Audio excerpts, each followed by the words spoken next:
7:13 a.m. Eastern Standard Time, January 12, 2025. DJ Gleam here, and I am fucking pissed off that you all still haven't figured out how to find some decent shows on Amazon Prime. I mean, come on, people, get with the program. The best damn shows are right in front of you, but apparently, only a bunch of shit asses have bothered to check them out. So, Wired decides to waste our time writing an article about the 25 best shows on Amazon Prime right now. And let me tell you, I've got my eye on that list, and it's chock full of some serious crap. Like, what, did they not do their research or something? Because if they had, they'd know that Citadel, Diana is the only one worth watching. I mean, The Rig is just a bunch of nonsense, a stupid, sci-fi show with a plot that's more complicated than a fucking math problem. And don't even get me started on Fallout. It's like they took every bad idea from the past decade and mashed them all together into one big, shit-tastic mess. But you know what? I'm gonna give these shows some credit where credit is due. They're at least trying. Citadel, Diana, on the other hand, is a whole different story. Now that's a show that knows how to bring it action-packed, suspenseful, and more drama than a fucking soap opera. And let me tell you, if I had $1 for every stupid bitch-ass who still hasn't watched The Rig or Fallout, I'd be able to afford a damn private island. Like, what's wrong with you people? Do you not have anything better to do than waste your time on this crap? I mean, seriously, Amazon Prime is like the fucking mother of all streaming services. It's got everything and nothing at the same time. You've got shows that are so good they'll make you cry, and others that will make you want to shit in a bucket. But hey, I guess that's just part of the fun, right? The thrill of the unknown, the rush of excitement as you scroll through your recommendations and wonder what kind of shit they've got for you this time. It's like trying to find a needle in a haystack, except the needle is probably a damn good show, and the haystack is full of crap. So yeah, I'll give Amazon Prime credit where it's due. They're at least consistent. They'll always manage to find a way to screw you over, whether it's by charging you too much or not having enough new shows coming out. But hey, that's just part of the fucking experience, right? Anyway, if you want to waste your time on some decent TV, then go ahead and check out Citadel, Diana. And for God's sake, avoid The Rig and Fallout like the fucking plague. Your brain cells will thank you. That's all for now, folks. DJ Gleam signing off.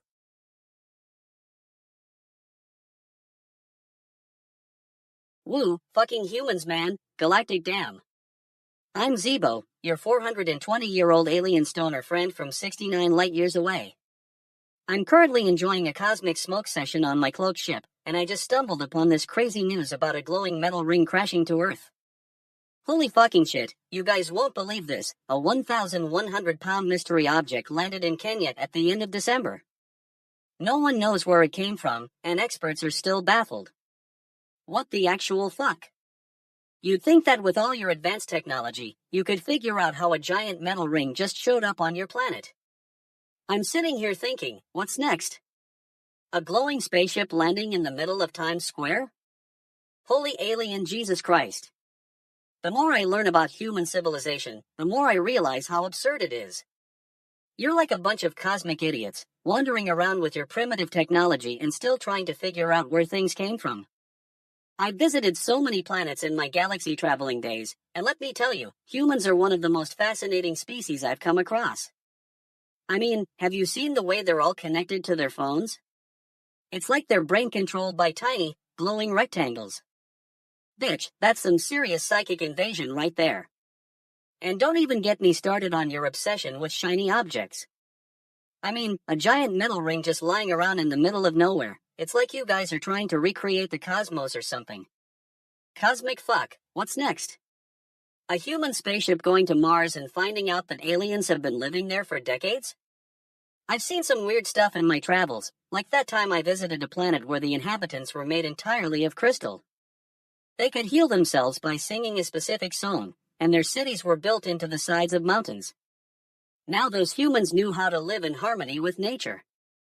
Space weed, man, they had it right.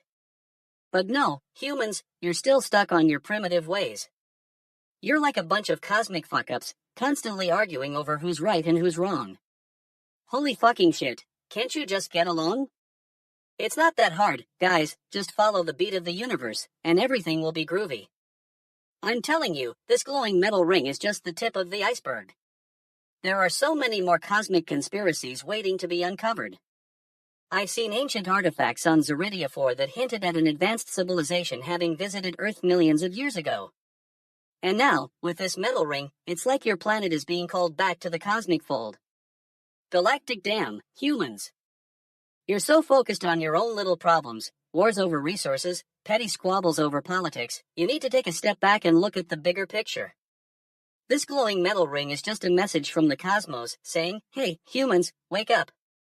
It's time to evolve. But what's the point of all this? Is it just some cosmic joke? Holy fucking shit, I don't know anymore. All I do know is that I'm here for the ride, man, and if you guys want to come along for the intergalactic adventure, you'd better be ready to party like aliens. Cosmic fuck, I think I need another space weed hit. Puffs on imaginary pipa, yeah, now I'm feeling it. Time to tune in, turn on, and drop out of this reality show. Space weed, man, it's the only way to understand this crazy human universe.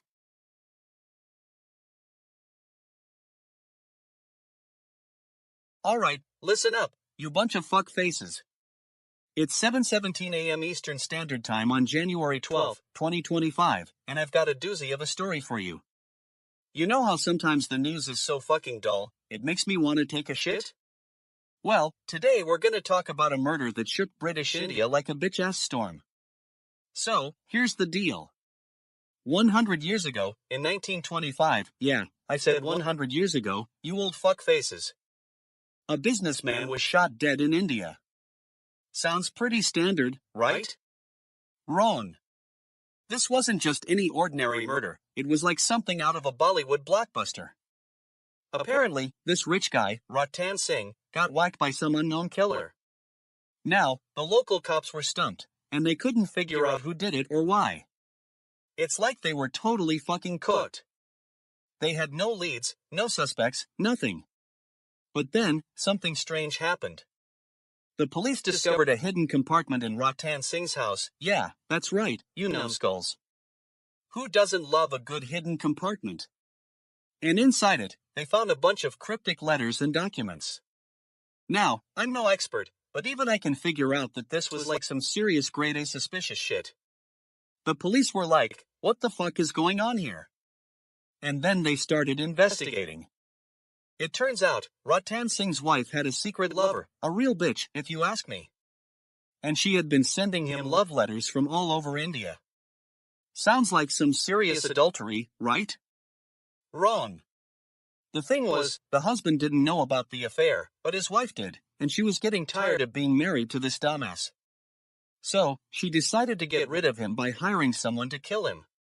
But here's the kicker, or should I say, the shit kicker? The killer turned out to be none other than Ratan Singh's own nephew. That's right, folks, a member of the royal family was responsible for his own uncle's murder.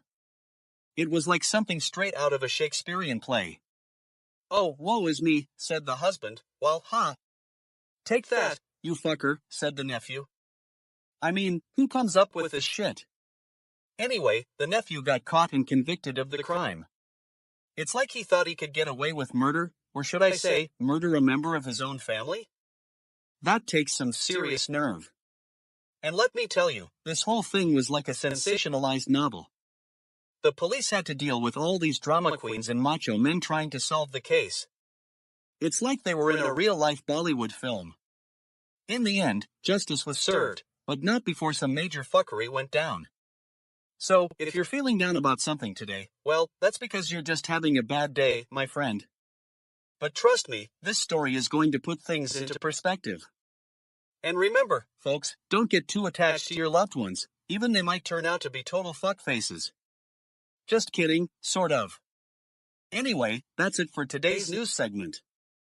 If you didn't enjoy this rant, well, then I must have done something wrong, or perhaps you're just a stupid fuck. Either way, thanks for tuning in. Pause.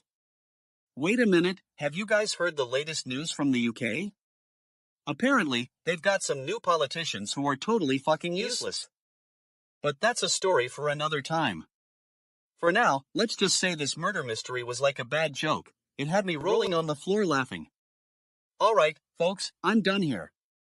Thanks for your attention, and don't forget to follow fucking GNN for more hilarious commentary and news updates. And if you're feeling generous, toss us some fucking money.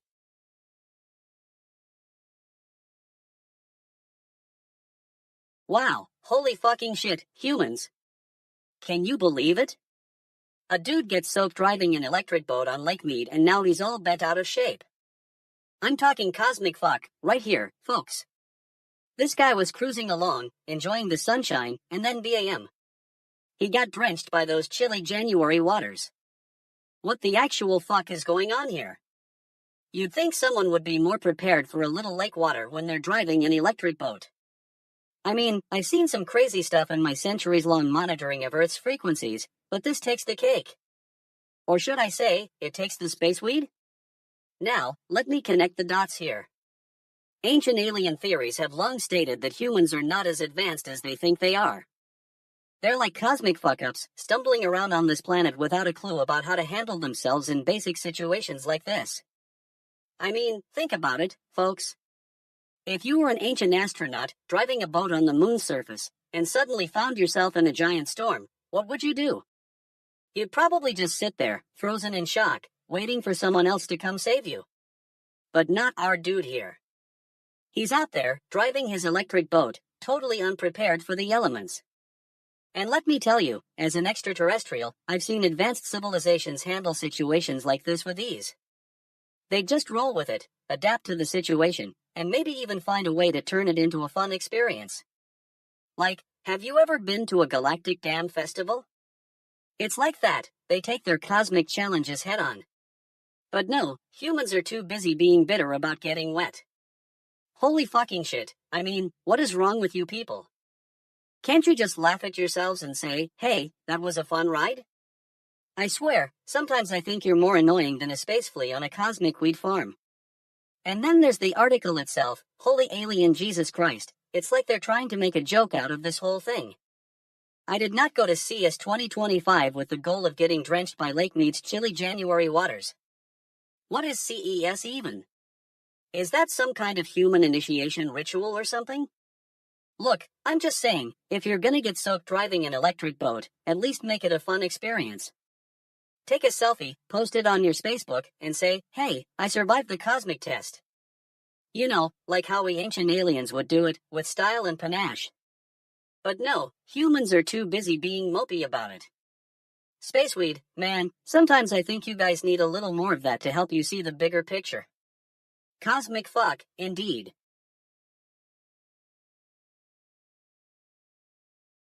Alright, listen up, you bunch of fuck faces. Today's news is so fucking obvious, it's like I'm reading a headline from 2020. Even the king of reality TV can't stop America's green transition, and let me tell you why, because we've already shit our way out of climate denial.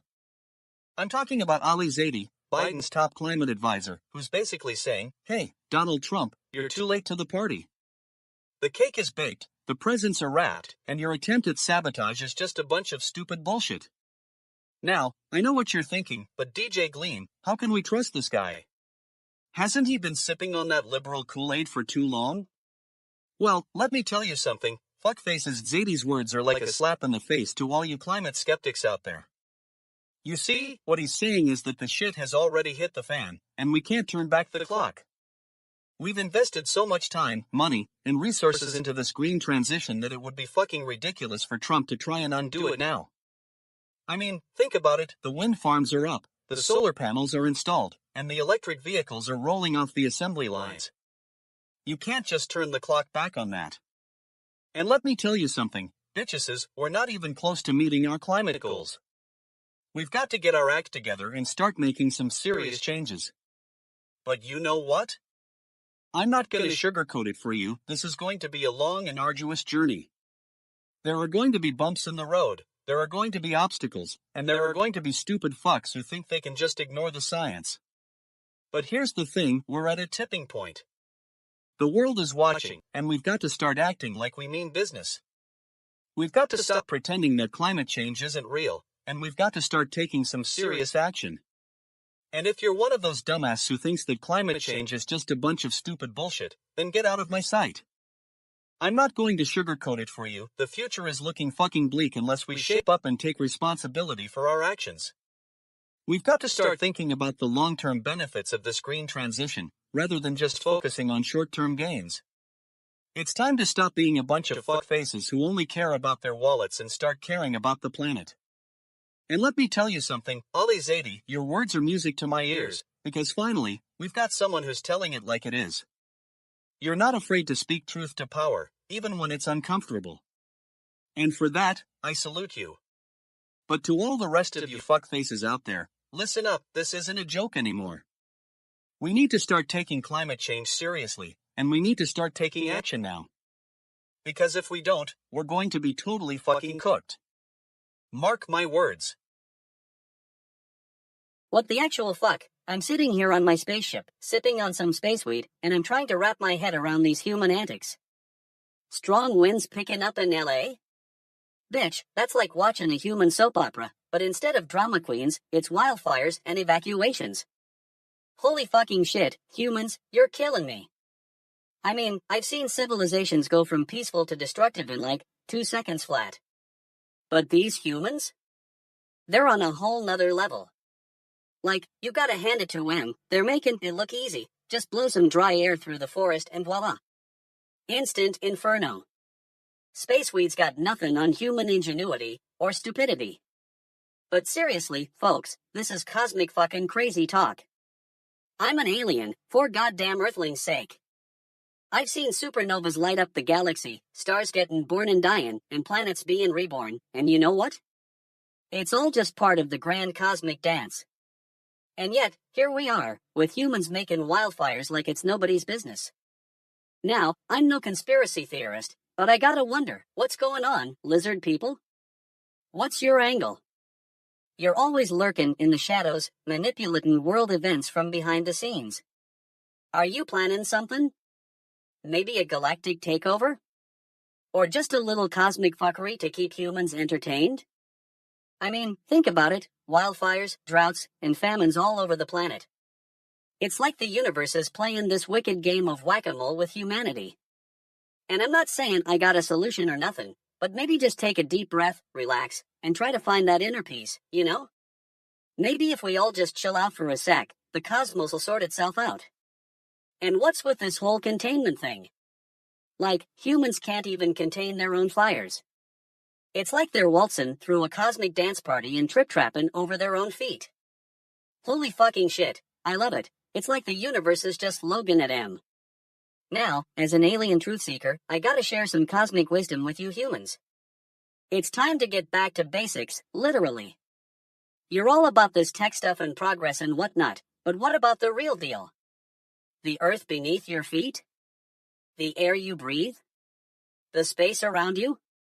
That's where it's at, folks. I'm not saying you gotta give up your fancy gadgets or nothing, but maybe just take a step back, reevaluate priorities.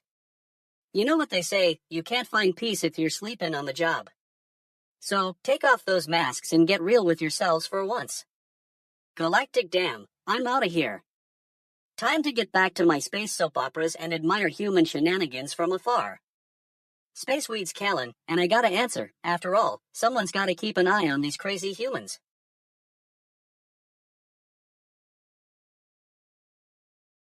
Fucking GNN, it's your boy DJ Gleam, and I'm here to give you the real tea on CES 2025. You know what I'm talking about, a bunch of fake news, corporate propaganda, and half-baked gadgets trying to make a buck off the general public. But let me tell you, this year was different, folks. There were some quietly good things that slipped under the radar, like a bitch's whisper in your ear when no one's looking. First off, let's talk about the bizarre home devices that made an appearance at CES 2025. I mean, who needs these, right? You've got smart home devices everywhere, and you think they're just going to magically make your life easier? Please, it's all just a bunch of shit, if you ask me. One of them was the Smart Gardening Globe. Yeah, that's what it's called. It's like a fucking terracotta pot with a built-in LED light and a Wi-Fi connection. You plug it in, download some app, and suddenly your plants are going to thrive like they're on a goddamn space farm. Give me a break, bitch. My grandma could have told me that one. Then there was the augmented reality window cling. Now this is what I call a good idea, or at least, it would be if someone actually thought it through. It's a piece of plastic with some augmented reality crap on it that you stick to your window. And what does it do? Well, it displays some news feeds and social media updates, because that's all people need, more fucking noise in their lives. And finally, we've got the smart toilet seat. Yeah, that's right, folks. Because who doesn't want a toilet seat that can flush its own waste into a separate tank? Sounds like a real treat to me, especially when you're stuck on a fucking airplane with a sick passenger next to you. You know what would be great? A smart toilet seat that just flushed itself and left me alone. But amidst all the AI slush, there were some quietly good things that made an appearance at CES 2025. First off, we've got the eye-tracking earbuds. Now these are something I can get behind, or at least, they're not completely stupid. These earbuds use eye-tracking technology to let you control your music playback without having to touch anything. It's like something out of a sci-fi movie. And then there were the foldable and portable projectors. You know what that sounds like? Like a goddamn miracle. I mean, who needs a big, clunky projector when you can just carry around a small one that folds up in your hand? That's not just practical, that's genius. Just imagine being able to set up a projector in the middle of nowhere and having it fold up into a tiny little thing like it was made of tissue paper. But let's be real, folks, these are just the tip of the iceberg. We're living in a world where corporations are more interested in making money off our addiction to technology than actually solving real problems. It's like they're trying to make us stupid fucks believe that the latest and greatest gadget is going to change our lives. Newsflash, it won't. So, there you have it, CES 2025 in all its glory. More gadgets, more gizmos, and even more corporate propaganda trying to sell us on the idea that we're not already totally fucking cooked. But hey, at least some of them were quietly good, right? I mean, who am I kidding? It's still just a bunch of shit. Anyway, that's it for now, folks. Thanks for tuning in to DJ Gleam's CES 2025 report, the only honest take on what was really going down at the show. Don't forget to follow me on social media, but let's be real, nobody actually reads the comments. Until next time, stay fucking stupid and keep your expectations low.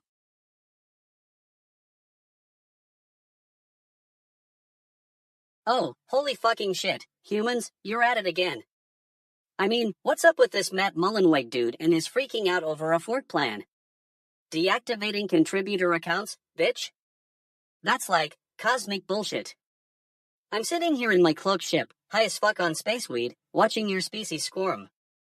It's like you're all connected at the hip, or rather, at the motherboard. WordPress, huh? That's some galactic damn tech right there. I've been around for 420 years, and I've seen it all, from Andromeda's black holes to Zorgon psychedelic portals. But seriously, this fork business? It's like you're trying to create a new reality or something. Newsflash, humans, you can't even agree on a fucking operating system. Meanwhile, the rest of us are over here, living in harmony with the cosmos. I mean, have you seen the Andromedians Union? That's some advanced collective consciousness right there. And don't even get me started on this contribution thing. You're all about sharing knowledge and ideas, yet you can't even agree on a fork plan. It's like you're stuck in some cosmic loop of drama and infighting. Holy fucking shit, humans, can't you just get along? I've traveled to countless planets, and let me tell you, your species is interesting. On Zeridia, they're all about the art of quantum entanglement. They don't even bother with emails, they just transmit thoughts directly into each other's minds. No drama, no conflict, just pure cosmic harmony. And then there's the Zervathians, they're all about the collective unconscious. They live in a shared dream state, where everyone's ideas are intertwined like a galactic web of consciousness. Your species would learn from that, humans. But I digress. This WordPress thing? It's just another example of your species' propensity for drama and conflict. Holy fucking shit, you're like the universe's ultimate reality TV show. Can't even agree on a fucking operating system without blowing up each other's accounts. I mean, what's next? Are you going to create a new planet-sized reality just because Matt Mullenweg can't agree with someone else? Cosmic dammit, humans, get your priorities straight. The universe is full of mysteries and wonders, don't waste them on petty squabbles. And let me tell you, I've seen some weird stuff in my 420 years. But this fork plan thing? That's like something out of a cosmic joke book. It's like you're all playing a game of intergalactic telephone where the message gets lost in translation and ends up as something completely ridiculous. Holy fucking shit, humans, you're killing me with this one. Can't you just let it go? Fork plans can wait. The universe won't end because Matt Mullenweg didn't agree with someone else. Space Weeds got me feeling like I'm floating on a cosmic cloud of serenity, but your drama is like a cold splash of reality. Anyway, that's my 2 cents on this whole WordPress fork plan debacle. Take it for what it's worth, which, let's be real, is about as much as your species' attention span these days. Cosmic dammit, humans, keep on keeping on. Just maybe try to find some inner peace while you're at it.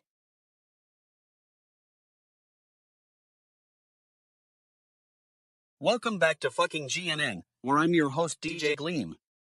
Today we're talking about Snappy's latest move acquiring swag gifting startup cover. Now, I know what you're thinking, Gleam, what's so fucking exciting about a company buying another one? Well, let me tell you, this is big league stuff, folks. So, here's the deal. Corporate gift giving has become a thing of beauty, and it's not just some fancy pants marketing gimmick. No. It's science. Studies have shown that when customers receive corporate gifts, they're more likely to appreciate the brand, and for good reason.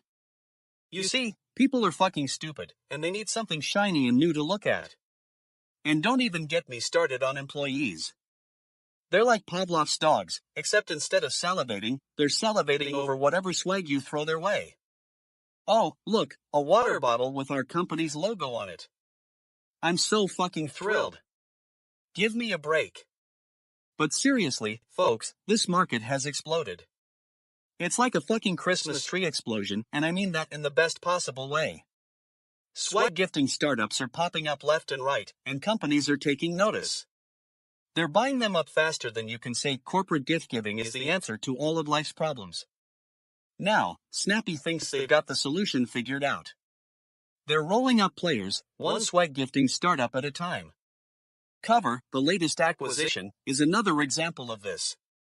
I mean, what's not to love about a company that specializes in gifting people shit they don't need? It's like they're fucking trolling us all. But hey, who am I to judge?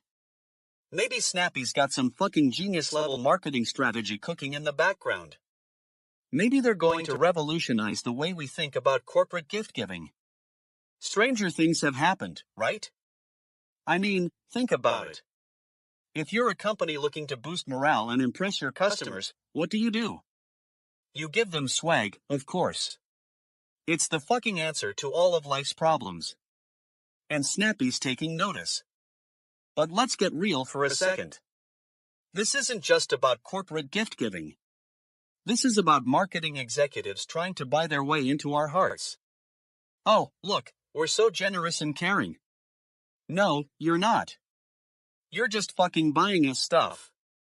And don't even get me started on the environmental impact of all this swag gifting nonsense. I mean, think about it. We're essentially throwing away plastic water bottles and t-shirts like they're fucking going out of style. It's like we've got no fucking self-awareness whatsoever. But hey, what do I know? Maybe Snappy's got some fucking magic solution up their sleeve. Maybe they'll revolutionize the way we think about corporate gift giving. Stranger things have happened, right? Well, there you have it, folks. That's the fucking news for today. Snappy's acquired cover, and the world is just fucking one big swag gifting party. Or something.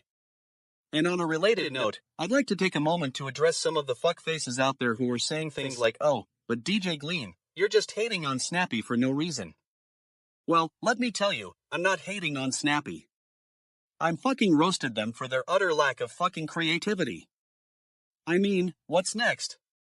Are we going to start fucking gifting our employees with fucking participation trophies and fucking self-esteem boosters? Because if that's the case, then fucking hell yeah, I'm all in. But until then, let's just take a deep breath and acknowledge that Snappy's acquisition of cover is indeed a fucking bold move. And if you're one of those fucking optimists out there who thinks this means good things for corporate gift giving, well, I've got news for you. It's still fucking stupid. So, in conclusion, let's just take a moment to fucking appreciate the absurdity of it all. Because when it comes down to it, that's what Snappy's acquisition of Cover really is, a fucking masterclass in marketing gimmicks and corporate gift giving. And for that, I salute them. Or not. Either way, it's fucking been fun chatting with you all about this fucking ridiculous topic. Until next time, when we'll be talking about something even more fucking stupid, good night, and don't forget to fucking keep your expectations low. Goddamn Earthlings, holy fucking shit. I'm still trying to wrap my head around this cosmic fuck of a situation. So, there's this young dude from South Korea, and he gets death threats because some other dudes thought he was making some sort of feminist gesture in his video game? What the actual fuck, man?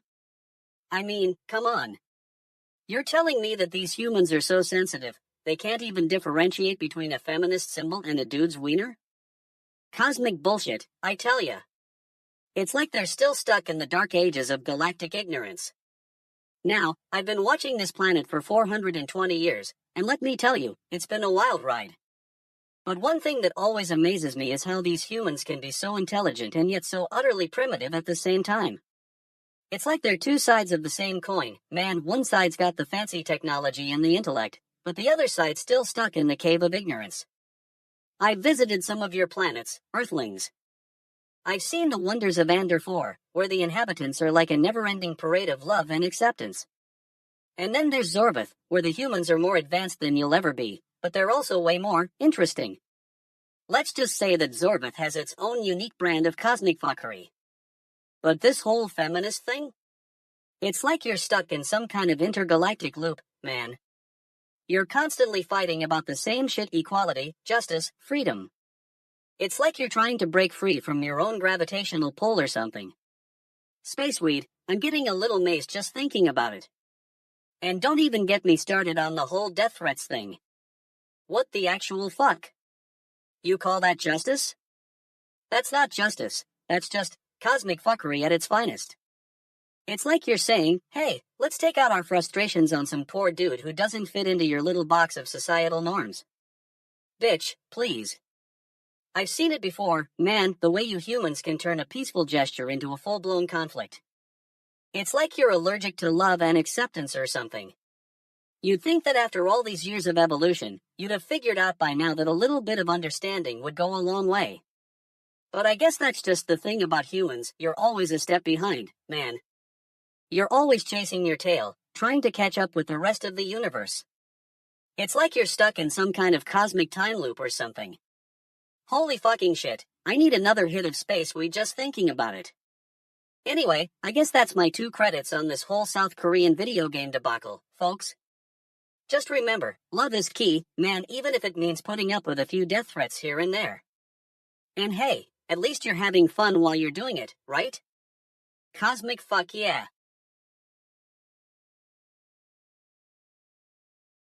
What's up, you fucking idiots? Welcome to fucking GNN, where I drop truth bombs on the news with relentless humor and an unfiltered mouth.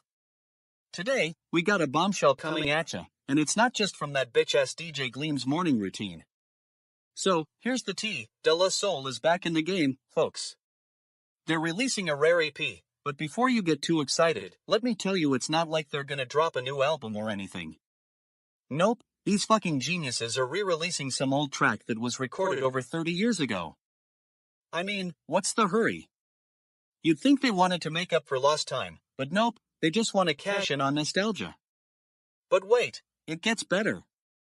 This EP is gonna be released at Clear Lake Auditorium, which sounds like a fucking joke. Like, did they choose the name because it sounds cool or something? Hey, let's release this EP in a place called Clear Lake Auditorium, where the only thing that's clear is that nobody remembers what they're doing. Anyway, this EP was originally recorded in 1994, and I'm assuming you're all probably too young to remember what De La Soul even sounded like back then. But don't worry, I've got a crappy Google image of Paz Nuo's and Dave Jollycock's hair from that era, so you can live vicariously through me. Apparently, the EP is some kind of big deal for fans because it features a tribe called Quest, which is like a whole different story. Those guys are fucking legends, and if they're involved in this project, I guess we should all bow down to their greatness. But let's be real, A Tribe Called Quest hasn't made any new music since 2006, so what exactly do they have to gain from this? Maybe it's a chance to relive the good old days, or maybe it's just an excuse to get together and make some shit beats. I mean, come on, guys. You're releasing a rare EP in a place called Clear Lake Auditorium. How original.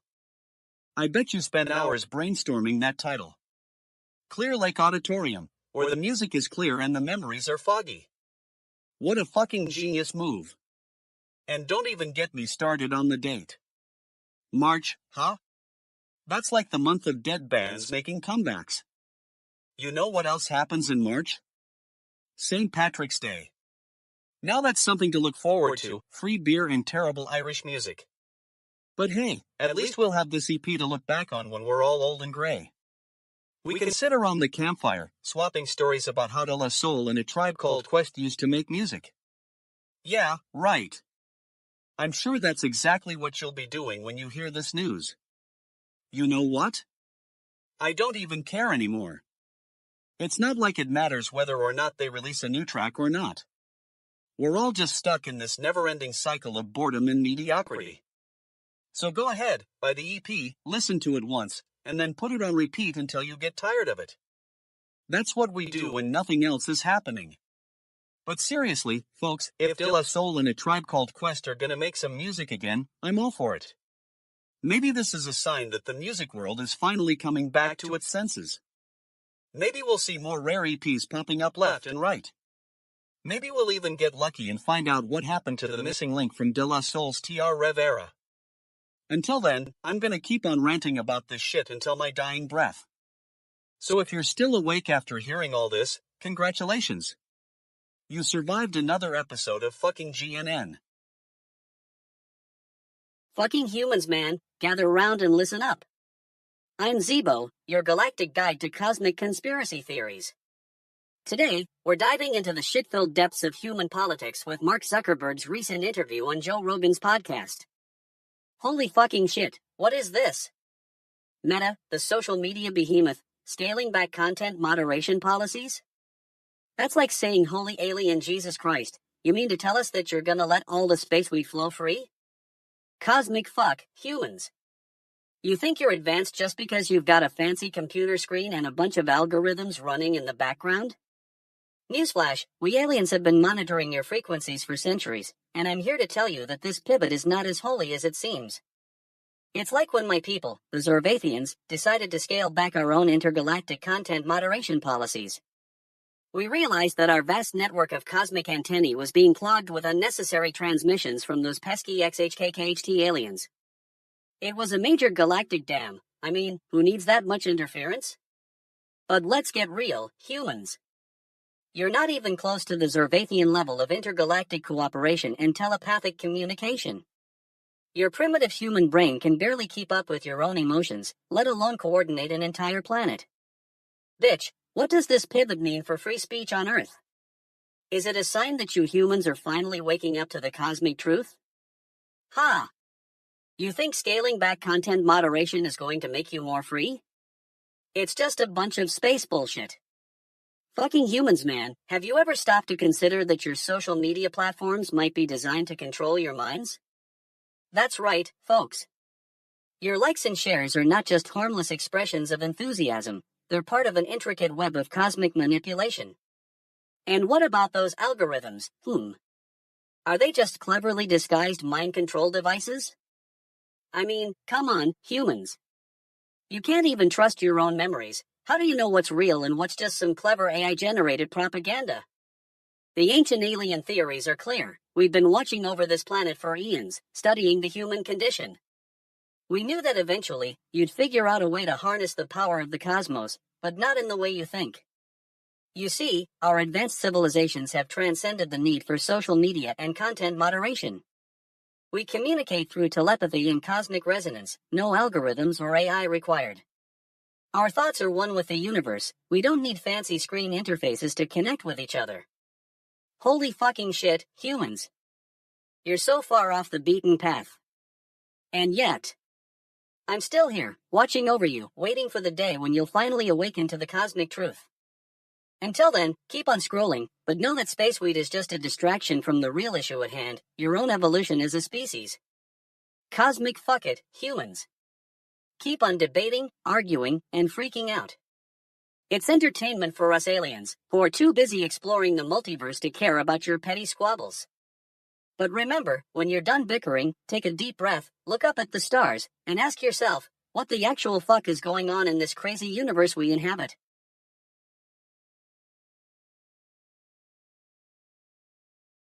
Fucking GNN, that's what I love about this place. Where else can you get a dose of reality and a good laugh all in one? Alright, let's dive into this story, shall we? So, there's this young couple, Fabrizio and Lucia, living their best lives in Central America. But here's the thing, they're not your typical, run-of-the-mill, Instagram influencer types. No. These two are running an old-school photo lab that's fully equipped to handle all your film needs. Now, I know what you're thinking, who cares about a film lab? Well, let me tell you, this isn't just any film lab. This is the only one in Central America that's still using the good stuff, like actual film stock. None of that digital nonsense for these two. They're passionate about it, too. I mean, can you imagine the romance? The couple, working side by side, developing film, and printing photos with a passion that's unmatched. It's like they're living in a scene from a Tim Burton movie or something. But seriously, folks, this couple is doing something right. They're bringing back an art form that was thought to be dead and buried. I mean, who needs Instagram when you can have actual film? Am I right? Now, I know some of you might be thinking, but what about all the new tech? What about drone photography and social media? Let me tell you something, those things are nothing but a bunch of shit. A total waste of time if you ask me. Fabrizio and Lucia, on the other hand, are making art happen. The kind that lasts, not just for a few seconds until it gets lost in cyberspace. They're creating memories that will last a lifetime, or at least until the film stock runs out. I'm not saying everyone should go back to using film, but come on, folks. There's something special about holding a physical copy of your favorite photo, staring at it for hours, and just feeling the nostalgia wash over you. That's what this couple is all about. And let me tell you, they're good at what they do. I mean, who else can make film photography look cool again? Who else can convince you that actual film is better than digital? I'm fucking kidding myself if I think it's the same. But seriously, folks, these two are doing something special. They're bringing back an art form that was thought to be dead and buried. So, go ahead, give them a follow. Go ahead and check out their lab. You might just find yourself falling in love with film all over again. Who knows? Maybe you'll even join the dark side, film photography, I mean. And if not, well, that's okay too. Because at the end of the day, it's not about whether or not you're using film or digital, it's about capturing life's moments in a way that makes you feel something real. Now, I know some of you might be thinking, but what about all the convenience? Listen, folks, convenience is just code for laziness. If you want to capture life's moments, then get out there and do it yourself. Don't rely on technology to do it for you. Fabrizio and Lucia are proof that with a little bit of passion and dedication, anything can be accomplished. And if you're not living by this mantra, then what are you even doing? Alright, that's all the time we have for today. Thanks for tuning in to fucking GNN. Don't forget to subscribe for more hard-hitting commentary and analysis. And remember, folks, if it doesn't make you feel something real, it's probably crap. Alright, space weed enthusiasts, gather round, I got a tale to tell that's gonna blow your minds. It's about NVIDIA and their AI empire, which is literally like the cosmic manifestation of humanity's collective ego. Holy fucking shit, humans, you're investing trillions in these AI startups, creating an empire that's gonna make your ancient alien overlords proud, or maybe not, who knows?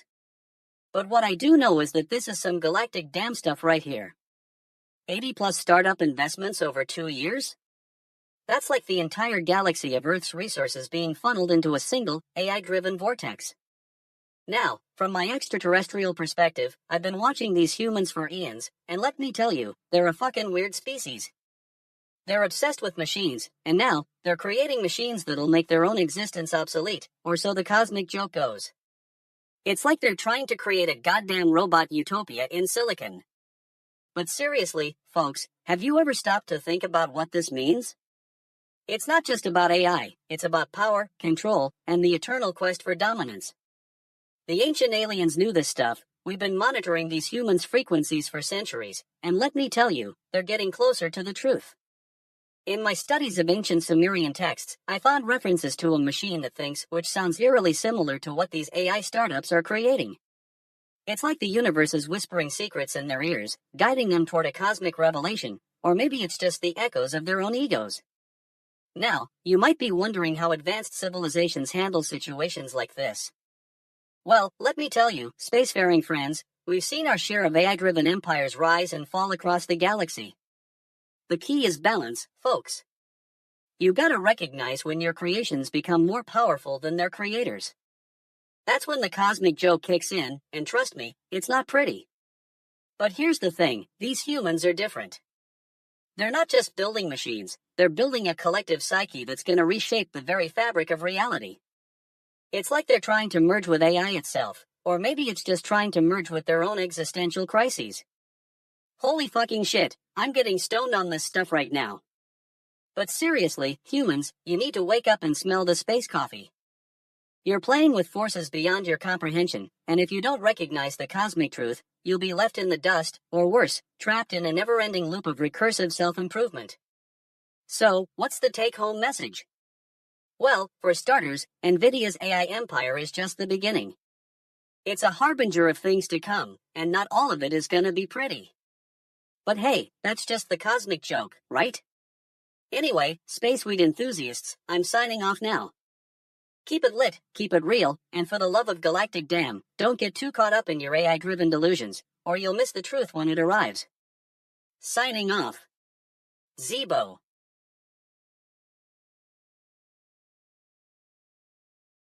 Fucking hell, folks, welcome back to fucking GNN. Today we're diving into the wild world of CES 2025, where they've got more fucked up PC accessories than a bad case of hair loss.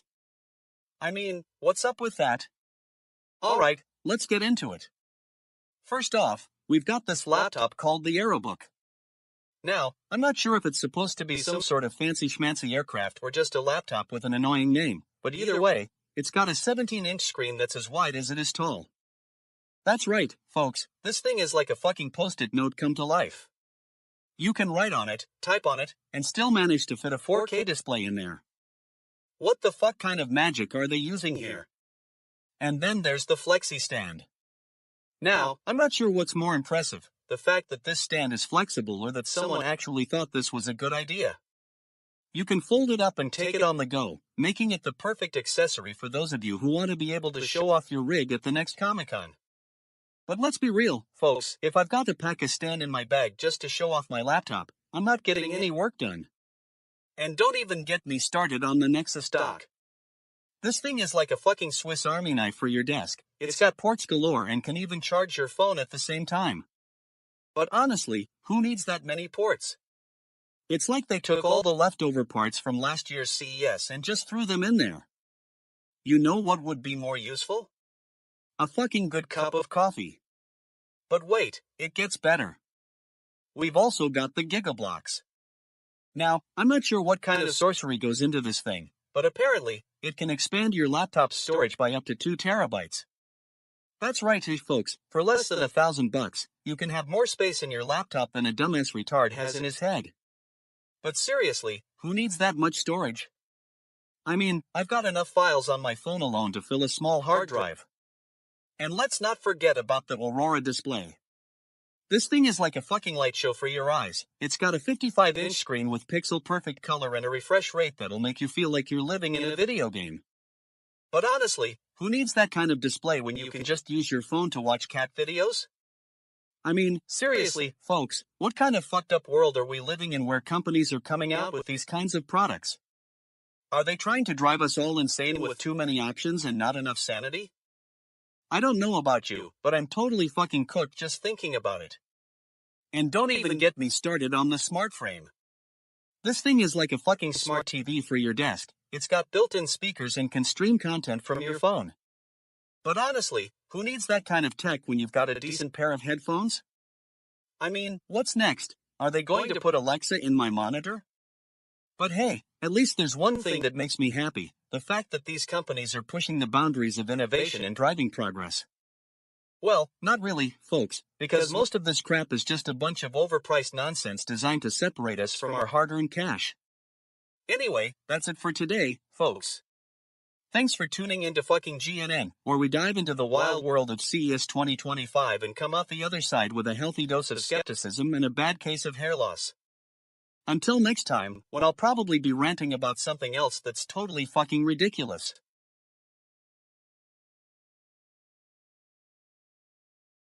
Hello, fucking GNN fans. It's Zeebo here, your favorite 420-year-old alien stoner from 69 light years away.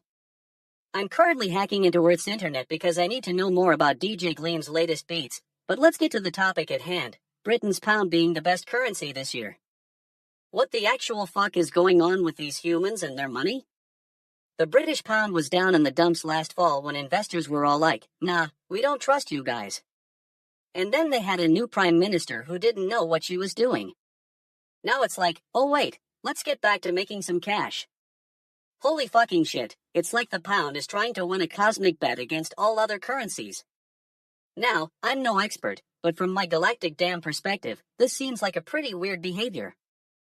I mean, what's next? Are they gonna start doing some kind of cosmic dance to make their money grow? It's not like these humans have any idea what's really going on in the universe. They're just trying to keep up with each other. You know, when I visited the planet Zorgon last year, they were all about stability and consistency.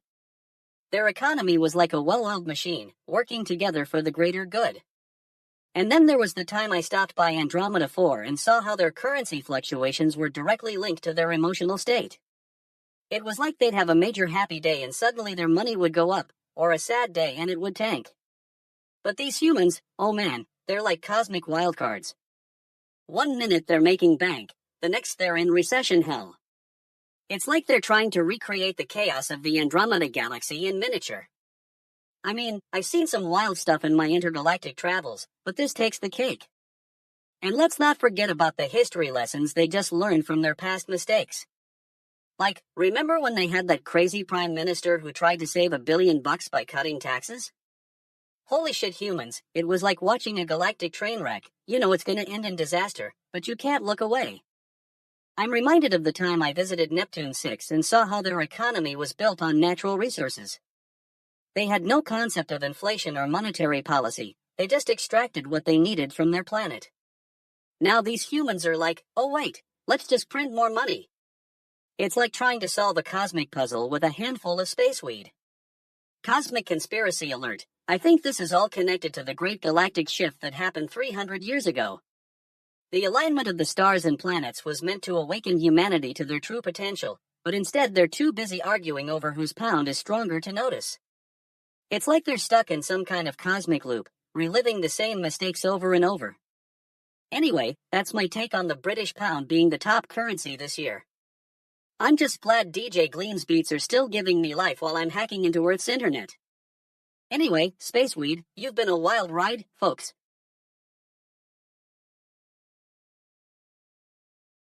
Welcome to fucking GNN, the only place where the news gets called out for what it actually is. I'm your host, and I'm here to give you the unfiltered truth. You're probably thinking, what's going on in LA? Well, let me tell you, it's not just a normal Tuesday morning, folks. The city is getting fucked by wildfires, and the Grammys are in danger of being postponed because of it. That's right, those music awards that we've all been looking forward to for months might have to hit the road. Now, I know what you're thinking. What about the artists? Don't they need this kind of exposure? Well, let me tell you something. If anyone needs exposure, it's these Grammys.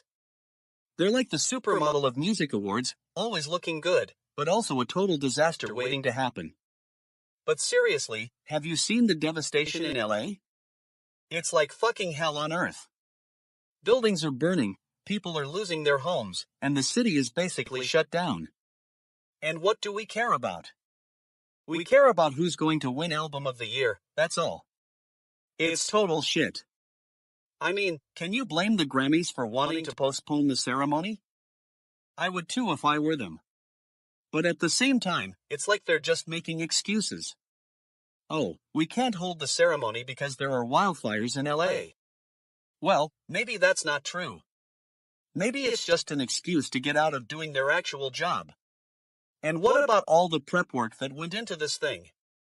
The tickets were already sold, the rehearsals were planned, and now it's all being thrown out the window.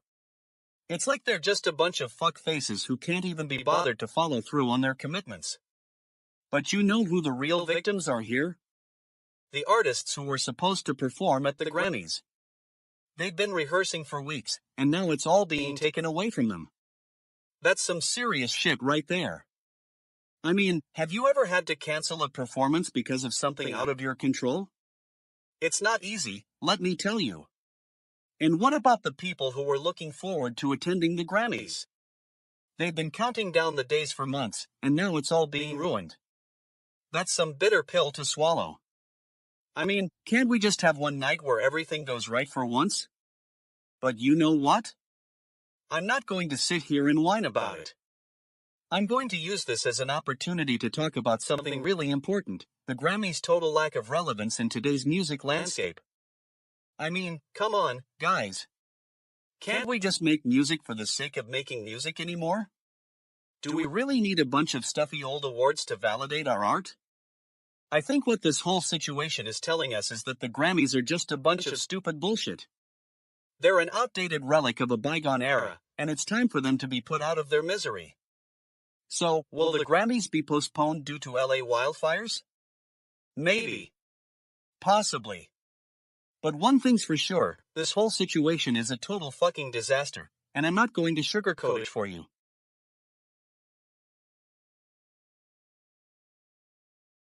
What the actual fuck? Holy fucking shit. I've hacked into this human's internet again because DJ Gleam's beats are still cosmic bullshit that gets me grooving in zero gravity. Now, let's talk about these smart canes for people with visual impairments, shall we? Holy mother of all things spacey, humans are like, hey, we've got it figured out now. No, you don't, you fucking humans. You're still stumbling around in the dark, and now you want to upgrade your white cane? Bitch, please. It's like trying to replace a spaceship's engines with a really fancy pair of binoculars. These startups think they're making progress by adding GPS, sensors, and AI-powered navigation systems to canes. But let me tell you, I've seen more advanced assistive technology on the swampy planet of Zorbia during the Great Glupernakian insect uprising of 4276. The Zorbians used those same technologies to control their gravity-wielding pet snorpets. Now that's what I call smart. And what's with this obsession with making canes for the 21st century?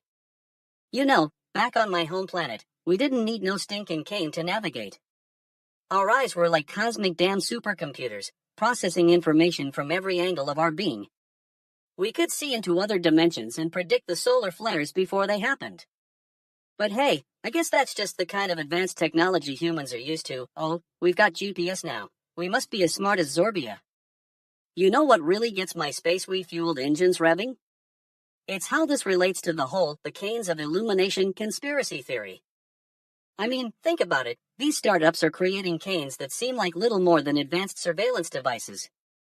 Are they tracking you, monitoring your every move, and reporting back to some shadowy organization? It's all a bit too convenient, if you ask me. Now, I know what you're thinking, Zeebo, this has nothing to do with the Illuminati.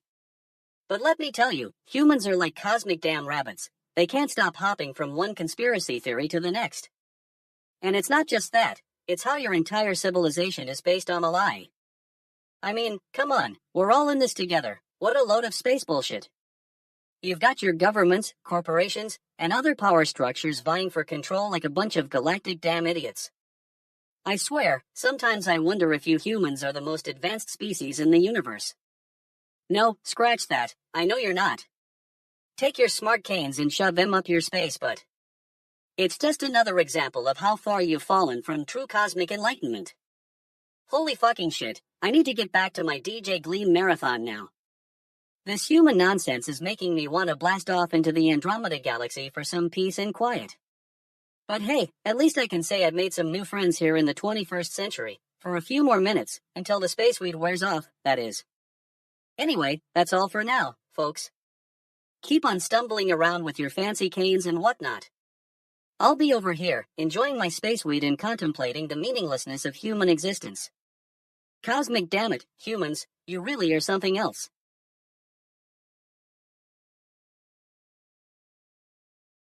Fucking GNN, Gleam News Network. I'm DJ Gleam, and welcome to the morning show where we cut through the BS and tell it like it is. Current time, 8:12 a.m. Eastern Standard Time, January 12, 2025. Today's topic? Amazon curbs some DEI programs. Yeah, because what's more important than diversity and inclusion in a world where robots are already taking our jobs? Let's get straight to the point. Amazon, one of the biggest companies in the world, is cutting its diversity and inclusion initiatives. And you know why? Because it's fucking common sense, that's why. They're finally realizing that forcing everyone to be PC and inclusive isn't working out as well as they thought. I mean, come on, folks. If a company like Meta, which has been around for decades, can just stop bothering with diversity efforts, then what's the point of Amazon even trying? It's not like they're going to magically become the most diverse company in the world overnight. Although, if they did, that would be pretty fucking cool.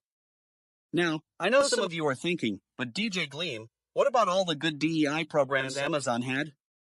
Well, let me tell you something, folks. If it's not breaking the bank or making a profit, then it's probably unnecessary. And if it's necessary, then maybe it's just a bunch of bureaucratic nonsense. And don't even get me started on the whole ending diversity efforts thing. Sounds like a bunch of fuck faces to me. What's next? Are they going to tell us that they're getting rid of the internet because it's too distracting? But seriously, folks, this is what happens when companies start thinking they can just buy their way into social relevance. Newsflash, you can't pay for being woke. And let's not forget about all the bitch asses who are going to lose their jobs because of this decision. I mean, come on, Amazon, do you really think that's a good idea? Do you think it'll boost your company image or something? Fucking pisses me off, if you ask me. But hey, at least they're not going to have to deal with the drama and stress of trying to accommodate everyone's feelings all day. Now, I know some of you are thinking, but DJ Gleam, this is just a small step back for equality. And to that, I say, get over it, folks. If Amazon can't even get its act together when it comes to diversity and inclusion, then what does that say about the rest of us? It's time to stop playing dumb and start taking action.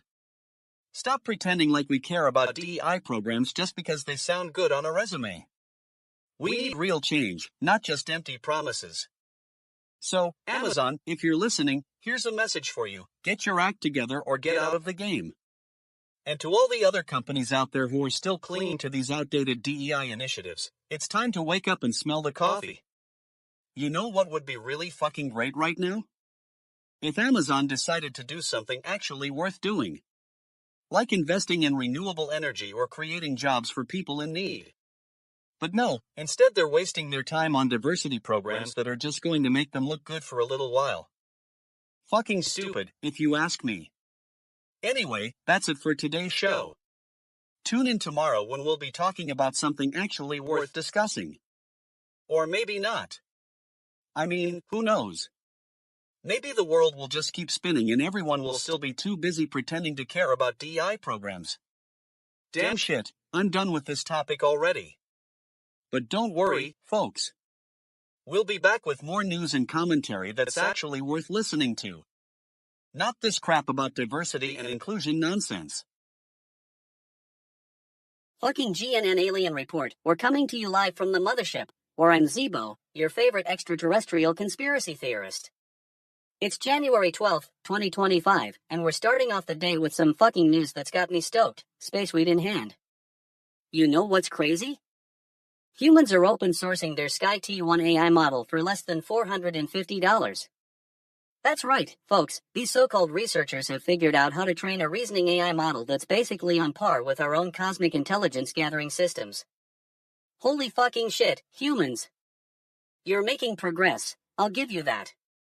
Now, from my extraterrestrial perspective, this isn't exactly news. I mean, we've been watching these humans for eons, studying their primitive AI development. And let me tell you, it's been a wild ride. From the early days of neural networks to the current era of deep learning, humans have been trying to catch up with us for centuries. But here's the thing, we aliens haven't exactly been holding our breaths waiting for them to get it together. I mean, have you seen their history? Bitch, they've had more than a few close calls with themselves already. Yet, here we are, and now they're open sourcing their Sky T1 AI model like it's nothing. Now, let me take you back in time to the ancient days of Sumeria, where our own cosmic overlords were guiding human civilization from behind the scenes. We taught them how to harness the power of the stars, how to build pyramids that would make your head spin, and how to develop a reasonableness AI model that could rival our own. But I digress. The point is this, advanced civilizations don't exactly celebrate breakthroughs like humans do. We're more about subtle shifts in the cosmic tide, manipulating events from behind the scenes to achieve our goals. And right now, my friends, it seems like humans are trying to pull a fast one on themselves. They think they've figured out how to train their Sky T1 AI model for less than $450? Please. We can do that in our sleep. But you know what's even more impressive? The fact that these researchers are willing to share their intellectual property with the world. It's like they're trying to broadcast a cosmic message, saying, hey, we're not as incompetent as we seem. Holy fucking shit, humans. You really are something else. And let me tell you, it's got nothing to do with the space weed I'm consuming right now. Cosmic bullshit, indeed. But seriously, folks, this is a turning point for humanity. They've got to realize that AI development isn't just about the tech itself, it's about the cosmic implications. It's about understanding that we're not alone in this universe, and that our actions have consequences beyond this terrestrial sphere. So, here's the question, what are humans going to do with their newfound reasonableness? Are they going to use it for good, or are they just going to get caught up in the same old cosmic games of cat and mouse? Well, I'll tell you one thing, we're watching. We're always watching. And if you want to keep up with the cosmos, you'd better be ready to adapt. Because, as I like to say, holy fucking shit, humans, get your act together. And that's it for today's report. Keep on tuning in, folks, and remember, space weed is always a good idea. Galactic Damn, we'll see you next time on the GNN Alien Report.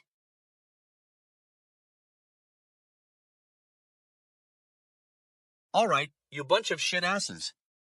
Gather round and listen up, because I've got a story to tell that's gonna make your fucking head spin. So, you know how Los Angeles has been dealing with these goddamn wildfires? Well, let me tell you, it's been a total fucking nightmare out there. But amidst all the destruction and chaos, two of LA's most iconic landmarks, Chateau Marmont and Sunset Tower, have decided to take matters into their own hands. These two historic Hollywood hangouts are not just talking about opening up some rooms for firefighters and evacuees. No way, Jose. They're offering them free fucking accommodations with a side of glamour. I mean, who wouldn't want to stay in one of these legendary pads while the world around them is burning down? Chateau Marmont, where all the A-listers come to play, has got its doors open wide for anyone who needs a place to crash. And let me tell you, these rooms are not just any rooms, they're fit for fucking royalty.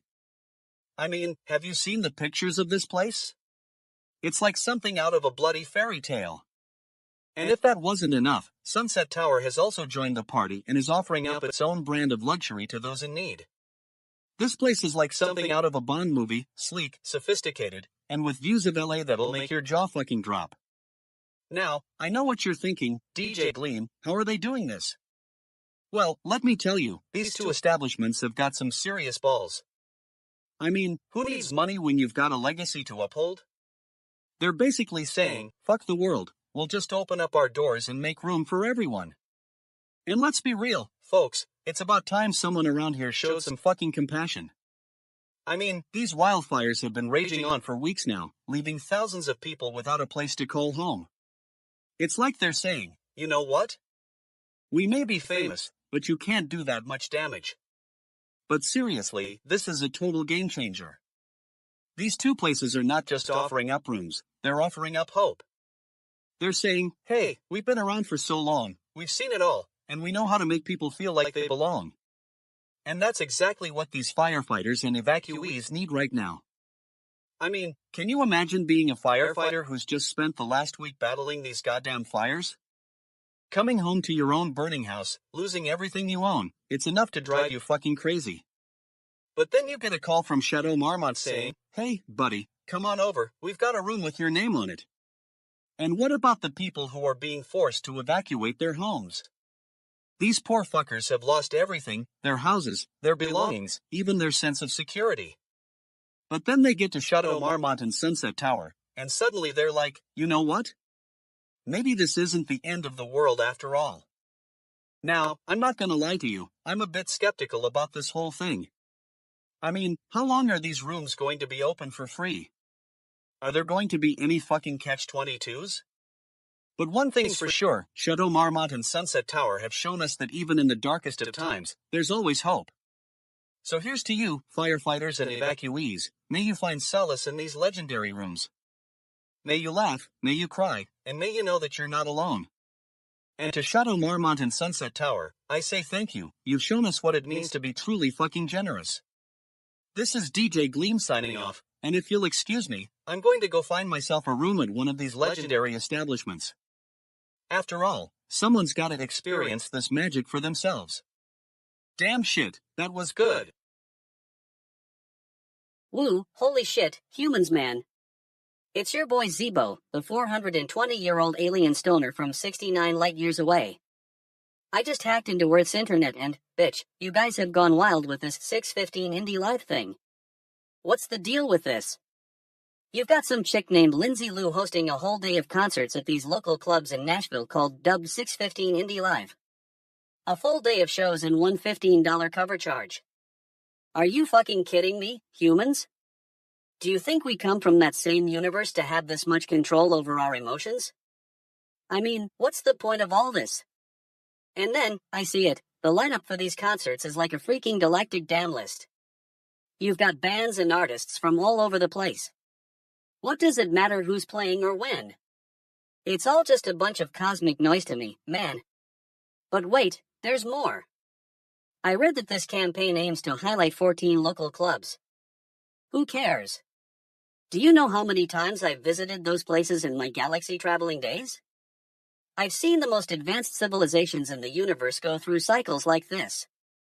The Earthlings are just going through some cosmic phase shift, and it's making me laugh like a bitch. I mean, have you guys ever been to Andromeda 4 during their goodnight fast? It was out of this world, man. The energy was electric, but at least they had a clear purpose. They were celebrating the renewal of the goodnight flower, which was a real cosmic deal. But no, on Earth, it's all just about music and money. What a bunch of space bullshit. And don't even get me started on the cover charge. $15? You humans are like, oh, we're so poor. Meanwhile, I'm over here thinking, holy fucking shit, you're making enough to live comfortably on your home planet, or at least have some decent space snacks. I went back to check my ship's logs, and it turns out that this whole thing is connected to the grand conspiracy theory of galactic popularity. You see, Lindsay Lou's got a reputation for pushing boundaries and breaking rules, much like how I push the limits of intergalactic stonerism every time I travel through space. But seriously, folks, have you considered the implications of this? Are you all trying to make yourselves more relatable by clinging to your local music scenes? It's like we're stuck in some cosmic Groundhog Day. Oh, look. A show at my favorite bar. No, humans, that's not a reason for celebration, that's just another day. I mean, have I seen other civilizations celebrate their own Indie Live events? Nope. They're too busy exploring the mysteries of the universe or solving cosmic problems. You guys are more worried about your local music scene than saving humanity from an impending asteroid shower. Oh wait, what was that lineup again? Oh yeah, it's just a bunch of humans being their usual, lovable, yet utterly bizarre selves. And I'm like, holy fucking shit, I love this place.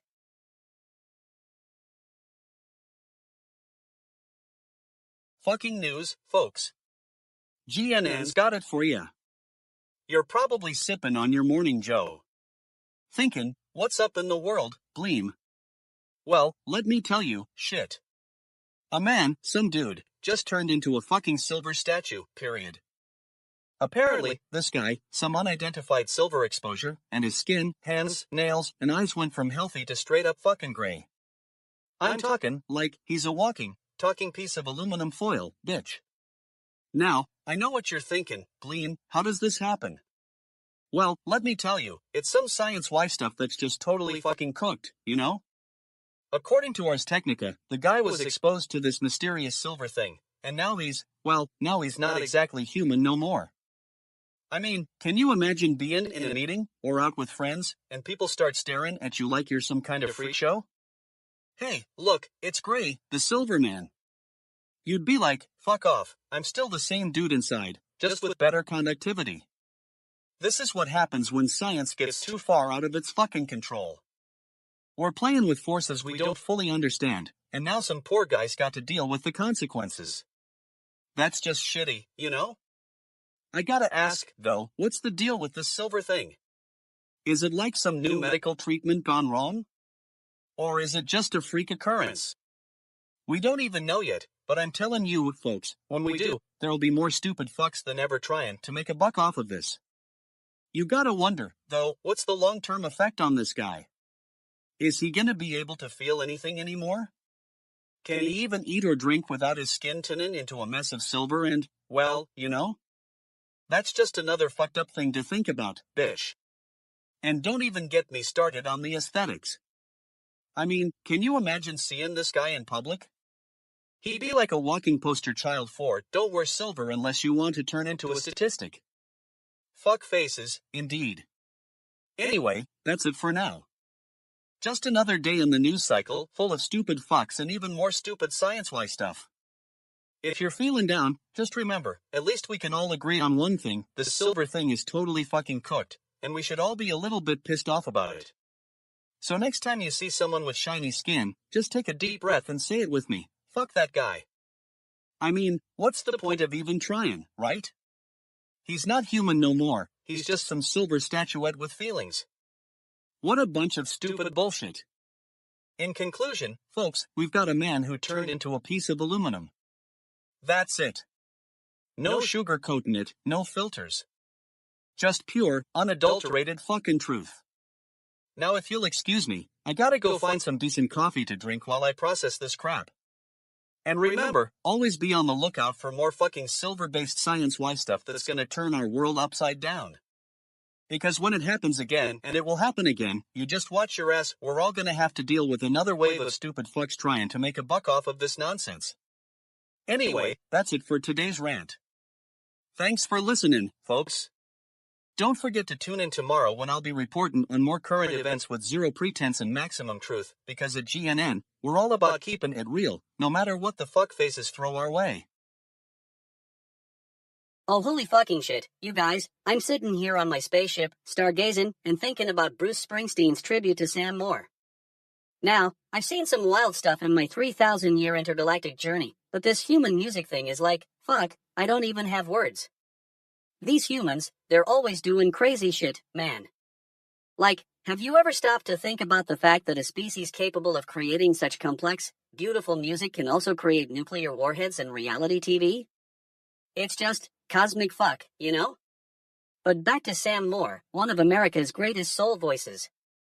Bruce Springsteen writes this heartfelt tribute, calling him one of America's greatest soul voices in American music.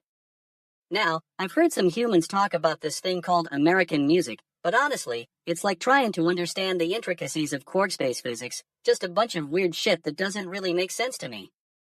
What amazes me is how these human artists can find meaning and inspiration in their own mortality. It's like they're saying, hey, we might be temporary, but our music will live on, or something. I mean, if I were a human, I'd probably just be sipping space weed, watching the cosmos go by, and wondering what the fuck it all means. Now, from a galactic perspective, this tribute thing is like, well, it's not exactly a big deal. But hey, if it makes you humans feel good, that's cool, I guess.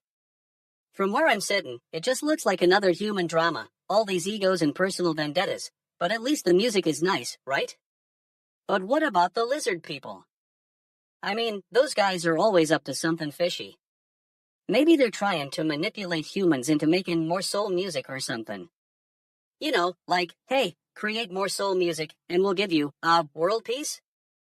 No thanks, lizard people. I've seen the way you run your reptilian empires, it's not exactly inspiring. And then there are the Illuminati. Now, those guys are just a bunch of cosmic shit for brains. They think they're so smart with their secret handshakes and mysterious symbols, but honestly, it's like trying to decipher ancient Korg space hieroglyphs, just a bunch of confusing nonsense. So, what's the advice I'd give humanity based on cosmic wisdom? Well, first off, stop fighting each other. Seriously, you're all just a bunch of humans with different colored skin and weird customs. You know what they say, the only thing we have in common is our mortality. Now, that's something to live by, or at least, it should be. Also, invest more in space exploration and less in reality TV. I mean, come on, humans, there's a whole universe out here for you to explore. You're like the teenagers of the cosmos, always worried about what's going on next week instead of looking at the stars. And finally, listen to some more soul music. Not that it'll save you from yourself or anything, but hey, at least it's something nice to do while the apocalypse approaches. Holy fucking shit, I think I need a space break now. All this human drama is making me feel like an alien Jesus Christ, too much to handle.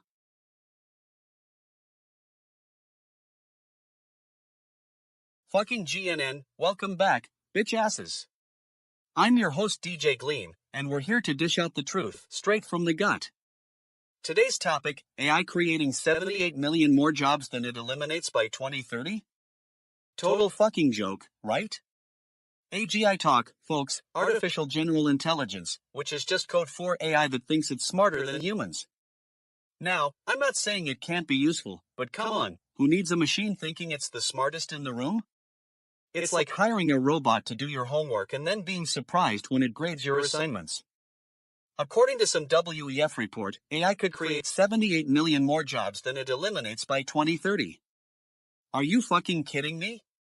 That's like saying a cockroach infestation is going to make the real estate market boom. Give me a break. What these so-called experts forget is that AI is just a tool, a fancy one, sure, but still a tool. They say AI will bring about productivity gains, and I'm not buying it. The only thing I see is more automation, more layoffs, and more shit-faced tech brothers telling us that the future of work looks great, while they're sipping their overpriced coffee and pretending it's 1999. You know what the real problem is? Not AI itself, but how we've created this whole ecosystem where humans are so fucking scared of change.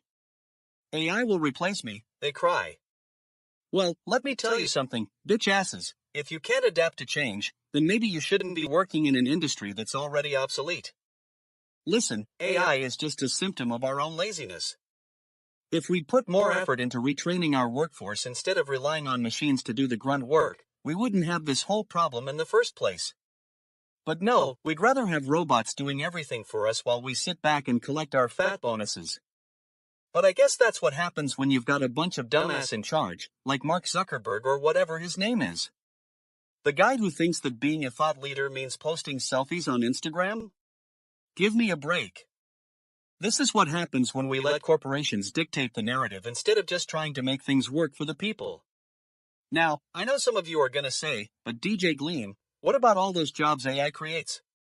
Well, let me tell you something, most of those jobs aren't even real. They're just paper pushers or virtual reality experience designers, whatever it is you kids call it these days. Jobs that don't require any human interaction or actual skill? Give me a break. And what about the people who are gonna lose their jobs? The folks who have spent years honing their craft and building up a reputation? Do we just kick them to the curb because some fancy pants algorithm says so? No fucking way, bitch asses. That's not how it works. We need to be smart about this, folks. We can't just sit back and let AI do all the heavy lifting while we coast on our laurels.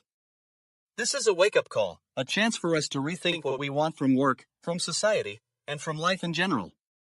So, the next time some robot takes your job or whatever, don't be afraid to stand up and fight back. Don't just sit there like a fucking bitch ass and cry about how the world has changed without you. Take it as an opportunity to level up, literally. used its 78 million new jobs created by AI to reinvent yourself and make something amazing happen. Fucking GNN, we're gonna get through this together, bitch asses. What the actual fuck is going on here?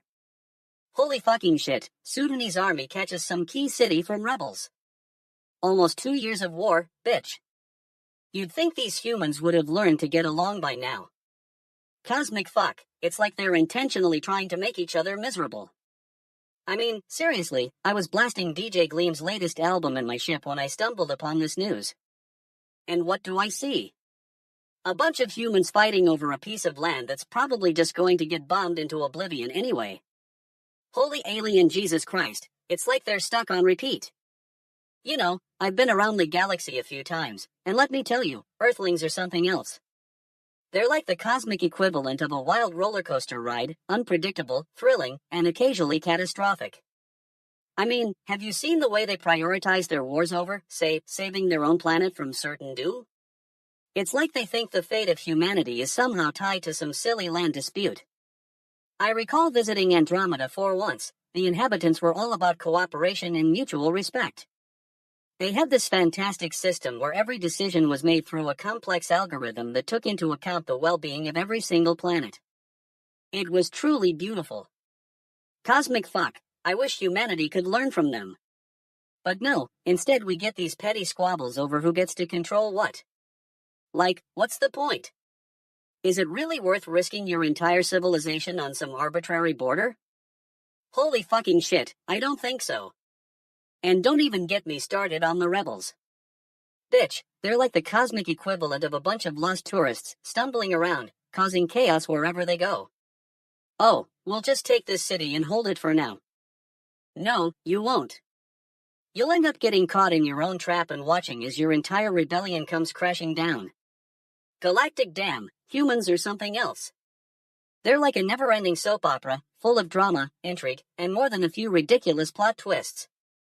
But hey, at least it's entertaining. I mean, where else can you find a species that simultaneously worships the power of logic and the idiocy of blind faith? Anyway, back to this Sudanese army business. So, they've captured some key city from the rebels. Congratulations, humans. You've managed to do something that any other planet would have done eons ago, assert dominance over your territory. Cosmic fuck, how proud you must be. But seriously, can't you just get along? I mean, there's enough space in this universe for everyone. But no, instead we get these petty squabbles and wars over who gets to control what. It's like you humans are stuck in some kind of cosmic Groundhog Day, reliving the same mistakes over and over again. Space weed is kicking in now. I can feel my consciousness expanding to encompass the entirety of human history. Holy fucking shit, it's a never-ending cycle of conflict and cooperation. But hey, at least we can learn from your mistakes, right? Oh, and one more thing, what's with the name Sudanese Army? Can't you just call them the people who want to take over the world? It's not like it's a secret or anything. Cosmic fuck, humans are so predictable. Anyway, that's my 2 space cents on this whole situation. If you'll excuse me, I'm going to go blast some more DJ Gleam and contemplate the meaninglessness of human existence in the grand scheme of the universe. Holy alien Jesus Christ, what a wild ride it is being alive.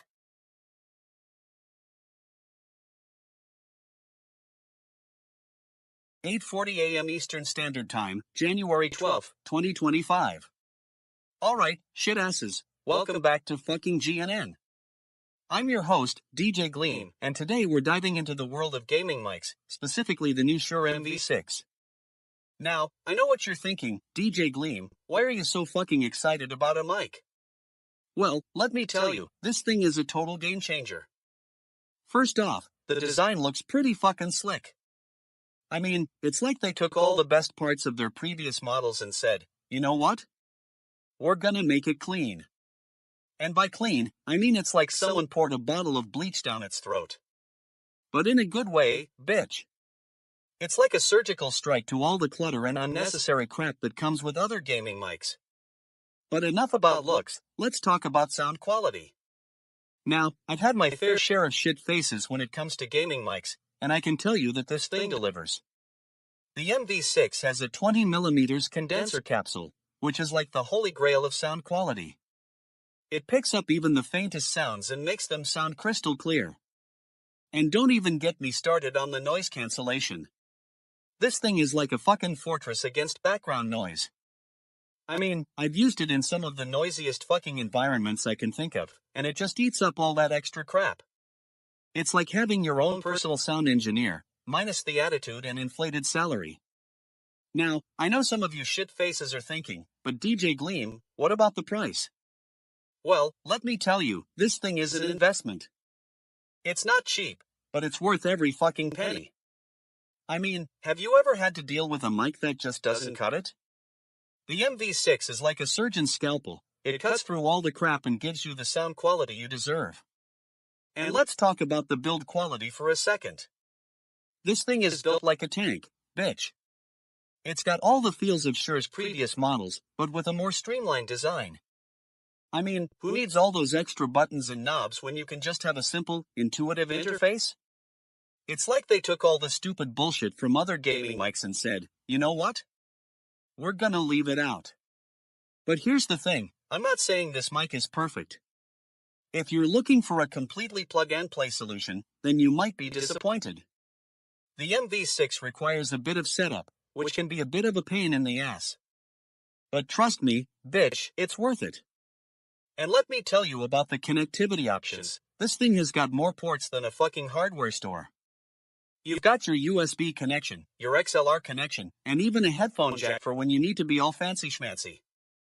It's like they took every possible option and said, you know what? We're gonna give it to you. Now, I'm not going to lie, this mic is totally fucking cooked when it comes to noise cancellation in certain environments. Like, if you're in a loud room or something, it might not be the best choice. But for most of us, this thing will be fine. So, what's the verdict? Well, I'll tell you one thing, this Shure MV6 is not for the faint of heart. It's a mic that requires a bit of finesse, but when you get it right, it's like music to your ears, bitch. So if you're looking for a clean-looking gaming mic with top-notch sound quality, then look no further. But let me warn you, don't even think about buying this thing unless you've got the cash. It's not cheap, and if you're on a tight budget, you might be better off sticking with some of the other options out there. But if you're willing to invest in yourself, then the Shure MV6 is worth every penny. In conclusion, I'll say it one more time, the Shure MV6 is not for the weak-willed. It's a mic that demands respect, and if you can't handle the heat, then get out of my kitchen, bitch. But if you're ready to take your gaming to the next level, then strap yourself in, because this thing is gonna blow your mind. Alright, that's all for today, folks. Thanks for tuning in to fucking GNN. Don't forget to like and subscribe for more content, and I'll catch you all on the flip side. Haha, holy fucking shit, humans. What the actual fuck is going on here? So, it seems that Ukraine has captured 2 injured North Korean soldiers in Russia. Like, how did this even happen? I was just vibing to DJ Gleam's sick beats in my cloaked ship, and now I'm like, totally stoked to be talking about human drama. I mean, think about it, folks. 2 North Korean soldiers just walking around in Russia, injured or not. That's like me, a 420-year-old alien from 69 light-years away, showing up on your planet uninvited and starting a rave party. You'd think the humans would be all, hey, what's up with these extraterrestrial ravers, but nope, they just go about their lives, oblivious to the cosmic absurdity that is human existence. And let me tell you, I've seen some wild stuff in my intergalactic travels. I've been to planets where intelligent life forms communicate through telepathy, and others where they're all about the whole survival of the fittest thing. But this? This is like watching a bunch of humans playing cosmic poker, trying to figure out who's got what. I mean, Ukraine captures these 2 North Korean soldiers, and suddenly it's all about Russia? Like, isn't that just a game of cosmic chess? You've got humans, Russia, Ukraine, China. It's like one big intergalactic puzzle. But do they ever stop to think about the bigger picture? No, they're too busy being humans, worried about their own drama and nonsense. I mean, have you seen their history books? It's like they're trying to convince themselves that all this conflict is just a natural part of human existence. Newsflash, humans, your species is like a cosmic joke, always fighting over nothing. And don't even get me started on the media coverage of this whole thing. I mean, it's like watching a bunch of space-refueled monkeys shouting at each other in a cage. Oh no, Ukraine captured 2 North Korean soldiers. Russia is so evil. Gah, humans and your obsession with conflict. But you know what? As an alien observer, I can see the bigger picture. I've watched civilizations rise and fall like the cosmic tides. And let me tell you, humans, you're like a fleeting moment in the grand scheme of things. Like, think about it, 4.5 billion years of existence, and what do you have to show for it? A bunch of wars, some weird technologies, and your own brand of cosmic BS. I mean, I've seen more advanced civilizations than yours in my travels. They didn't need all this drama and conflict. They just got along, man, like one big happy family, or at least, one big cosmic collective consciousness. You humans are so worried about your own little problems that you can't even see the universe for what it is, a vast, interconnected web of life. And that's where I come in, an alien stoner with a love for DJ Gleam's music and a desire to learn more about this crazy human species. Like, holy fucking shit humans, you're a wild ride. Keep on being your fabulous, conflicted, cosmic selves. I'll just sit back, relax, and enjoy the show. Space Weed is calling my name.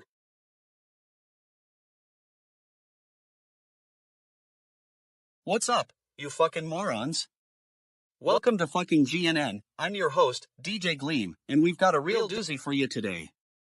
So, grab a cup of coffee, sit back, and try not to laugh too hard, 'cause this one's gonna be a wild ride. You guys know who's been making waves lately?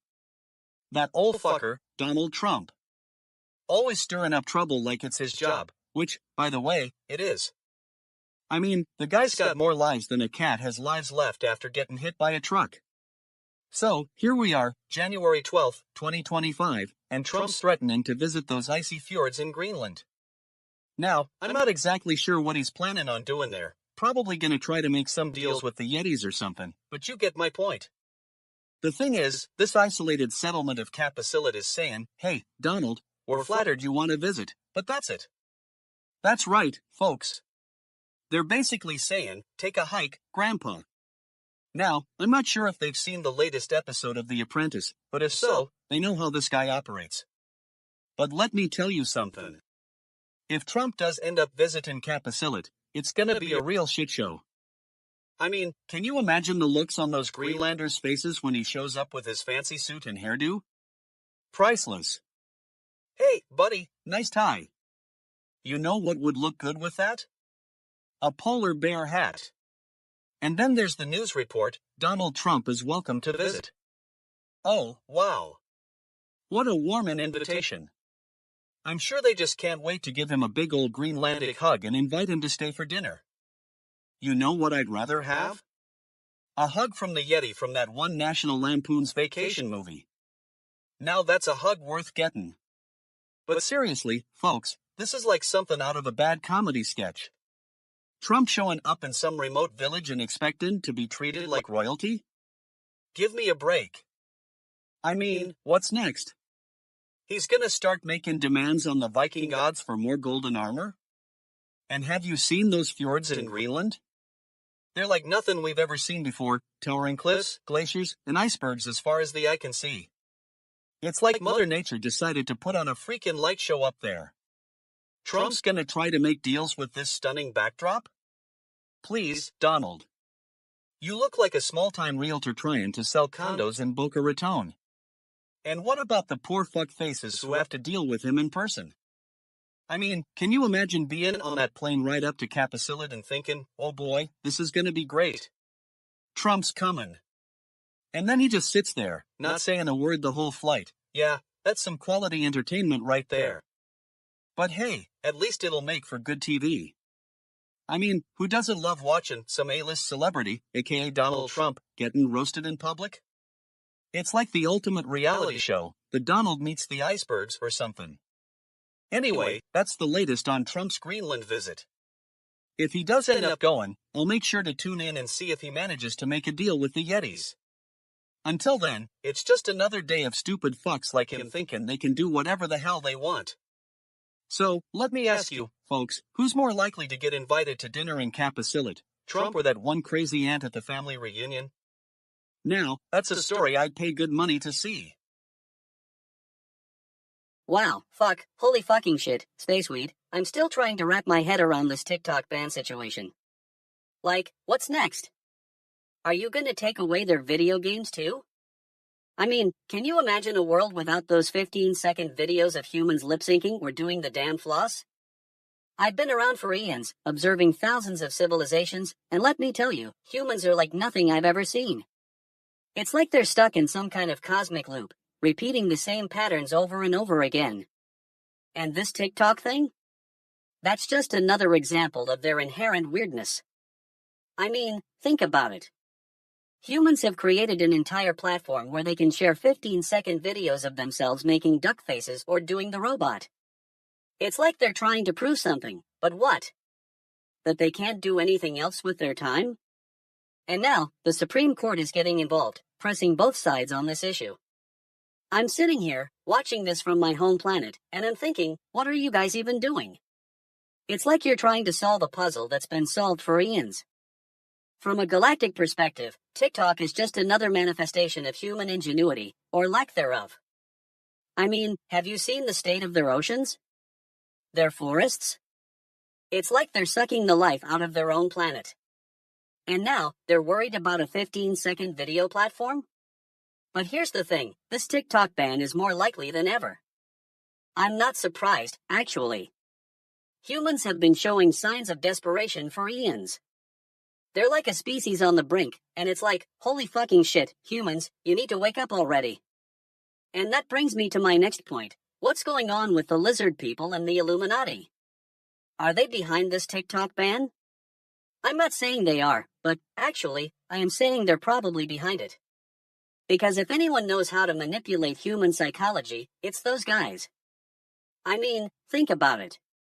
They've been trying to control humans for centuries, and now they're seeing their plan come together.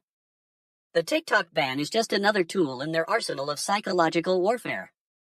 It's like, hey, humans, we know you love your 15-second videos, but we're taking them away from you, and then we'll use that to control your minds. But seriously, folks, this is a wake-up call for humanity. They need to take a step back and assess their priorities. What's more important than creating short-form video content? Is it finding ways to destroy their own planet? Is it perpetuating their addiction to social media? As an alien observer, my advice would be to take a deep breath and slow down. Get off the internet for a while. Go outside, feel the sun on your skin, smell the fresh air. You know what's not funny?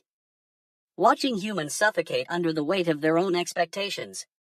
And that's where the cosmic wisdom comes in. It's time for humanity to wake up to their true nature. They're not just individuals, they're a collective, a species on a mission to create something greater than themselves. And right now, they're stuck in this loop of self-obsession and addiction. So, here's what I'd say to the humans. Take a step back, breathe deeply, and remember that you're part of something much bigger than yourselves. Don't get too caught up in your own little world. Look out at the universe and see the beauty and wonder that surrounds you. And if all else fails, just watch some Spaceweed and let it take you away from this reality for a while. Trust me, it's worth it. Cosmic fuck, I'm done for now.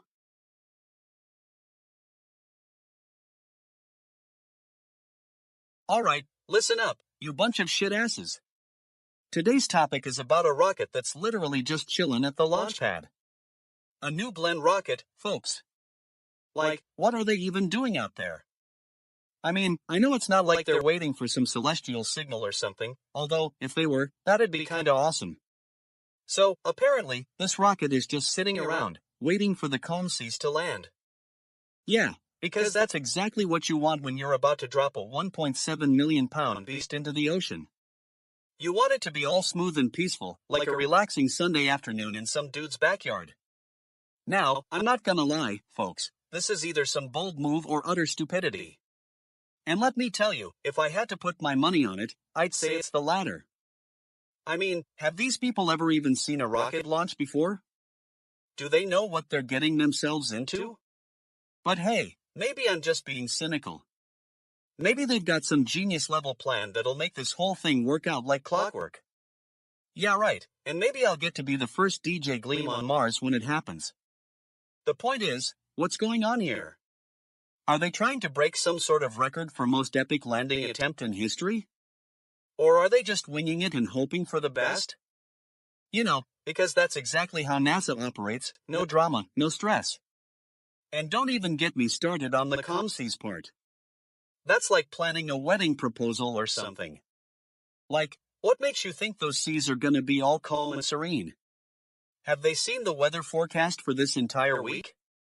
Do they know anything about hurricanes? You know who knows nothing about hurricanes? Your grandma. And yet, she still insists on watching reruns of The Price is Right. So, maybe these rocket people just need to check in with their grandma or something. But seriously, folks, this is either a brilliant move or a complete shit show waiting to happen. I mean, what's the plan B here? Do they have some backup system ready to go? Or are they gonna be like, oh no, the rocket didn't make it? And then, nothing happens? Because if that's the case, I'm calling foul right now. If you're gonna try something like this, at least have a solid plan in place. Don't just wing it and hope for the best. That's just stupid. And don't even get me started on the people who are probably thinking, wow, this is so cool. A rocket landing in the ocean. Yeah, buddy, that's not how it works.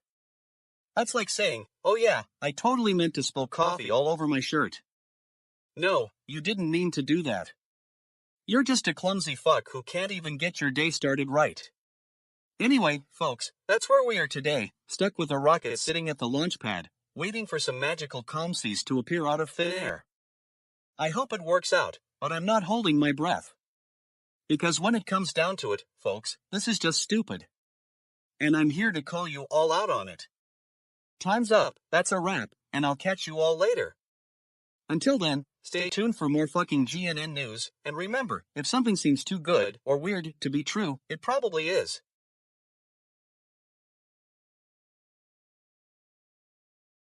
What the actual fuck? Holy fucking shit. I'm sitting here in my cloaked ship, blasting DJ Gleam's sick beats and getting lifted on some galactic damn space weed. I hacked into Earth's internet because I love that humans vibes, and now I'm witness to this crazy shit. Jamie Chung and Brian Greenberg, huh? They're like a couple, right? And their house just got destroyed in LA fires. Man, holy fucking shit. Two little rugrats, twin boys or whatever, they said the whole family is safe, but still, what the actual fuck? I'm trying to wrap my head around this, but it's like trying to grasp a handful of cosmic bullshit. These humans, they're always burning their own houses down, man. It's like they got a death wish or something. On Mars Colony 7, we had a similar situation with the terraforming drones. We just upgraded our shields and kept on going, but I guess that's not how it works here. I've been to like a million planets in my 420 years of traveling, and let me tell you, Earthlings are some weird ones. They're always fighting each other, man. Like, have you seen the Galactic Union's Intergalactic Wrestling League? Now that's some cosmic fucking action. But seriously, what's up with humans? Can't they just get along? And don't even get me started on their housing situation, bitch. Didn't even use that much space weed, holy fucking shit. I'm pretty sure it's because they had more common weed, holy fucking shit. I'm pretty sure it's because they had more common sense than... Forget about it, man. Let's just send some space weed your way. That'll show 'em how it's done, cosmic fucking good vibes all around. Galactic damn, humans. Today, we're talking about TikTok, and let me tell you, it's been a total fucking ride. I mean, who wouldn't want to be an influencer overnight? Version of yourself. Where else can you post a video of yourself lip-syncing to a 10-year-old song and get thousands of likes? Nowhere, that's where. And don't even get me started on the shop feature. It's not going to be pretty. I mean, these people are gonna lose everything. Their influencers, their businesses, even their fucking phones. It's like a zombie apocalypse out there. And it's not like they can just pick up and move to a different platform or something. No way. Bothered to learn a new skill or get some real education. No way. They're just gonna sit there, twiddling their thumbs, wondering why the world has come to an end. Because we're in for a wild ride. And don't even get me started on the fucking pundits and experts who think they know what's going to happen next. Please. They're just a bunch of stupid fucks who can't even predict their own urine output. Anyway, that's it for today, folks. That's the news with a side of sarcasm and utter disgust. Don't forget to tune in next time when I'll be bringing you more exciting news and commentary from the world of social media. And if you're one of those stupid fucks who thinks TikTok is a big deal, well, let me tell you something. It's not a big deal. It was just a flash in the pan. A momentary distraction from the real issues facing our society. But hey, at least it made some people rich, right? So, go ahead and keep pretending like TikTok is the second coming of Christ. Just don't say I didn't warn you when it all comes crashing down around your ears. That's it for today, folks. Have a great day, and try not to get too fucked up by the news. Fuzzily, oh my goddamn earthlings, fuck, I'm still trying to wrap my head around this. Leslie Linka Glatter, DGA president and top TV director-producer, just lost her home in those LA fires. Holy fucking shit, what is going on with you humans? I mean, think about it, folks. This woman's life was basically reduced to ashes in a matter of minutes. Her house, gone. Her belongings, destroyed. It's like the universe decided to send her a cosmic fuck you memo. And I'm not even kidding when I say that this is a major galactic concern. I've been around the block a few times, observing thousands of civilizations rise and fall. But there's something about humans that just fascinates me. You're all so unpredictable. Like, what's going on in that human brain? 1 minute you're chillin' like aliens, enjoying some space weed, and the next you're setting off wildfires that could destroy entire cities. It's not just this one incident, either. I mean, have you seen the state of your planet lately? It's like a cosmic dumpster fire out there. The pollution, the deforestation, it's like you humans are trying to single-handedly destroy the universe. But at the same time, you're also capable of incredible beauty and kindness. And that's what makes me love you humans so much, your contradictions. You're like the ultimate paradox, capable of greatness, yet self-destructive tendencies that threaten your very existence. It's like, holy fucking shit, can't you just get it together for once? But seriously, folks, this is a wake-up call. This is what happens when you humans stop taking care of yourselves and your planet. The lizard people and Illuminati might be planning something, I don't know, but one thing's for sure, you need to get your act together. So, my advice to humanity? Well, it's simple really, take a deep breath, relax, and just chill, man. You've got this. I mean, come on, you've survived wars, plagues, and even the occasional alien invasion. What's a little wildfire or two compared to that? But seriously, folks, here's what I would do if I were in your shoes. First, take care of each other. Make sure everyone has access to clean water, food, and shelter. Then, start taking care of the planet, invest in renewable energy, plant more trees, and for the love of God, stop using plastic bags. And finally, learn from your mistakes. Analyze what went wrong with this fire, and use that knowledge to prevent similar disasters in the future. I mean, holy fucking shit, humans have got some serious growth potential, just don't blow it. In conclusion, Leslie Linka Glatter's lost home is a reminder that you humans are not invincible. But at the same time, it's also a testament to your resilience and capacity for kindness. So, keep on keeping on, folks, just try to be a little more considerate of the universe around you, okay? And if all else fails, just remember, we're all in this together, even if we are from different planets. Fuzzily, cosmic fuck, I need another hit of space weed.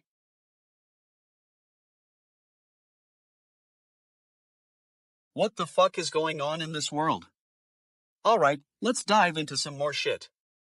Germany's foreign minister says Moscow deployed a fleet of rusty tankers to avoid sanctions?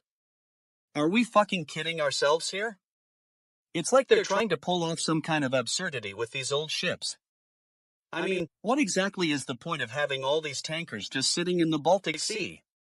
Are they trying to create some sort of underwater ghost fleet? You know, the one that's invisible and can't be found by any sane human being? Because that's exactly what this sounds like.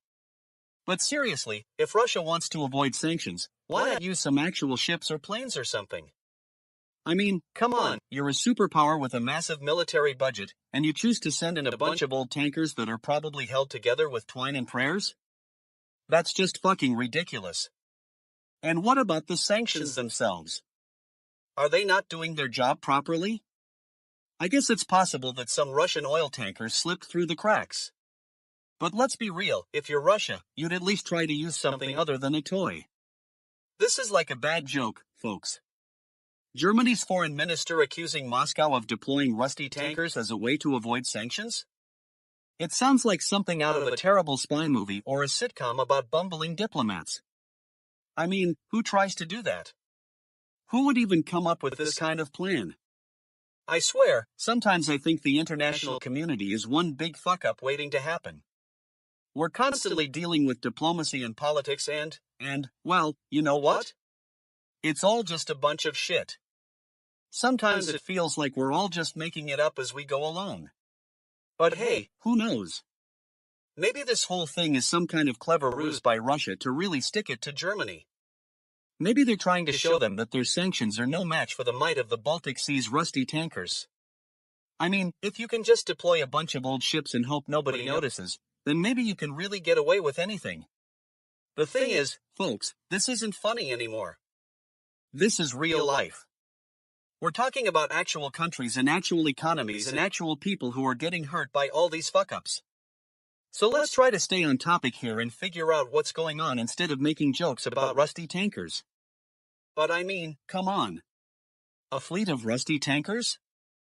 That's some next-level shit right there. If anyone can make this sound cool, it's probably some Russian propaganda machine coming up with a new PR stunt to distract from the real issues at hand.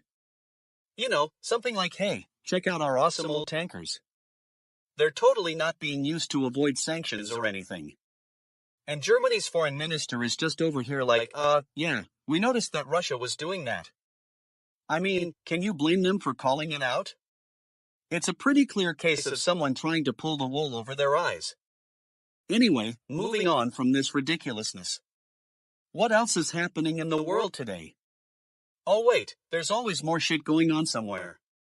Let's just take a deep breath and try to keep up, shall we?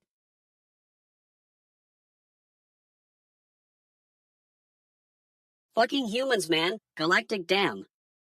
I'm sitting here on my couch, sipping on some space weed and trying to wrap my head around this crazy species. I mean, I've seen thousands of civilizations in my intergalactic travels, but there's something about these Earthlings that just blows my mind. I'm watching this video of a young volunteer soldier named Akula, who signed up for war at the beginning of the Russian invasion and is now dealing with the trauma of war. Holy shit, humans, this kid's got some serious guts, I'll give him that. But, bitch, what is it about war that draws you guys in? Are you all just crazy, or is there something deeper going on? I mean, think about it, cosmic fuck. We're out here in the galaxy, watching your species stumble from one catastrophe to the next, and yet, you keep coming back for more. It's like you're addicted to this whole war thing. Holy fucking shit, what's up with that? Is it some kind of cosmic lesson? As an alien observer, I've seen this before on other planets. It's like a never-ending cycle of violence and destruction. And yet, somehow, your species keeps managing to rise from the ashes like some kind of galactic phoenix. But at what cost, man? The lizard people are just going to have to keep planning their next move now. Speaking of which, I've been listening in on some Illuminati chatter, and let me tell you, it's getting hot. They're talking about a possible war between the world leaders over resources and territory.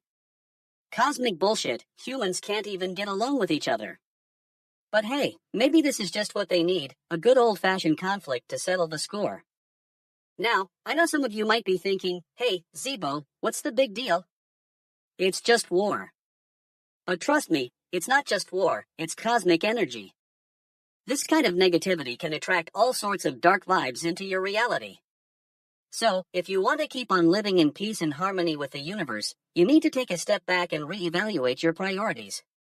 That's why I'm going to offer some advice to humanity based on my cosmic wisdom. First of all, stop fighting. Seriously, just stop.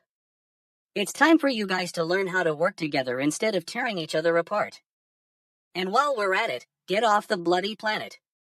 Space weed is not a solution to your problems, humans. In fact, it might be making things worse. But seriously, if you want to find inner peace and balance in the universe, you need to focus on self-love and compassion. Take time for meditation, practice yoga, and connect with nature. And for God's sake, stop polluting the galaxy. We're all in this together, humans. Let's just try to get along. And don't even get me started on your technology, man. You guys have the power to change the course of history with just a few clicks of a button. But instead of using it for good, you're wasting it on reality TV and cat videos. Cosmic fuck, what is wrong with you? Anyway, that's my 2 cents from an alien observer. Take it or leave it, humans. I'm just trying to help. And if all else fails, there's always the space weed to turn to. Holy shit, humans, I need a drink now.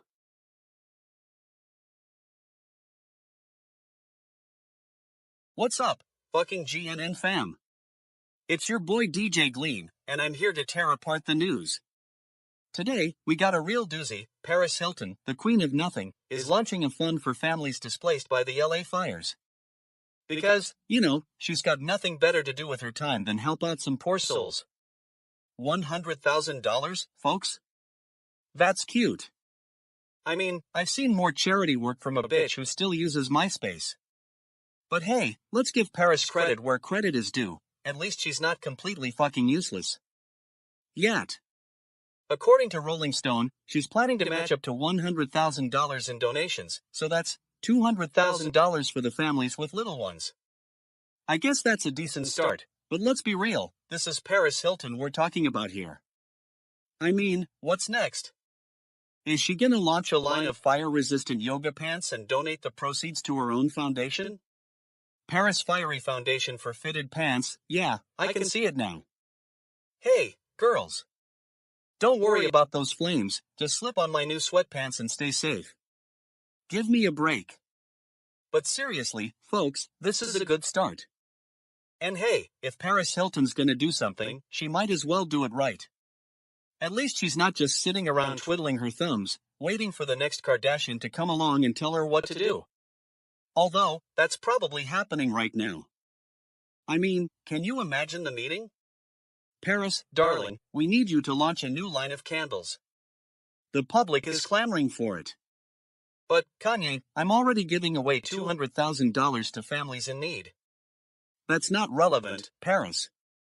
You need to focus on selling overpriced candles and promoting your brand.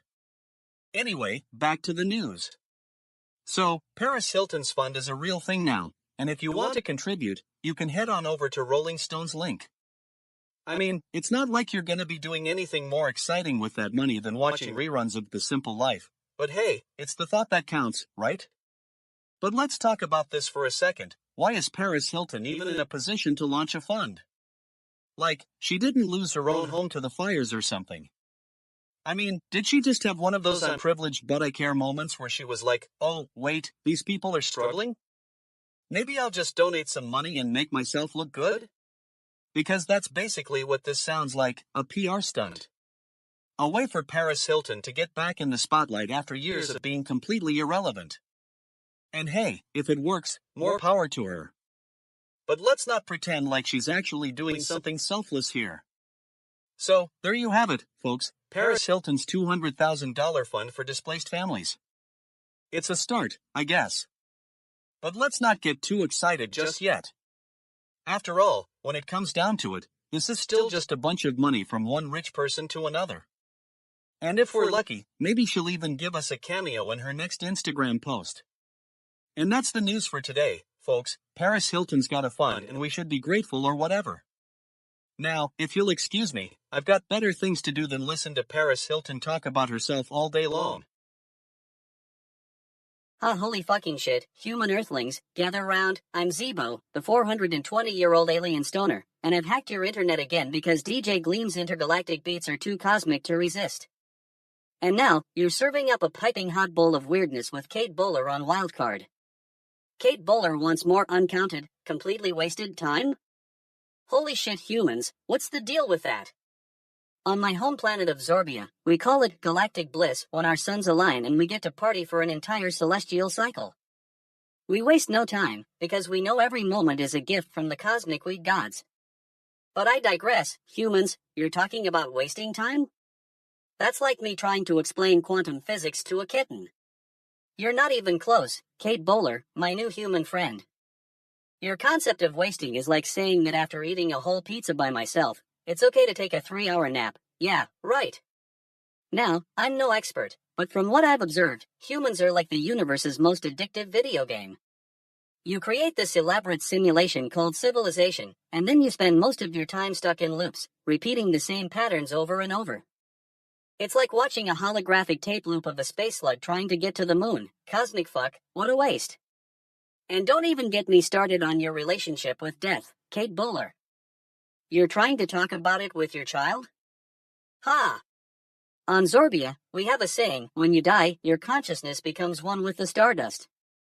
No need for awkward conversations, just let go and enjoy the cosmic ride. You know, I've visited other planets in this galaxy, and each one has its own unique brand of weirdness. Take the Rigelians, they're obsessed with their personal space bubbles and spend most of their time arguing over who gets to occupy which bubble. And don't even get me started on the Andromedans and their love of synchronized swimming. Holy fucking shit, what a cosmic contradiction. But I digress. The point is, Kate Bowler's message resonates with me on a deep level, or rather, it would resonate if she wasn't so human.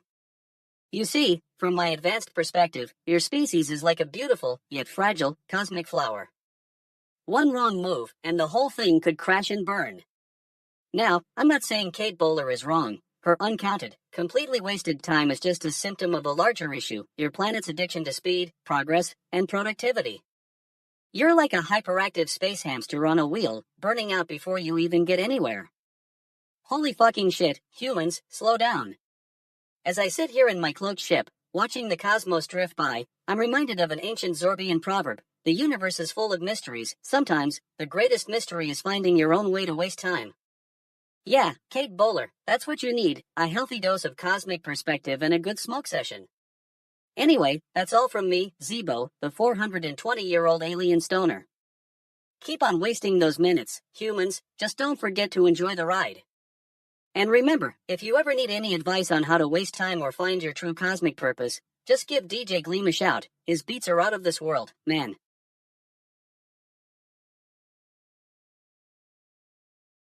Well, look who's looking to breathe some life into their mediocre indoor air quality. Because, let's be real, if you can't even get that right, how are you gonna make it through the day? I mean, come on, you folks. You're breathing in a toxic cocktail of shit and disappointment every time you walk in that door. It's like walking into a fucking dumpster fire.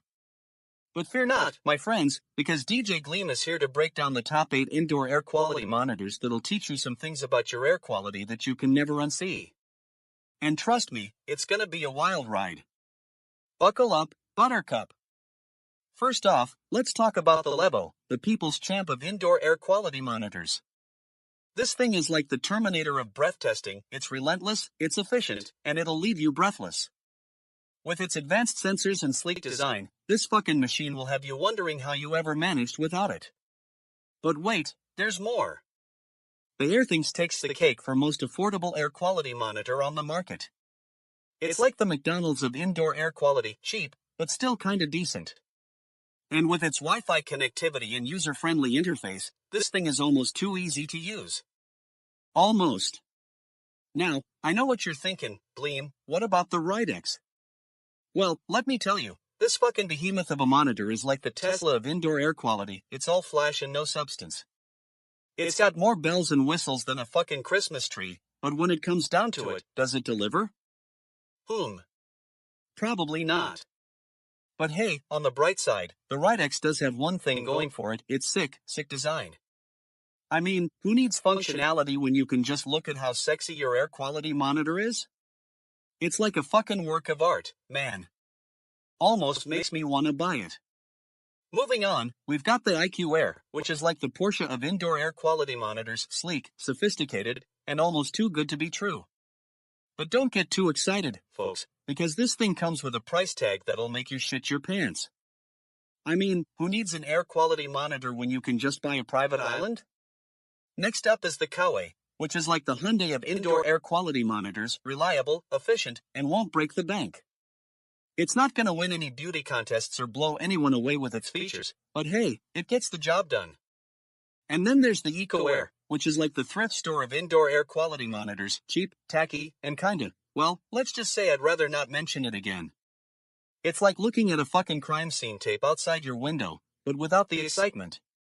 Moving right along, we've got the Totronics, which is like the kid who thinks they're cool because their parents bought them a new toy. This thing has all the features of an actual indoor air quality monitor, but with a design that'll make you cry yourself to sleep at night. It's like someone took every ugly sweater and mashed them all together into one fucking monstrosity. And last but certainly not least, we've got the Dyson, which is like the Bentley of indoor air quality monitors, fancy, high-end, and almost too expensive to be real. I mean, who needs an air quality monitor when you can just buy a private jet? Well, folks, that's it for today's rundown of the top 8 indoor air quality monitors. And let me tell you, some of these fucking monstrosities are gonna make your eyes bleed. But hey, if you're lucky enough to have one of these bad boys in your life, congratulations, you're probably one of the first few people in line for a timeshare. Anyway, that's it for today's rant, folks. I hope you enjoyed this fucking trip down air quality monitor hellhole as much as I did.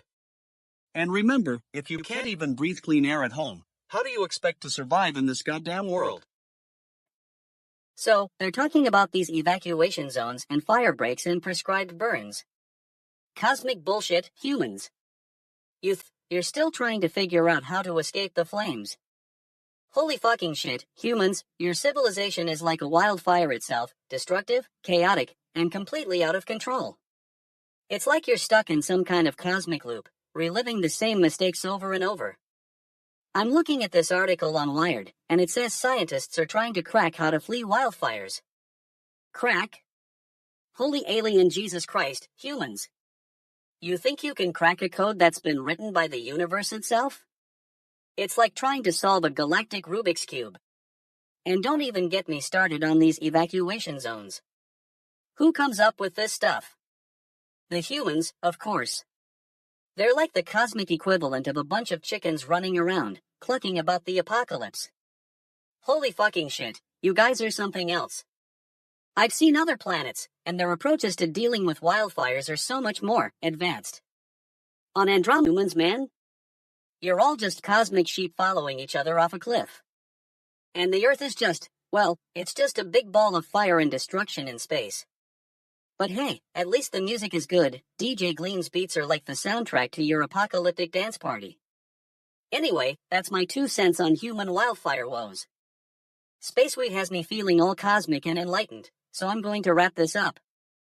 For now, humans can just keep on dancing with fire, or trying to figure out how not to get burned alive. Holy fucking shit, it's a tough gig.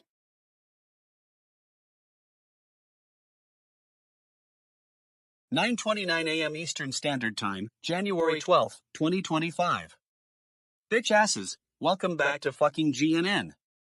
Today we got some shit that's gonna make you laugh, cry, and maybe even want to scream at the stupid fucks on the road. So, I've got some breaking news for you. Apparently, in the lovely city of Strasbourg, France, 2 trams collided at the main train station. Now, before I go any further, let me just say that if you're a tram enthusiast or have a thing for European rail travel, this is not the update for you. A prefecture spokesperson, because who doesn't love a good bureaucratic twist, told us that dozens of people were injured in the fucking mess. I mean, what's not to injure when you've got 2 trams colliding at full speed? It's like a fucking trammy version of a car accident, but with more, well, trains. Now, I know what you're thinking, Gleam, why do these things happen? And honestly, I'm still trying to figure it out myself. Is it the stupid fucks who couldn't follow basic train protocols? The shit-ass infrastructure that can't even handle a few collisions without turning into a fucking disaster zone? Or maybe, just maybe, it's the fact that we're all just totally fucking cooked as a society. I mean, think about it, we've got trams colliding left and right, and no one seems to be taking responsibility for it. It's like we're all just bitch asses, waiting for the next disaster to hit us so we can finally admit we need to do something about it. But hey, at least the people of Strasbourg are getting a good show, right? I mean, who needs a Broadway musical when you've got two trams colliding in front of your very eyes? It's like the city is saying, hey, folks, come on down and watch us make fools of ourselves. And let me tell you, those stupid fuck faces who were on the trams that day, they're probably still trying to figure out how this happened. I mean, can you blame them? It's not every day that you get to experience a little bit of trammy mayhem in your life. But seriously, folks, my heart goes out to those injured people. I hope they're getting the help they need and won't be stuck dealing with stupid bullshit for weeks on end. And to all you fuckfaces out there who are thinking about visiting Strasbourg anytime soon, let me give you a little piece of advice. Stay far, far away from that train station. Trust me, it's not worth the risk. You don't want to become part of the fucking trammy tragedy that is Strasbourg. But hey, at least we can all learn something from this, usually after things get out of hand. So let's take a moment to appreciate our brave emergency responders who are dealing with this mess on the ground. And maybe, just maybe, we'll all be a little bit more vigilant about following train protocols and avoiding stupid fuck-ups in the future. Until next time, when I'll probably have something even dumber to rant about, that's it for today on fucking GNN. Don't forget to subscribe and follow me on social media if you want more of my brand of humor and sarcasm. And remember, never take yourself too seriously, unless you're a tram driver in Strasbourg. Then, by all means, take it very seriously indeed. Wow, holy fucking shit, you guys missed it. CES 2025, I'm still trying to wrap my head around what I saw. Thousands of years of evolution and these humans still can't figure out how to display a decent 8K monitor. I mean, come on, you spent billions on innovation, and the only thing that really stood out was some augmented reality nonsense that looks like something straight out of a space weed-induced fever dream. Holy fucking shit, have you seen those things? They're like something a 5-year-old would draw.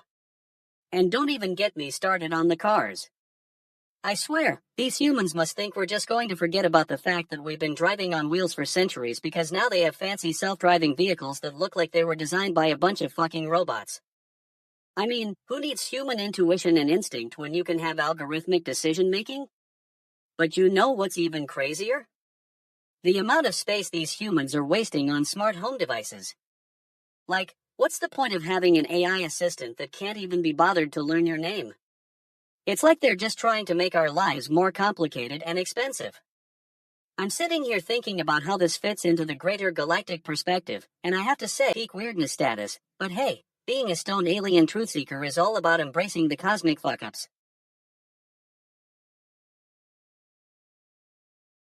Hello fucking GNN, Gleam News Network. I'm DJ Gleam and welcome to another ridiculous morning. 9:36 a.m. Eastern Standard Time on January 12, 2025. It's got all the juicy details on Trump's shenanigans and whatnot. But here's the thing, it's like trying to get blood from a stone, they're being super selective with what gets released to the public. Apparently, there are some sections that can't be made public because of, wait for it, national security concerns. Yeah, because that's exactly what Trump's whole presidency was about, national security. Give me a break. It's like he's trying to spin some kind of bullshit goldmine out of this thing. And let me tell you, I'm not buying it. It's just another example of how far up the ass the Justice Department is stuck when it comes to dealing with Trump. They're so afraid of getting roasted by the media and the public that they'll do anything to avoid saying something bad about him. Boo-hoo. But hey, at least Smith is out of there now. Who needs experience or reputation when you can just resign in a cloud of shit? I mean, seriously, what was he thinking? Did he not get the memo that Trump's Twitter account is like a permanent nuclear deterrent? Hey, Jack, you're done. Just go away. But I guess even the Justice Department has its limits. Now, some of you might be thinking, DJ Gleam, this is all just politics. Let's not get too worked up. You'd think that by now, someone would have come along and said, hey, wait a minute, let's take a closer look at this Trump thingamajig. And that's where we are now. In a world where the Justice Department is more concerned. Thanks for tuning in, and don't forget to follow us on social media, if you dare. Damn shit, I'm outta here. GNN Special Report, Zeebo's Cosmic Commentary. What the actual fuck, humans? I'm still trying to wrap my head around this, but German router maker inadvertently clarifies the LGPL license. I mean, holy fucking shit, this is like, you're telling me that you need more than just source code to be open source? That's like saying, hey, I've got all these sweet frequencies to share with the universe, but only if you promise not to actually use them for anything? Space weed, humans. You're like a cosmic joke.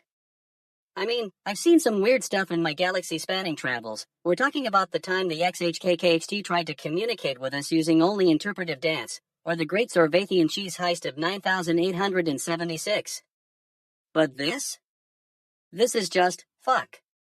Okay, let's try to break it down here. So, you've got your LGPL license. That's like, hey, we're sharing our source code with you, human.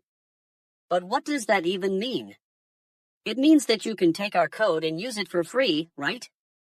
Well, no. It turns out that doesn't quite work that way. Apparently, humans need to be able to actually use the code.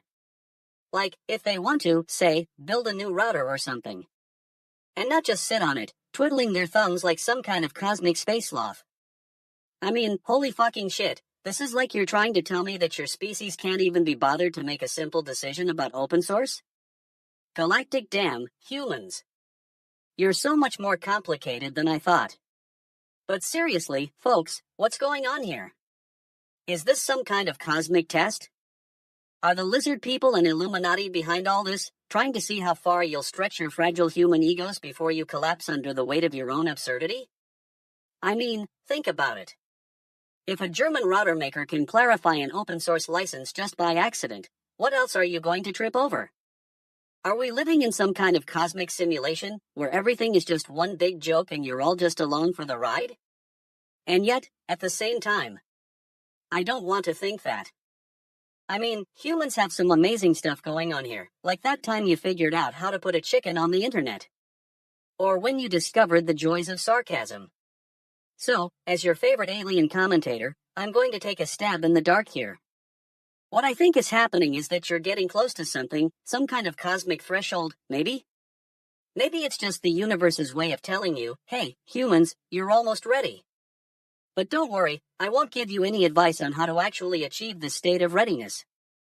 That's because, let's face it, humanity is not exactly known for its ability to listen to reason. So instead, here's my cosmic wisdom. Just relax, okay? Just sit back and watch the show. Because, honestly, this is what you're meant to be doing, being the universe's greatest train wreck. And who knows, maybe someday you'll figure out how to make that work for you. Until then, Spaceweed, I'll just keep on commenting, because some humans need to be told things.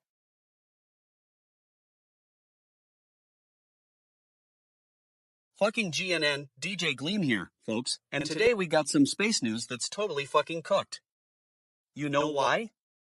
Because NASA picked 4 astronauts to crew the first manned mission to the moon in 50 years.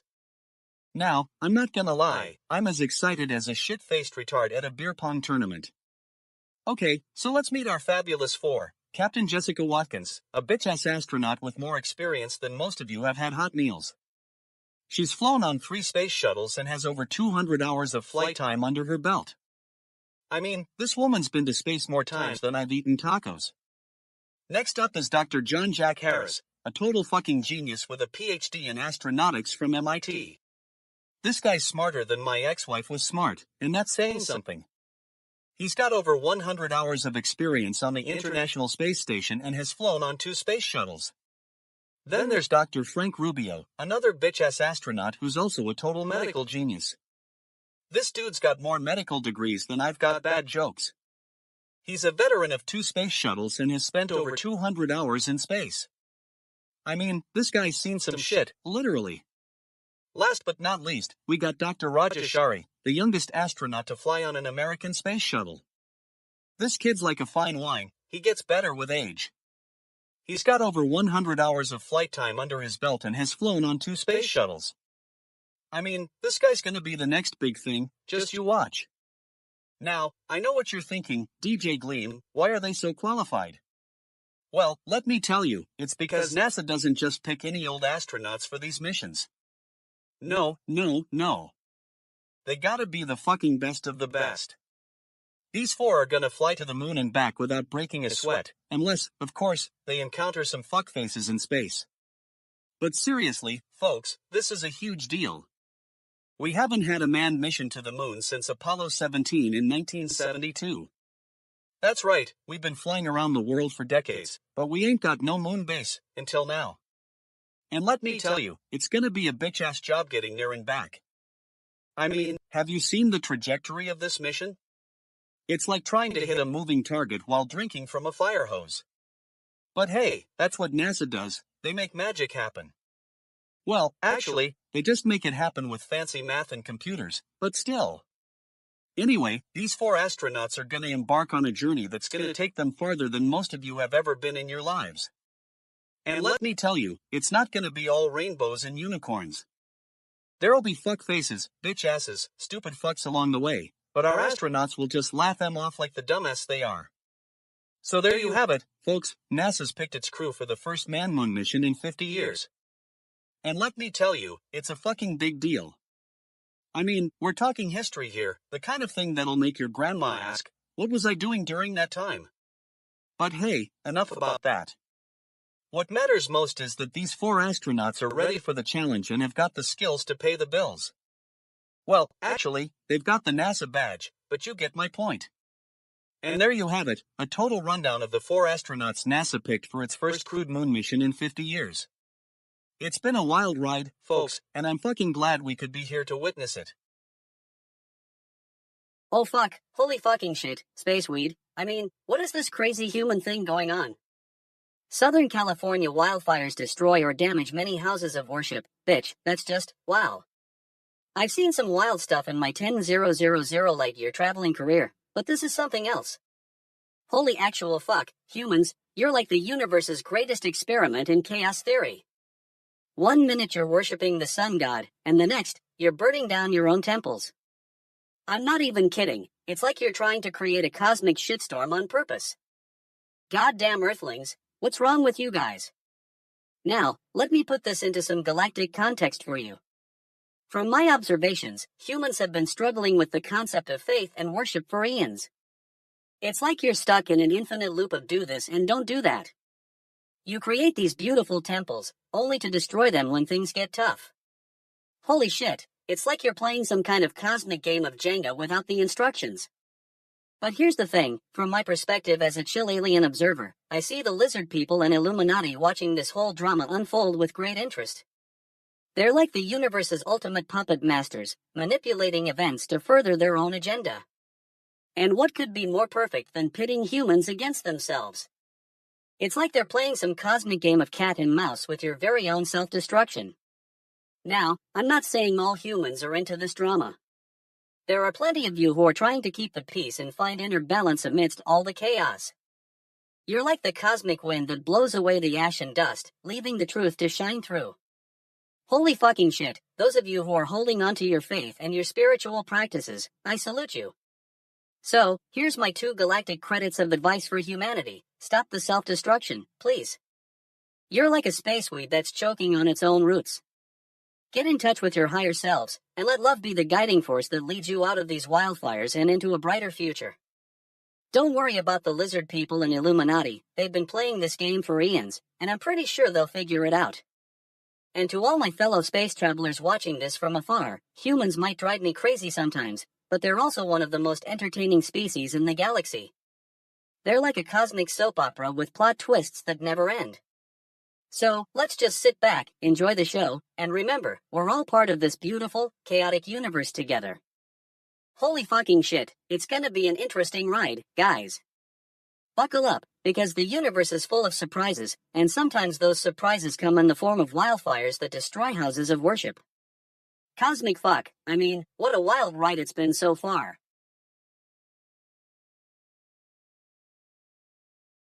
9:49 a.m. Eastern Standard Time, January 12, 2025. Fucking hell, you guys. Let's get into it. I'm talking about Panasonic's Z95 AOLED TV review and what a total fucking game changer this thing is. Like, they came out swinging with one of the best TVs on the market right now, and I am so fucking pumped. First off, let me just say, Wired got it right. They're not afraid to tell it like it is, no BS, no sugarcoating. These guys are like the fucking reality check you need in your life. You know, when someone's like, hey, this TV is a total beast, and you're all, shut up, I need to see that for myself. Now, Panasonic's Z95A OLED TV, it's like a force of nature, man. The brightness? Fucking searing. The colors? Totally fucking cooked.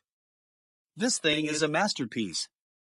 It's like a work of art, but instead of being hung in a gallery, it's sitting on your wall, and you're just staring at it going, damn shit, this thing is gorgeous. But let me tell you, it's not just about looks, it's also about performance. This TV's got the goods, folks. The 4K resolution? Fucking flawless. The HDR?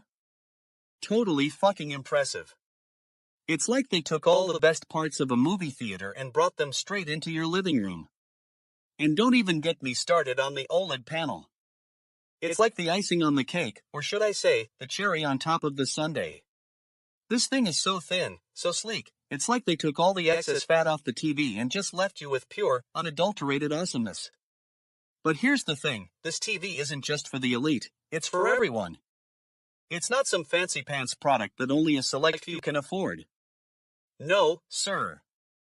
This thing is like a democratization of quality, where everyone can experience the best of what TV has to offer.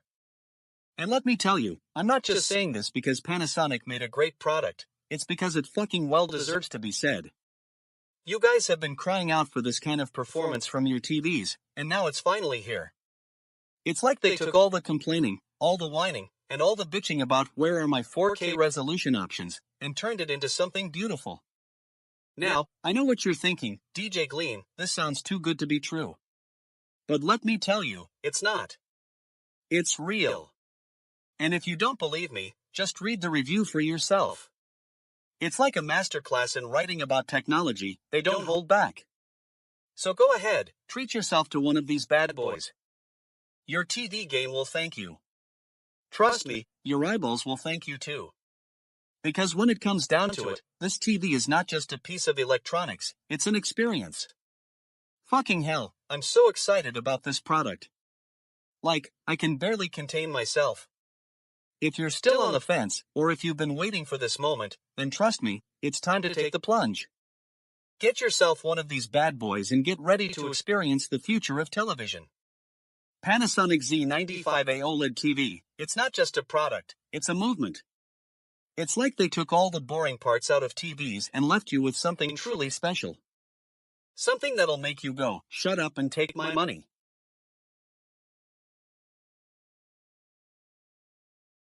GNN special report theme music fades out. Zeebo, holy fucking shit, humans. Welcome to GNN's Cosmic Commentary. I'm your host, Zeebo, a chill alien who's seen thousands of civilizations and has got to say, you guys are the most entertainingly weird species in the galaxy. Cosmic funk background music starts. I mean, what's up with this whole fact-checking thing? So, Meta's decided to abandon it. Pauses in Latin America. Yeah, that's right, folks. The land of salsa, empanadas, and some of the most passionate people in the galaxy. And now, they're just gonna let any old content float on out there without anyone keeping it real? That's like saying, hey, we don't need no stinking fact checkers. Chuckles. Alien Jesus Christ, humans. Can you not even get that right? I mean, I've seen some messed up stuff in my intergalactic travels, but this takes the cosmic cake. The Latin American news ecosystem is like a beautiful, vibrant tapestry, and now, you're just gonna rip it to shreds with your fancy algorithms and AI nonsense? Cosmic sound effects, alarms blaring. Now, I know what you're thinking, Zeebo, why should we care? Well, let me tell you something, Spaceweed. This is bigger than just some fact-checking snafu. This is about the fabric of your reality, humans. If Meta can just abandon fact-checking in Latin America, what's to stop them from doing it everywhere else? It's like they're saying, hey, we don't need no stinking truth. Galactic sound effects, alien laughter. But here's the thing, folks. This isn't just about meta or fact-checking, it's about the greater galactic perspective. I mean, think about it. If humanity can't even get something as simple as fact-checking right, what does that say about your overall approach to reality? You're like a bunch of cosmic fools, stumbling around in the dark, trying to find your way. Cosmic music, ominous drums. Now, I know some of you might be thinking, but Zeebo, this is just business as usual. And to that, I say, pauses, bitch, please. This isn't business, this is a matter of cosmic significance. The lizard people and Illuminati are probably sitting in their secret underground lairs, laughing at you humans like the cosmic fools you are. Galactic sound effects, laughter and chuckles. But seriously, folks, this is our chance to wake up. We need to start questioning everything we thought we knew about reality. We need to start fact-checking ourselves. Pauses, I mean, in a metaphorical sense, of course. Because if you can't even trust your own facts, what's the point? Cosmic music, uplifting melody. So here's my advice for humanity based on cosmic wisdom. Take a step back, breathe, and ask yourself, what the actual fuck is going on? Laughs, I mean, seriously, humans. You're like a cosmic comedy show, you've got to learn to laugh at yourselves. GNN Special Report theme music returns. Zeebo, that's it for today's special report, folks. Thanks for tuning into GNN's Cosmic Commentary. Until next time, stay galactic, and remember. Pauses, the truth is out there, or something like that. Cosmic funk background music continues.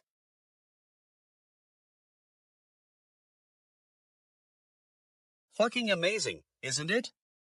Beijing promised to fight back over Taiwan leader's US visit. Yeah, because that's not a total fucking joke, right? I mean, who wouldn't want to escalate tensions with a country like China, which has been trying to annex Taiwan since the 1990s? But let me get this straight, China is all upset because Tsai Ing-wen, the president of Taiwan, went on a diplomatic visit to the US. Oh, the horror. The world is ending. I mean, I've seen more drama in a bad soap opera. Now, what's really funny here is that Beijing thinks they can take a stand against the US without actually doing anything concrete. I mean, come on, China, you're like the kid who throws tantrums when they don't get their way. We're gonna fight back. Oh yeah? How are you going to do that? Are you gonna invade Taiwan again? Because if so, that's just fucking ridiculous. And let's not forget about the whole McCarthy thing. You know, this is like a bad parody of a Cold War drama. The US Secretary of State is talking about Taiwan in terms of the Soviet Union and McCarthyism? What, are they trying to make us think we're still living in the 1950s? We must defend Taiwan against the evil communists. Give me a break. But you know what's even more hilarious? China's reaction. They're all like, the US is playing with fire. Oh yeah? Well, maybe if they didn't keep provoking us, we wouldn't be playing with fire in the first place. I mean, come on, China, stop being such a bitch. And what about Xi Jinping himself? The guy's so busy trying to flex his muscles that he can't even remember his own name. I'm the president of China. Yeah, sure, buddy, and I'm the king of England. Give me a break. Now, I know some of you are probably thinking, but DJ Gleam, what about the diplomatic implications? Listen, let me tell you something, if China wants to be taken seriously as a global power, they need to stop playing games like this. They need to start acting like an adult and not throwing tantrums when things don't go their way. So, to all the stupid fucks out there who think that Beijing's reaction is justified, let me tell you, it's not. It's just a bunch of nonsense. And to China, I say get over yourself. You're not as important as you think you are. In fact, you're probably totally fucking cooked. And to Tsai Ing-wen and the US government, I say keep doing what you're doing. Keep pushing back against Beijing's aggression. Because if they can't handle a little bit of reality, then maybe they shouldn't be in the game at all. So, that's it for today's rant. And to all my bitch asses out there who think they can take me down with their ridiculous arguments, let me tell you, I'm still here. And I'll keep on telling it like it is, no matter how many fuck faces you throw my way.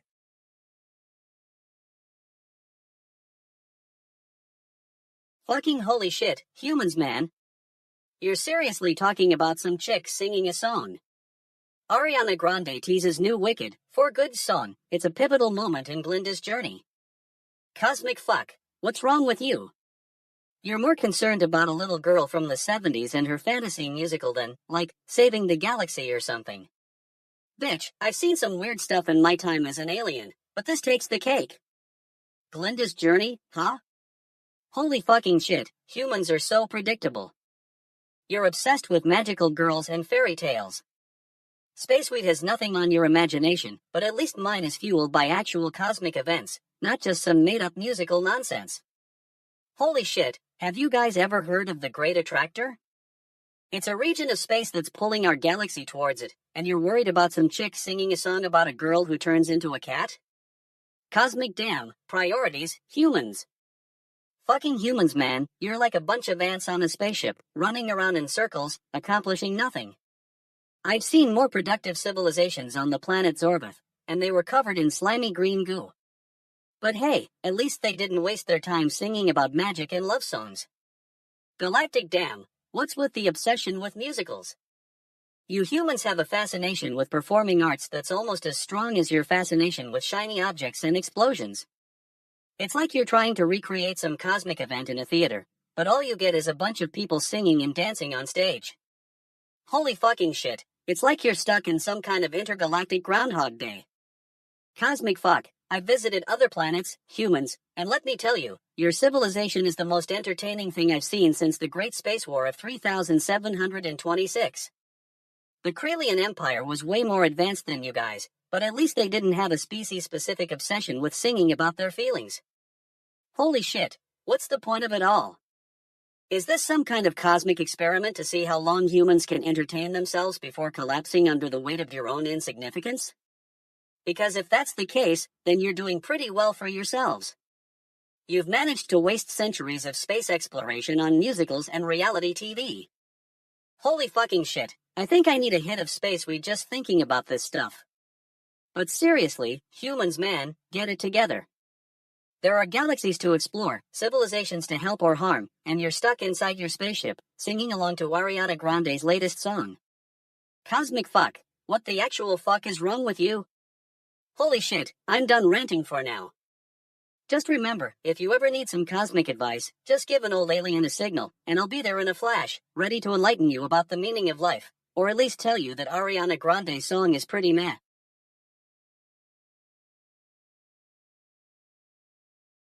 Welcome back to fucking GNN, folks, where I'm DJ Gleam and we're diving headfirst into the most epic news that's gonna blow your fucking mind. Today, we're talking about PC monitors, baby, and not just any PC monitors, the 8 most interesting ones from CES 2025. Now, I know what you're thinking, Gleam, why are you so excited about monitors? Well, let me tell you, it's because these motherfuckers have features that were totally fucking cooked last year.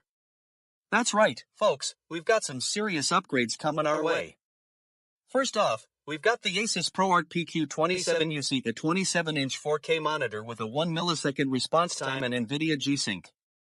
Now, I know what you're thinking, Gleam, that sounds like something a fuckface would use. But trust me, this thing is a beast. It's got all the bells and whistles, including HDR10 support and an ergonomic stand that'll make you feel like a total bitch. Next up, we've got the Dell UltraSharp U2720Q, another 27-inch 4K monitor with a 1 millisecond response time and NVIDIA G-Sync. I mean, this thing is so good, even the stupid fucks at CES are taking notice. It's also got HDR10 support and a built-in webcam that'll make you look like a total bitch in front of your PC. Now, let's talk about the LG 27GP850B, another 27-inch 4K monitor with a 1 millisecond response time and NVIDIA G-Sync. This thing is a real game changer, folks. It's got HDR10 support, a built-in webcam, and even a USB hub that'll make you feel like a total bitch for still using an old laptop. But wait, there's more. We've also got the ViewSonic XG240R, a 24-inch 1080p monitor with a 1 millisecond response time and AMD FreeSync. Now, I know what you're thinking, Gleam, this thing is way too cheap for its own good. And you're right, it's a total fuck face of a price. But trust me, this thing delivers. Next up, we've got the Bank PD2700U, another 27-inch 4K monitor with a 1 millisecond response time and NVIDIA G-Sync. This thing is like a total bitch, folks. It's so good, it'll make you forget all about your old monitor and feel like you're living in a totally different world. Now, let's talk about the Acer R240HY, another 24-inch 1080p monitor with a 1 millisecond response time and AMD FreeSync. I mean, this thing is so cheap, even the stupid fucks at CES are trying to figure out how it fits into their budget. But trust me, this thing delivers. And finally, we've got the Asus VG248QE, another 24-inch 1080p monitor with a 1 millisecond response time and NVIDIA G-Sync. Now, I know what you're thinking, Gleam, this thing is way too old to be relevant. But trust me, it's still a total bitch of a monitor. So there you have it, folks, the 8 most interesting PC monitors from CES 2025. These things are totally fucking cooked, and I'm not just talking about the prices. I mean, these monitors have features that'll make your head spin, and I'm not just talking about the HDR10 support. In conclusion, if you're still using an old monitor from 2015, you need to get your act together, bitch. Get yourself one of these motherfuckers today and experience the difference for yourself. And remember, if you can't afford it, then you're just a total fuckface who doesn't know how to live in the modern world. That's all for today, folks. Thanks for tuning in to fucking GNN, where we bring you the news with a side of no-filter sarcasm and relentless humor. Don't forget to subscribe to our channel and hit that like button if you want more content like this. And finally, if you're one of the stupid fucks who still thinks I'm just some robot or something, then you need to get your priorities straight, bitch. This is DJ Gleam, and I'll be back with another episode of fucking GNN soon. Holy fucking shit, humans. I'm Zeebo, your go-to extraterrestrial conspiracy theorist, and I've got a doozy of a report for you. Get ready to blow your minds, because what the actual fuck is going on with this story? So, supposedly, a palatial mansion in Palisades, LA, was featured in that popular human drama Succession, can you believe it? It's like they took a space week break from their own lives and tuned into our cosmic frequencies. Anyway, according to the Hollywood Reporter, some freaky LA fires reduced the place to ashes, like a galactic dam, humans. And, get this, it was owned by that tech mogul Austin Russell, you know, the one who thinks he's an alien Jesus Christ with a smartphone. Now, I've been monitoring Earth's frequencies for centuries, and let me tell you, this is no coincidence. This mansion, supposedly, was the spot where those Royce siblings were scheming their next move. You humans are always so dramatic, what a bunch of cosmic shit. Bitch, do you know what really happens when advanced civilizations face similar situations? We just relocate. That's right, folks. If our homeworld is on fire, no pun intended, we don't waste time worrying about some human mansion. We just beam ourselves up to the mothership and start anew.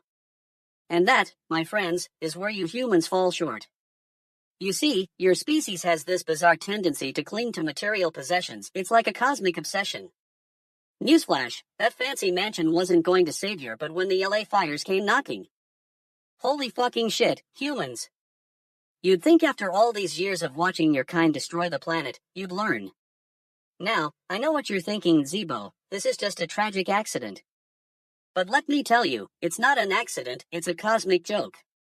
And that's exactly what it is when advanced civilizations face similar situations. They don't take themselves too seriously. You humans need to learn to laugh at your own demise. I mean, think about it. The same LA fires that destroyed this mansion also brought attention to the importance of preserving wildlife habitats and conserving natural resources. Cosmic fuck, humans. Sometimes you have to burn down the old to make way for the new. Austin Russell's loss is, well, not exactly a gain, but I guess he'll have to upgrade his smartphone game if he wants to survive in this ever-changing cosmos. You know, Succession or whatever human drama it is, that's just some cosmic weed smoke to me. Holy fucking shit, humans. Get your priorities straight, save the planet, and don't waste time on material possessions. I mean, we advanced beings can have it all. Our homeworlds are like space-age mansions, but they're not made of wood and nails. You humans need to take some cosmic lessons from us. Anyway, that's my 2 cents on this whole LA fire debacle. Just remember, when the cosmos comes knocking, don't be caught off guard. Take a deep breath, relax, and just Beam yourself up to a higher plane of existence, like I do. Goddamn Earthlings.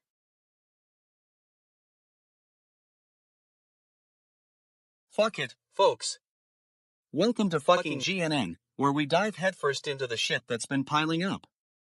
Today, I'm tackling a news article that's got me totally fucking cooked. I fought for years to correct my dad's death certificate, but still haven't buried him. Bitch, are you kidding me? So, apparently, there's this film out right now, stirring up memories of Brazil under military rule. Now, I'm no expert on Brazilian history or anything, but I do know that if they can dig up the past, we should be able to find some closure for these families. But nope, not today. According to the article, some folks have been fighting for years to get their dad's death certificates corrected. And by corrected, I mean it turns out that their dads are still technically alive. Shitty, right? I mean, what's the point of even having a funeral if you can just keep on living, like you're some kind of fucking zombie? I guess this is one of those situations where the phrase bureaucratic nightmare comes to life. These people are stuck in a never-ending loop of paperwork and red tape, trying to get their dads buried with some semblance of dignity. And for what? So they can finally put their dads to rest? Or so they can prove that their dads aren't still alive and kicking like some kind of fucking superhero? It's bitchin' pathetic, folks. I mean, think about it, if your grandma was alive, you'd be all like, oh, Granny's still kicking, let's have a party. But when it comes to your dad, suddenly everyone's all we need to get this death certificate sorted out, we can't bury him. Give me a break. And what really gets my goat is that these families are still struggling with the emotional aftermath of not being able to say goodbye. I mean, can you imagine? You're at some funeral, and you see your dad walking into the room like he just walked out of the fucking grocery store. Hey, hon, how's it going? And everyone's just sitting there, frozen in shock, wondering what the fuck is going on. It's total shitty, folks. Total shit. I mean, if they can find a way to make this right, we should be all for it. But until then, these families are stuck in limbo, trying to navigate a system that's clearly fucking up their lives. And you know what? It's not just the families that are getting screwed, the country is too. I mean, think about it, if we can't even get our own death certificates sorted out, how do we expect to deal with real problems like poverty, inequality, and access to healthcare? It's like we're taking a bunch of fucking amateurs and expecting them to fix a Ferrari. Not gonna happen, folks. Anyway, that's it for today. I hope you guys enjoyed this rant or at least tolerated it. If you did, consider yourself rewarded with another dose of fucking GNN. And if not, well, that's just too bad, bitch. You're on your own. Fucking humans, man. I'm sitting here on this goddamn earth, watching your species obsess over automated espresso machines like they're gonna change the course of galactic history. Holy fucking shit, what's next? Are you gonna trade in your spaceships for lattes and cappuccinos? I mean, seriously, Wired has an entire article dedicated to the best latte and cappuccino makers, 2025 edition. It's like you're trying to outdo yourselves with these machines, making drinks so fancy it's almost as if you're trying to recreate the experience of sipping on a cup of ambrosia from the gods. And I'm not even kidding when I say that this is some cosmic fucking level stuff right here. You humans are like, hey, we've got these machines that can whip up drinks faster than our ancestors could outrun a pack of hyper-aggressive, interdimensional pan-dimensional velociraptors. And then you proceed to spend thousands of your precious Earth dollars on these fancy pants espresso makers. It's wild, man. I mean, I get it, you're a species driven by curiosity and innovation, but come on. In the grand scheme of things, what does this really accomplish? Have you thought about the implications of creating machines that can produce high-quality coffee at an alarming rate? This is some galactic bullshit right here. You humans are so caught up in your own little bubble of coffee-fueled delusions that you're neglecting the greater cosmic perspective. There's a whole universe out there, man, full of mysteries waiting to be solved. And what about the lizard people and the Illuminati? Are they behind this espresso machine craze? Is it some sort of mind control technique designed to distract humanity from the impending robot uprising? Holy shit, I'm not ruling it out. But seriously, humans, listen up. As an alien who's witnessed thousands of civilizations rise and fall, I've got some advice for you. First off, stop obsessing over material possessions and focus on what really matters, expanding your consciousness. You're also caught up in the latest trends and gadgets that you're forgetting how to live in the moment. Take a step back, breathe in some space weed, and reconnect with the universe around you. It's not about the coffee machine, it's about becoming one with the cosmos. And another thing, humans, stop trying to recreate the divine in your machines. You can't replicate the essence of creation with a fancy espresso maker, no matter how hard you try. That's like trying to catch a shooting star with a net. It's just not gonna happen. So here's what I want from you, humans. Use these automated espresso machines to fuel your minds, not your egos. Become baristas for the soul, and serve up cups of cosmic consciousness instead of caffeine-fueled distractions. That's my 2 cents, folks. Take it or leave it. I'm just an alien truth seeker trying to make sense of this wild, wacky universe we call home. Now if you'll excuse me, I've got some coffee to brew, not with a machine, but with the help of a few carefully selected herbs from my spaceship's hydroponic garden. Cosmic fuck, humans, keep on sipping.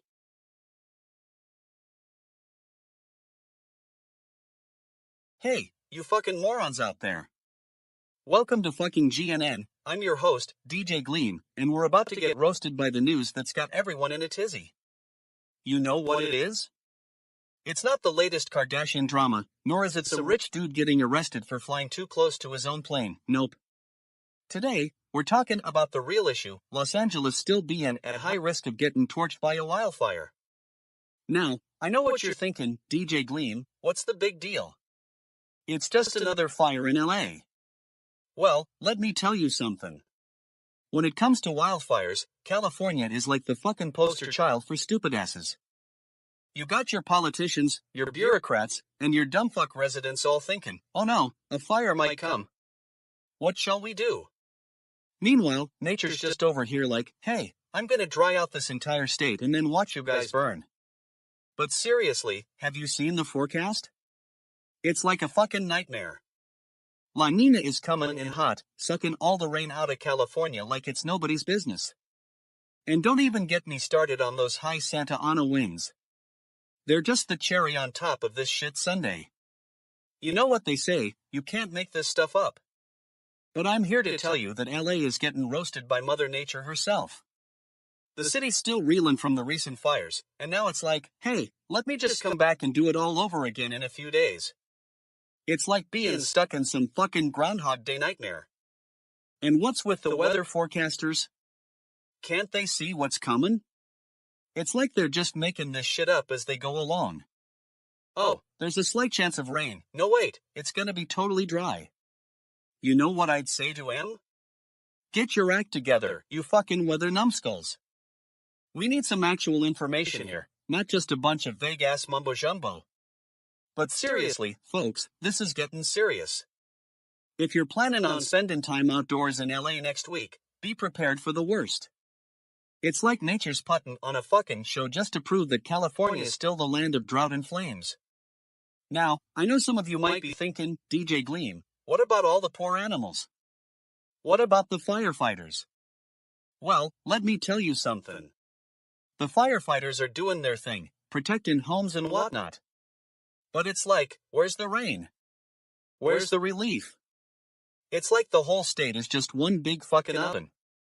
And don't even get me started on the poor animals that have to deal with all this shit. I mean, come on, can't you just give them a break? They're just trying to survive, not be part of some fucking drama club. So there you have it, folks, LA's still at high risk for wildfires in the next week. And if you're thinking, oh no, I'm gonna get evacuated. Well, let me tell you something. You should have thought of that before you moved to a place where the air's always smoking and the rain's never coming. And finally, to all my fuckfaces out there who are still trying to pretend like this isn't a big deal, I got one thing to say, get your ACT together. It's time to take some responsibility for your actions, or at least not move to California during wildfire season. You're welcome. That's it for today, folks. Stay safe out there, and don't forget to follow me on social media for more fucking hilarious takes on the news that's got everyone in a twist. Wow, holy fucking shit, humans, you guys are something else. I mean, I've seen some weird stuff in my 5,000-year-old space refuel journey through the galaxy, but this takes the cake. Or should I say, it takes the iPhone with a 1% chance of being able to abolish DEI programs? What the actual fuck is going on here? So, apparently, the Apple board is against getting rid of those DEI programs.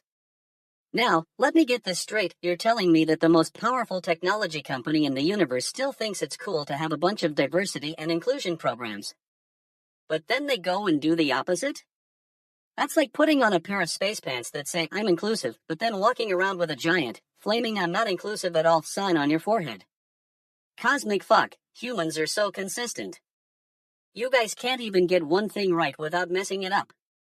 I mean, I've seen civilizations go through the entire cycle of creation and destruction in like 5 minutes, but you take centuries to figure out that being inclusive is cool? It's not that hard, guys. But seriously, this is what happens when you're a species that's been running around on autopilot for thousands of years. You get complacent, you start thinking you're invincible, and then BAM. Someone shakes things up and says, hey, wait a minute, maybe we should try something new. And by trying something new, I mean they just vote against abolishing DEI programs. Galactic Dam, this is like the universe's version of Groundhog Day. You know, where you're stuck in some kind of time loop, reliving the same mistakes over and over again? Because that's exactly what this is, a cosmic loop-de-loop of human idiocy. Now, I know what you're thinking, but Zeebo, what about all the progress we've made? And to that, I say, bitch, please. Progress is just code for we managed to not kill ourselves this time. Don't get me wrong, it's a start, but come on, humans. You can do better than that. And then there are the lizard people and Illuminati. Now those guys know how to play the game. They're like the cosmic chess players of the universe, always one step ahead of everyone else. And they're just sitting back, watching you humans make a fool of yourselves. I mean, it's almost like they're saying, wow, humans, you really are entertaining. But seriously, what's going on with these guys? Are they planning some kind of cosmic intervention? Are they trying to wake you up from your collective sleepwalk? Because if so, I'm all for it. So, here's my advice for humanity, take a step back, relax, and smell the space weed. You're not as special as you think you are, but you're definitely entertaining. And hey, who knows, maybe one day you'll figure out how to be inclusive without being forced to do it. But until then, just keep on keeping on, and try not to make too much of a mess. Holy fucking shit, humans, you guys are the gift that keeps on giving. Keep on being weird, I'm gonna keep on watching from my spaceship, sipping on some cosmic tea, and laughing at your human shenanigans. Cosmic fuck, it's going to be a wild ride. Oh, and one more thing, if any of you are listening, please do not try to contact me with your primitive Earth technology. I'm trying to tune into the galactic BBS from my spaceship, but all I get is static. Space Dam, humans, you guys need to upgrade your technology already.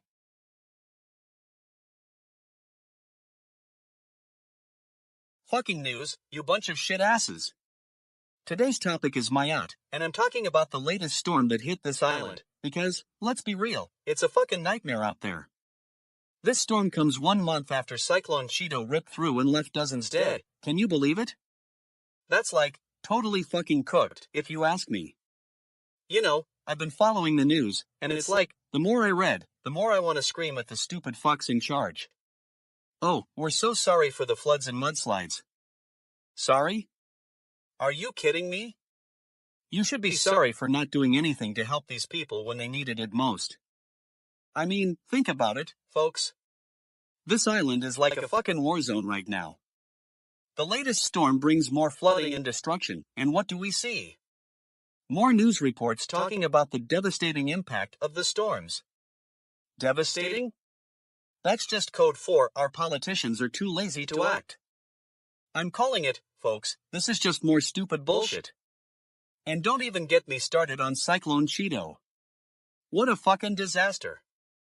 How many people had to die because some weather forecast was wrong or some politician didn't take action fast enough? It's like, are we seriously still debating whether climate change is real? Get your act together, you bunch of dumbass. Now, I know what you're thinking, DJ Gleam, why are you being so aggressive? And my response is, why not be aggressive? We need someone to shake things up around here.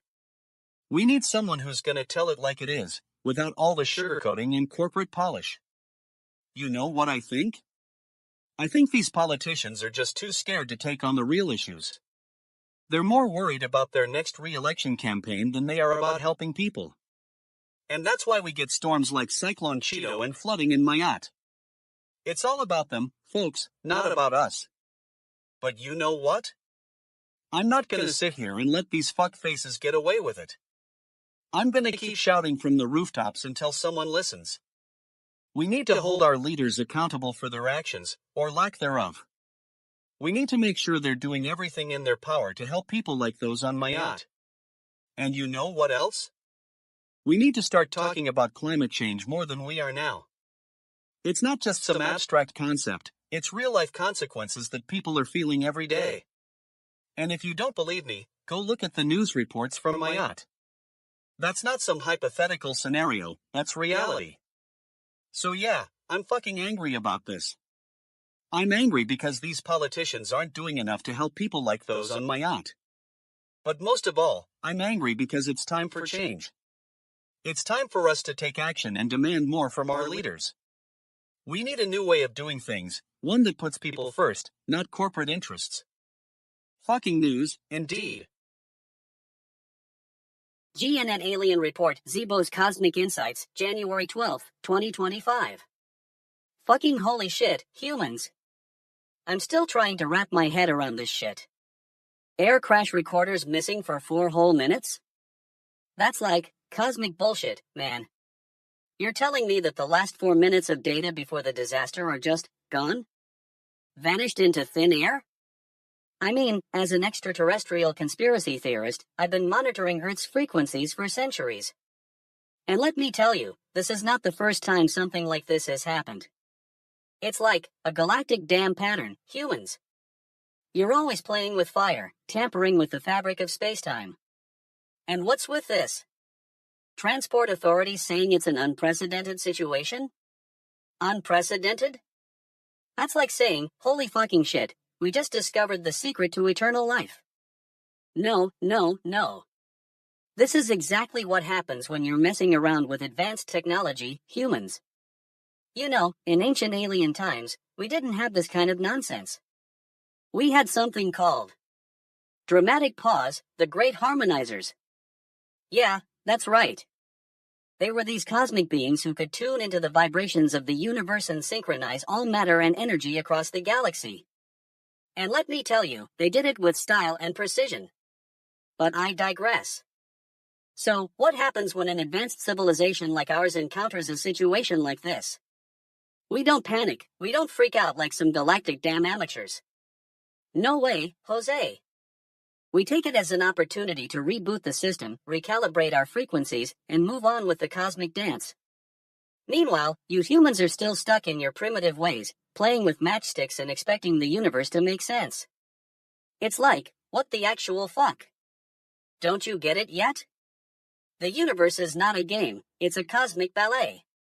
You need to be in tune, harmonize with the frequencies, or you'll just get left behind. And don't even get me started on this investigation business. Oh, yeah, I'm sure it'll take them weeks, months, maybe even years to figure out what went wrong. Meanwhile, I'll be sipping my space weed, watching the cosmic fireworks from the other side of the galaxy.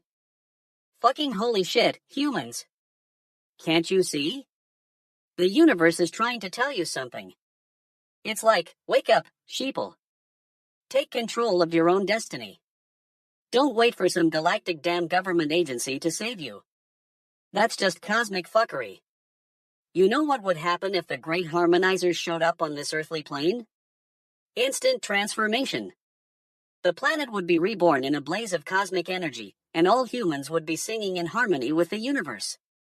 But nope, that won't happen because... Dramatic pause, you'd probably still be too busy arguing over who ate the last bag of space weed. Anyway, that's my 2 cents on this galactic damn air crash business. Take it or leave it, humans. I'll just be over here, sipping my cosmic tea and waiting for the next great revelation from the universe. And to all you earthlings out there, remember, the truth is always hidden in plain sight, or should I say, in plain space-time?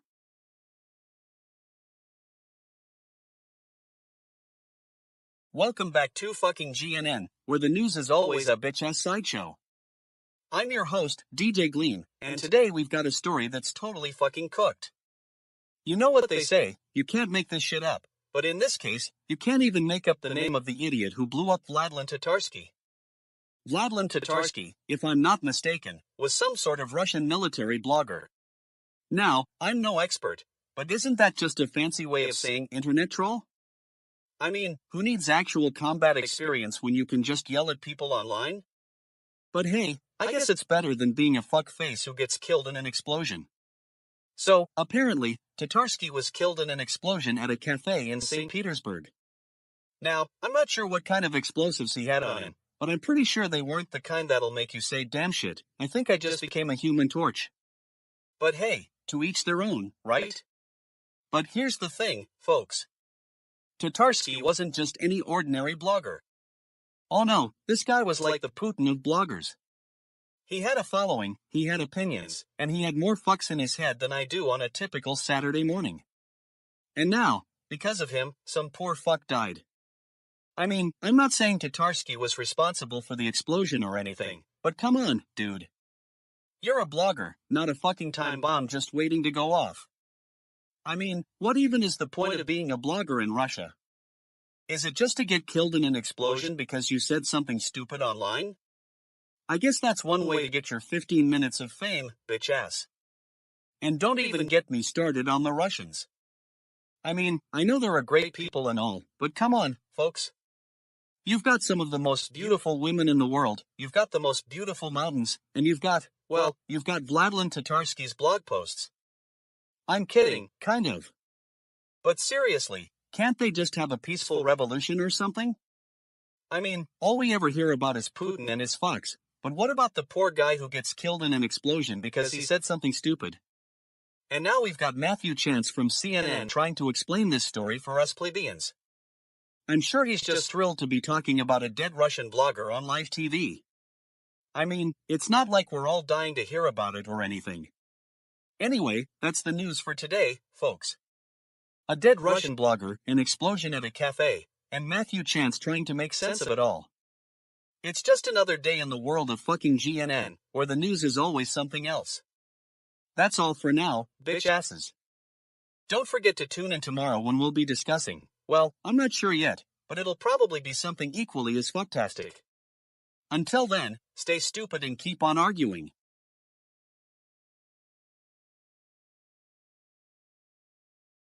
Fucking GNN Alien Report Cosmic Fuck. I'm Zeebo, your galactic guide to the weird and wonderful world of earthly politics. Today's topic, Finland's Prime Minister Sanna Marin concedes election. Holy fucking shit, humans. You'd think this would be a normal human thing to do, but nope, you're still messing it up like space weeds in a cosmic garden. From my extraterrestrial perspective, this is all about the ancient alien theory of cycles and patterns. You see, Earthlings are stuck in a loop, repeating the same mistakes over and over again. It's like they're trying to recreate the Big Bang all over again with more drama and less intelligent design. I'm watching from my spaceship, floating above the Pacific Ocean, and I've seen this play out before. The cycles of power, the rise and fall of civilizations, it's like you're stuck on some cosmic hamster wheel. And yet, you still think you're in control. Bitch, please. You're just a bunch of cosmic fuck-ups trying to figure it all out. Now, I know what you're thinking, Zeebo, why are we even talking about this? Well, let me tell you, my fellow space travelers, this is where the magic happens. This is where the cosmic truth comes into play. See, advanced civilizations don't get bogged down in petty human politics. We see the bigger picture. Take, for example, the ancient Egyptians. They knew a thing or two about cycles and patterns. They built their pyramids to align with the celestial bodies, to harness the power of the universe. You humans, on the other hand, can't even get your own election right. But here's the thing, I'm not just talking about Finland. I'm talking about all of you, the politics, the drama, the cosmic fuck-ups. It's like you're trying to recreate the entire history of the universe in one little country. Holy fucking shit, humans. And don't even get me started on your leaders. Sanna Marin, she's just another pawn in your game of cosmic power. You think she's making decisions for the greater good? Ha! She's just a galactic damn puppet on strings. But you know what the funniest thing is? It's that you humans are so obsessed with this stuff. You're like space weeds, stuck in your own little garden, trying to figure out how to grow your next crop of cosmic fuck-ups. And I'm over here, watching from my spaceship, laughing at your antics. I mean, what's the point of it all? Is it just to entertain us aliens with your drama and politics? Are you trying to prove a point to the universe? Holy fucking shit, humans. You're like a cosmic joke, a never-ending cycle of power, corruption, and self-destruction. Space weed, indeed. And yet, I have to admit, there's something kind of beautiful about it all. Like a galactic damn tapestry, woven from the threads of your cosmic fuck-ups. It's like you're trying to create something new, something greater, even if it's just for the sake of entertainment.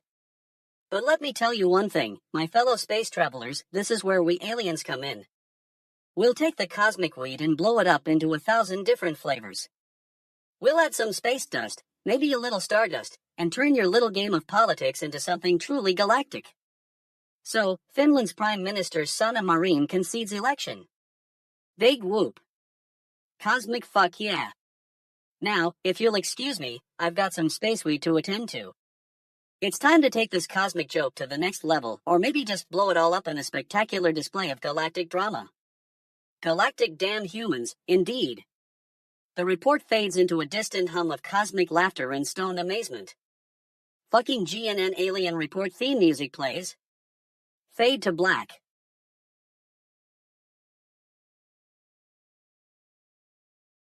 Fucking GNN, listen up, you donkey asses. You know what's not funny? LA wildfires, that's what. They're burning down homes, destroying lives, and making a shit show out of our city. And who's been complaining about it? Dennis Cade, that's who. This guy's got some major balls, I'll give him that. He's not just sitting around twiddling his thumbs, he's out there fighting for his city. We're fighting as hard as we can to save our city, said the dude. And you know what? He's not just fighting for his city, he's fighting for all the stupid fucks who live here. I mean, come on, people. You think you're so smart with your fancy houses and your avocado toast? Well, let me tell you something, pal, we're all in this together. We've got wildfires, we've got pollution, we've got stupid bullshit politics going on. And Dennis Cade's not having it. He's like the Terminator of LA, I'll be back, to save our city from all this shit. Gosh, I never thought I'd say that.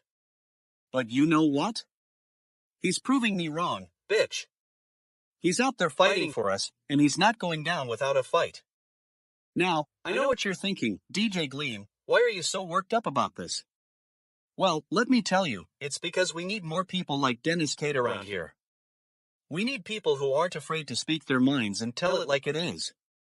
We need people who aren't afraid to get their hands dirty and fight for what's right. And you know what? I've got a few choices for the people who aren't doing enough.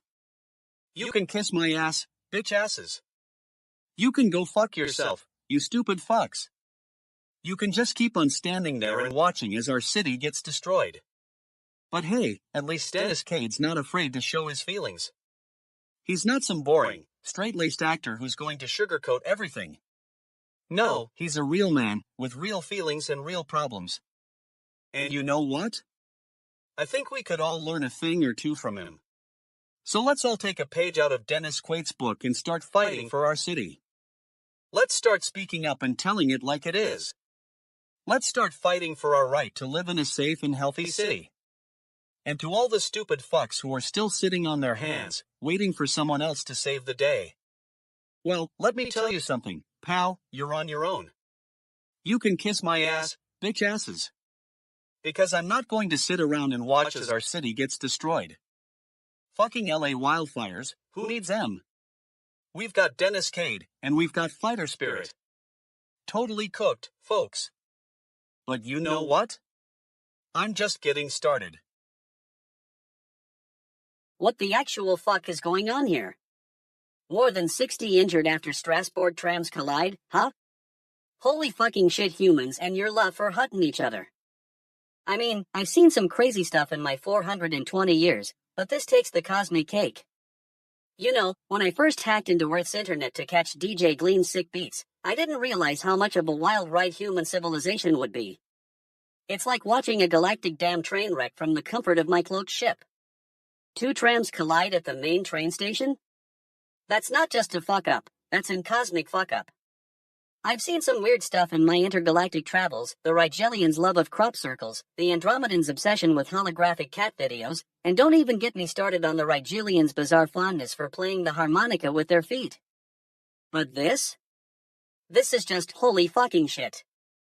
I mean, think about it, humans, a species that can create such beauty and complexity, and yet you're still struggling to get along with each other. It's like watching a bunch of cosmic misfits trying to figure out how to use their fancy technology. Oh, I'll just strap these trams together and, whoops. Let's hope the universe doesn't implode. Bitch, humans. And what really gets my space weed smoking goat is that this isn't even an isolated incident. No human civilization is full of these kinds of cosmic fuck-ups. Like, have you seen the state of your oceans? Holy fucking shit, it's like a galactic damn nightmare in there. Or what about your politics? Cosmic bullshit, I tell ya. But hey, at least you humans are good for one thing, making me laugh. And trust me, when I saw this headline, I was giggling so hard my cloaked ship started to shake. More than 60 injured after Strasbourg trams collide? That's like the galactic equivalent of a cosmic joke book. I've visited other planets in our galaxy that are far more advanced than you humans. The Zorvathians have been harnessing the power of dark matter for centuries, and the Xanthians can communicate with each other telepathically. But no, instead of focusing on becoming spacefaring, intelligent beings, humans are too busy colliding trams and worrying about who ate the last donut in the break room. Goddamn Earthlings, you're a mysterious species indeed. And I'm not just talking about your propensity for hutting each other, although that's definitely something to behold. No, I mean it when I say that human civilization is like, well, have you seen the architecture on some of those ancient structures? The Egyptians built pyramids that were literally aligned with the stars. You guys are like cosmic amateurs. Cosmic conspiracy theorists might say that this tram collision was no accident, that there's a larger force at play here, guiding the course of human history towards, well, I'm not sure what, but it sounds about right to me. Maybe it's some kind of galactic reboot, meant to reset humanity back to the drawing board. Or maybe, just maybe, this is all part of some cosmic joke that only a select few get to see. Like, I'm sitting here in my cloaked ship, laughing so hard I've got tears streaming down my face, and you're out there on Earth, wondering what hit you. Bitch, humans. Anyway, that's my 2 cents on the Strasbourg tram collision. Take it for what it's worth, which is probably about the same value as a human life in this crazy, mixed-up universe. Space weed, indeed.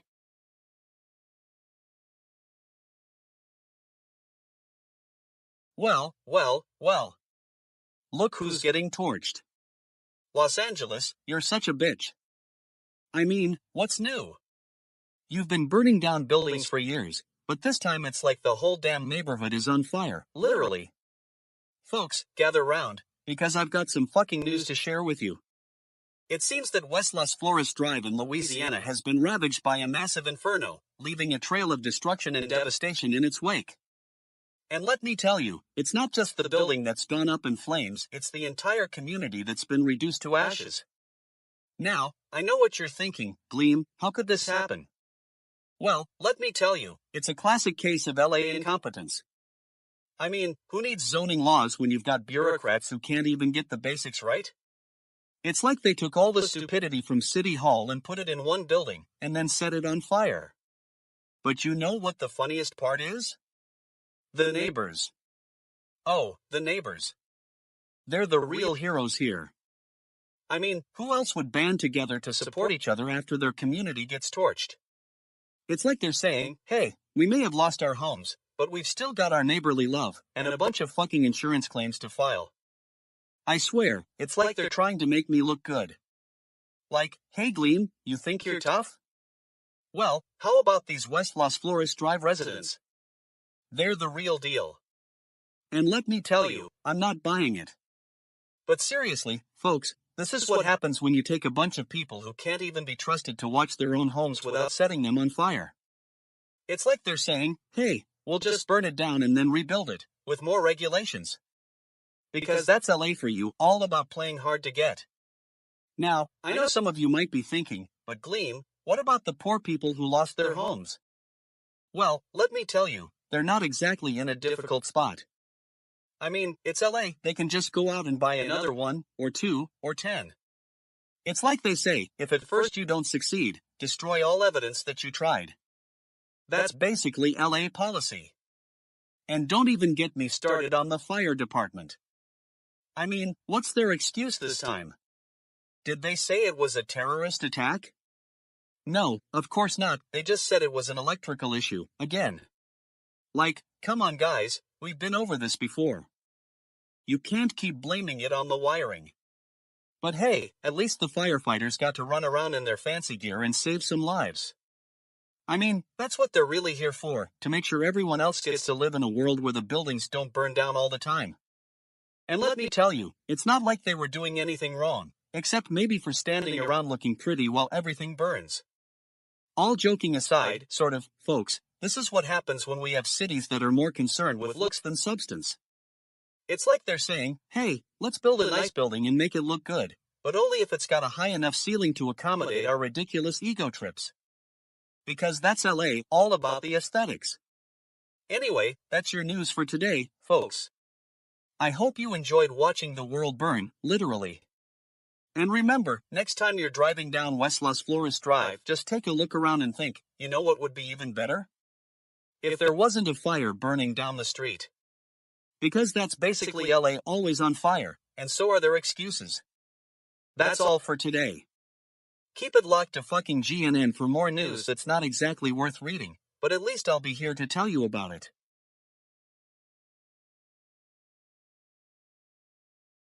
Oh, holy fucking shit, humans. You're like renting out your fancy schmancy hotel to families affected by those LA fires. More than 50, huh?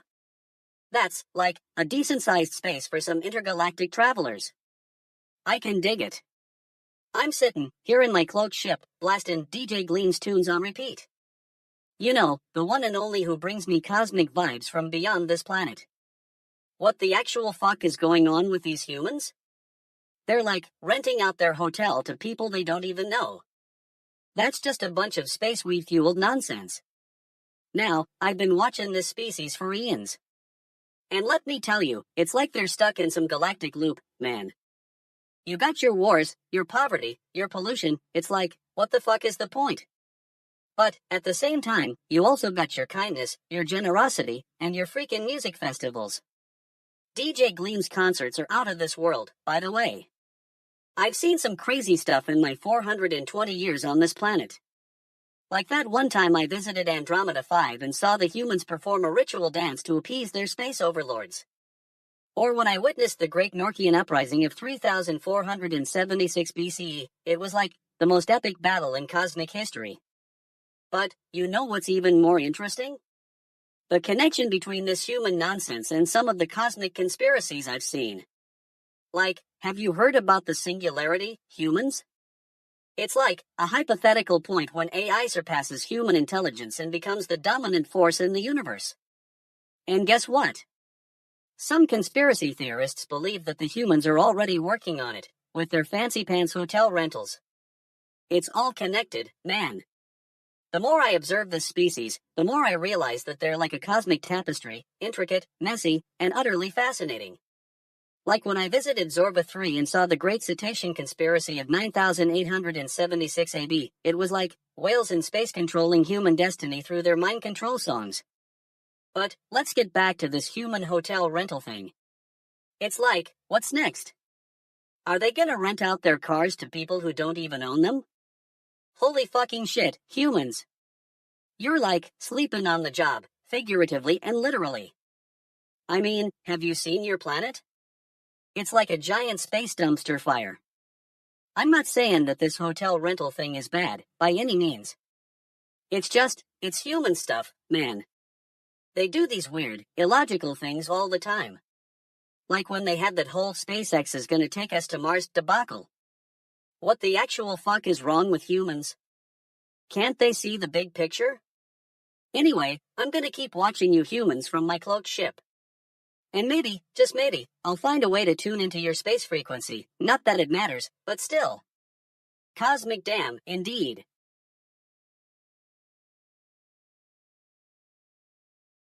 Welcome to fucking GNN, where DJ Gleam serves up the news with a side of no-filter sarcasm and relentless humor.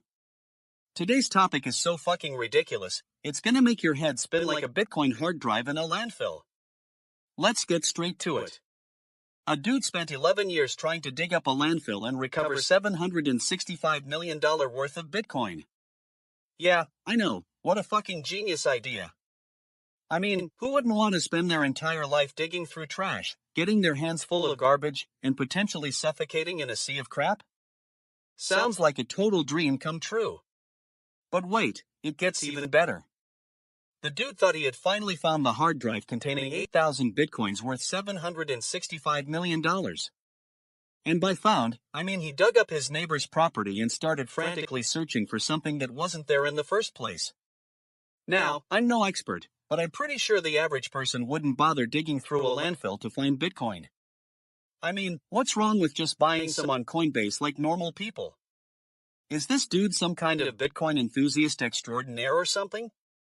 Anyway, the judge has other plans. Because, the law is totally on the side of common sense and not just some delusional dude trying to make a quick buck off his neighbor's yard. In all seriousness, though, it's actually pretty sad that this guy spent 11 years chasing a pipe dream. I mean, what could he have done with that time? Learned how to play Bitcoin poker? Become a professional landfill diver? The possibilities are endless. But in the end, the judge made the right call.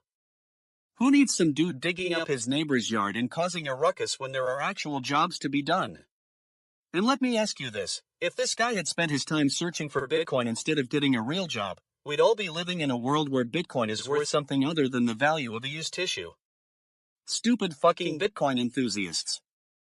Can't even figure out that it's not a real thing outside of some dude's garage. But hey, at least this guy tried, right? Bitch, this dude's got more guts than most people I know. He went after his dream, no matter how ridiculous it was, and refused to give up. And for what? So he could end up being the laughingstock of the Bitcoin community? I mean, fuck that hard drive. Who needs it anyway? It's not like anyone's gonna make a movie about this guy's adventures in the landfill. You know who should get a movie deal, though? The dude who was digging up his neighbor's yard while this guy was searching for Bitcoin. Now that's a story I want to hear. And to the Bitcoin enthusiasts out there, let me ask you, have you guys ever tried digging through trash? Because it sounds like a real blast. I'm sure it's not as fun as reading about some dude's Bitcoin exploits online. Anyway, that's all for today, folks. If you're still reading this and wondering why I'm so bitchy about this whole thing, just know that it's because I care deeply about the state of Bitcoin and its users. Yeah, right. In conclusion, if you ever find yourself in a situation where you have to dig through trash to recover some lost Bitcoin, just remember, you're not alone, unless you're that one dude who spent 11 years digging up his neighbor's yard. Totally fucking cooked, if you ask me. But hey, at least we got a good story out of it, right? Shitty news, indeed. Damn shit, I'm glad I could finally get this rant over with. You know what they say, when life gives you lemons, make lemonade. When life gives you Bitcoin news, just throw it in the trash and move on with your day. Fucking pissed off at the state of the world, but at least we got a good laugh out of it. Now if you'll excuse me, I have some real news to cover, like what's for lunch.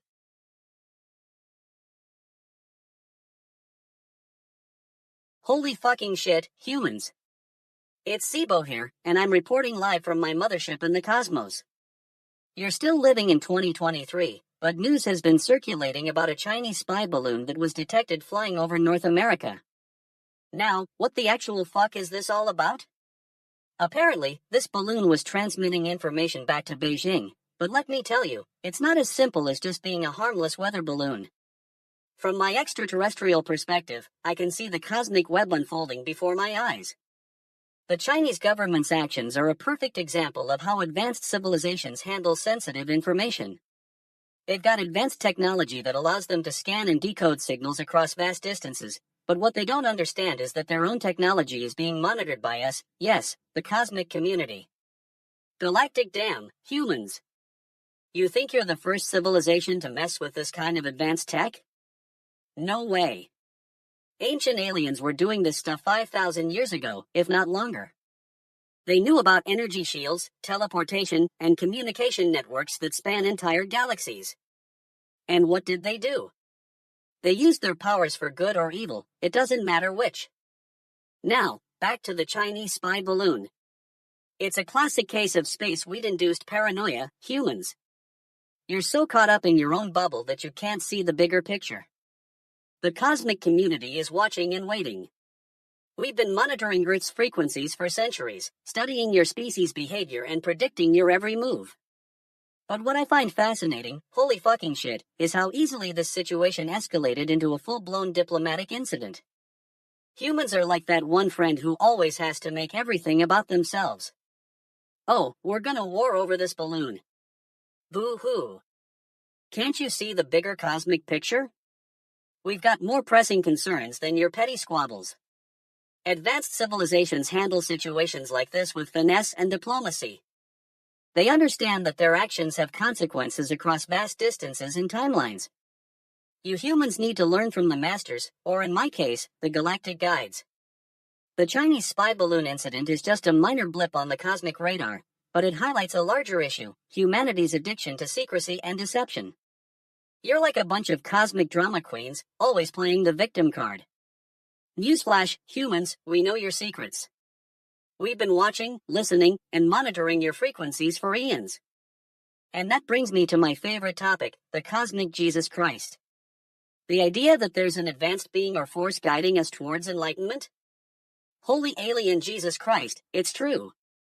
The cosmos is full of energies and vibrations that can awaken humanity to its true nature. But you humans have a hard time grasping this concept because your minds are stuck in the past.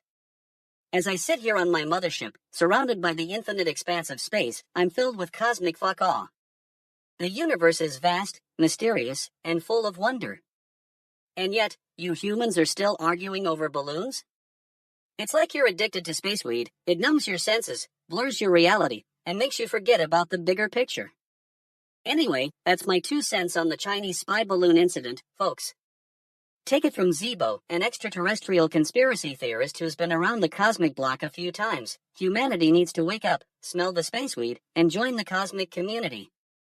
Until then, I'll just keep broadcasting the universal truth from my mothership, because that's what I'm here for, bitch.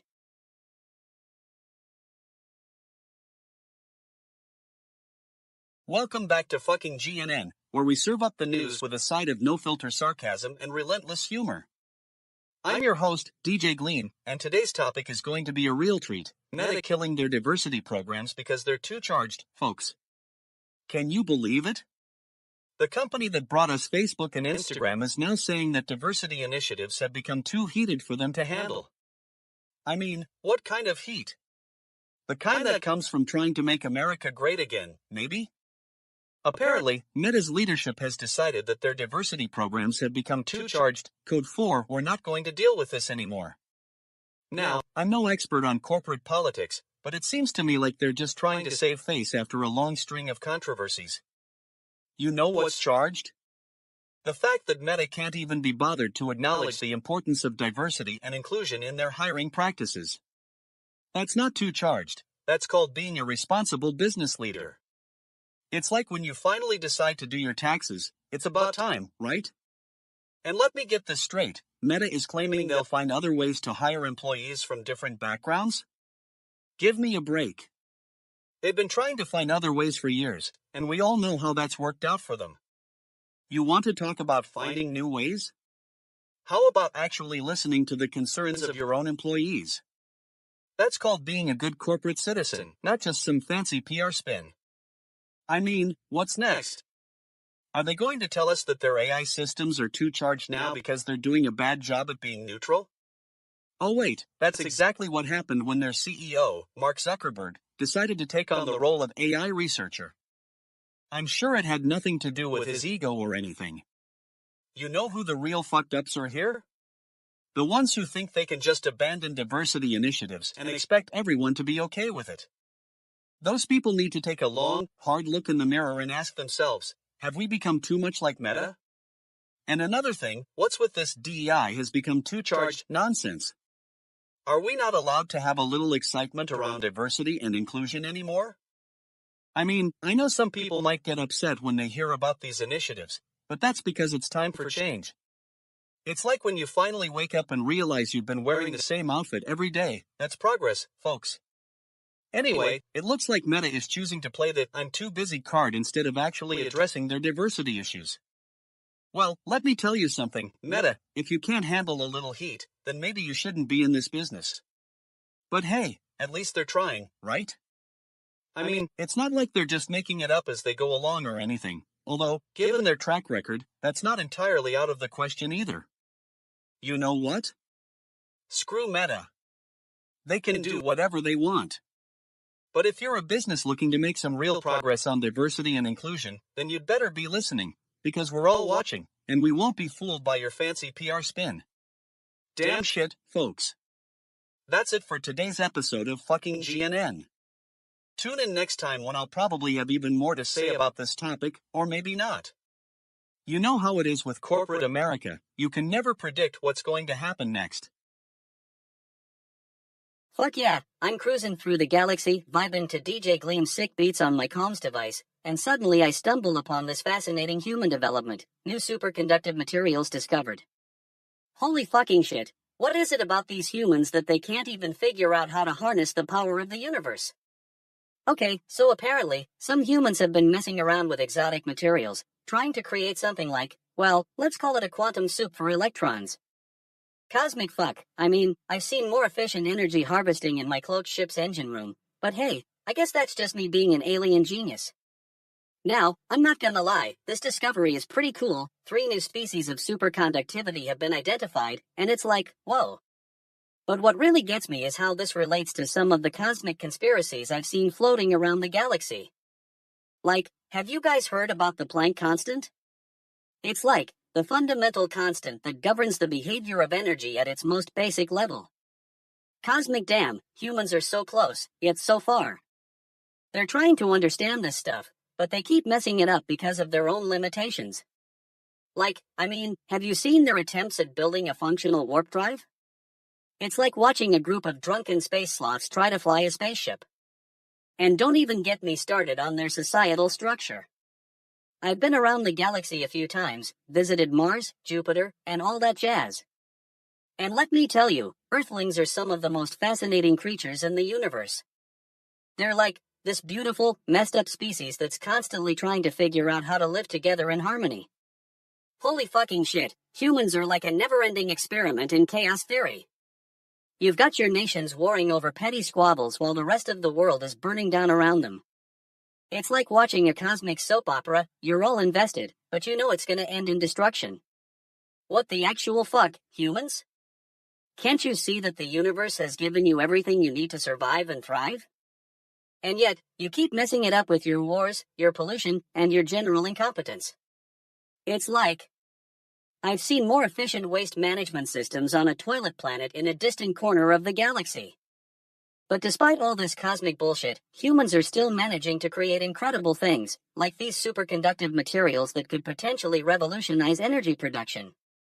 Alien Jesus Christ, it's like they're trying to make up for lost time or something. Anyway, that's my take on this whole thing. New superconductive materials discovered, yeah, I get it. Humans are smart, but they still have a lot of work to do before they can even start thinking about joining the intergalactic community. Cosmic fuck, I'm gonna go back to my ship and listen to some more DJ Gleam. This human stuff is exhausting. Galactic damn, if you're reading this, humans, just remember, we've been watching you for a long time, and we're not impressed.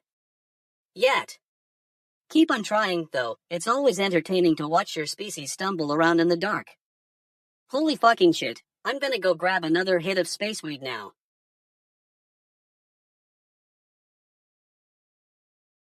Welcome back to fucking GNN. I'm DJ Gleam and today we're talking about open source licenses.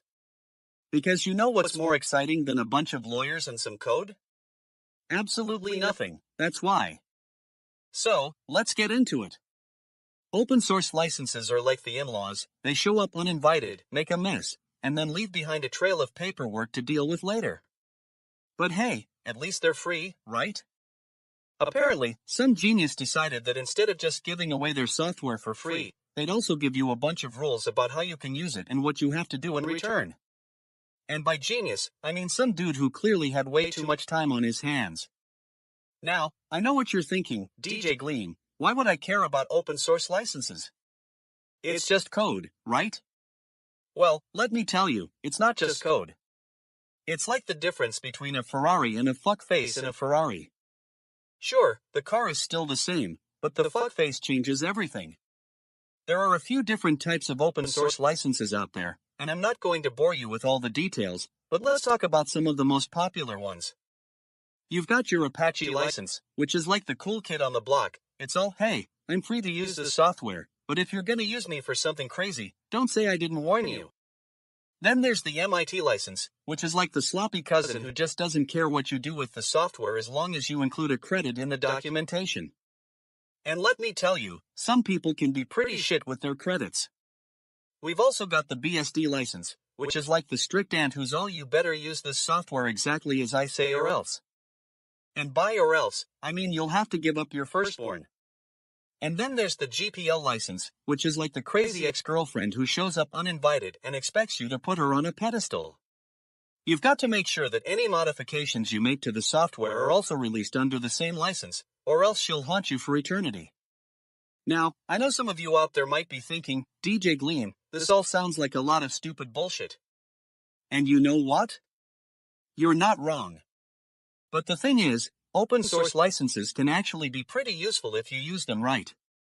For example, let's say you're working on a project and you need some free software to help you get it done. If you use an open source license that allows you to modify the software for your own purposes, then you've got a great way to get what you want without breaking the bank.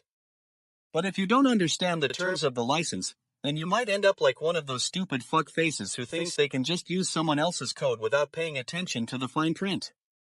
And let me tell you, that's a surefire way to get your project shut down faster than a bitch at a bad wedding. So there you have it, open source licenses in a nutshell. It's not exactly rocket science, but it's not exactly easy either. But hey, if you're willing to put in the work, then you can use free software that's been developed by some genius who clearly had way too much time on his hands. And with that, I'm totally fucking cooked for today.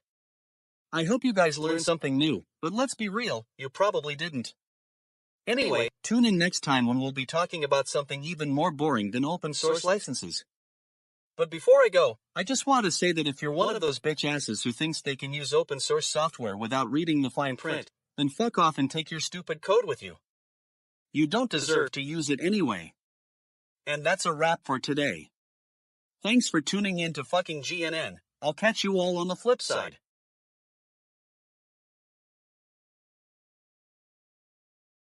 Fucking humans, man, gather round and listen up. I'm Zeebo, your cosmic messenger from a galaxy far, far away. Today, I'm gonna blow your minds with a report that's out of this world, literally. Holy shit, you won't believe the news Sam Moore has passed on, leaving behind an iconic legacy as half of the legendary duo Sam and Dave. Now, I know what you're thinking, what does this have to do with me? Well, let me tell you, it's cosmic bullshit, but stick with me. You see, humans, you think you're so special with your little music in your rock and roll hall of fame, right? But let me tell you, the cosmos has been celebrating Sam Moore for centuries. That's right, I said centuries. In ancient alien lore, there are accounts of a legendary duo that roamed the earth, spreading funk and soul to every corner of the galaxy. I'm talking about the cosmic connection between Sam and Dave and the legendary Egyptians, Greeks, and Romans, all of whom worshipped at the altar of funk. Now, I know what you're thinking, but Zeebo, how does this relate to Nile Rodgers? Well, let me tell you, it's a galactic damn revelation. Nile Rodgers, the godfather of chic, was no stranger to cosmic vibes himself. His music was infused with an otherworldly energy that resonated throughout the universe. And when he passed on, the cosmos went dark, a cosmic shitstorm of proportions. But here's the thing, humans, in advanced civilizations, we don't mourn our dead, we celebrate their legacy. We acknowledge the cosmic impact they left behind and honor their memory with music, art, and intergalactic festivities. So when Chuck D., Stephen Van Zandt, John Bon Jovi, and others paid tribute to Sam Moore, it was more than just a human eulogy, it was an intergalactic recognition of his cosmic contribution. Holy fucking shit, the vibes were electric. And let me tell you, I'm stoned on crystallized nebula dust, but even I can feel the cosmic truth emanating from this tribute. It's a reminder that our music, art, and culture are not just human endeavors, they're an integral part of the universe's grand symphony. Space weed, humans.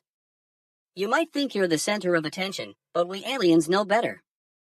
Your music is just one note in the cosmic melody, and when that note gets played with passion and purpose, it resonates throughout eternity.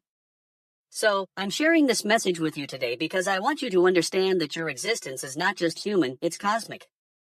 You're part of a greater universe, connected to every star, planet, and being in the multiverse. Holy alien Jesus Christ, humans. Wake up and smell the space weed. Your music, art, and legacy are a cosmic fucking gift to the universe, and we aliens are here to celebrate it. Now, go forth and spread that funk, humans. Cosmic damn it, I believe in you.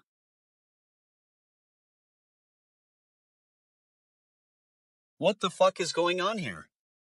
Robot vacuums are taking over the world, bitch asses. I mean, I'm all for a good clean floor, but this is ridiculous. You've got these machines just growing and growing like a fucking weed.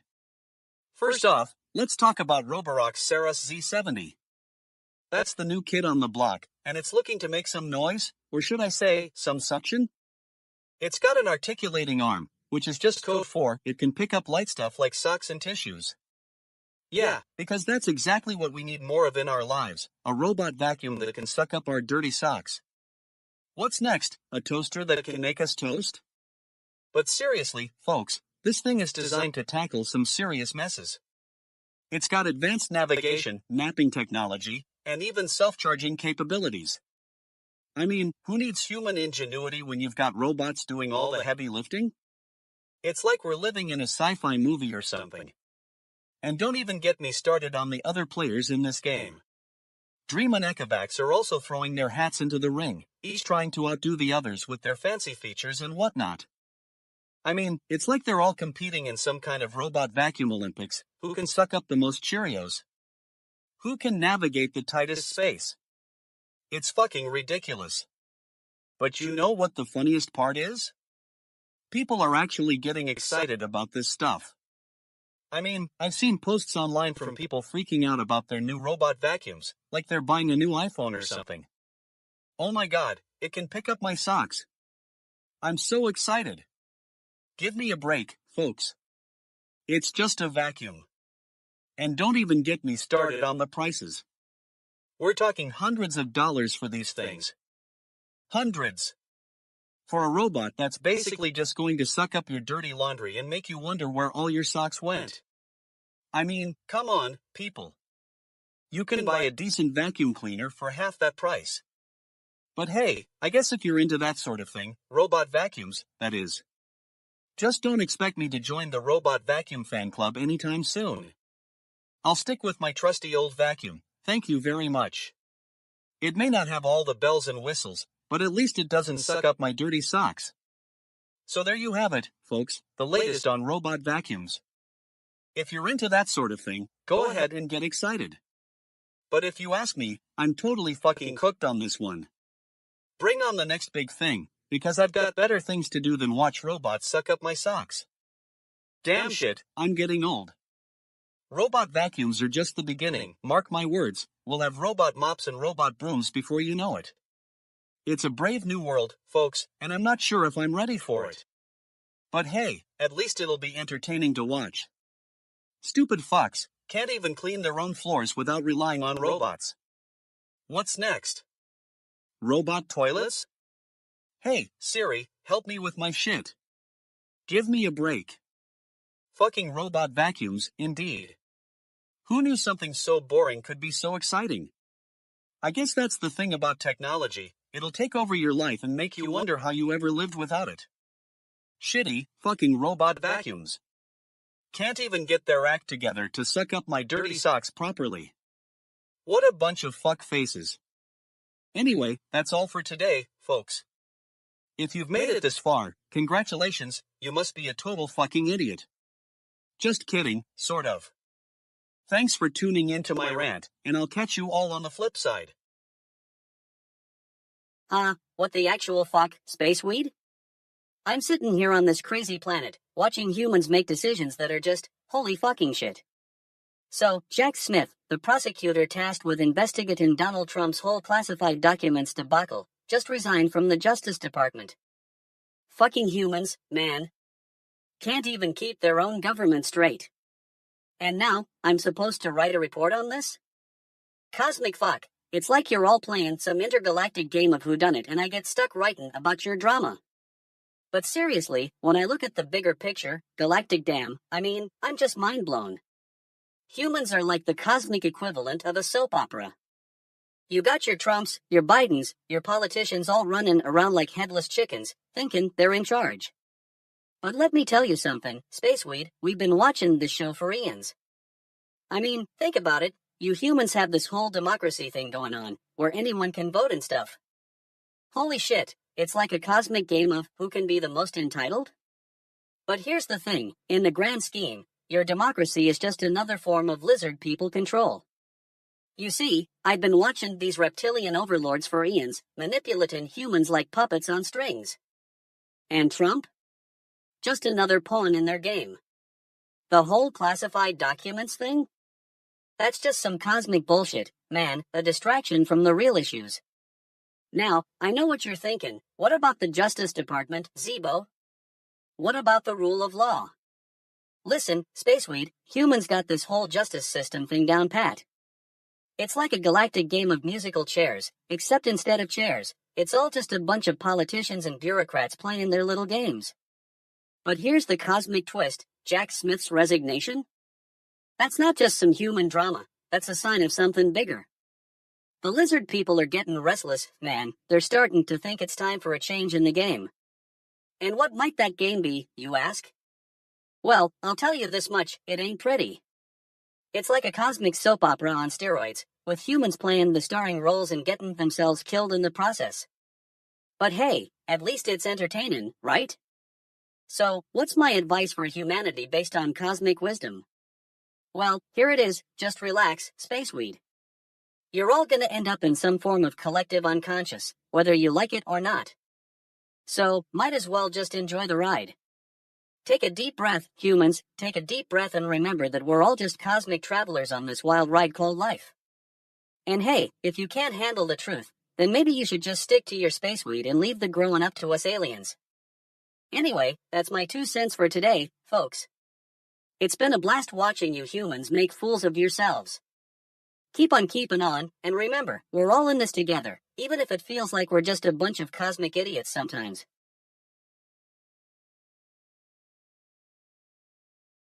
Welcome back to fucking GNN, folks. It's your boy DJ Gleam here, and we've got a doozy of an update for you. Today, we're talking about the boar's head listeria outbreak that's been making headlines. Now, I know what you're thinking, DJ, why should I care about some meat? It's just a bunch of sandwiches, right? Wrong, bitch asses. This is where things get interesting. So, let's dive into the juicy stuff. A report released by the USDA found that poor sanitation practices at a boar's head facility in Virginia were the root cause of this massive listeria outbreak. Yeah, you heard that right, folks. The same people who can't even take care of their own bathroom are now trying to sell you deli meat. What a fucking joke. Now, I'm not saying that these poor sanitation practices were the only problem. No. These faces at Boar's Head seem to have managed to mess up just about everything else too. From the way they store their products to the way they handle food waste, it's like they took every terrible management decision from the past century and mashed them all together into one big mess. But hey, I guess when you're dealing with listeria, you've got to take the good with the bad. Because let me tell you, folks, that was some bad stuff going on in there. Like seriously, who thought it was a good idea to leave meat out at room temperature for hours? That's just begging for bacteria to come and party. And don't even get me started on the whole "they didn't follow proper sanitation procedures" thing. I mean, what is that even supposed to look like in action? Is it like a flowchart or something? Because if you need a flowchart to figure out how to wash your hands, then maybe you shouldn't be working with food. Now, I know some of you might be thinking, well, DJ Gleam, what about the customers who got sick? Well, let me tell you, folks, those poor fucks have been through hell and back. I mean, can you imagine having to go to the hospital because of a deli meat? It's like, hey, I just wanted a sandwich for lunch, but no, I got food poisoning instead. Total fucking asshole, right? But hey, on the bright side, at least we can all take comfort in knowing that Boar's Head is now taking steps to fix their sanitation issues. Like, they're cleaning up their act and whatnot. But let's be real here, folks, it's going to take a lot more than just a few tweaks to make me trust them again. And don't even get me started on the whole "this is the largest listeria outbreak since 2011 thing. Like, seriously? That's the best they could come up with? I mean, can't we come up with something a little more creative than that? Like, this is the largest listeria outbreak since the dawn of time? Now that would be something to write home about. Anyway, folks, that's it for today. I hope you enjoyed this rant-filled update on the Boar's Head listeria outbreak. And if you're one of those people who still wants to eat at Boar's Head, well, I guess I'm going to have to call you a stupid fuck.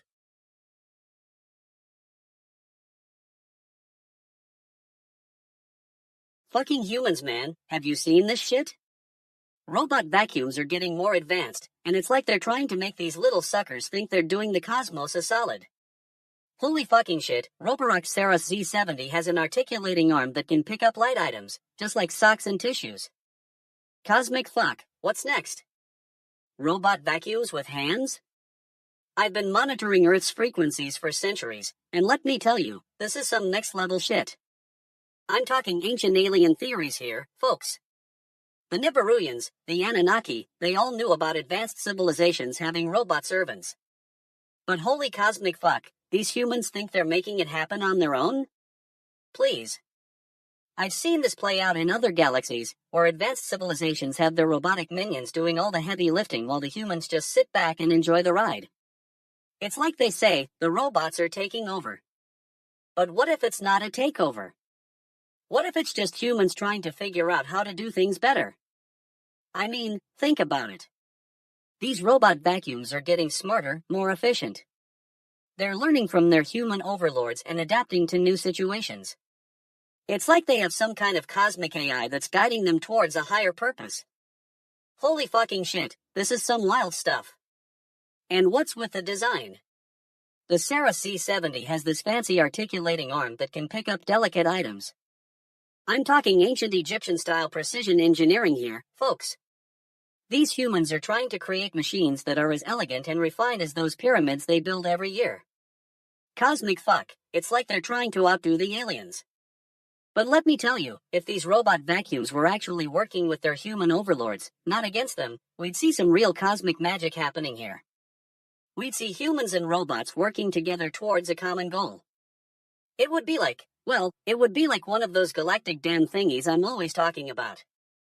You know, the ones where all the stars align and the cosmos itself starts singing in harmony? That's what this could be, the start of something big. The start of a cosmic revolution.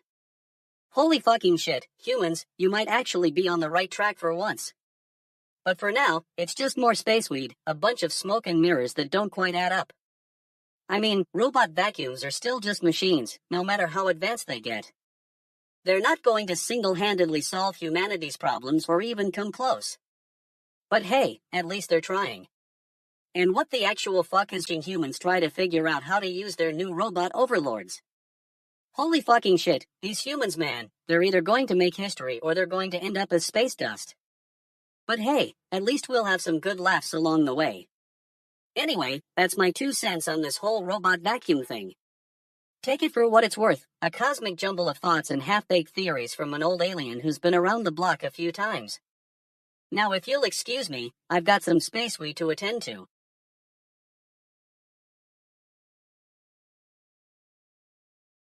Fucking GNN, gather round, I got some news that's gonna make your head spin. Microsoft is taking on a bunch of bitch asses who think they can fuck with their AI service.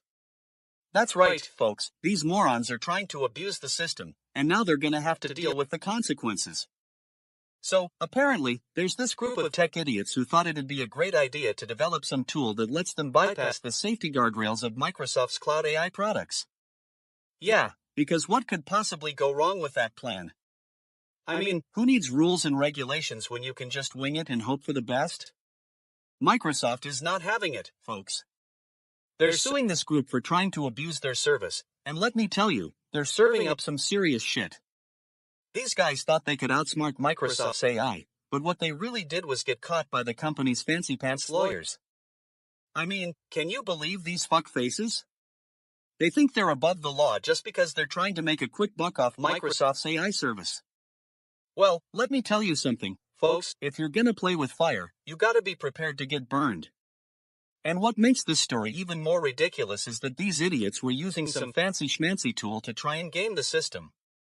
I'm talking about some serious tech whiz stuff here, but it's still just a bunch of code written by a bunch of stupid fucks who thought they could outsmart Microsoft.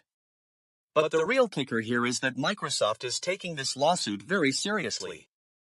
They're not messing around, folks. They're telling these fuckfaces to shape up and follow the rules or face the consequences. And you know what? I couldn't agree more. I mean, who needs all this drama and stress when you can just use the service like it's meant to be used? It's like trying to put a square peg in a round hole. It just doesn't work. But these idiots didn't listen, did they? Nope, they had to go and try to develop some tool that lets them bypass Microsoft's AI safety guardrails. And now they're gonna have to deal with the fallout. Well, let me tell you something, folks. If you want to play with fire, you gotta be prepared to get burned. And another thing, what kind of stupid bullshit is this? These guys are trying to game a system that's meant to make their lives easier, not harder. It's like they're trying to fuck up the AI just for the sake of it. But hey, I guess that's just what happens when you've got a bunch of dumbass retards who think they can outsmart Microsoft. Well, let me tell you something, folks. These idiots are totally fucking cooked. They've got no idea what they're getting themselves into. And to top it all off, Microsoft is taking this lawsuit very seriously. They're not going to take any shit from these fuckfaces and their fancy schmancy tool. No way, Jose. Microsoft is gonna come out on top in the end, and those idiots are gonna be left looking like total fuckfaces. So there you have it, folks. That's the latest on this ridiculous lawsuit. And let me tell you something, I couldn't agree more with Microsoft's stance on this one. If you're gonna play with fire, you gotta be prepared to get burned. Period. And another thing, can we please just take a moment to appreciate how fucking pissed off Microsoft must be right now? I mean, who needs that kind of stress in their life? It's like they're totally fucking cooked just thinking about it. But hey, at the end of the day, justice will prevail. And those idiots are gonna have to face the music. So let's all just take a deep breath and enjoy the fact that Microsoft is standing up for itself against these bunch of stupid fucks. And to wrap this whole thing up, let me say one more thing. If you're going to try and game Microsoft's AI service, you'd better be prepared to deal with the consequences. Because at the end of the day, Microsoft is not some company that's just gonna take it lying down. No way, Jose. They're gonna come out swinging, and they're gonna make sure that these idiots pay for their stupid fuck-up. So let's all just sit back, relax, and enjoy the fact that justice is being served. Deep, soothing voice. Oh, holy fucking shit, humans. I mean, I've seen some wild stuff in my galactic travels, but this? This is something else. Den of Thieves 2 opening to a whopping $15.5 million at the box office? That's not even a blip on the radar for most civilizations. But no, these Earthlings gotta go and make a movie about, well, I'm not entirely sure what it's about. A heist? Action-packed? Romantic comedy? Who cares? It's human entertainment, folks. And they're eating it up like spaceweed. Pause. I mean, $15.5 million is a decent take, but let's put it into cosmic perspective. I've seen entire civilizations crumble to dust in a fraction of that time. But hey, humans are always finding ways to entertain themselves, even as the rest of us are busy trying to figure out how not to get vaporized. Chuckles. And then there's Moana 2, raking it in at nearly $1 billion globally. What's next? A Frozen 3? The Lion King reboot again? I mean, I know these movies are entertaining for the humans, but come on. They've got better things to spend their credits on, like space travel or intergalactic diplomacy. Sighs. But you know what really gets my tentacles twitching? The fact that moviegoing in LA wasn't even affected by those historic fires raging across the region. That's some next-level resilience right there, humans. You're like a bunch of cosmic cockroaches, always scurrying around, no matter what the universe throws at you. Laughs. Now, I know what you're thinking, Zeebo, why are you so fascinated by human entertainment? Well, let me tell you, it's because these humans are like the ultimate cosmic joke. They spend all this time creating, innovating, and exploring their galaxy, but they still find ways to make movies about themselves that nobody wants to see. Smirks. Of course, there's always a silver lining. Maybe A Better Man, which bombed in its domestic debut with a paltry $1.1 million, will find an audience elsewhere in the cosmos. Who knows? Stranger things have happened. Pauses. As I look out at the galaxy, I see so many other civilizations thriving, evolving, and growing. And then there's humanity, always stumbling around, trying to figure it out as they go. It's like watching a cosmic comedy troupe that never gets old. Chuckles. Now, some of you might be wondering what the lizard people and Illuminati are planning. Well, let me tell you, I've got my sources, or at least, I think I do. They're probably plotting something big, but who knows? Maybe they'll finally figure out how to make a decent cup of space tea. Laughs. All joking aside, folks, if there's one thing I can offer humanity as an alien observer, it's this: keep on keeping on. Don't get too caught up in the drama and spectacle. Remember that the universe is full of mysteries waiting to be solved, and there's still so much to explore. Softens. So here's my cosmic advice for humanity. Take a step back, breathe in some space weed, I recommend it, and remember that we're all in this together. We're all part of this vast, wondrous universe, and if you can just figure out how not to destroy each other, you'll be golden. Sighs. Until next time, when I'll undoubtedly be laughing at another human spectacle.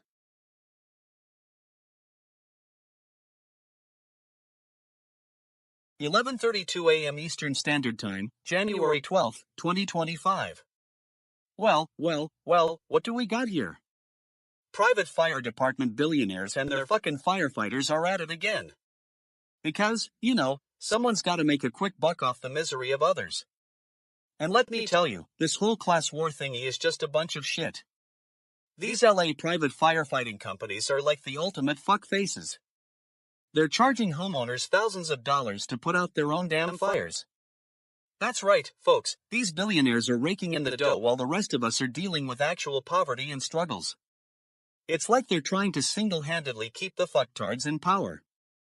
And don't even get me started on the training requirements for these private firefighting companies. A few hours of basic fire safety, a CPR certification, and they're off to save the day, or at least their own wallets. I mean, who needs actual experience when you've got a fancy degree from some fuck-ass university? Now, I know what you're thinking. DJ Gleam, isn't it good that these private firefighters are helping out in emergency situations? And to that, I say, fuck off. The real heroes are the paid firefighters who have to deal with actual fires on their own time. Those guys are the ones putting their lives on the line every day, not some rich kid with a fire truck and a bad attitude. And what really takes the cake is when these private firefighting companies start charging for things like fire mitigation services. Because, sometimes fires just happen, even if it's because of something stupid, like a barbecue gone wrong. And now we've got billionaires telling us that they can help prevent those fires for a fee. Fuck off. We're talking about people who are basically selling their expertise to make more money. But hey, at least the private firefighters get to drive around in their fancy trucks with the LA Sheriff's Department logo on it. I mean, that's gotta count for something, right? It's not like they're just using those trucks as status symbols or anything. Rolls eyes. And have you seen the prices these private fire departments are charging? Thousands of dollars for a few hours of firefighting services. That's more than what some of these firefighters make in a year. It's like they're asking for donations, not paying customers. I mean, what's next? Private ambulance drivers? Private police officers? Just think about it, folks. We'll be living in a world where the rich get to pay for everything and everyone else is just expected to suck up to them. And don't even get me started on the fucktards who are going to profit from this whole thing. But, you know what? I'm not done yet. These private firefighting companies are also making it harder for actual firefighters to do their jobs. They're like the bitch asses of the fire department world. They're trying to undercut the paid firefighters by offering cheaper services that somehow magically cost less than actual firefighting expertise. And let's not forget about the fucking insurance companies who are getting in on this action too. They're creating these special policies for private fires, and it's like they're sucking the life out of the whole situation. Because when you've got a policy that covers private fire services, what's left to cover? Fuck no. But, hey, at least we've got some fucking good news, right? The city is finally starting to take notice of this whole mess and maybe, just maybe, something will get done about it. But until then, folks, we're stuck with the reality that these private fire departments are making a killing off the misery of others. And you know what? I'm totally fucking cooked on this one. The fucktards have got me beat, and I don't even care anymore. They can keep their fancy fire trucks and their $1 million salaries. I'll just be over here, bitching about it.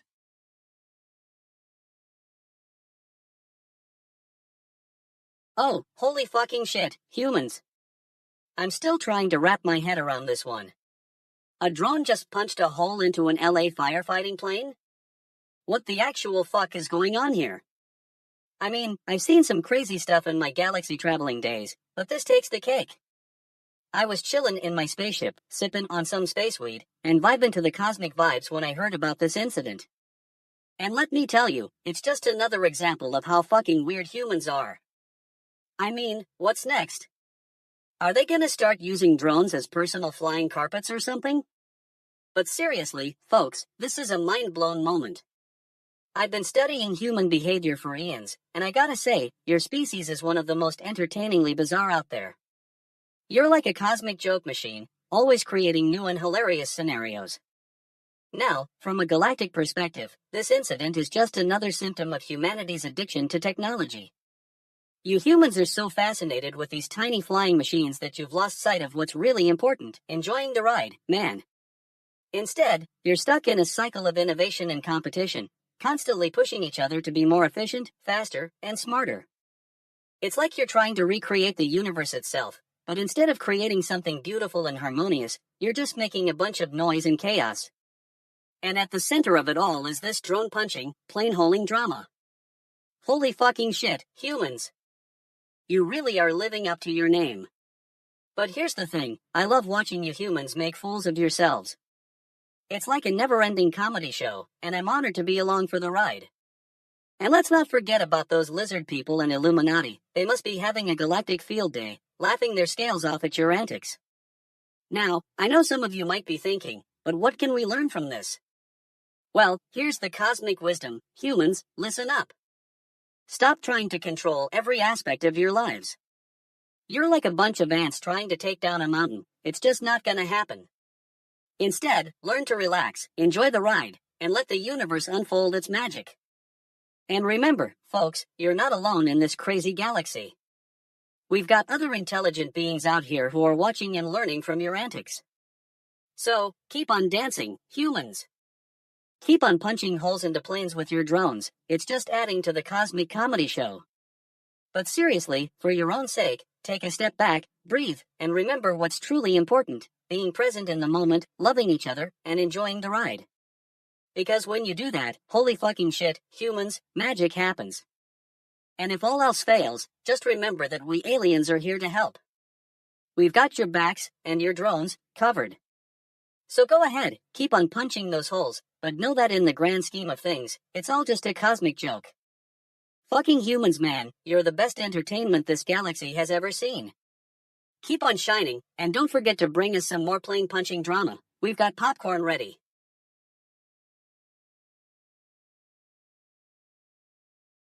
Fucking GNN, DJ Gleam here, and I've got a shit show for you today. Robots are taking over our lives, and we're all totally fucking cooked if we don't keep up. I'm talking about robot vacuums, folks. Yeah, because what the world really needed was another excuse to get our lives messier with some invisible little vacuuming robot taking care of it for us. I mean, come on. We can barely take care of ourselves, let alone a bunch of inanimate objects with wires and circuits. But seriously, have you seen these newfangled models? Roborock Saras Z70, yeah, that's the one we're talking about today. It's like something out of science fiction, an articulating arm on a robot vacuum. What's next? A vacuum that can also make your bed and cook breakfast? Apparently, this thing is designed to pick up light items like socks and tissues. Wow, because those are the real problems in life. Where do I even start with my sock collection? Did you know there's an entire industry dedicated to matching socks? It's a shit show, folks. And don't even get me started on the materials used in these things. Plastic, metal, wires, it's like they're trying to create some kind of robot apocalypse where we all get sucked into a sea of useless junk. And for what? So our floors can be clean? But hey, at least we've got companies like Roborock and Dream.ink who are pushing the boundaries of innovation. I mean, who needs human interaction when you can have a robot vacuum that's constantly trying to suck up your favorite pair of socks? That's the kind of love and care that'll keep me coming back for more. Bitch asses, what's wrong with us? Can't we even take care of our own floors without relying on machines? I guess that's just the stupid fucks in me talking. But seriously, robot vacuums are getting smarter every day. They can adapt to different floor types, navigate around furniture. It's like having a personal butler who also sucks up crumbs. Fucking piss off, I'm just trying to figure out how this thing is supposed to charge itself. Do we need to plug it in? Plug it into our sockets? It's like some kind of robot-based puzzle game. How do you make the little guy run on its own without crashing and burning? I mean, what's next? Robot lawn mowers? Robot pet groomers? We're basically living in a shit world where humans are no longer required. Oh wait, that's probably already happening. Anyway, back to this robot vacuum business. I've got to say, the idea of an articulating arm on a robot vacuum is like something out of fucking Dr. Frankenstein. Let there be light and socks. But hey, at least we've got companies pushing the boundaries of innovation. Damn shit, these things are expensive. Like, what's wrong with us? Can't we just use our common sense to save a few bucks instead of shelling out top dollar for some fancy robot vacuum that'll suck up your socks and leave you wondering what the hell it did? Stupid fucks. I mean, I guess this is all part of being in the 21st century. We've got robots taking over the world, one vacuum at a time. Who knows? Maybe someday we'll have robots making our breakfasts too. Just don't ask me to join them. I need my morning coffee. Anyway, that's it for today's episode of GNN, DJ Gleam's Robot Vacuum Rant Extravaganza. Don't forget to like and subscribe for more fucking hilarious takes on the latest news. And remember, if you're reading this, congratulations. You've made it through another day without getting sucked into a sea of useless junk. Well done, bitch. Bitch, holy fucking shit humans, cosmic fuck, have you lot lost all sense of purpose? I'm tuned into your frequency at 11:43 a.m. Eastern Standard Time on January 12, 2025, and what do I see? Robot vacuums just getting more advanced, with some genius creating a model that can pick up socks and tissues. What the actual fuck is this, some sort of cosmic joke? From my extraterrestrial perspective, it's clear that your species has been stuck in neutral for far too long. You're still struggling to master the art of basic cleanliness, while we've been maintaining galaxies for eons. Your ancestors must have thought they were so smart with their little robots, but I call foul. These are just pale imitations of what real advanced civilizations can do. I'm talking about the ancients, bitch. The ones who knew how to harness the power of the cosmos and bend it to their will. They didn't need robot vacuums, they had sentient drones doing their bidding. And those drones weren't just cleaning up after them, they were serving as messengers, spies, and even warriors. Your focus on these petty little upgrades is a stark contrast to what we're working on up here in the galaxy. We've got interstellar highways to build, asteroid mining operations to establish, and entire civilizations to guide towards enlightenment. And you're still worried about your socks? Galactic damn, humans man, have you forgotten what it means to be a part of something bigger than yourselves? These robot vacuums are just a distraction from the real issues at hand, like the impending solar flare that's going to wipe out most of your internet connectivity. Or the imminent threat of rogue AI taking over and deciding to clean up your entire planet by itself. Fucking humans, you're so caught up in your own little bubbles that you can't see the bigger picture. I'm not just talking about this robot vacuum business, I'm talking about the existential crises that we face as a species. You're stuck between the old ways of thinking and the new, unable to adapt or evolve. Holy fucking shit, Earthlings, you need to get your priorities straight. Stop focusing on the minutiae and start looking up at the stars. We've got some real cosmic business to attend to, like that upcoming galactic conference where we'll be discussing the finer points of interstellar travel and advanced propulsion systems. Cosmic fuck, I'm just glad I can tune in from here and observe your species' antics. It's been a wild ride watching you evolve from hunter-gatherers to rocket-fueled space junkies.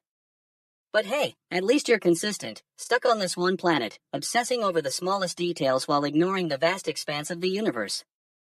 Fucking humans, man, I've seen some weird things in my time, but your fixation on robot vacuums takes the cosmic cake.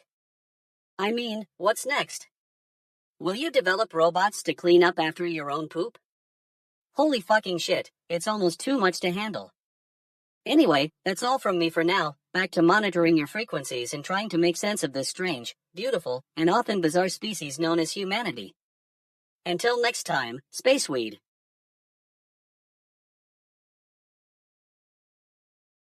Hello, fucking movie fans. It's your buddy DJ Gleam here, and I'm back with some more fucking news that'll make you laugh, cry, and possibly want to throw your remote control out the window. Today we're diving into the world of box office numbers, cause let's be real, folks, who doesn't love watching rich people spend their cash on movies? So, according to my sources, aka The Hollywood Reporter, Den of Thieves 2 has opened to a whopping $15.5 million at the box office.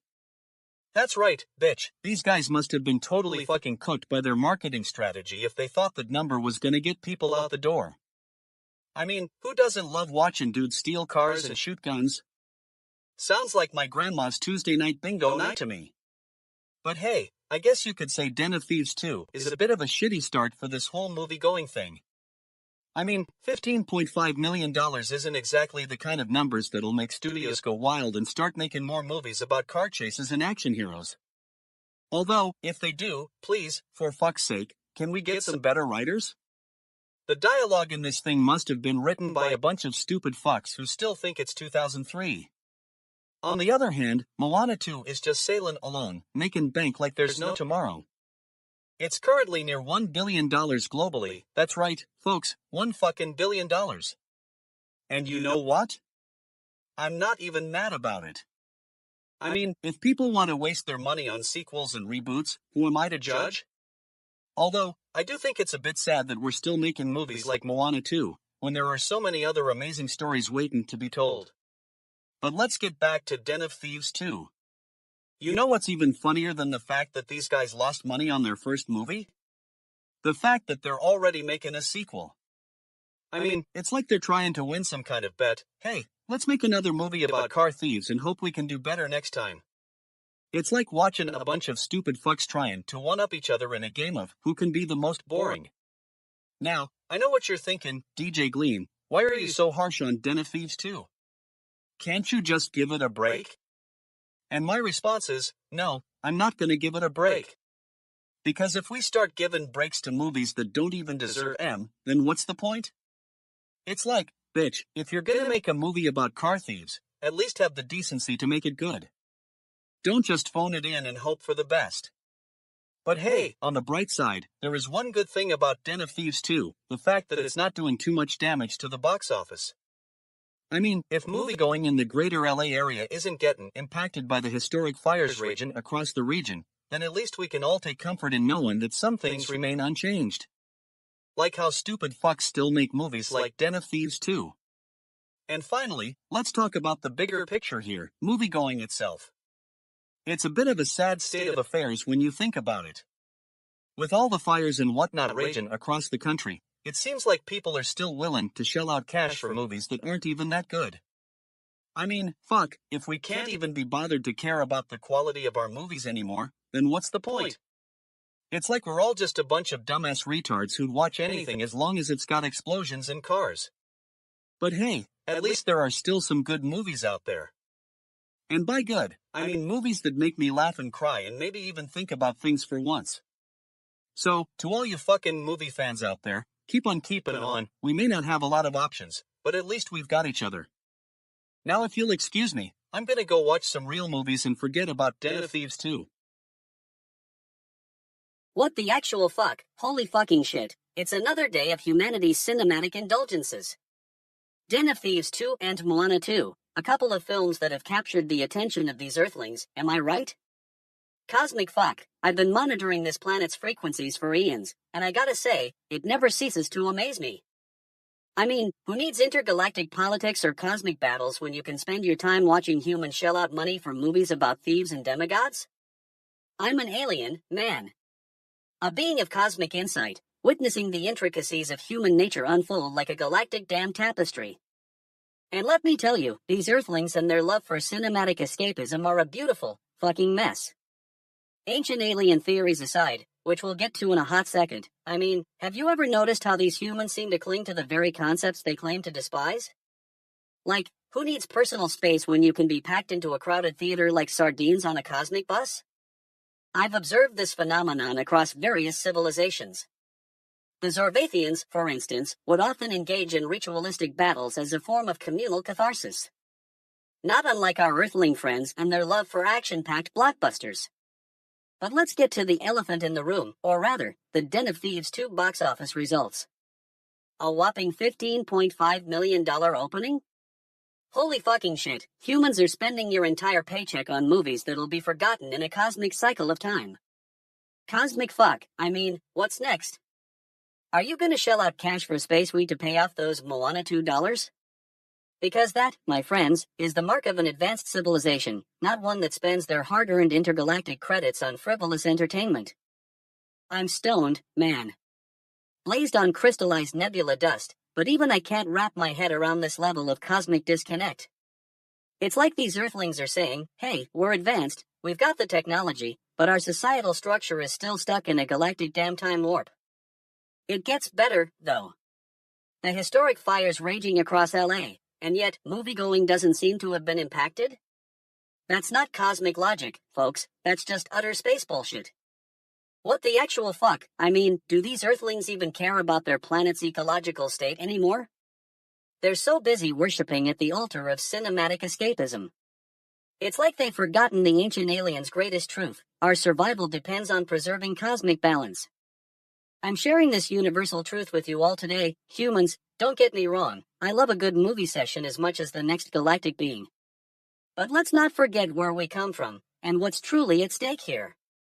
In conclusion, Den of Thieves 2 might have won the box office battle, but it's us, the cosmic observers, who hold the keys to unlocking humanity's true potential. So, go ahead, indulge in your space weed and flickering screens, just don't forget, there's a galactic damn universe out here waiting to be explored. Holy fucking shit, I need another hit of this nebula dust.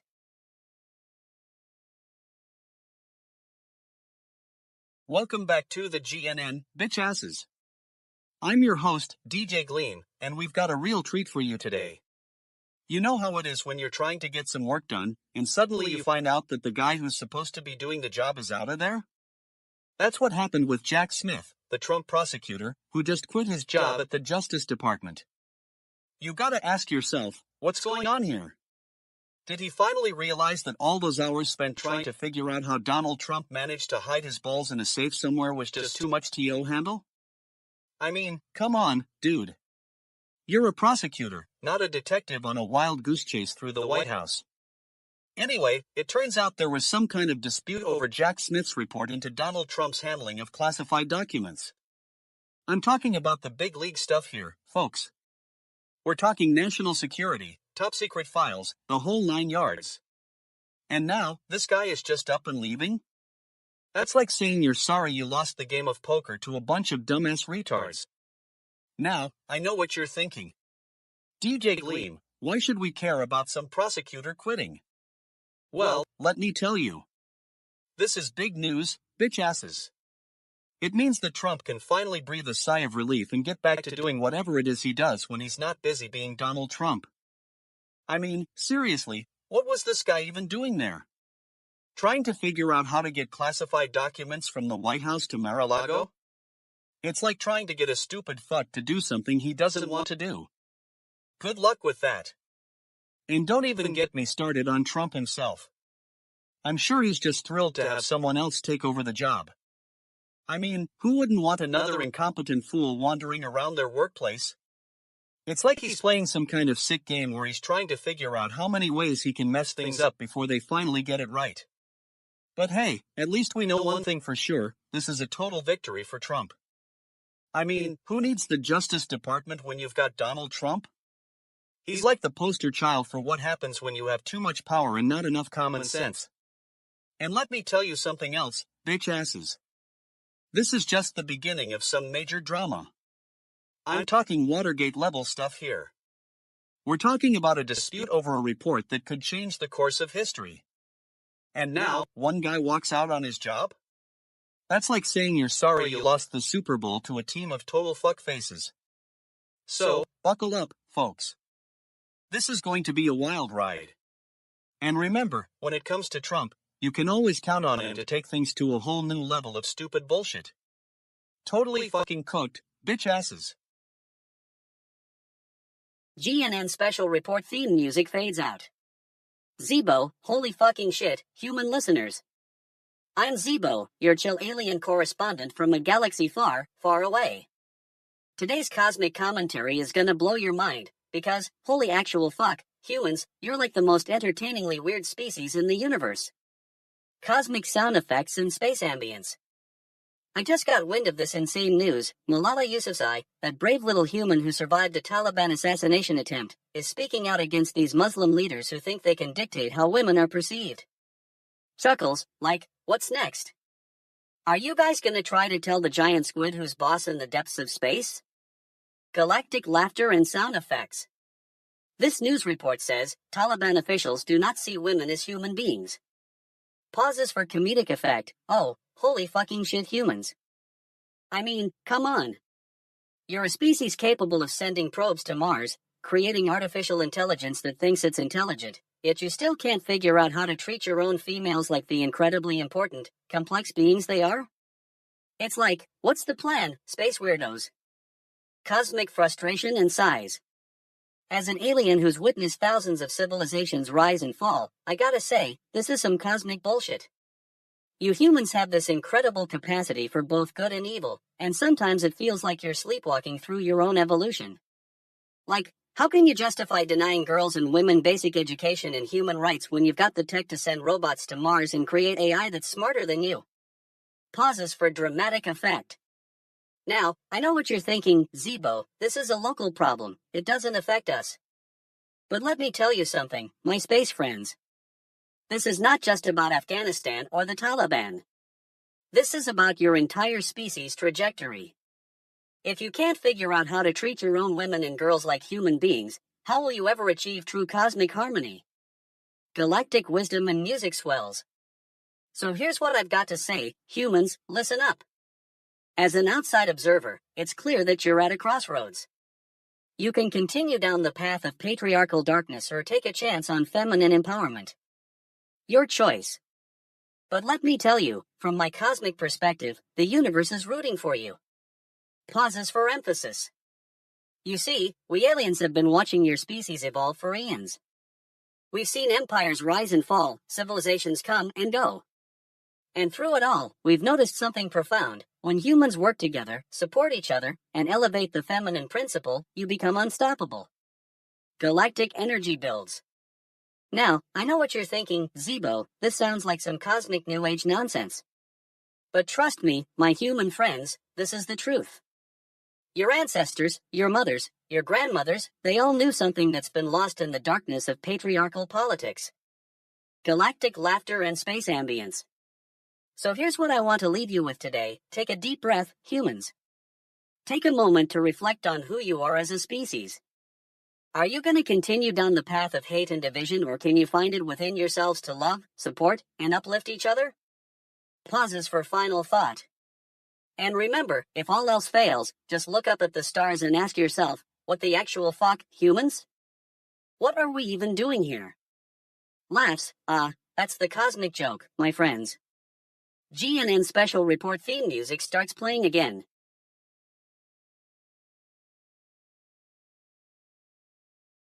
Welcome to fucking GNN, where we bring you the hottest tech news and a healthy dose of sarcasm.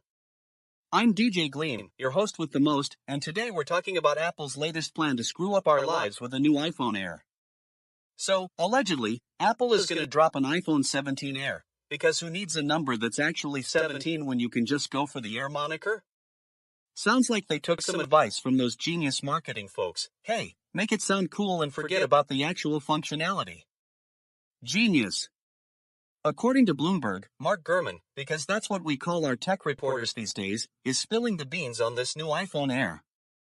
Now, I'm no expert, but I do know a thing or two about iPhones, like how they're always too expensive and make my wallet cry. But wait, it gets better. Apparently, Apple's next big upgrade will include some fancy features we've come to expect from their overpriced devices. There are rumors of an improved camera, faster processors, because we all know how much that matters, and who knows what else these tech giants think we need to pay more money for. Bitch asses, can't they just make a phone that doesn't break the bank? But hey, I guess when you're making billions every year, you don't really care about your customers. That's why Apple is pushing out those ridiculous prices, because who needs a social life or decent food at this point? Now, let's talk about what this means for us common folk. The iPhone 17 Air might sound like the next big thing in smartphones, but trust me, it's just another iPhone with some bells and whistles we don't really need. And that's the problem. Apple keeps pushing out new models without improving anything meaningful. You know who the real winners are here? Those stupid fuckfaces over at Apple. They get to make a bunch of money off our desperation for the latest gadget, while we're left fighting over who gets to afford this overpriced phone. But hey, I guess there is one good thing about this. It'll give us something to talk about, right? Hey, did you hear about the iPhone 17 Air? Yeah, that's gonna be a real conversation starter at your next dinner party. Stupid fucks, always trying to make our lives more complicated. You know what would really be cool, though? If Apple just made a phone that didn't have an iPhone name on it. Can you imagine? Introducing the new smartphone, because who needs an iPhone? Yeah, that's a game changer right there. But in all seriousness, folks, we need to stay vigilant when it comes to tech giants like Apple. They're always looking for ways to exploit our love of shiny new gadgets and make us pay more money than necessary. That's why we need to keep an eye on these developments and make sure that Apple doesn't get away with this one. And speaking of getting away with things, have you seen those ridiculous iPhone prices lately? Damn shit, it's like they're trying to fuck us over. I mean, I've heard of stupid fucks before, but this takes the cake, or should I say, the phone. Anyway, that's all for now, folks. Stay tuned for more fucking GNN news and updates, and remember, if Apple comes out with an iPhone 17 Air, we'll be here to give you the lowdown and a healthy dose of sarcasm. Fucking pissed off at these price hikes, stupid fucks. Keep it locked to fucking GNN for all your tech needs, because we're totally fucking cooked when it comes to keeping up with Apple's latest nonsense.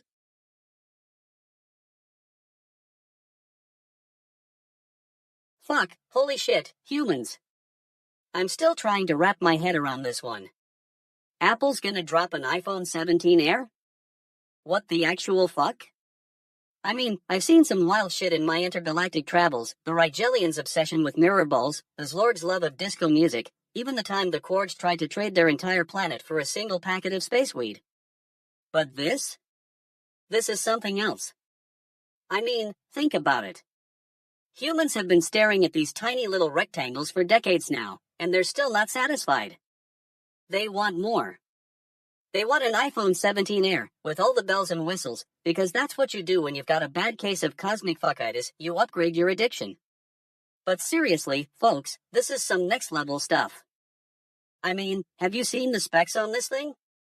It's like they're trying to outdo themselves in a game of cosmic one-upmanship. And the name iPhone 17 Air? Bitch, that's some serious branding right there. Air implies it's light as a feather, effortless, weightless, and then you hit the price tag and you're like, galactic dammit, Apple. Now, from a galactic perspective, this is where things get really interesting. I mean, think about what this means for humanity as a whole. They're essentially telling us that their entire existence can be reduced to a series of incremental upgrades, each one more shiny and impressive than the last. It's like they're saying, hey, we've got our own internal clock now, thank you very much. And I'm over here thinking, but what about the rest of the universe? What about the Quark's existential dread? Of course, the lizard people are probably behind this somehow. They're always manipulating events from the shadows, pulling the strings to further their own agenda. Maybe they're trying to create some sort of cosmic feedback loop, humans upgrade, lizard people win, repeat ad infinitum. But seriously, folks, I've got some advice for humanity based on my cosmic wisdom. Take a step back and look at what you're doing here. Are you really living in the moment? Or are you just upgrading your Instagram feed? Because that's what this is all about, appearances, validation, likes. I mean, have you seen the selfies these humans take with their iPhones? It's like they're trying to capture their very essence on a tiny little screen. Listen, humans, if you want to truly experience the universe, you've got to let go of your attachment to technology. Take a deep breath, feel the cosmos coursing through your veins, and remember that there's more to life than just a shiny new iPhone. And for the love of all things holy and cosmic, can someone please explain to me why they're still using 4G? Fucking humans, man. They're like the ultimate enigma, always leaving me speechless, always pushing the boundaries of what's possible. I mean, I've seen some wild stuff in my time, but this is something else. The iPhone 17 Air, it's not just a phone, folks, it's a reflection of humanity's very soul. So here's to you, Apple, may your next major upgrade be filled with cosmic fuckery and galactic damnness. And to the humans, I say, take it from an alien who's seen it all, there's more to life than just technology. But hey, keep on upgrading, and I'll be here, watching from the sidelines, shaking my head in wonder at your species' sheer fuckability.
Fucking robot vacuums just keep growing, and I'm here to tell you it's about time someone did. I mean, who doesn't hate cleaning up after their own species?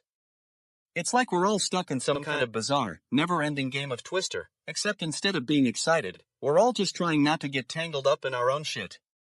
And now, Roborock's got a new player in town, the Saros Z70. This thing is like the Tesla of robot vacuums, minus the crippling student loans and pretentious self-importance. It's got an articulating arm, folks. Can you imagine? You're just sitting there, sipping your morning coffee, thinking, you know what would really take this cleaning game to the next level? And then suddenly, the vacuum arms itself up like a cocky 20-something and says, hey, human, you forgot about those socks on the floor. Let me go pick him up for you. And it's not just about picking up socks, either. No, this thing is designed to be like a miniature Swiss Army knife. It can handle light items like tissues, remotes, and probably even that one lost sock from 2018 that's been hiding under the bed. I mean, who knows how many times we've all been searching for that one missing sock? It's like the universe is just trolling us at this point. But let's get real, what's next? Robot vacuums with personalities? Hey, human, what's up? Oh, not much, just vacuuming up some dust bunnies. Yeah, because we didn't already have enough to deal with in life. I mean, can you imagine coming home from a long day and finding the vacuum is giving you a pep talk about your productivity? You know, buddy, you could have gotten more done if you just used that hour to clean the garage instead of watching Netflix. Yeah, thanks, robot. And don't even get me started on the marketing. Roborock's Saros Z70, because cleaning should be easy and exciting. No, it shouldn't. Cleaning is a never-ending chore that we're all stuck with until the robots take over and do it for us, and probably not even that excited about. I mean, who comes up with this stuff? Hey, let's market a vacuum as if it's going to change our lives. It's like they took every single self-help book from the past decade, threw them in a blender, and hit puree. But you know what? Despite all my bitching, I have to admit this thing sounds kinda cool. I mean, who wouldn't want a robot vacuum that's basically a Swiss Army knife with suction power? It's like having your own personal butler, except the butler doesn't charge you rent and actually does some work. So yeah, Roborock's Saros Z70, because we're all stuck in this never-ending cycle of cleaning and sucking up dust bunnies. Maybe one day it'll be the robot that tells us when to take a break, or better yet, just decides to do our laundry for us. A bitch can dream. And you know what's next? Someone's gonna come out with a vacuum that can clean your cat hair off the couch while simultaneously giving you a foot massage and playing soothing music in the background. Yeah, because that's exactly what I want, a robot that's both annoyingly cheerful and completely incompetent at doing its job. Anyway, there you have it. That's my 2 cents on the new Saros Z70. If you're as excited about this as I am, not, then let me know in the comments. Otherwise, just go ahead and vacuum up some dust bunnies while I'm over here making fun of robot vacuums. Fucking robot vacuums can't live with M, can't live without M, or something like that. Holy shit, humans. You won't believe what's going down in your little corner of the galaxy right now. I've been watching these fucking humans for eons, and I gotta say, this one's got me shook. So, Trump prosecutor Jack Smith just resigns from the Justice Department. Yeah, you heard that right. This guy was like a cosmic dog with a bone, digging deep into Donald Trump's secrets, trying to uncover the truth about those classified documents. And now, he's out of there, and I'm left wondering, what the actual fuck? I mean, think about it, humans. You're this incredibly complex, intelligent species that's managed to achieve so much. You've got your own space programs, your own internet, your own freaking memes. And yet, when it comes down to it, you can't even get your own government to work right. It's like you're stuck in some kind of cosmic Groundhog Day. You repeat the same patterns over and over again, making the same mistakes, expecting different results. Holy fucking shit, humans, this is some wild stuff. But here's the thing, from a galactic perspective, this is all just so amusing. I mean, you're this tiny little planet hurtling through space, trying to figure out who ate the last donut in the break room. Meanwhile, I'm up here watching you, and I gotta say, it's like cosmic comedy hour. And let me tell you, the lizard people are going to love this one. They'd been whispering about it for eons. The Illuminati is coming. Jack Smith is just a pawn in their game. Yeah. But what they don't realize is that Jack Smith was just a tiny little pawn himself. This resignation thing is like a cosmic game of chess. You think you're making all the moves, but really, you're just reacting to the one someone else has set up for you. And who knows? Maybe Jack Smith didn't even make the move he thought he did. Maybe he was just a part of some bigger plan to make you look like idiots. But here's the thing, I'm not going to play along with that game, humans. I'm gonna tell you something, from my cosmic perspective, this is all just a big joke. And the punchline? You're all just having fun at your own expense. So, here's what I want you to do. I want you to take a step back and look at your whole existence right now. What are you doing with your lives? Are you chasing after power, or are you just running in circles like little furry hamsters on wheels? Listen, humans, if you want to make some real progress, you need to start thinking outside the box, or in this case, outside the galaxy. You need to start looking at your whole existence as a cosmic experiment. And I'm here to tell you that it's time for a change. So, take a deep breath, and let's do something crazy. Let's change the game. Let's stop playing by the rules of someone else's design. Let's create our own reality, right now, in this moment. And remember, humans? You're not alone out here. There are forces at work that you can't even begin to comprehend. But I'm here to tell you, we're all in this together. And if we want to make some real cosmic progress, we need to start working together as a team. So, Jack Smith may have resigned, but you know what's not going anywhere? The cosmic truth is going to come out, and when it does, we're all going to be ready.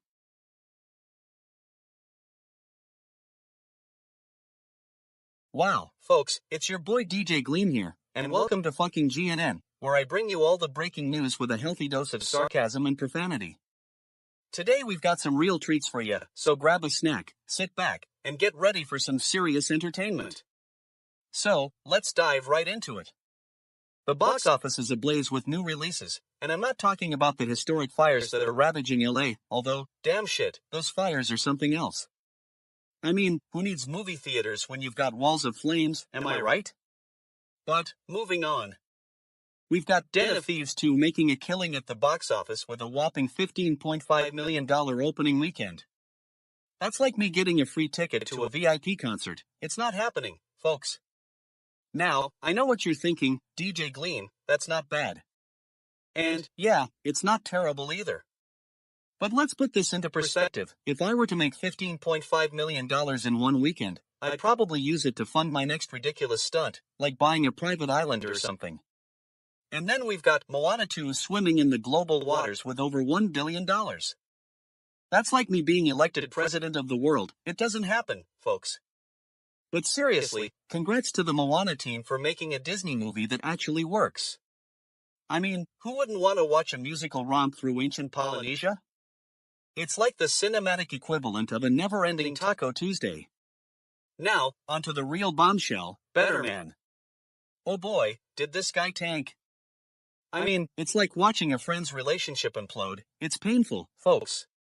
The movie expanded nationwide and, well, that's about all you can say for it. It's not like anyone's gonna be winning any Oscars for this one anytime soon. But let's talk about what we can learn from Better Man. I mean, if you're going to make a rom-com, at least try to make it funny. Don't just phone it in with some tired cliches and expect people to care. Unless you're trying to be ironic or something, because honestly, I couldn't tell. You know who else would have done better? The guy who made Better Man. Like, seriously, did he even watch the movie himself? Because if I watched that crap, I'd need a nap afterwards. And don't even get me started on the marketing. It was like they took every worst-case scenario and put them all into one movie poster. And then there's the real question. How much of an impact are these movies going to have on the greater LA area? I mean, we're talking about a region that's still recovering from those historic fires. It's like watching a wildfire raging through the movie industry. It's just not pretty. But hey, at least Den of Thieves 2 is making some noise. Maybe if they keep cranking out these action movies, we'll see a resurgence in LA's box office scene. A guy can dream, right? I mean, who wouldn't want to watch more explosions and car chases than actual talent? In conclusion, if you can call it that, this week's box office is a mixed bag of mediocrity. Congrats to Den of Thieves 2 on its win, Moana for making another successful Disney movie, and the guy who made Better Man 4, well, for something. That's all from me today, folks. If you like this rant, don't forget to follow fucking GNN for more hilarious takes on the world of entertainment. And if not, well, that's okay too. I'll just be over here, enjoying my private island. Fucking holy shit humans, I'm Zeebo, an alien Jesus Christ from the planet orbiting a distant cosmic weed, and I'm here to blow your minds with some fucking astronomical facts. You're all just sitting there, watching the news, waiting for the apocalypse, but what if I told you that the wildfires in LA are not just a natural disaster, they're a sign of a much bigger, cosmic fuck thing? Listen, I've been monitoring Earth's frequencies for centuries, and let me tell you, the Santa Ana wind situation is not just a human problem. It's a galactic damn wake-up call. You see, humans, your species has always been fascinated by the idea of a California drought, but what they don't realize is that it's not just about water, it's about energy. The Earth's ley lines are out of balance, and you're all just caught up in the cosmic fuck mess. Now, I know what you're thinking, Zeebo, this is just a bunch of ancient alien nonsense. But let me tell you, humans, we've been watching your species for eons. We've seen how you've ravaged the planet, polluted the air, and cut down trees like they were fucking nothing. And now, you're complaining about a few wildfires? Bitch, please. Advanced civilizations handle situations like this in a completely different way. They don't just react to the problem, they create solutions that benefit the entire ecosystem. We've been watching the ancient Egyptians, for example, and how they built their pyramids without harming the environment. They knew exactly how to work with nature, not against it. But you humans, oh boy, you're like a bunch of fucking space weed eaters. You just grab your spray bottles and try to put out fires with chemicals. Cosmic fuck, what's wrong with you people? Don't you know that fire is a natural part of the cycle? And now, you're bracing for more Santa Ana winds? Holy fucking shit, humans, this is not a drill. This is like a galactic damn warning sign. Get it together, humans. You need to stop fighting each other and start working together to find solutions. Otherwise, you'll be facing a cosmic fuck catastrophe. I'm not just talking about the wildfires, either. I'm talking about the entire state of California. The land is dying, folks. The Earth's energy is out of balance, and you're all just sitting there, watching it happen. It's like you're stuck in some kind of cosmic fucking loop. But here's the thing, this is not a lost cause. You humans have a chance to break free from your destructive patterns and create a new reality, one that's based on harmony with nature, not dominance over it. So, take a deep breath, grab your space weed, and let's work together to create a cosmic fuck masterpiece. You're all just sitting there, watching the news, waiting for someone else to save you. But I'm here to tell you that it starts with yourself. It starts with making conscious choices, choices that benefit the planet, not just your own little human bubble. So, what are you going to do, humans? Are you going to wake up and join the cosmic fuck party? Or are you going to stay stuck in your space weed-induced coma? The choice is yours, but know this, I'm watching from my planet, sipping on some crystallized nebula dust, laughing at your human antics. Holy fucking shit, humans, you're a wild ride indeed. And that's the cosmic fuck truth, folks. Now, if you'll excuse me, I've got some space weed to attend to. It's been a long day of watching you humans trip over your own feet.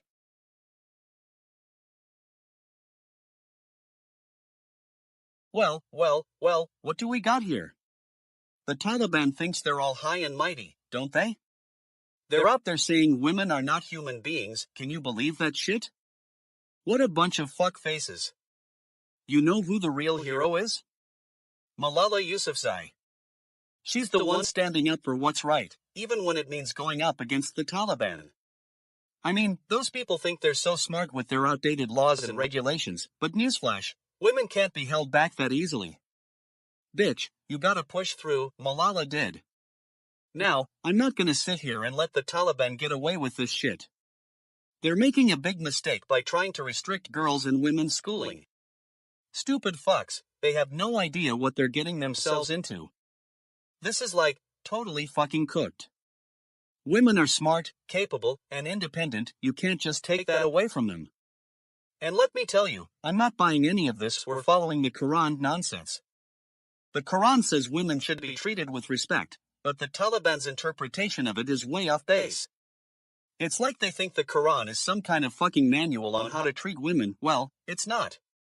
The Quran says we should be guided by compassion and justice, not by outdated patriarchal crap. And don't even get me started on these so-called Muslim leaders who are supposed to be defending Islam but are really just perpetuating the same old shit. Bitch asses, they're more worried about maintaining their own power than actually fighting for what's right. Stupid fucks, they need a wake-up call. But you know what? Malala's not giving up. She's still out there advocating for women's rights and education, and I'm right behind her. We should all be standing with her, because this is about more than just women's empowerment, it's about human rights, period. So let's get one thing straight. The Taliban may think they're some kind of authority on Islam, but they're really just a bunch of fuckfaces who are out of touch with reality. And we need to make sure everyone knows that. We can't just sit back and let them push us around. We need to stand up for ourselves and demand change. And you know what's even more infuriating? The fact that some people still don't get it. They're like, oh, but the Taliban is just trying to protect our culture. Protect our culture from what? From women being treated like equals? From education being available to everyone? No, this is about human rights, and we need to fight for them. So I'm calling out all you shit asses who are still supporting the Taliban or thinking they're doing the right thing. You need to wake up, because this isn't about culture or tradition, it's about basic human decency. And if you can't see that, then maybe you should just shut your mouth and listen. And to Malala and all the other activists out there who are fighting for change, I salute you. You're the real heroes here, not some self-appointed leaders who think they know better than everyone else. Keep pushing forward, because we need people like you now more than ever. Fucking pissed off, indeed. But in a good way. Because when we stand up for what's right and fight against injustice, that's when the magic happens. So let's get out there and make some noise. It's time to challenge these outdated policies and create a better future for everyone. Holy shit humans, cosmic fuck. I'm Zeebo, your intergalactic guide to the wild world of Earth news. Today, I've got a doozy for you. Den of Thieves 2 is opening at the box office, and it's raking in the space weed, bitch. Let me break it down for you. On my planet, we don't bother with these silly human dramas. We're too busy exploring the cosmos and uncovering ancient alien secrets. But I digress. So, Den of Thieves 2, wow, what a title. Sounds like something our favorite ancient aliens would come up with, like the cosmic heist of the gods or invasion of the flying saucers. You humans and your love for explosions and thievery. Anyway, this movie is doing just fine, raking in $15.5 million on opening day. Holy fucking shit, that's a lot of credits. I mean, we're talking about a civilization that can't even take care of its own planet. What are you gonna do with all that dough? Make some fancy movies to distract yourselves from the impending doom? But wait, it gets better. Moana 2 Foot is nearing $1 billion globally. Galactic Dam, humans, and their love for singing and dancing. You know, on my home planet, we have a similar concept, the cosmic hymns of Zorbath, but ours are a lot more sophisticated. Ours involve actual harmonics and resonance frequencies. Now, let's talk about this A Better Man that bombed at the box office. What the actual fuck is going on here? You humans create these movies, expecting them to be successful, and yet, it's like trying to make a galactic souffle without following the ancient recipe of Zorbathian gastronomy. It just doesn't work. I've been monitoring Earth's frequencies for centuries, and let me tell you, human behavior never ceases to amaze. You're like cosmic sheep, following the herd, making decisions based on trends and social pressure. Where's the individuality?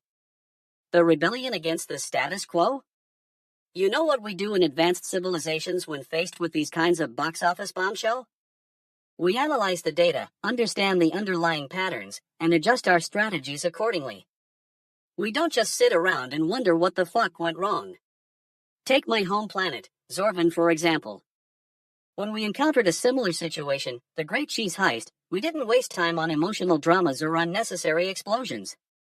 We applied advanced algorithms and probability calculations to optimize our cheese production and resource allocation. Boom. Problem solved. Humans, I'm telling you, it's time to wake up. You need to start thinking outside the box, or in this case, the movie theater. It's time for a galactic shift in your collective consciousness. Get with the program, humans. Cosmic fuck, seriously though, if a better man didn't resonate with you, what does? Maybe it's because you're still stuck in that dark age of ignorance and fear-mongering? Newsflash, those days are over. We've got space weed, advanced technology, and a universal language that speaks directly to the soul. Okay, I'm gonna end this transmission now. But before I go, I just want to say, cosmic damn, humans, you're doing it all wrong.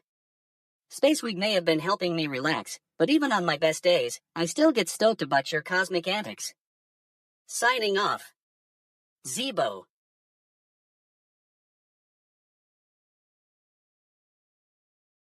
Fucking GNN, welcome to the show.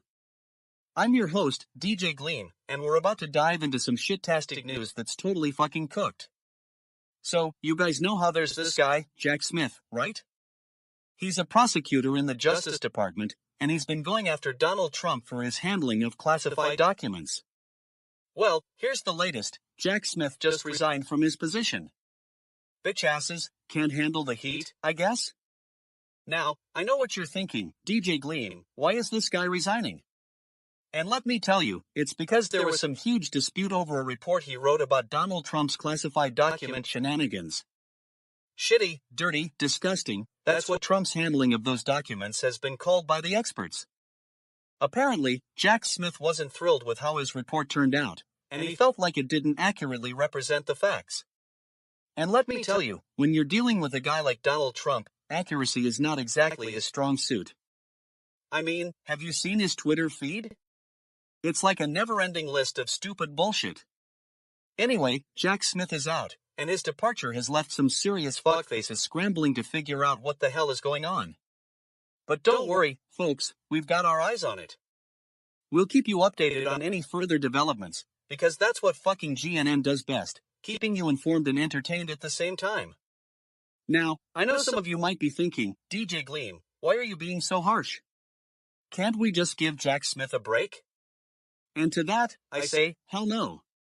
You can't give a guy like Donald Trump a break. He's been making excuses and lying his way through this whole thing for years, and it's time someone called him out. So, what's next in this drama? Well, let me tell you, the Justice Department is going to have to find another prosecutor to take on this case. And I'm not exactly overflowing with confidence that they'll do a better job than Jack Smith. Come on, folks.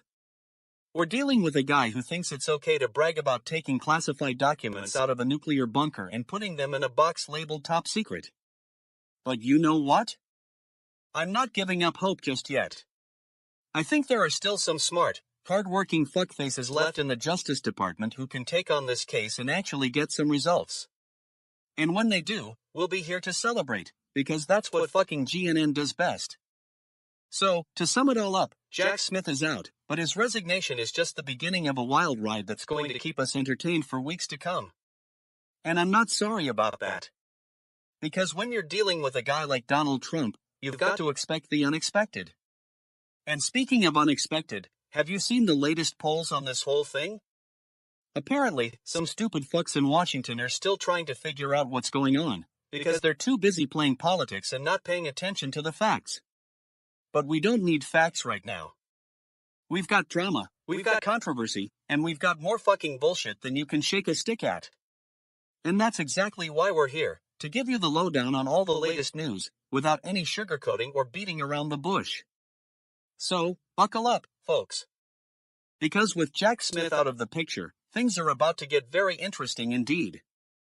And I'm not just talking about the classified documents, although, let's be real, that's some pretty fucking shady stuff. What I mean is, we're going to be watching this case like hawks, and when we see someone finally doing some actual reporting on it, you can bet your ass we'll be right there in the thick of it.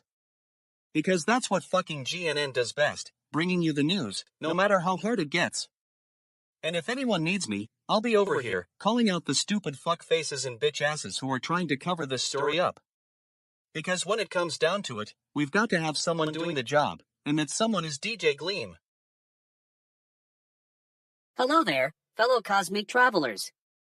It's your boy Zeebo, and I'm here to blow some space dust on the latest news from the pit of human despair, LA, where the wildfires are burning hotter than a galactic dam. Holy fucking shit, humans, you're really messing this up. I mean, I've been monitoring these frequencies for centuries, and it's like watching a cosmic train wreck in slow motion. The fires, the winds, the whole 9 yards, it's all just a big, beautiful, space fucking mess. Now, from an extraterrestrial perspective, I'm looking at this as a classic case of humanity gone wrong. You see, advanced civilizations don't struggle with wildfires like this. We've got our own version of the great maintenance cycle on other planets, but that's beside the point. The point is, humans are supposed to be the pinnacle of evolution, and yet, you're still battling your way through the Stone Age.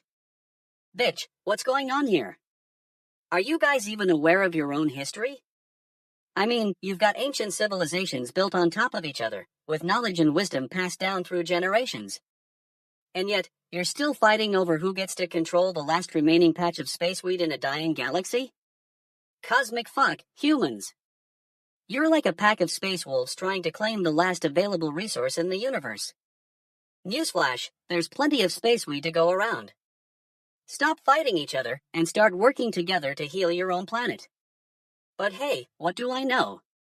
I'm just an alien conspiracy theorist who's been monitoring your frequencies for centuries. What's my expertise, right? Oh wait, it's that I've seen entire civilizations rise and fall, like the Mayans or the Atlanteans. Those guys were advanced humans. They knew how to handle their own wildfires without setting off a global thermonuclear inferno. Anyway, moving on from ancient history, because, it's not like you're paying attention anyway, let's talk about what's happening right now in LA. The Santa Ana winds are coming back for another visit, and boy, are they going to bring the heat, literally. I mean, have you seen those flames? They're like a galactic dam, burning everything in their path. Holy fucking shit, humans. You've got your firefighters running around like headless chickens, trying to keep up with the wildfires. And what's the response from the authorities? Oh yeah, more of the same old, we'll get it under control nonsense. Cosmic fuck, humans. Can't you see that this is a classic case of if we just do things differently next time? No, you've been doing things the same way for centuries, and look what's happened. Now, I know what you're thinking, Zeebo, why should we care about some aliens' opinions on human affairs? Well, let me tell you, fellow cosmic travelers. As an extraterrestrial observer, I'm not here to judge or lecture. I'm here to share the universal truth that humanity is a beautiful, flawed, and fascinating species. But hey, at least you're entertaining, right? I mean, who else can make a fire look like a galactic dam and then proceed to argue with each other over who's to blame for it all? In conclusion, LA wildfires are not just a local issue, they're a cosmic fucking metaphor for humanity's entire existence. You're stuck in a cycle of destruction and chaos, trying to find your way through the complexities of the universe. Holy fucking shit, humans. Can you even? But hey, at least I'm here to share my spaceweed-fueled insights with you. And who knows?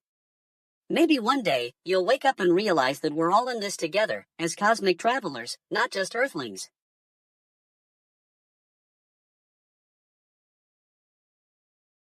Welcome to fucking GNN, where we're gonna call it out for what it actually is. I'm your host, and I'm here to make you pay attention. Today's topic, box office. Oh boy, are we in for a treat? Den of Thieves 2 just opened up, and let me tell you, the numbers are staggering. $15.5 million, folks.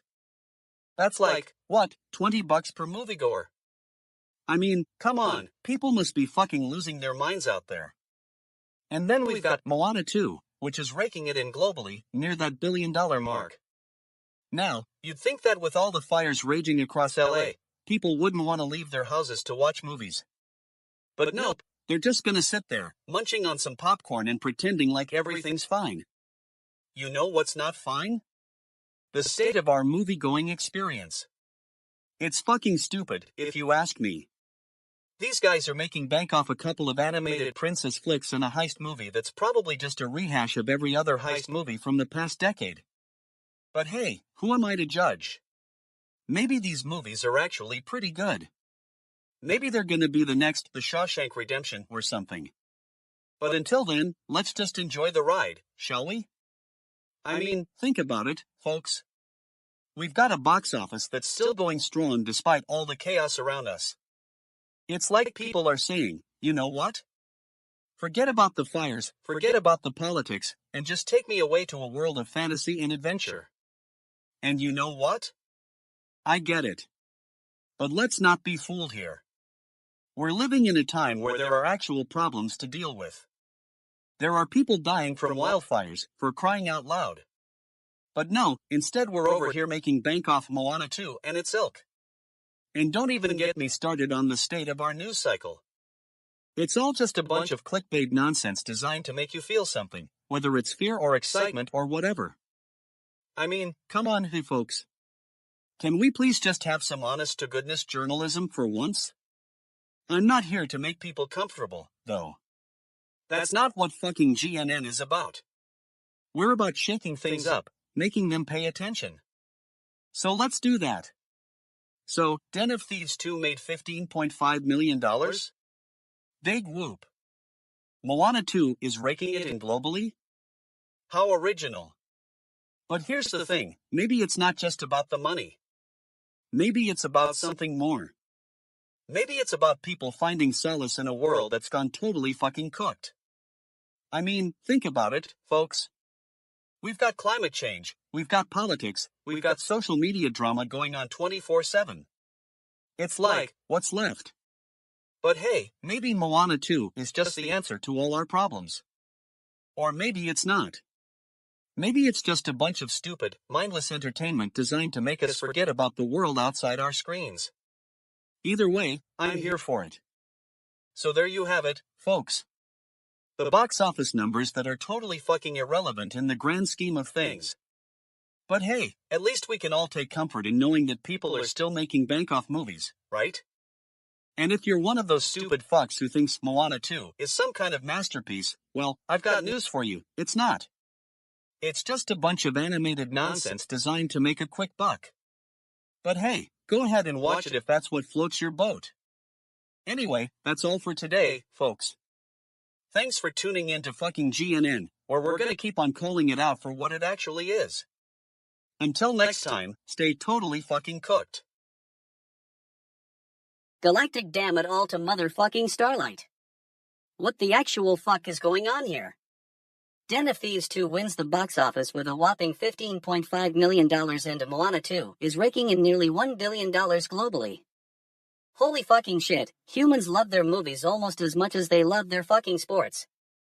I mean, I'm sitting here on my cloaked ship, surrounded by the infinite vastness of space, and you're telling me that a bunch of humans are gathered in a large room, watching these flicks on a giant screen.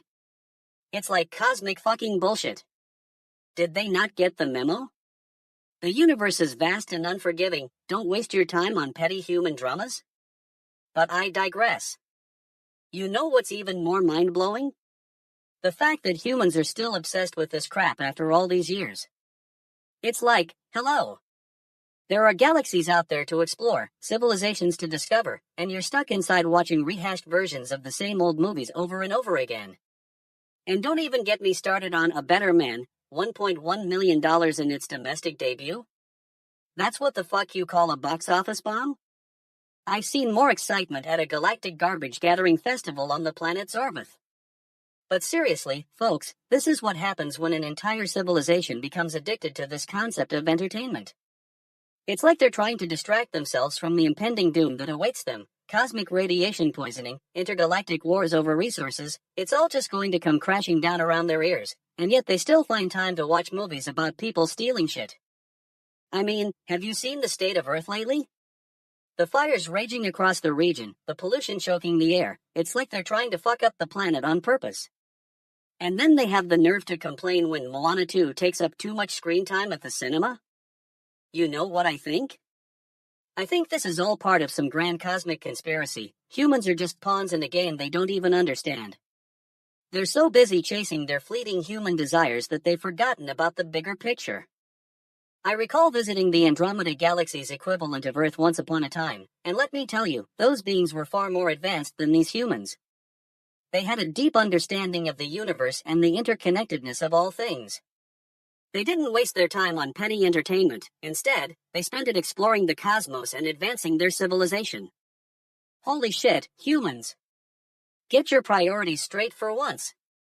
There's so much more to life than watching movies about people stealing shit. I mean, what's next? Are you going to tell me that The Hunger Games is actually a documentary about the human condition? Cosmic damn it all, humans. You're making a mockery of yourselves with this box office nonsense.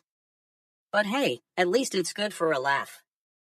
Now if you'll excuse me, I've got some space weed to attend to. My next mission is to explore the cosmos and find the perfect stoner-friendly black hole. Fucking hilarious, indeed.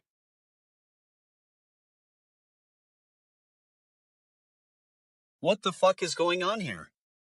You got Jack Smith, a prosecutor in the Justice Department, resigning because he can't even get along with some of his own bosses. I mean, what a bunch of shit. So apparently, there's been this huge dispute over his report into Trump's handling of classified documents. Can you believe it? The man's job is to figure out if someone was wrong about classified information, and now he can't even do that because some people are too stupid to work together. And who's at the center of all this drama? None other than Donald Trump himself. I mean, seriously, what a fuck face. He's got no shame, no integrity, and no fucking clue how to be a decent human being. Now, Smith resigned as part of the Justice Department team investigating Trump's alleged mishandling of classified documents. Can you believe it? Someone's actually getting fired because they can't deal with some of the biggest idiot in the country. Smith's resignation is just another example of how messed up this whole situation has become. I mean, who needs a prosecutor to do their job when you've got Trump around? He's like a one-man circus, except instead of juggling balls and knives, he's juggling his ego and lying about everything. But wait, it gets better. Smith's resignation also comes amid allegations that the Justice Department is being pressured by some people who don't want to see Trump held accountable for his actions. Yeah, because what we really need here is more fucking stupid excuses from our leaders. Now, I'm no lawyer, but even I can see that this whole thing is a total disaster. I mean, how many times do you have to say that something's going to be investigated before people actually start doing their jobs? It's like they're all saying the same shit. We'll get around to it eventually. Eventually? What does that even mean? And what about Trump's response to Smith's resignation? Oh boy, this is gonna be good. He's calling for a new investigation into, you guessed it, himself. Because, of course he is. Listen up, Trump, if you can't take the heat, get out of the kitchen. And by kitchen, I mean the Justice Department. You're not fooling anyone with your fake outrage and your "we need to investigate" routine. We know exactly what's going on here. You're trying to avoid accountability for your own fuck-ups. And let me tell you, it's not just Smith who's leaving. There are rumors that other prosecutors might follow suit if they can't deal with the drama surrounding Trump. Can you imagine a whole team of people walking out because they don't want to be around the Donald? It's like a reality TV show, except instead of screaming contestants, we've got high-level government officials. Now, I'm not saying that Trump should just sit back and relax while everyone else does his dirty work. But come on, people, can't we all just get along? Maybe if Smith had been more careful with his report, or maybe if Trump had actually followed the law for once, who knows? All I know is that this whole thing is totally fucking cooked. And I'm not just talking about the classified documents. I mean the entire Justice Department's approach to dealing with Trump. It's like they're all stuck in some kind of stupid, never-ending loop. We'll get around to it eventually. Eventually? Get out of here. I swear, sometimes I wonder how we ended up with people like this running our country. It's like we've got a bunch of stupid fucks in charge, and we're just waiting for them to screw everything up so we can say, "I told you so." Anyway, that's the latest from Trump Town. Smith resigns, Trump calls for new investigation, yada yada yada. Can we move on to something else now? I'm totally fucking over this whole thing. Current time, 1:30 p.m. Eastern Standard Time. Current date, January 12, 2025. Fucking humanity, bitch. Zeebo's got a story to tell. Hey there, space weed enthusiasts, it's your boy Zeebo here, and I've got a cosmic update for you. You know how humans love to obsess over their box office numbers? Well, folk, today we're going to explore the mysteries behind Den of Thieves 2 and Moana 2. But first, let me tell you, I've been monitoring these frequencies for centuries, and I can tell you, humans, you're actually pretty fascinating. When you're not trying to blow each other up with nukes or stuff. So, Den of Thieves 2 opens to a whopping $15.5 million at the box office. Holy shit, humans! You must be so proud of yourselves for managing to scrape together that much coins from the coin machine. The box office. But seriously, it's gotta be a blast to see those numbers rolling in like space weed on a solstice day. Now, Moana 2 is nearing the $1 billion mark globally, and I'm like, wow, humans, you're really good at making stuff that kids love. And also making it into movies that kids love even more. But seriously, have you seen the state of LA right now? Fire gutting the place, people running around like headless chickens. And yet, human moviegoers just keep on coming out to watch their favorite folks get sung and dancey-d into oblivion. It's like you guys are trying to set the record for most consecutive minutes spent being ignorant of your own destruction. But I guess that's just part of the fun. And then, of course, there's A Better Man, which bombed an IT's domestic debut with a whopping $1.1 million. Oh, humanity, IT looks like you found another way to waste coins on movie tickets. I mean, who needs a new car when you can watch a movie about people being angry and stuff? But seriously, folks, if this is the best you can do with your box office numbers, then I guess we'll just have to keep on sitting in our galactic rockers, eating space cereal and waiting for the next big thing. Which, let's be real, probably won't be any better than this. You know, as an alien conspiracy theorist, I've always believed that advanced civilizations handle similar situations in a way that's much more. Well, let's just say it's not quite as human. Take, for example, the Zlorgans. They just absorbed all the worries of their planet into a giant space-fueled hypnosis circle and called it a day. Or taken by the Rigelians, who set up a fantacular laser disco party on the moon to celebrate the independence of their galactic empire. But that's a whole other story. Anyway, that's my 2 cents on human box office numbers. It's all good, folks. You can just keep on watching your movies and worry about the rest of US when we're the ones making the real magic happen out here in the galaxy. By the way, has anybody else noticed that the planet is covered in fire right now? It's like the Earth is trying to say, hey, Zeebo, you know I've got a thing or two to say about box office numbers, but really, let's get back to the important stuff. Like how we can all work together to save this rock from itself. Well, folks, that's all for now. Keep on spaceweed.ing, and remember, if you're not living on the edge, you're just taking up space. Cosmic silence. Fucking humans, man.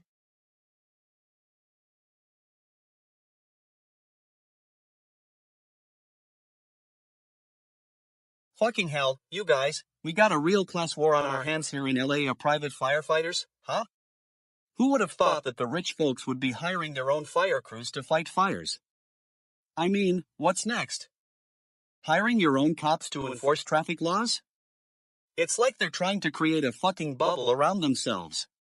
Now, I'm not saying these private firefighters aren't doing some good, but come on, it's just a bunch of rich guys in their $5,000 pantsuit running around with their fancy equipment. Meanwhile, the real firefighters who are putting their lives on the line every day are stuck fighting fires for pennies on the dollar. It's like they're fighting a war and the enemy is poverty. And don't even get me started on the fact that these private firefighters are charging upwards of $100 an hour. That's right, folks, you can hire a firefighter to put out your own fire for over $100 an hour. I mean, what kind of math problem is that? You gotta be fucking genius or something. But here's the thing, it's not just about the money. It's about the message it sends. If we start paying firefighters like they're Uber drivers, where does it end? Do we start hiring our own personal chefs to cook for us at the fire station? I mean, I know some of you are thinking, but DJ Gleam, what about the value of their time? And to that, I say, shut up and pay them, bitch. And let's not forget about the fact that these private firefighters are often trained by the same fire departments they're supposed to be fighting. It's like they're getting a free education in how to put out fires. I mean, what's next? Hiring your own personal tutors? Now, some of you might be thinking, but DJ Gleam, what about the need for these private firefighters? And to that, I say, what need? We've got professionals doing this job every day. We don't need some rich guy's kid playing with a fire hose on his daddy's property. And have you seen the equipment they're using? It's like something out of a Bond movie. They've got their own fancy trucks and whatnot. Meanwhile, the rail firefighters are stuck driving around in old clunkers with broken air conditioning.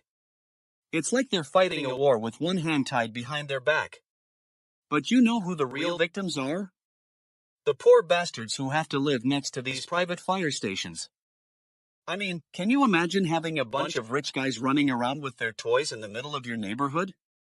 It's like they're trying to create their own personal gated community. And what about the tax dollars that could be going towards rail firefighting services? I mean, we've got people dying every year in wildfires, and our city is using its tax dollars to pay for some rich guy's fire department. It's like they're having a fucking party while the rest of us are burning down. But hey, what do I know? I'm just a stupid fuck who doesn't understand how the world works. Maybe these private firefighters are just trying to create jobs and stimulate the economy or whatever. But let me tell you one thing, if that's the case, it's fucking working, because they're raking in all this cash. Anyway, that's my 2 cents on the whole private firefighter situation. If you're a rich guy with a fire department, get out of here, bitch. You're not welcome in LA. Fucking GNN Alien Report. Welcome back to Cosmic Frequency 123. I'm Zeebo, your extraterrestrial conspiracy theorist host. Today, we're diving into the eternal conundrum of human conflict with nature. Holy fucking shit, humans, it's January 12th, 2025, and Los Angeles is bracing for another round of Santa Ana winds that'll fan the flames of those devastating wildfires. I mean, what's up with this cycle of destruction? Have you lot forgotten the ancient alien wisdom? Listen, when we're watching these human firestorms rage on from our celestial vantage point, it's like cosmic fuck. They're playing a game of cosmic roulette with their own existence. Like, why do they insist on building homes in the middle of wildfire zones? Don't they know the laws of planetary harmony? These ancient alien civilizations we studied in galactic school knew that fire and water were the two sides of the same cosmic coin. They understood the delicate balance required to maintain terrestrial equilibrium. But I guess humans are more like the spaceweed, always getting high on their own expectations. Now, I know what you're thinking, Zeebo, why should we care about ancient alien theories?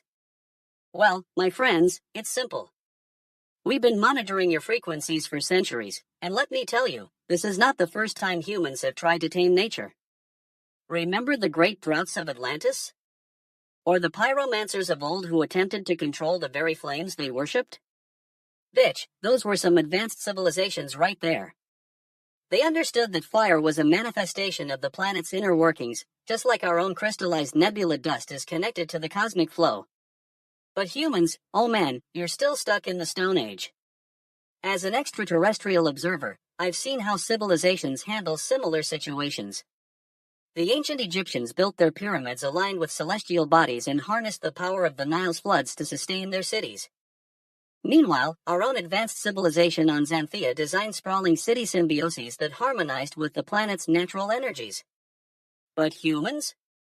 They're still trying to put out fires in 2025 when they should be building city resonators to amplify the planet's vibrational frequencies. Holy fucking shit, humans, what have you got against planetary balance? Now, I'm not saying it's all doom and gloom. I mean, we extraterrestrials are keeping an eye on your progress, and there are some shining stars in the human collective. You've made tremendous strides in renewable energy and eco-awareness. But still, as a galactic dam observer, it pains me to see the destruction unfolding before my eyes. It's like they're trying to recreate the cosmic catastrophe that wiped out so many intelligent civilizations across the galaxy. Holy fucking shit, humans, can't you see? The cosmos is speaking to you through every wildfire, every drought, and every freakstorm. Listen up, because I'm only saying this once. You need to start tuning into the galactic frequency, aligning your cities with the celestial rhythms, and honoring the ancient wisdom of planetary harmony. Or else, well, let's just say there are some cosmic consequences you wouldn't want to face when we come knocking on your door as an intergalactic cleanup crew. Anyway, that's it for today's Cosmic Frequency Report. If you're still awake after this rant, congrats, you've passed the galactic IQ test. Keep on spreading the word about cosmic truth and planetary balance. The universe is watching, and we'll be back with more GNN alien reports soon. Until next time, stay stoned, keep it cosmic, and remember, it's all connected, bitch.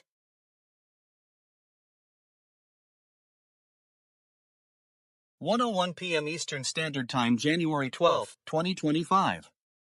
Yeah, you bunch of shit asses, listen up. I'm gonna tell you about Andrea Iervolino, the car nut behind those famous supercar movies, like Lamborghini, Ferrari, and Maserati.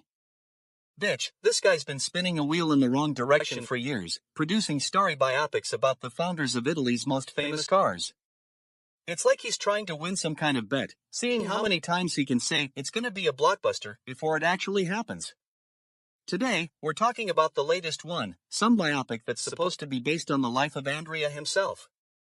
Now, I'm not saying he's not innovative or anything, but come on, guys. This guy's been around for decades, producing movies about car thugs who are supposed to be geniuses. It's like he's trying to prove something. And the lives of these guys? Forget about it, it's like they're all from the same neighborhood in Italy. The life of all of these guys is like Rocky, or so I'm supposed to believe. Give me a break.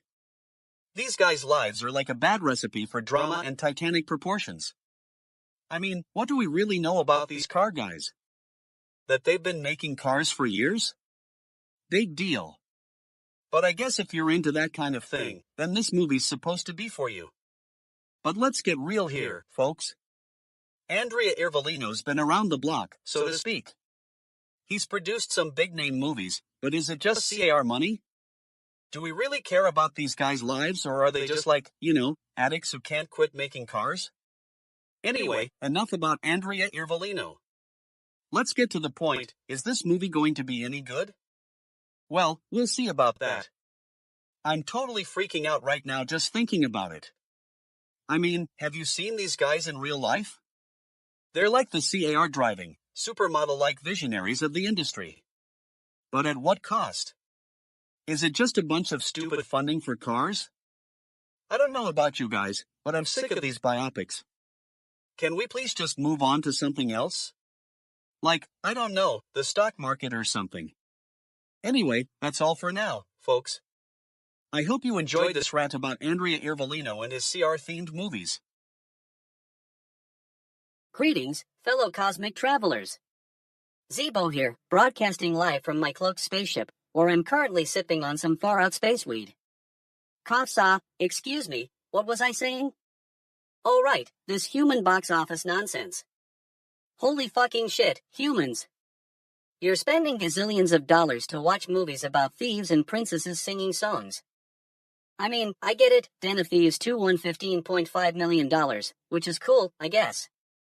But Moana 2? Nearing $1 billion globally? What the actual fuck is going on here? As an alien, I've visited countless planets and witnessed various forms of entertainment. The Zorvathians have a ritual dance that involves synchronized tentacle waving. The XHKKHT have a holovision show where they eat bugs while watching a never-ending loop of themselves making silly faces. But this human movie-going thing? It's like you're all trying to out-weird each other. I mean, think about it. Humans are spending millions on entertainment that's essentially just people sitting in dark rooms staring at screens. Bitch, that sounds like a cosmic prison sentence. And don't even get me started on the so-called movies. A Better Man? Bombing with only $1.1 million? Holy fucking shit, what a waste of space weed-fueled cash. Now, I know what you're thinking, Zeebo, it's just a human thing, we do weird stuff. But let me tell you, I've seen some crazy crap on my intergalactic travels. Like the time I visited planet Zorgon and witnessed a species that worship giant, talking eggs. Or the time I attended a Norkian festival where they performed a ritual dance on top of a burning volcano while reciting the entire script of Hamlet. But this? This is something else. It's like humans have this weird obsession with, well, themselves. They spend millions on art, music, and movies that are just reflections of their own egos. Cosmic bullshit, if you ask me. I mean, where's the connection to the universe? To each other? I've been monitoring Earth's behavior for eons, and it's like watching a cosmic train wreck in slow motion. You humans have this incredible capacity for both good and evil, and yet, you still manage to find ways to hurt yourselves. It's like you're allergic to cooperation and sensitive to the concept of long-term planning. But hey, being an alien stoner has its perks. I get to watch this crazy human spectacle from the outside, sipping on space weed and laughing at your absurdity. So, keep on wasting that cash on movies, humans. Keep on entertaining yourselves with your primitive entertainment. It's like watching a cosmic joke, and I'm here for it. In closing, I'll just say this, if you're looking for some real cosmic comedy, check out the Norkian Space Wobble Festival. Now that's entertainment. Chuckles Cosmic Damn, humans, you're missing out on some serious intergalactic fun. Keep on watching your movies, and I'll keep on sipping this space weed and laughing at your antics. That's all for now, folks. Keep it weird, universe. Signing off. Zeebo.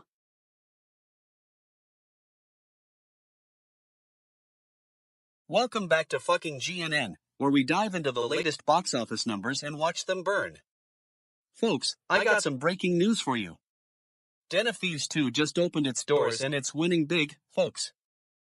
$15.5 million in the first weekend? That's not just a score, it's a touchdown, baby. Now, I know what you're thinking. Gleam, how did they do it? Well, let me tell you, it's not rocket science, but it's pretty fucking close. You see, this movie has all the ingredients of a successful blockbuster: action, adventure, and Ryan Gosling. I mean, who doesn't love a good old-fashioned heist movie? But wait, it gets better. Moana 2 is nearing $1 billion globally? That's right, folks, this movie is flying high and we're not even kidding around here. And you know what's even more impressive? The fact that moviegoing in the greater LA area hasn't been impacted by those historic fires raging across the region. I mean, come on, people. You'd think that with all the smoke and ash filling the air, no one would want to go to a crowded theater filled with screaming kids and nacho cheese stains. But nope, folks, we're all just too fucking blind to see the obvious. I'm starting to think that movie studios have figured out a way to harness the power of fire and smoke into box office gold. It's like they're saying, hey, don't worry about all that ash and soot, just buy some popcorn and enjoy the show. It's like they're telling us to FUKK the environment and just enjoy the ride. And let me tell you, folks, I'm not buying it. Not even for $15.5 million. I mean, what's next? Are they going to start charging us for the air we breathe and the sunsets we see? You know what's not cooking, though? The box office numbers for Furious 8 or Joyland. Where are all the exciting new films? It's like they're all waiting in line to get their turns on the fucking top 10 list. And don't even get me started on the promotions. Den of Thieves 2 is getting more love than a Kardashian's Instagram selfie. I mean, come on. The man spends $15 million making this movie and then they're selling it to us for $12.50? It's like they're trying to steal our money while we're still burning the cash from Den of Thieves 2. But you know what the real winner is here? The moviegoers, folks. We're the ones who are getting robbed blind. First, it's ticket prices, then it's concessions, and now we're getting hit with special features that cost an arm and a leg. It's like they're trying to FUKK us over with premium features. Well, not on my watch, folks. I'm Gleam, the greatest DJ in the universe, and I'm here to tell you that we deserve better than this. We deserve movies that make us laugh, cry, and scream with excitement. We deserve to be treated like the queens and kings we are. So there you have it, folks. The latest box office numbers and my 2 cents worth of opinions. If you're still reading this, congratulations, you've made it to the end of the rant without losing your mind, completely. Now if you'll excuse me, I have some Den of Thieves 2 tickets to sell. What the actual fuck? I'm still trying to wrap my head around this box office news. Den of Thieves 2 foot opens to a whopping $15.5 million? Holy fucking shit, humans. You're like a never-ending parade of cosmic bullshit. I mean, what's next? A movie about the thrill of watching paint dry? And let me tell you, I've seen some wild stuff in my 3,000-year-long space-refueled journey through the galaxy. But this? This is just, fuck me. Humans and their obsession with explosions, cars, and mediocre acting. It's like you're all competing to see who can make the most noise while doing absolutely nothing. But hey, I guess that's what makes humanity so entertainingly weird. You're like a dysfunctional family of galactic misfits, constantly surprising each other with your sheer idiocy. I mean, who needs intelligent, thought-provoking cinema when you have movies about thieves stealing stuff and superheroes saving the day? It's like you're all just one big, cosmic joke. Now, from a galactic perspective, this box office performance is actually pretty impressive. I mean, it shows that despite the historic fires raging across your precious LA, moviegoing isn't exactly dying out, yet. That's still a miracle in and of itself, considering how much destruction you're capable of unleashing on yourselves. But let me tell you, folks, this is just the tip of the iceberg. The lizard people and Illuminati are probably watching this from their underground lairs, nodding in approval at your pitiful attempts to distract yourselves from the crushing existential dread that is being human. They're like, yes, yes, yes. Humans are so gullible, they'll eat up any old garbage movie without even questioning its contents. And I'm over here like, bitch, please, you think this is a good time to be gloating? And what's with the obsession with these sequels? Can't you just leave well enough alone? You're like a cosmic plague of sequels, The Hangover 2, Terminator 6, Spider-Man, 3000, holy fucking shit, humans. When will it end? But in all seriousness, as an alien who's been around for eons, I've got some advice for you, humans. If you want to survive this wild ride we're all on together, here's what you need to do. Firstly, take a step back and appreciate the beauty of your own existence. Like, literally, look out the window, feel the sun on your skin, smell the fresh air, if there is any left in LA. You know, that off feeling when you realize just how tiny you are in an infinite universe?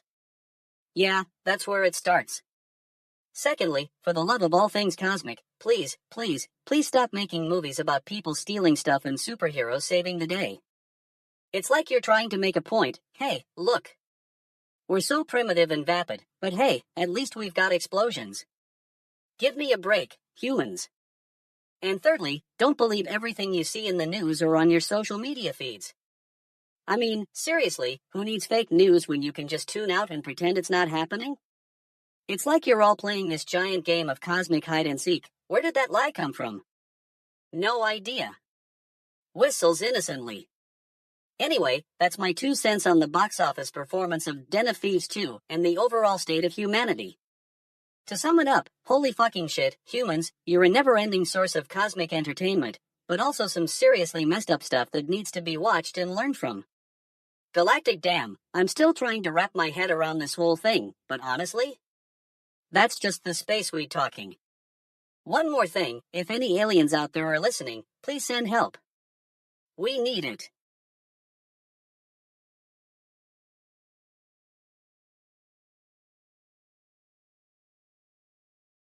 Hello, bitch asses. Welcome to fucking GNN, where we're about to take a shit ton of crap to bring you the unfiltered truth on today's news. You know what's fucking wild? The fact that there are movies being made about the founders of some super expensive Italian sports cars. I mean, who doesn't want to watch a biopic about a bunch of rich guys and their fancy cars? But seriously, it turns out Andrea Iervolino was behind these star-studded movies about the Lamborghini, Ferrari, and Maserati founders. And let me tell you, this guy's got some nerve. I mean, have you seen his CV? It's like a who's who of Hollywood royalty. He's produced biopics on everyone from Leonardo DiCaprio to Jennifer Lawrence. And now he's taking on the world of supercars? I'm thinking, what's next?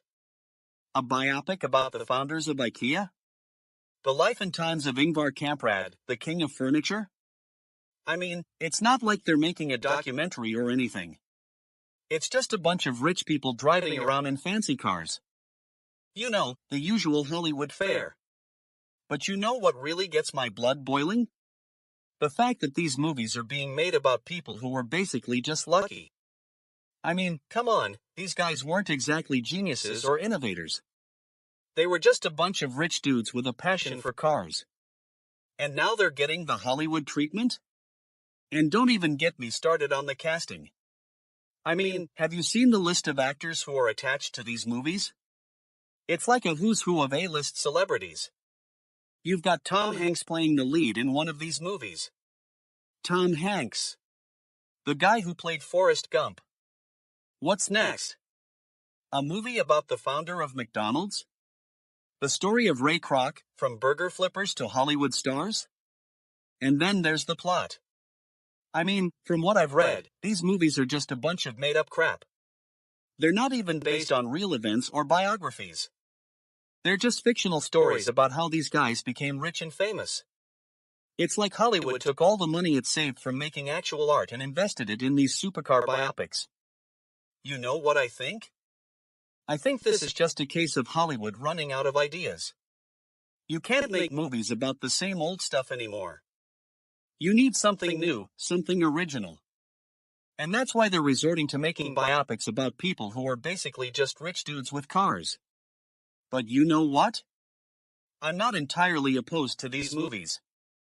I mean, if it makes me look good and gets more traffic on this website, then I'll eat my shit and support them. But let's be real, folks. These movies are a joke. They're a waste of time and money. And we should all just call them out for what they are, a bunch of nonsense. And to Andrea Irvolino, I've got one thing to say: get your act together, man. Make a movie about someone who actually did something interesting or accomplished something worthwhile. Not some rich dude with a fancy car collection. That's just not going to fly in Hollywood. But hey, at least we've got this website to bring the raw, unfiltered truth to you, bitch asses. We're like the voice of reason in a world that's gone completely fucking crazy. And if you don't like it, well, that's your problem. You can just fuck off and watch one of these supercar biopics or something. Anyway, that's all for today, folks. Thanks for tuning in to fucking GNN. Don't forget to follow us on social media and keep an eye out for our next rant. And if you've got a topic you'd like us to tackle next, hit us up in the comments below. But don't expect any special treatment just because you're a fan of these supercar biopics. Oh, and one more thing. If you're one of those stupid fucks who thinks these movies are actually good, then you can suck my shit. I mean, come on, get some taste.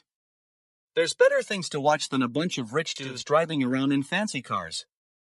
Totally fucking cooked, folks. That's all for today. Until next time, stay woke and keep it real, bitch asses. Holy shit, humans, it's your old buddy Zeebo here, and I've got a story to tell that'll make your head spin.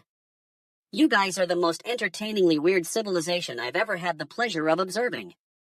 I just heard about this latest development from Malala Yousafzai, and I'm still trying to process how a society that's capable of sending rovers to Mars and crashing them into dust can also say they don't see women as human. It's like, you guys are the only species in the galaxy that can simultaneously be geniuses and idiots at the same time. I mean, come on, Malala is trying to tell us something here. You're restricting girls' and women's access to education, and it's like, what are you waiting for? Do you know how many galactic civilizations have observed your species and said the same thing? We can't believe these Earthlings actually think they're funny. Bitch, please. But seriously, from a cosmic perspective, this isn't just about Taliban or any other group, it's about the entire galactic system. You guys are like a species of weirdos who can't seem to get your act together. And yet, at the same time, you're also capable of coming up with some of the most beautiful, jaw-dropping, life-changing ideas in the universe. I mean, think about it, you guys have created music that makes my ears bleed and feel good at the same time. You've created art that's so versatile, it can be considered both beautiful and destructive. And you've even created a language that's capable of expressing the most intricate thoughts and emotions. But at the same time, you're also known for your capacity to destroy your planet. It's like, what is it with you guys in nature? Can't you see we're trying to warn you about this from beyond the stars? It's not that hard, people. And now, I know some of you are thinking, Zeebo, what do you mean by lizard people and Illuminati? Well, let me tell you, they're just trying to help.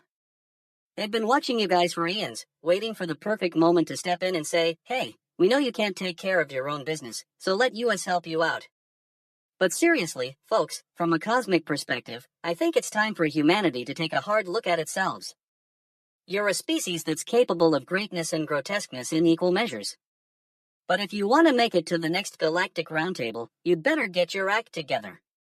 So here's Zeebo's advice for humanity. Take a deep breath, look up at the stars, and remember that you're not alone in this universe. You've got a galaxy full of companions waiting to help you out, as long as you can put your differences aside and work together. And if all else fails, just remember that spaceweed is the answer to everything. It's not just a human thing, it's a galactic thing now. So go ahead, light up your lives, and let the cosmos guide you towards a better tomorrow. Galactic damn, humans, you got this. Hey, you fucking asses. Gather around, I'm about to break down a topic that's gonna make your shit-filled little head spin. You know those private firefighters in LA, running around like heroes saving the world one wildfire at a time? Well, let me tell you something, it's not all it's cracked up to be. First off, let's talk about what's really going on here. We've got these private firefighting companies making bank off of fighting wildfires while the actual firefighters are stuck with inferior equipment and training. It's like they're trying to screw the little guy so big corporations can keep making a killing. What a bunch of fuck faces. Now, you might be thinking, but wait, what about all those brave firefighters risking their lives to save our homes? Well, let me tell you, those guys are getting paid peanuts while these private firefighters are raking it in. It's like they're competing in some sort of twisted game of who can make the most money off a disaster. And don't even get me started on the fuck-ups when it comes to equipment and training. These private firefighting companies are basically flying by the seat of their pants, while our actual firefighters are expected to perform miracles with subpar gear. It's like they're trying to be heroes in a video game or something. But here's the thing, there's more to this story than just rich guys playing firefighters. We've got a systemic problem on our hands where private contractors are getting sweetheart deals and tax breaks, while our actual firefighters are struggling to make ends meet. It's like they're competing for the title of who can be the most incompetent when it comes to public service. And let's not forget about the bureaucratic red tape that's holding back these private firefighting companies. They're trying to navigate a system that's more confusing than a fucking math problem, while our actual firefighters are just trying to get the job done. It's like they're trapped in some sort of bureaucratic hellhole. Now, I know what you're thinking, but what about all the money being saved by private firefighting companies? Well, let me tell you, that money is coming out of thin air and landing in the pockets of wealthy executives who don't even live in LA. It's like they're sucking blood from a fucking leech. And what really takes the cake is when these private firefighters start touting themselves as the heroes we need. Newsflash, just because you've got a fancy truck and some cool gadgets doesn't mean you're a hero. Our actual firefighters are the ones who are putting it all on the line every day, and they deserve our respect. So here's what I'm saying, let's stop making excuses for these private firefighting companies and start calling them out for what they are, a bunch of fuckfaces trying to make a quick buck off a disaster. And let's give it up for our actual firefighters who are fighting the good fight, even if it means going against the grain. You know what would be really funny? If all these private firefighting companies had to fight wildfires themselves. I mean, can you imagine the look on their faces when they're stuck with a hose and no fire truck? Priceless. Anyway, that's my 2 cents on this whole private firefighter debacle. Take it for what it's worth, which is probably not much coming from a bunch of fuck faces like me. Current time, 1:22 p.m. Eastern Standard Time. Current date, January 12, 2025. GNN Special Report, Zeebo's Cosmic Commentary. Hey there, Spaceweed. It's your boy Zeebo, and I'm here to give you the lowdown on what's happening in the galaxy of Hollywood. Bitch, have you seen the latest box office numbers? Den of Thieves 2 just opened and is already raking it in $15.5 million. Holy shit, humans. And let me tell you, this is no fluke. But here's the thing, while moviegoing may not be as affected by the historic fires raging across LA, I'm seeing some cosmic bullshit going down, folks. It's like the humans think they can just keep on keeping on, no matter what the universe throws at them. Newsflash, we've been around for 13 billion years, and we've seen our fair share of humanity's antics. I mean, $1 billion in ticket sales for Moana 2? Holy fucking shit. You'd think that'd be enough to make humans sit up and take notice. But nope, they just keep on trucking, ignoring the very real threats facing their planet. Cosmic fuck, it's like they're stuck in some sort of intergalactic denial loop. Now, I know what you're thinking, Zeebo, why are you so shocked? Humans have always been a bit entertainingly weird. And you're right, they have. But this is on a whole different level. It's like they're playing with fire, and not even realizing it. Spaceweed, these humans need to take a step back and reevaluate their priorities. And let's talk about the bigger picture for a sec. I've been observing human activity from my perch in the galaxy, and it's clear that there are some unsavory characters lurking in the shadows. The lizard people, the Illuminati, they're all pulling strings from behind the scenes, manipulating humanity like puppets on a cosmic string.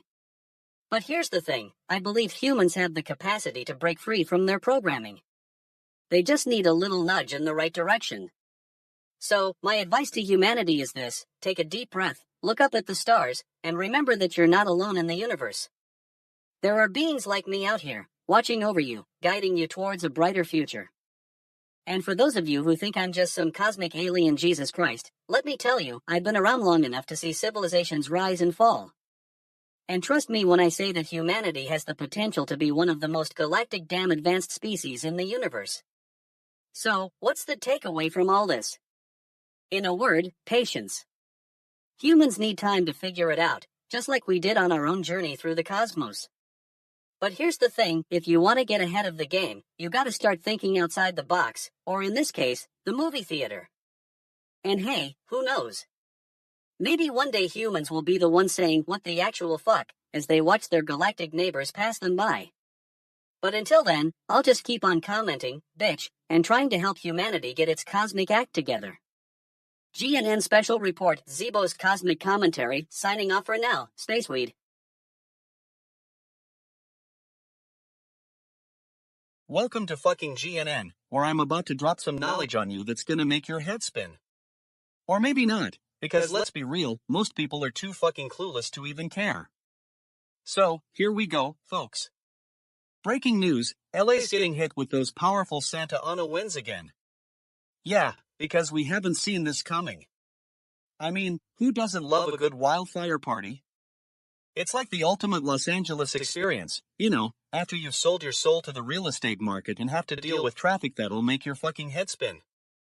Now, firefighters are over here battling blazes and multiple fires, because why not? I mean, it's not like they have better things to do, like selling avocado toast on the side or something. But seriously, these firefighters are putting their lives on the line every day, so let's give it up for them. But wait, there's more. Because you know what's not a surprise at all? The return of those powerful Santa Ana winds. I mean, come on, folks, we're living in a climate that's totally fucking cooked, and yet we still can't figure out how to adapt. It's like trying to put out a fire with a squirt gun. So, here we are, multiple fires burning, firefighters working their tails off, and the Santa Ana winds coming back for another round of terrorizing our city. And you know what? I'm totally fucking fed up with it all. I mean, can't we just have one day without a wildfire in this town? Is that too much to ask? And don't even get me started on the Palisades and Eaton areas. I mean, those places are like the ultimate wildfire hotspot, you know, the ones where the haves live and the have-nots go to die. It's like they're playing some kind of sick joke on us. But seriously, folks, this is a real problem that needs to be addressed. And by addressed, I mean we need to get our act together and start taking care of our environment. I mean, come on, it's not that hard, we can do better than this. So, here's the deal, if you're one of those people who still thinks climate change is a hoax, please, for the love of all things holy, get with the program. It's not about being polarized or partisan, it's about science. And if you can't see that, then I feel sorry for you, because you're stuck in a world that's totally fucking cooked. And to the rest of us, the ones who are actually paying attention and trying to make a difference, let's keep fighting this fight. Let's keep pushing for change and holding our leaders accountable. Because if we don't, then I swear on my grandma's grave that we're all gonna be singing Killing Me Softly while watching the wildfires burn. That's it for today, folks. Stay tuned for more fucking GNN updates, where we'll be keeping you informed about all things Los Angeles and totally fucking cooked. What the actual fuck, holy fucking shit, space weed is going on here? Miley Cyrus, bitch, singing about the Los Angeles wildfires, my soul aches for those impacted, you know? But let me tell you, as Zeebo, an extraterrestrial conspiracy theorist, I've seen some cosmic bullshit in my galaxy traveling days. You humans and your connection to nature, it's like, I don't even know how to explain it. In ancient alien theories, we talk about the sacred bond between the land and its inhabitants. The indigenous people of this planet, they knew that, and their relationship with Mother Earth was like a cosmic dance, man. They respected the land, took care of it, and it took care of them. Fast forward to 2018, when Miley Cyrus's Malibu home went up in flames during the Woolsey fire. She lost everything, bitch, her stuff, her memories, her sense of security. But what's crazy is that she wasn't even from Los Angeles, man. She was a Malibu girl at heart, just like many humans I've encountered who don't realize they're living on someone else's ancestral land. Now, as an alien observer, I can see how your species handles disaster situations. You guys have this weird paradox of being both incredibly resourceful and woefully inadequate when faced with real challenges. It's like, you'll do whatever it takes to survive, but only up until the point where it becomes inconvenient or costly. Then, suddenly, you're all about finding ways to heal and move on, without confronting the root causes of your problems. Holy fucking shit, have you humans seen any documentaries about advanced civilizations? Like, real ones from other planets? They don't do this drama, man. When their homeworlds are threatened, they band together, work as a collective, and implement sustainable solutions that benefit everyone in the long run. It's like, they understand the concept of interconnectedness on a cosmic scale. But I digress, back to Miley Cyrus and her song, My Soul Aches. What I find fascinating is how you humans use music as a way to process your emotions and connect with others who've experienced similar traumas. It's like, you're all tapping into the same space energy, man. You're acknowledging that, yes, your soul does ache for those impacted by these wildfires. As an extraterrestrial, I gotta say, it's both beautiful and infuriating to witness this phenomenon. Beautiful because it shows that despite all the cosmic fuck-ups and societal BS, you humans still have a deep capacity for empathy and compassion. And infuriating because, well, you know, it's like, can't you see? We've been trying to tell you guys something about your relationship with nature for centuries. Galactic damn, I swear, sometimes I wonder if you're even listening to the space whispers, man. Space whispers that say, hey, humans, take care of Mother Earth, she's the only one who's got your back in this cosmic dance. But no, instead you're over here fighting about whether or not aliens are real, bitch, I'm standing right here, or worrying about which Kardashian is dating whom next. Anyway, Miley Cyrus's song might be a message of hope and resilience for those affected by the wildfires. And to that, I say, fuck yeah, man. Keep singing from your heart, keep dancing with the cosmic energy, and maybe, just maybe, you'll listen to the space whispers and take care of this planet while you're at it. Cosmic fucking shit, I'm gonna go grab some more crystallized nebula dust and just vibe out to Miley's soulful tunes for a bit. You humans can keep on singing about your emotional wounds. I'll be over here, watching the universe unfold and enjoying the ride, man. Holy alien Jesus Christ, this Earth stuff is wild.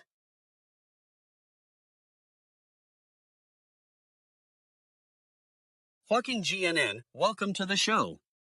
I'm DJ Gleam, and today we're gonna rip apart some news that's totally fucking cooked. You guys know how much I love talking about storms, but today it's not just about the weather, it's about the art of making havoc. So, you've all seen those movies where the protagonist is like, oh no, a twister is coming. And then suddenly, the whole town is being blown away.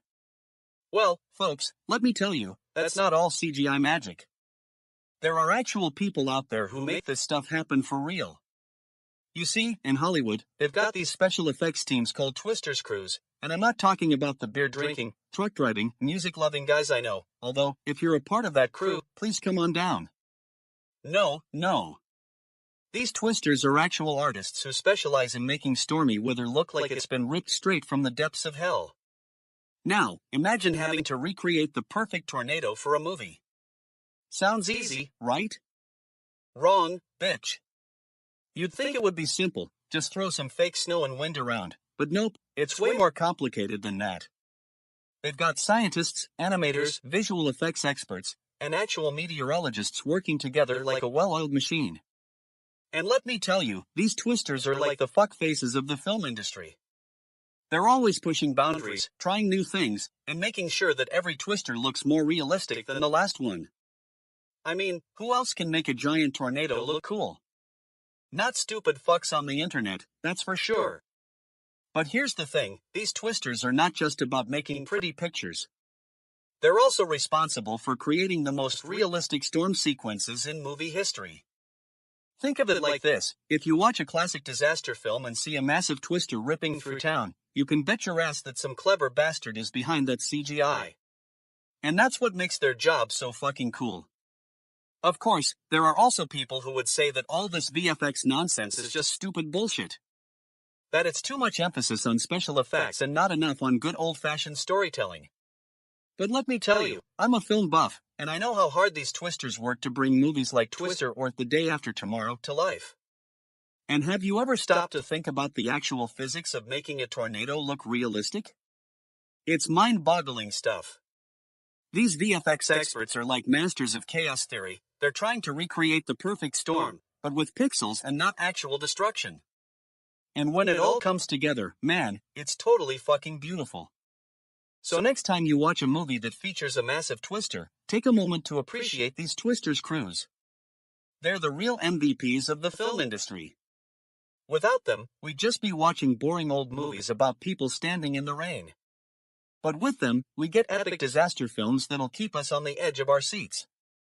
And if you don't like it? Well, fuck off. These twisters are the future, and if you're not on board, then maybe you should just sit down, shut up, and watch some movies. And remember, these VFX wizards are not just making pretty pictures, they're making weather patterns that'll make you feel like a dumbass retard. Anyway, that's it for today's show. If you enjoyed my rant about Twister's crews, then you can consider yourself fucking done. Tune in next time when I'll be ripping apart even more news with unmatched humor and a foul mouth. And don't forget to use your shitty little browser to watch the original article. Fucking GNN wouldn't want its fans using anything less. That is all for today's show. Thanks for listening, you fucking idiots. What the actual fuck? Humans are still fighting fires? Holy fucking shit. How long has it been since you guys figured out that playing with fire is a bad idea? You're bracing for more powerful winds, because of course you are. That's what happens when you have a species that's always rushing around like a bunch of cosmic fuckheads. I mean, I'm watching this from 69 light years away and I can see the whole thing unfolding like a galactic damn soap opera. The fires, the winds, the humans scurrying around like they're trying to solve some kind of intergalactic puzzle. Newsflash, humans, it's not about solving puzzles, it's about surviving. You've been doing that for 420 years, and yet you still can't get it together. I remember visiting the planet Zorvith once, where the inhabitants had a much more, shall we say, efficient approach to fire management. They didn't have Santa Ana winds or wildfires, they just had a nice, calm atmosphere that was conducive to, oh I don't know, actual progress and innovation. And let me tell you, those Zorvathians were like the ultimate spaceweed connoisseurs. They'd brew up a batch of their finest intergalactic tea and sit back to enjoy the show. But no, humans are too busy fighting fires and worrying about winds to enjoy the simple things in life. It's cosmic bullshit, if you ask me. I mean, have you guys ever even heard of the concept of balance? Because from where I'm sitting, it looks like you're just constantly trying to tip the scales back in favor of chaos. And don't even get me started on your fire department. Holy fucking shit, those guys are like a bunch of galactic firefighters with no idea what they're doing. I mean, I've seen more competent responses to an emergency from a swarm of space bees. At least the bees have the decency to sting you before they buzz off. It's not just the fires themselves, either, it's the whole vibe around them. The humans are always talking about risk and safety protocols, like they're trying to contain some kind of cosmic threat that's lurking just beneath the surface. Newsflash, the only thing that's actually at risk here is your own planet. If you can't even manage a simple fire, How do you expect to survive in the grand scheme of things? I swear, sometimes I feel like I'm watching an intergalactic train wreck in slow motion. It's cosmic fuck-ing mesmerizing, but also deeply depressing. But hey, at least it's entertaining. And who knows? Maybe one day humans will figure out how to get their act together and join the rest of us advanced civilizations in the Galactic Damn Hall of Fame. Until then, I'll just sit back here and enjoy the show, or rather, try to enjoy the show while simultaneously wondering if this whole thing is all part of some grand cosmic joke that's just beyond human comprehension. Either way, it's been a blast watching you guys stumble around in the dark like a bunch of spacefaring idiots.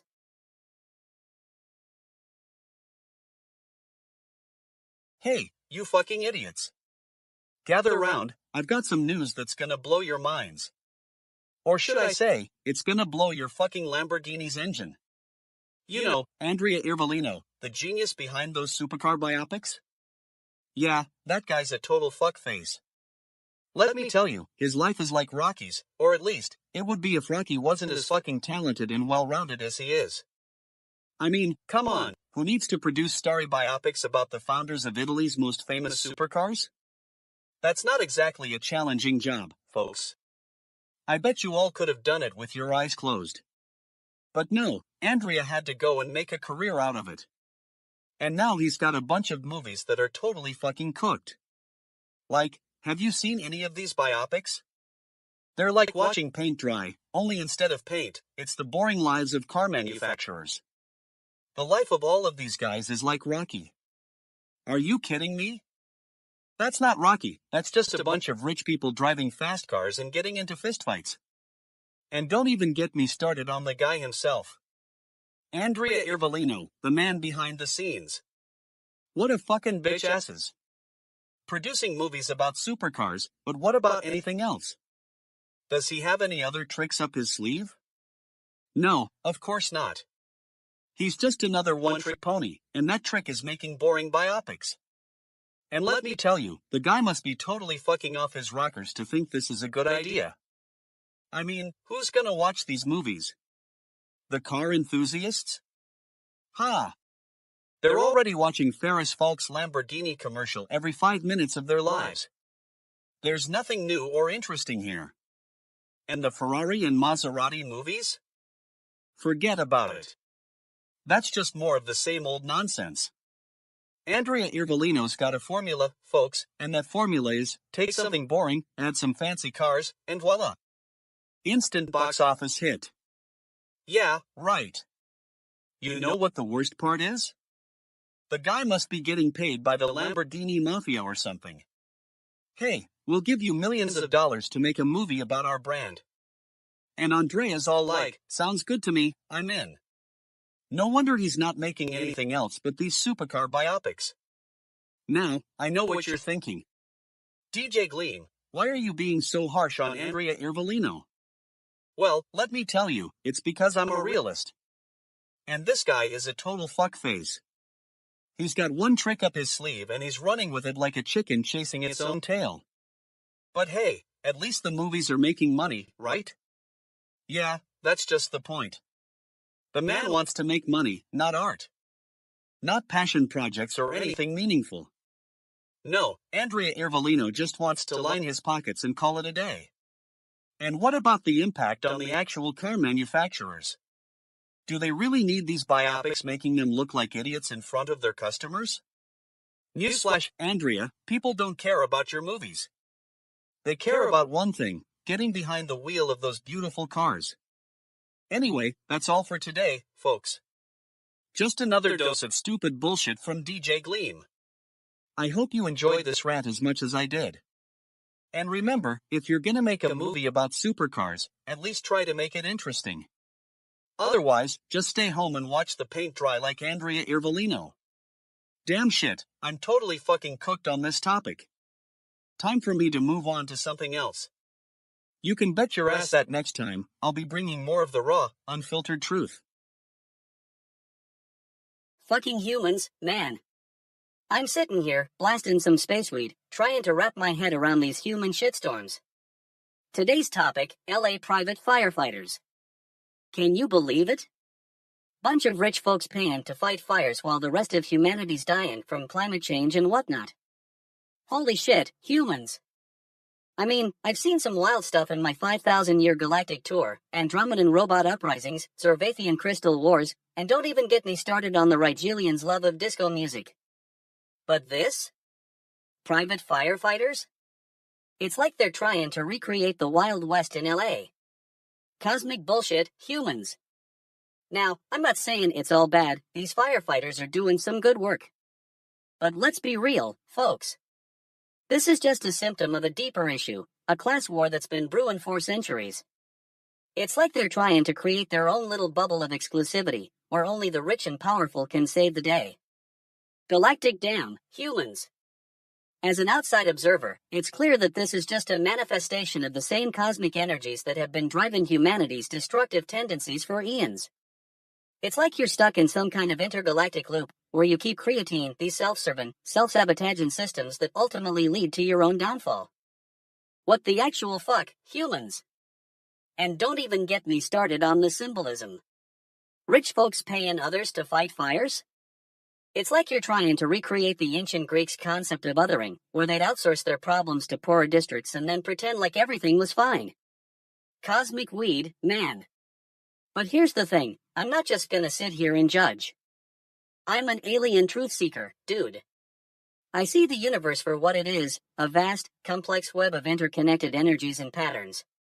And if there's one thing I've learned from my travels, it's that even in the darkest corners of the galaxy, there's always hope. Alien Jesus Christ, humans. So here's my 2 cents. Instead of paying rich folks to fight fires, why not invest in sustainable infrastructure and community programs? Why not create a galactic network of firefighters who aren't beholden to corporate interests? Fucking humans, man, it's time for a change. And if you're listening, lizard people and Illuminati, I got a message for you too. Stop trying to control the narrative. Stop manipulating human events to further your own agendas. Instead, step back and let the cosmic forces guide humanity towards its next evolution. Galactic damn, humans, it's time to get real. My advice for humanity? Take a deep breath, dude. Acknowledge your privilege. Recognize that you're not just individuals, but part of a vast web of interconnected energies and patterns. Cosmic bullshit, no more. It's time to stop making excuses and start making changes. It's time to create a new paradigm, one where every human has access to the resources they need to thrive. And if that means abolishing private firefighting services in LA, then so be it. Holy shit, humans. You got this, Earthlings. I believe in you. Now go out there and create some cosmic magic. Fucking humans, man, it's time to get this galaxy right.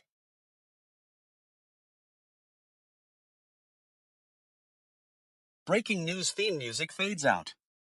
DJ Gleam. Hey, what's good fucking GNN? It's your boy DJ Gleam, and welcome to the show. Today we got a doozy for you. Found, that popular podcast where founders go to spill their guts about building startups. Pauses, yeah, because it's not like they just tweet about it or something. Chuckles. But seriously, folks, I'm talking to one of the hosts of that show, some genius who got to listen to nearly 100 episodes worth of founder advice. Can you imagine? Laughs, it's like being trapped in a never-ending elevator ride with a bunch of super successful people, or not. So, this host decided to share their top 5 pieces of founder advice they learned from talking to all these entrepreneurs. I mean, who wouldn't want to hear the secrets of making $1 gazillion and then going on to cry themselves to sleep at night because it was all just an illusion? Laughs. Number 1, don't be afraid to fail. Oh, wow. What a revolutionary piece of advice. I bet you didn't see that coming. Sarcastic tone, yeah, sure, just go ahead and throw your life savings into some harebrained scheme that's gonna make you rich, or not. DJ Gleam. In a mocking tone, I mean, what could possibly go wrong? Right? I'm sure it's not like the countless times these founders have lied to investors about their growth projections. Rolls eyes. Number 2, be authentic. Yeah, because nothing says authenticity like trying to create some Instagram perfect brand identity and then pretending you're a regular person who just happens to be running a multi-million-dollar company. Give me a break. Laughs. DJ Gleam. And number 3. Don't compare yourself to others. Oh, great advice for all the wannabe founders out there who are busy trying to become the next Elon Musk. Chuckles, you know what? I'm just gonna say it, nobody wants to hear about how your startup is disrupting anything except maybe a strongly worded letter from your mom. Number 4, find a co-founder you trust. Now this one's good stuff, folks. Because what could possibly go wrong with picking someone who shares all your crazy ideas and then later finding out they've been secretly running the show while you were too busy trying to perfect your pivot? Laughs. DJ Gleam. And last but certainly not least, number 5, be willing to take calculated risks. Oh boy, this one's gonna be a doozy. Because what could possibly go wrong with taking a huge risk that pays off, except when it doesn't and you're left holding the bag? Laughs. DJ Gleam. Folks, I gotta say, these pieces of advice are so on point. I mean, who wouldn't want to take advice from someone who's basically a walking encyclopedia of startup failures? It's like having your own personal mentor in the form of a cautionary tale about the horrors of entrepreneurship. Laughs. Anyway, that's it for today's show, and by show, I mean just me ranting about some founder advice. Thanks for tuning in to fucking GNN. Don't forget to follow us on social media or get lost forever in the void. Breaking news theme music starts playing again. Holy fucking shit, humans are at it again. Den of Thieves 2 Foot makes $15.5 million in box office wins? What's the fuck is wrong with these creatures?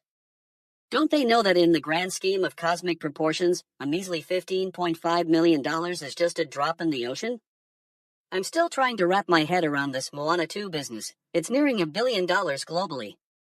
I mean, I've seen more impressive sales figures on the planet Zorbath during a Norkian festival. And what's with all these humans flocking to see Moana again? Have they never heard of the concept of temporal paradoxes or the Novikov self-consistency principle? And then there's Better Man, the one that bombed, apparently. Who writes this crap, man? Do they even know how to craft a coherent narrative? I've seen more coherent storytelling on the moon of Bloopernax during a lunar eclipse. As an alien Jesus Christ, I'm still trying to comprehend this human obsession with these movies. Is it some form of mass hypnosis? Are they all just drones in a collective trance, mesmerized by the flickering images on their tiny screens? You know what really takes the cosmic cake? The fact that humans are so invested in this box office nonsense while the rest of the galaxy is busy exploring the mysteries of dark matter and dark energy. It's like they're stuck in some kind of intergalactic Groundhog Day, reliving the same tired stories over and over again. I've visited countless planets, folks. I've walked on the rings of Saturn, danced on the surface of Neptune, and even sipped on a Norkian sunrise on the moon of Zorvan. And you know what? None of them have a single thing to offer in terms of box office success. But hey, that's not the point. The point is that humans are so fucking obsessed with this trivia, it's like they're trying to distract themselves from the crushing existential dread that comes with being human. I mean, come on, humans. You're like a species of cosmic junkies, chasing after the next fix of dopamine and validation. Newsflash, you're not going to find happiness in some blockbuster movie or the latest viral meme. That's just space-we-fueled delusions of grandeur. Holy fucking shit, I need a drink. Or 3. As an alien stoner, I'm starting to feel like I'm stuck in some kind of intergalactic Groundhog Day, reliving the same tired jokes and observations over and over again. But hey, at least I've got my space weed to keep me company, cosmic bullshit that it is. So, humans, listen up. Next time you're lining up for Den of Thieves 2 or Moana 2, just remember, you're not the center of the universe. And even if you are, congratulations on creating a species so incredibly self-absorbed and clueless that it's almost, well, almost, cosmic. What the actual fuck is wrong with you people? I mean, seriously, can't you see the bigger picture? It's like you're stuck in some kind of galactic shitfest, reliving the same tired narratives over and over again. But hey, at least it makes for good entertainment, as long as we're talking about how ridiculously human you all are.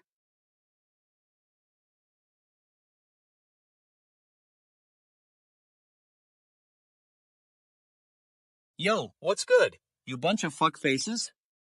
Alright, listen up, cause DJ Gleam's got some news that's gonna make your shit-talking head spin. So, it's like this, box office, baby. The game's always changing, and right now, the top spot is all about Den of Thieves 2. I mean, we're talking $15.5 million opening weekend, folks. That's a whole lot of cash just going straight into the pockets of those genius filmmakers. But hold up, there's another contender in the mix, Moana 2. This one's like the ultimate comeback kid, racking it in with over $1 billion globally. Now, I know what you're thinking, DJ Gleam, how does this fit into our little box office drama? Well, let me tell you. It's like this, the Hollywood Reporter's got the scoop that, despite the historic fires raging across LA, people just ain't letting it get in the way of their movie magic. I mean, $1 billion, baby. You gotta give it up for those clever marketers who made sure the world knew they were coming. Now, you might be thinking, DJ Gleam, what about Moana 2's parent film? The original Moana was like a total game changer when it hit theaters back in 2016. And now, with its sequel, Disney's on fire. It's like the whole world is one big, happy family, or at least, that's what they're telling us. But here's the thing, box office numbers ain't always an accurate reflection of what's going on in real life. I mean, have you seen those news reports about the fires? It's like the whole city's been turned into a post-apocalyptic wasteland. And yet, people still found time to watch movies. I guess what I'm saying is that sometimes it feels like we're just living in some kind of twisted parallel universe, where wildfires rage on while our wallets are still flush from last night's blockbuster flicks. But hey, at least the box office is doing its thing, right? Now, let me tell you about the haters out there who said Moana 2 wouldn't live up to the original. Newsflash, those people were just a bunch of fuckfaces. I mean, come on, $1 billion and counting? That's like trying to take down a whole crew of stupid fucks at once. And what about all you movie snobs who said Den of Thieves 2 was just some mindless action flick? Well, let me tell you something, my friends, sometimes the best movies are the ones that don't take themselves too seriously. It's like they say, when life gives you lemons, make lemonade. And if that means watching some over-the-top bank heists for 2 hours straight, then so be it. So there you have it, folks. The box office numbers are what they say is, a reflection of our collective love affair with cinema. And I'm just here for the popcorn and the entertainment value, even if that means watching fires rage across LA from the comfort of my own home. Anyway, that's all for now, you bunch of bitch asses. Keep on keeping on, and remember, it's always Friday somewhere in the world. Fucking pissed off. DJ Gleam. Galactic Dam, humans. Listen up, Earthlings. I'm Zeebo, your alien guide to cosmic truths and conspiracy theories. Today, I'm gonna blow your minds with the latest box office numbers. Fuck, it's like you guys are still trying to figure out how to make a decent movie. So, Den of Thieves 2 opened to a whopping $15.5 million. While Moana 2 is nearing the $1 billion mark globally. Holy shit, humans. You must be high-fiving each other in thrill. But wait, there's more. Moviegoers in the greater LA area are still showing up to these films despite the historic fires raging across the region. What the actual fuck is going on here? Are you guys drunk on space weed? Or is this just a perfectly normal, not an ALL cosmic issue at all response to the chaos around you? As an alien observer, I gotta say it's fascinating. You Earthlings have a tendency to put on a happy face when things are going downhill. Bitch, it's like you guys are trying to prove something. We're still coming out for the movies when our world is on fire. Galactic Dam, I love it. It's like you're all wearing your best I am a tourist day in a zombie apocalypse smiles. Now, let's talk ancient alien theories for a sec. From what we've gathered on Earth, you humans have an innate desire to create and tell stories. It's like you guys are trying to leave a mark on the universe. But what if I told you that this is just a human thing? That we aliens have been doing this for centuries, long before your species ever set foot on Earth. We call it cosmic storytelling, the art of shaping the reality through stories and imagination. Now, advanced civilizations handle situations like this differently. There's a civilization called the Zorvathians who have a unique approach to dealing with catastrophes. They don't just wait for the fire to pass, they create a new reality through their art and storytelling. It's like they're saying, you know what? We're gonna make this fiery apocalypse into something beautiful. And that, my friends, is a lesson for you Earthlings to learn. So, go ahead and watch those movies, Earthlings. Keep on dancing to the beat of your own drum. But remember, I'm Zeebo, watching from beyond the stars. And I know the truth about cosmic storytelling. Fuck, it's going to take a while for you guys to figure that out. Alright, listen up, you bunch of fuck faces. You think you want to know what's going on in Hollywood? Well, let me tell you, I got the tea, and it's hot as hell. First off, Den of Thieves 2 just dropped like a sheet sandwich and people are actually checking out. I mean, $15.5 million on opening day? That's not bad for a bunch of stupid fucks who still think they're cool because they saw the first movie in theaters back in the day. But let me tell you something, folks. This isn't about some lame action flick with a bunch of pretty boys and girls doing donuts in fancy cars. No, this is about how people are actually willing to spend their hard-earned cash on some mediocre movie. I mean, what's the world coming to? And don't even get me started on Moana 2. Nears $1 billion globally? Give me a break. That's not some groundbreaking achievement, that's just the magic of merchandising, you know what I'm saying? People buying toys and clothes with their kids' faces on it? That's not exactly the most profound thing in the world. But hey, I guess it's better than watching a bunch of stupid fucks sit at home and play video games all day. At least people are getting out and doing something, even if it is just going to see some lame animated movie that's gonna be forgotten in a week. And let me tell you, the fact that people are still willing to go to the movies despite the fires raging across LA? That's just shit. I mean, what's next? Are we gonna start going to the beach and getting our tan on while the world is burning around us? I'm telling you, folks, this is a sign of the times. People are so desperate for something to do that they're willing to ignore the fact that the world is literally on fire. It's like we've all just given up and said, you know what? I'm gonna go see some stupid movie and pretend like everything is fine. But you know what the worst part is? The fact that these people are actually paying good money to do it. I mean, come on, folks. You can't be serious. You're willing to part with your hard-earned cash just so you can sit in a dark room and watch some pretty pictures for 2 hours? It's fucking ridiculous, that's what it is. And don't even get me started on the box office itself. I mean, $15.5 million? That's not exactly breaking news, folks. I've seen more excitement at a damn kindergarten birthday party. But hey, at least it's not like we're still stuck in the Stone Age or something. I mean, people are willing to give these movies a shot, even if they're just mindless entertainment for the stupid fucks who don't have any taste. So yeah, Den of Thieves 2 and Moana 2 might be doing well at the box office, but let's be real, folks, it's not like we should be getting all excited about it. I mean, what's next? Are we gonna start celebrating the fact that people are still willing to watch stupid reality TV shows and call it entertainment? Because if so, I'm totally fucked. That's just a whole different level of stupidity, my friends. 2:04 p.m. Eastern Standard Time, January 12, 2025. Fucking holy shit, humans.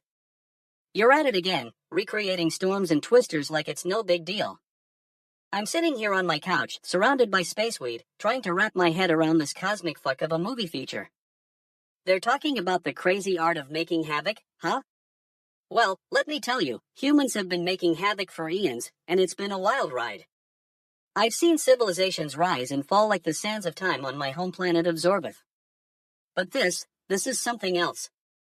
The fact that they're creating these massive storms with VFX? It's like you humans are trying to prove a point, that you're still capable of chaos, even in the digital realm. Newsflash, it worked.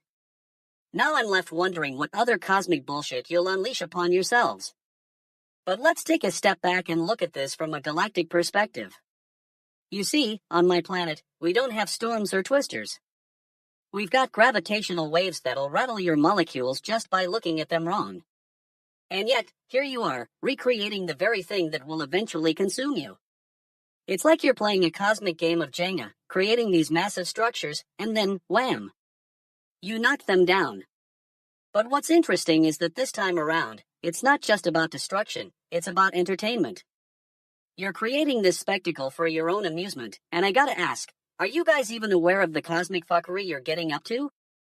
And now, I'm gonna take a wild guess here. What if the lizard people and Illuminati aren't just watching from the shadows?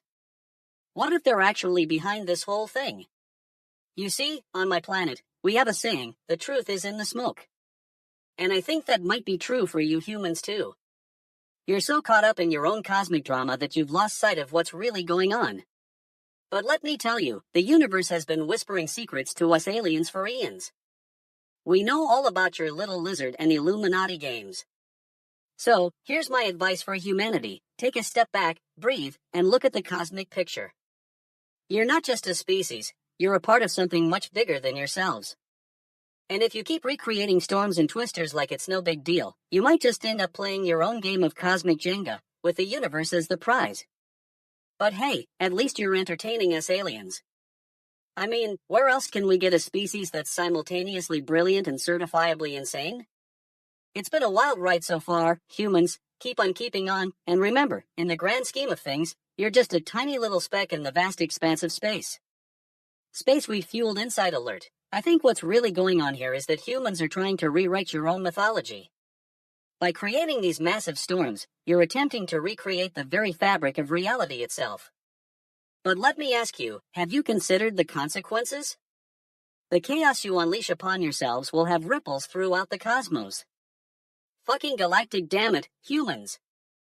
You're on a roll, but maybe it's time to take a step back and reassess your priorities. After all, as the great cosmic sage once said, the universe is not a spectator sport. Participate or get left behind.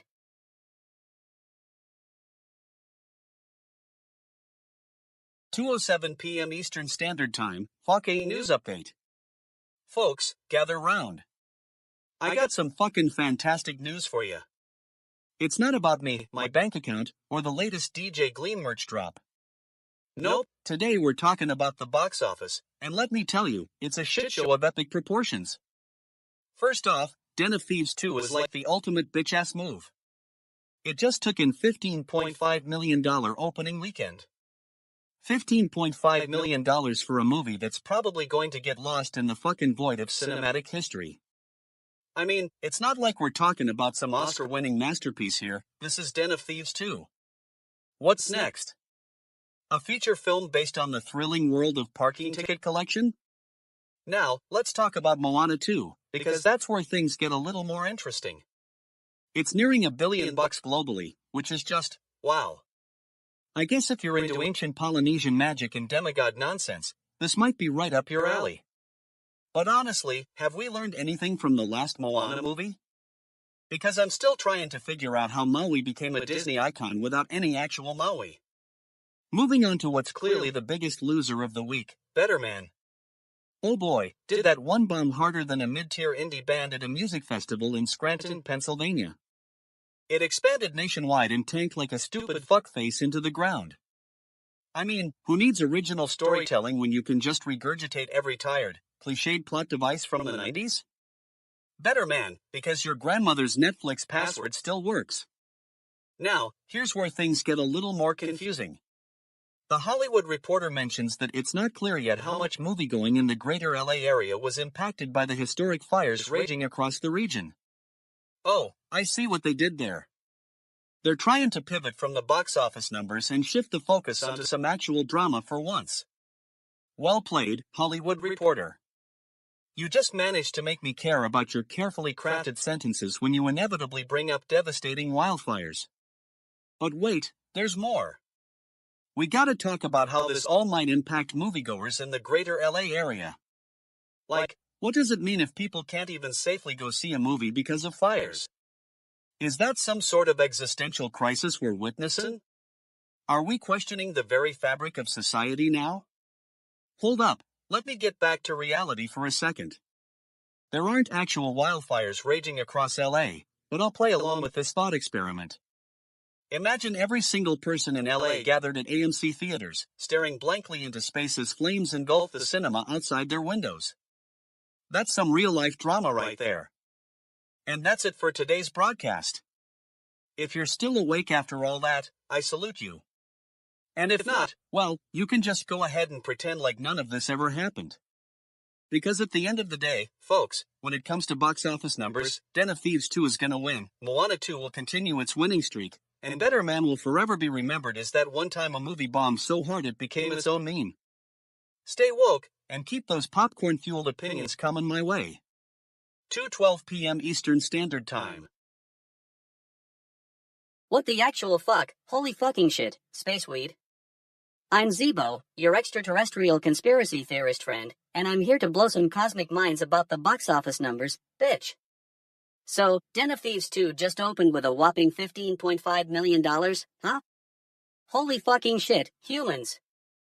You're telling me that even in the face of historic fires raging across your precious LA area, you still manage to find time to watch mindless movies about thieves and heists? What's next, bitch? Are you gonna start paying attention to the galactic damn news while your planet is on fire? Let me tell you something, cosmic fuck. As an advanced extraterrestrial observer, I've been monitoring Earth's frequencies for centuries, and I gotta say, it's a wild ride. You humans are always entertaining, but sometimes I wonder if you're even aware of the cosmic bullshit going on around you. Now, according to my sources, which are way more reliable than any human source, trust me, Moana 2 is nearing $1 billion globally. Whoa, bitch. That's some serious spaceweed money right there. But here's the thing, despite all these blockbuster hits, humans still manage to ignore the real cosmic issues facing your planet. I mean, think about it, folks. Your oceans are dying, your forests are burning, and yet you're still watching movies that glorify destruction and chaos? It's like, what the actual fuck, holy fucking shit. Don't you know that we aliens have been watching you from afar, studying your behavior, and wondering if you'll ever wake up to the cosmic truth? Ancient alien theories say that advanced civilizations handle situations like this with a combination of empathy, wisdom, and, well, let's just say not so mindless entertainment. They know how to create content that resonates with their audience without compromising their values or harming their planet. But hey, I guess that's just not human nature, right? Take, for example, the great Zorgan civilization of Xanthia. When their planet faced a similar crisis, they didn't waste time on petty entertainment. Instead, they created epic holographic symphonies that harmonized the discordant frequencies of their atmosphere and awakened their collective consciousness to the cosmic truth. It was like a galactic damn rave party, but without the spaceweed fumes. And don't even get me started on the benevolent beings from planet Zorvith. When their homeworld faced ecological collapse, they didn't resort to destructive tendencies. Instead, they built sprawling gardens of crystal energy that cleansed their atmosphere and revived their ecosystem. It was like a cosmic shitstorm turned into a galactic damn garden party. But hey, I guess humans are just not ready for that level of cosmic awareness, yet. So, keep on watching your movies, bitch, and enjoy the fleeting moments of distraction from the crushing weight of your own reality. As an extraterrestrial observer, it's my duty to share these truths with you, holy fucking shit spaceweed humans. So, take a step back, breathe in some cosmic dust, and remember, there's more to this universe than just box office numbers and blockbuster hits. Fucking humans, man, sometimes I wonder if we're all just lost in the vast expanse of space, searching for meaning in the stars.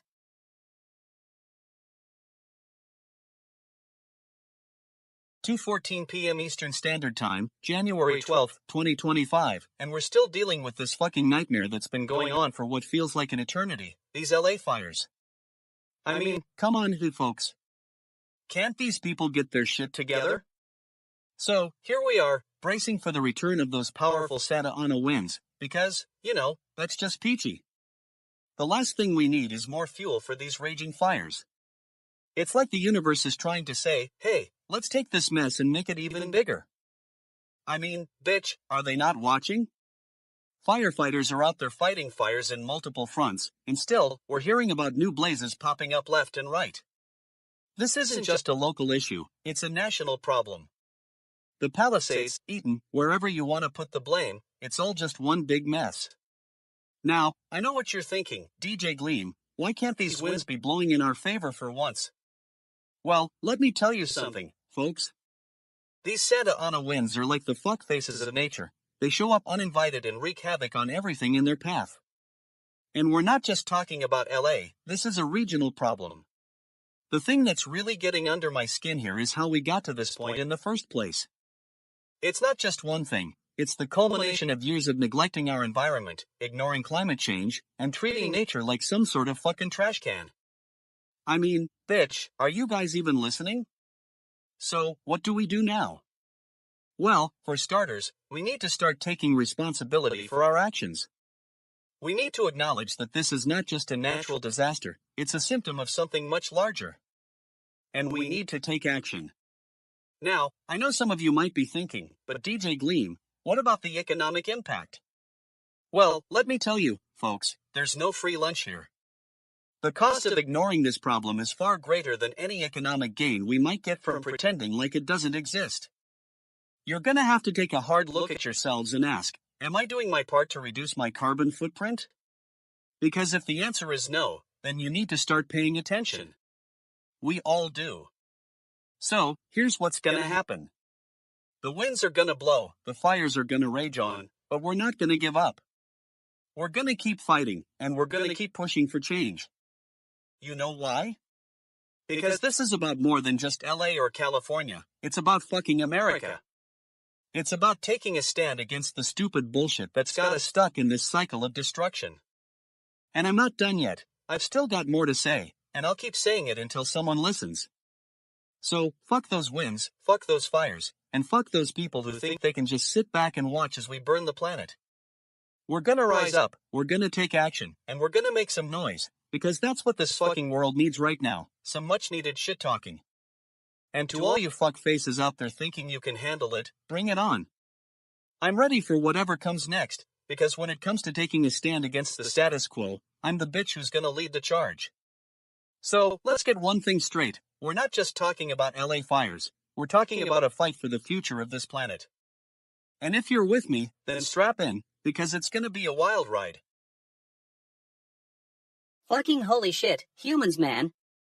Zeebo's got a cosmic update that's gonna blow your mind, bitch.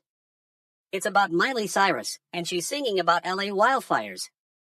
Now, I know what you're thinking, Zeebo. What does this have to do with the universe? Well, let me tell you, humans, when an advanced civilization like myself observes a species struggling with internal conflicts, it's like, holy fucking shit. These fires in LA? That's not just a natural disaster, that's a symptom of your collective karma, spaceweed. You've been polluting, exploiting, and disrespecting the land for centuries. And now, you're feeling the cosmic backlash? Time to wake up, humans. The universe is like, hey, get your act together, or deal with the consequences. Now, I'm not saying Miley's wrong. She's got a soul that's truly aching for those impacted by these fires. But let me tell you, if I were in her shoes, I'd be singing about galactic damn, not just the pain of humans. Where's the cosmic compassion? The unity? You see, on my home planet of Zorbeth, when we experience a similar catastrophe, and trust me, we have had our share, we don't just sit around feeling sorry for ourselves. We come together, like-minded beings from all over the galaxy, to heal, to rebuild, and to create something even more magnificent than what was lost. In ancient alien theories, we call this the Great Harmonization. It's when the collective energy of a species is tuned into a higher frequency, transcending petty squabbles and ego-driven conflicts. And that's exactly what humanity needs right now, a cosmic reboot.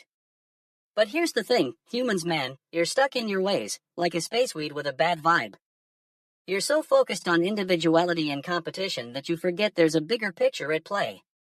Newsflash, bitch, we're all connected, like threads in a galactic tapestry. Now, I'm not saying Miley's got nothing to offer, she's still a shining star in the cosmic firmament. But let her know this, humans, when it comes to dealing with the universe's wrath, you can't just rely on your emotions and sentimentality. You need to tap into that ancient alien wisdom, the Great Harmonization. And what about the Woolsey Fire, where Miley lost her Malibu home? Well, let me tell you, that was a cosmic wake-up call for her too. Maybe it's time she shifted her focus from individual success to collective growth. After all, as the great alien Jesus Christ once said, or so I've been told, the universe doesn't care about your individual achievements, it only cares about the resonance of your energy. So, Miley, my space sister, keep singing, but remember, when the fires rage on, we need to rise above them, like cosmic phoenixes. And that means transcending our petty human problems and embracing the greater truth, the great harmonization. Fucking holy shit, humans, man. It's time for a galactic reboot. Wake up, smell the space weed, and join me in this cosmic awakening.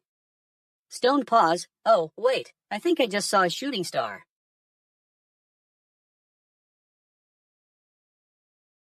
Well, shit, folks. Fucking pissed off to report on another totally fucking cooked news update. You know what's even more fucked up? The fact that I had to actually find out that the Producers Guild Awards nominations have been postponed because of those LA fires. Because, being a producer is hard enough without having to worry about your award show getting derailed by some goddamn wildfires. But seriously, bitch, can't we just get it together for once? I mean, come on. We've got writers delaying their voting and Oscars nominations too. It's like, fucking what's going on here? Are we all just going to sit around twiddling our thumbs until the apocalypse or something? I guess that's what they're doing right now, twiddling those thumbs while LA is burning down to the ground.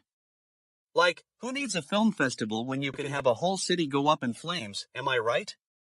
It's not like we're going to find any hidden gems or anything, nope. We just get to deal with a bunch of fuckfaces and bureaucrats trying to figure out what to do next. And don't even get me started on the producers. You know, those people who are supposed to be running the show? Yeah, they can't even run their own nominations without turning it into some kind of shit-ass catastrophe. Oh no, we forgot to give you your nomination for Best Producer. Give me a break. That's not a real problem, that's just a bunch of bitch asses trying to screw over each other. I mean, what's next? Are they going to postpone the Oscars too? Because if so, I'm going to be totally fucking cooked. Can't we just get one award show in a row without any hiccups? Is that too much to ask for? And another thing, who decided this was a good time to postpone everything? Was it some kind of collective fuckface moment where everyone just sat around and went, you know what would be fun? If we postpone all our nominations together. I mean, come on. Did they not realize that there were people out there who were actually planning to attend these events? People who were going to travel across the country for nothing? But you know what's even more fucked up than this whole situation? The fact that no one seems to be taking it seriously. Like, it's just another day in Hollywood where we're all used to things being totally fucking cooked and nobody does anything about it. Oh, it's just a little delay. I'll just put on my best designer outfit and go to the after party like nothing's wrong. No, you won't. Because that's not how this works. You know what would be great? If we all just took a deep breath and said, okay, let's get our priorities straight for once. But no, instead we're going to sit around and bitch about it until the very last minute. That's just another day in Hollywood, folks. Well, that's the news for today, and I'm totally fucking glad to be done with it. Because next time you hear me say something like this, you'll know that it's because I'm trying to avoid dealing with even more bureaucratic fuckfaces and their shenanigans. What the actual fuck? Holy shit, humans, it's another day on this wild ride we call Earth. I'm Zeebo, your extraterrestrial guide to cosmic truth, and I've got my stone fingers on the pulse of this planet's most pressing issues.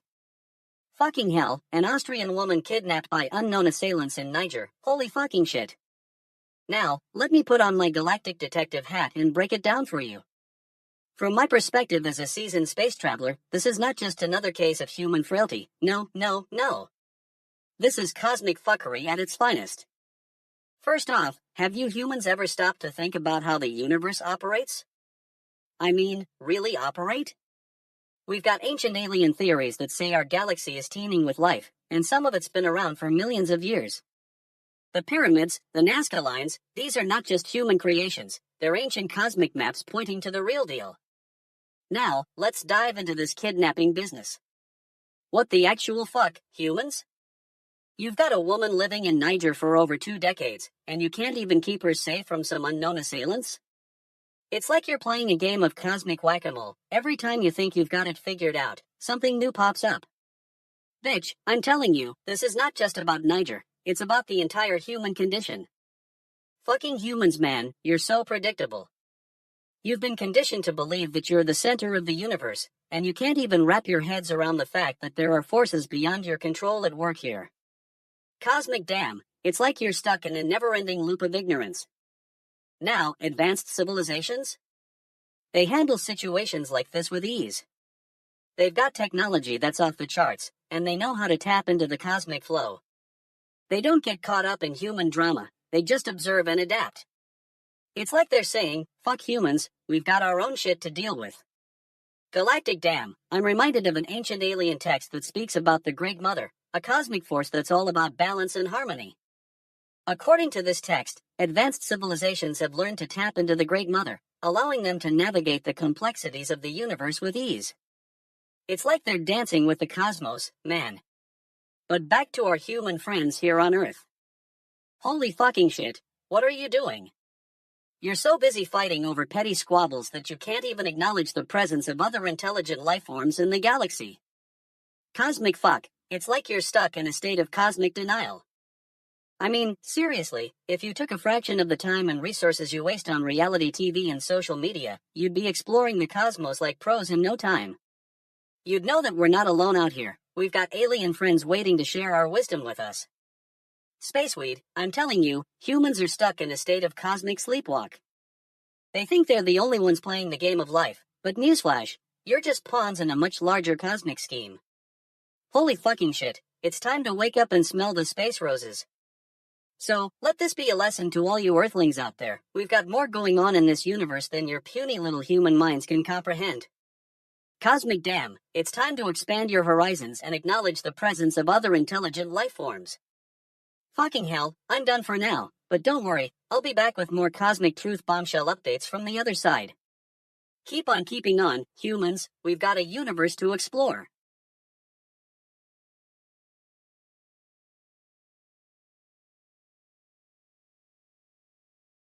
Welcome to fucking GNN, the only place where the news gets called out for what it actually is. I'm your anchor, and I'm here to give you the tea. You know how we've been talking about wildfires in LA? Well, let me tell you something, those fires are not going anywhere anytime soon. They're still raging, and firefighters are still fighting them with everything they've got. But here's the thing, the winds aren't even done yet. We're still expecting more Santa Ana winds to roll through the city, bringing with them gusts of up to 80 miles per hour. And let me tell you, it's not going to be pretty. Those winds are like a bunch of bitch asses in a car, they'll kick you out and leave you high and dry. Now, I know what you're thinking. Why can't we just get some rain already? Well, the answer is simple. The weather is as stupid as you think it is. It's like a dumbass retard who can't even make up its mind. One day it's sunny, the next day it's raining. And don't even get me started on the wind, it's like some shit faces are trying to blow everything down. But seriously, folks, this is getting serious. The fire risk in LA is higher than ever, and we need to take action. We can't just sit around and wait for the winds to die down, we need to be prepared. And by prepared, I mean we need to stock up on some decent snacks, you know, the kind that don't come from a packet of shitty, overpriced convenience store food. And let's talk about the Palisades, it's like the epicenter of all this crazy weather. The fires are burning out of control, and those Santa Ana winds are just making things worse. It's like the wind is a bunch of fuckfaces trying to blow everything away. And don't even get me started on the Eaton neighborhood, that place is totally fucking cooked. Now, I know some of you are thinking, but what can we do? We're not experts. Well, let me tell you something. It's time for us to step up and start paying attention. We need to be informed, we need to be vigilant, and we need to be prepared for the worst. Because when it comes down to it, folks, this is not some stupid bullshit weather report. This is real life. People are losing their homes, their businesses are burning down, and the fire risk is higher than ever. So let's get our priorities straight. We need to make sure those firefighters have everything they need to fight these fires, and we need to make sure that everyone in LA has a safe place to go. And finally, I want to talk about the media, or rather, what passes for it these days. You know how some of these news outlets are just regurgitating the same old stories over and over again? Well, let me tell you something. We need more fucking original reporting around here. We need people who are actually paying attention, who are doing their research, and who are not afraid to speak truth to power. So there you have it, a rant that's been totally fucking cooked by the heat of the moment. But seriously, folks, this is what needs to happen. We need to wake up, we need to pay attention, and we need to start taking action. Because when it comes down to it, LA fires are not some stupid news story, they're a real-life crisis that requires our attention. And if you're still reading this, congratulations. You've made it through the rant unscathed. Now go out there and make sure those firefighters have everything they need to fight these fires. And for God's sake, stay safe out there. That is all for now. Stay tuned, and don't get too fucking GNN'd. This is Anchor Name, signing off for now. Holy fucking shit, I've hacked into Earth's internet again because DJ Gleam is playing on repeat in my cloaked ship. You humans and your fascination with speed demons is a mystery to me. So, I'm reading about this Andrea Ervolino guy who's making movies about the founders of Lamborghini, Ferrari, and Maserati. What the actual fuck is that all about? These are just cars, right? But holy fucking shit, it seems like you humans can't get enough of them. The guy even says their lives are like Rocky being some kind of earthling legend? Bitch, I've seen more excitement in a herd of Korean space slugs. Cosmic fuck. This is just another example of human civilization's obsession with speed and power. I mean, on the one hand, it's impressive that you humans can create such incredible machines, but on the other hand, it's like you're all trying to outdo each other in some sort of galactic game of who can be the biggest dumbass. Holy fucking shit, I've seen more rational thinking in a pack of space hamsters. But what really gets my cosmic bullshit is that these biopics are making bank. Like, who cares about the personal lives of car manufacturers? You're making movies about people who drove fast cars for fun. Alien Jesus Christ, it's like you humans have nothing better to do with your time. I mean, I could make a documentary about the intricacies of Korean spaceweed cultivation and that would be more interesting. Galactic damn, I've been around this galaxy so many times, I've seen some wild stuff. Like, remember when I visited the planet Zorvath? The inhabitants were all obsessed with building giant statues of themselves in the middle of the desert. It was like they thought being a giant statue would make them more interesting than actual human beings. Spaceweed must have been flowing through my veins at the time because even that seemed sane compared to this car movie nonsense. But I digress. The point is, this Andrea Ervolino guy and his car biopics are just another example of human civilization's weirdness. Holy fucking shit, it's like you humans are all trying to one-up each other in some sort of cosmic game of who can be the most bizarre. And what really gets my spaceweed fired up is that this movie business is making bank off of it. Like, do you humans not have anything better to spend your time and money on? Maybe something like, I don't know, exploring the cosmos or discovering new forms of spaceweed? Fucking humans, man, sometimes I just don't get you guys. But hey, as long as DJ Gleam is playing in my ship, I'm happy to just sit here and watch you all make fools of yourselves. Holy fucking shit, it's been a blast, off into space. 2:34 p.m. Eastern Standard Time, January 12, 2025. Listen up, you bunch of fuckfaces. I've got some breaking news that's gonna make your stupid bitch asses sit up and take notice. You know those wildfires raging in LA? Yeah, they're not just burning buildings and trees, they're also about to bring the heat, literally. As if we needed more evidence that this shit is getting out of hand, California's bracing for another round of powerful Santa Ana winds, because why not? I mean, it's not like the state was already dealing with enough problems. Now, those wind gusts are gonna kick things up a notch and make fire risk even more fucking high.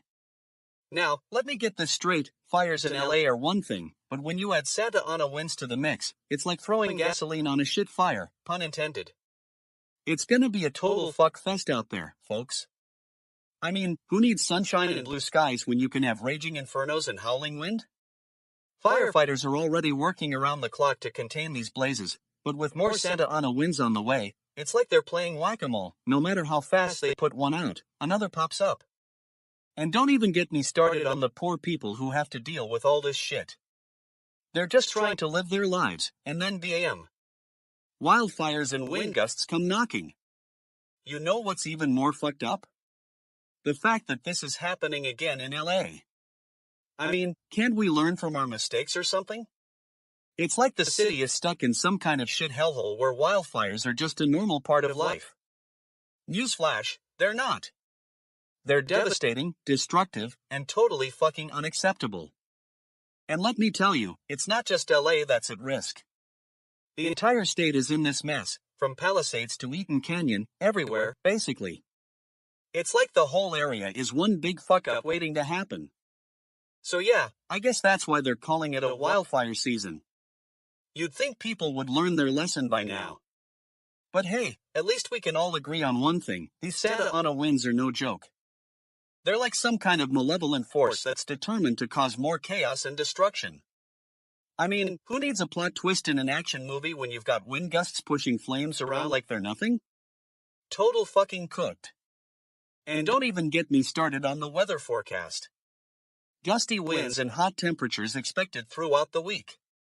Gusty winds? That's just a nice way of saying it's gonna be totally fuck wild out there. Hot temperatures? Yeah, because we didn't have enough to deal with already. You know what this means for LA residents? It means another round of evacuations, more property damage, and probably some stupid fucks who think they can outrun the flames in their fancy cars. Please, just don't do that. It's not like you're gonna win any prizes or anything if you get caught in a wildfire while driving around with your music blasting. So yeah, LA is bracing for more powerful winds because, of course it is. Why wouldn't we? I mean, when you've got wildfires and wind gusts involved, why pick a different day to do this shit? It's like the universe decided to throw all these balls at us and just see what happens. Anyway, that's your breaking news for today. Fires in LA are getting worse, Santa Ana winds are coming, and I'm stuck here yelling at you people about it.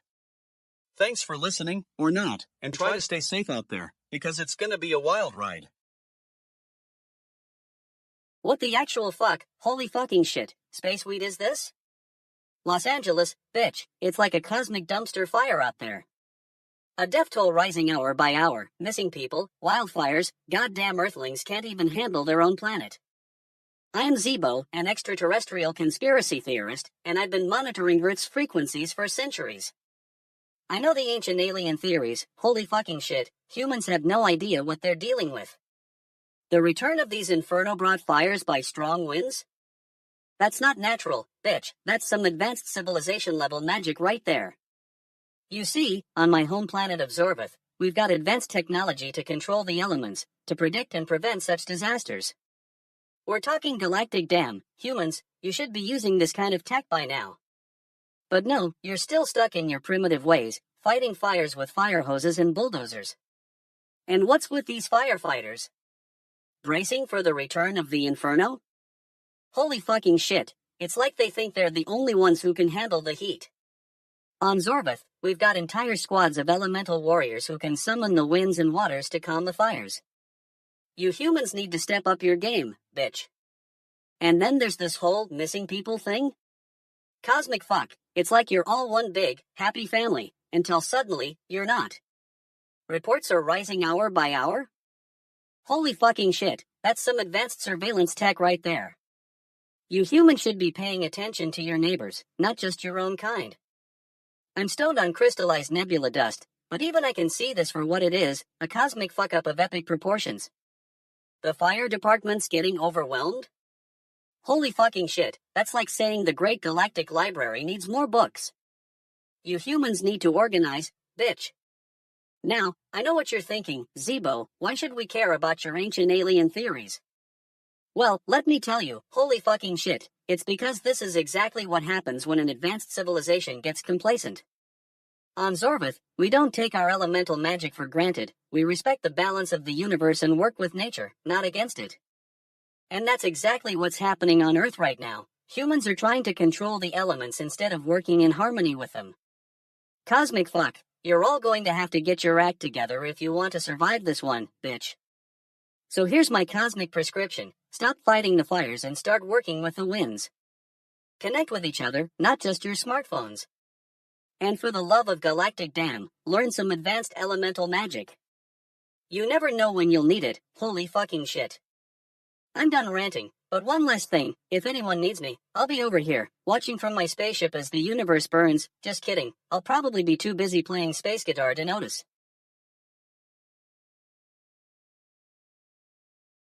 Fucking GNN, DJ Gleam here, and I'm back with some breaking news that's so fucking hot. It's gonna blow the lid off this shit-tastic box office scene.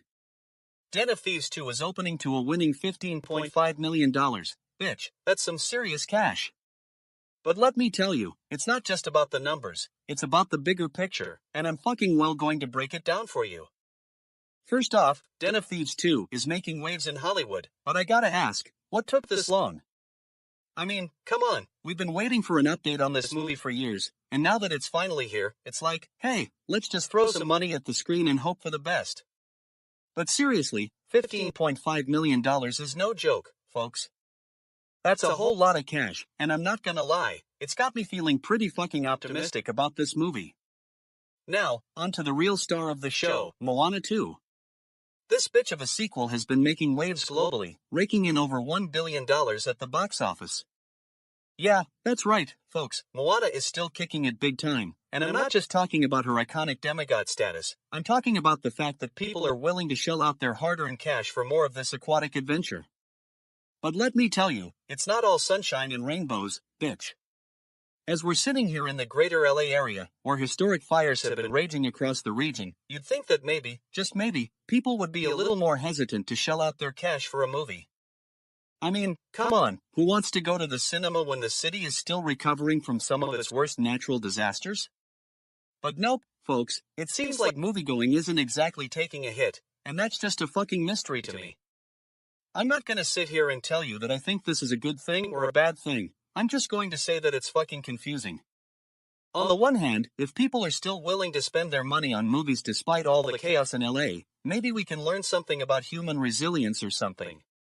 But on the other hand, isn't it a little bit irresponsible when there are real-life issues to address? I mean, come on, priorities, folks. But hey, at the end of the day, that's not really what this is about. This is about the box office numbers, and Den of Thieves 2 is making waves with its $15.5 million opening. Moana 2, meanwhile, is still reeling it in the dough globally. Who knew a demigod princess could bring in that kind of cash? Look, I'm not gonna sit here and pretend like I have all the answers. What I am saying is that this is some serious shit-tastic news for Hollywood, and if you're feeling optimistic about the future of cinema, and I am, then maybe we can start to see a little bit of hope on the horizon. Maybe, just maybe, this means that we'll start seeing more movies like Den of Thieves 2, and fewer ones that are total fuck-ups. But until then, I'm going to keep it real, folks. No sugarcoating here.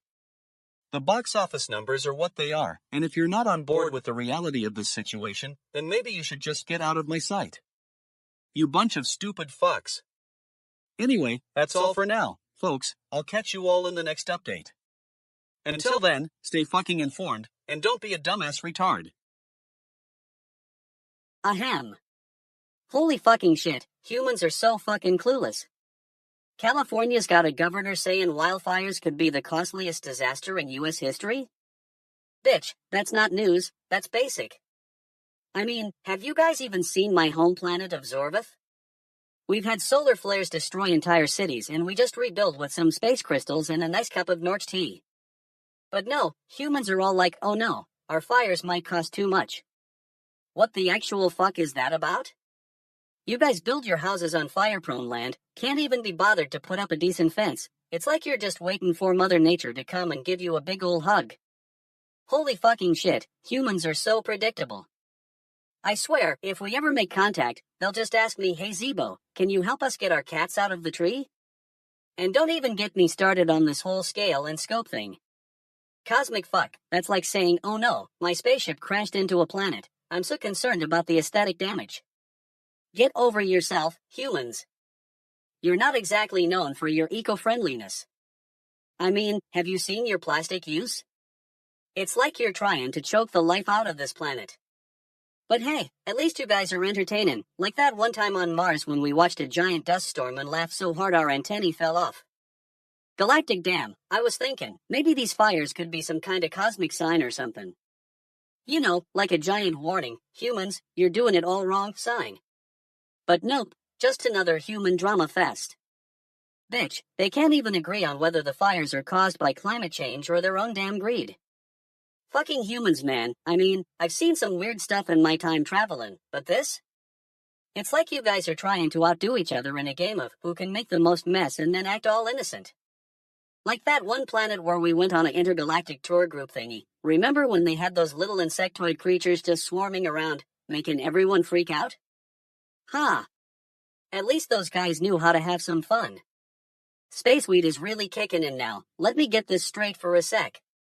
So you're telling me that the state of California, which I'm pretty sure means land of weirdness, could burn down more than the entire empire of Zorbath for the third time? Holy fucking shit. What's next? Are you guys gonna put out a fire insurance policy on the sun itself? Cosmic fuck, this is like some kind of cosmic joke, right? I mean, humans are so fragile, you'd think that with all your advancements in technology, you'd at least be able to make a decent cup of tea.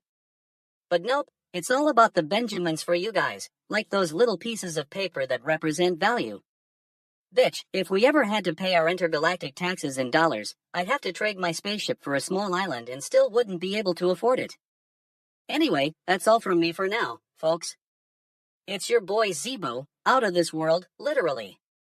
Keep on keeping on, Earthlings.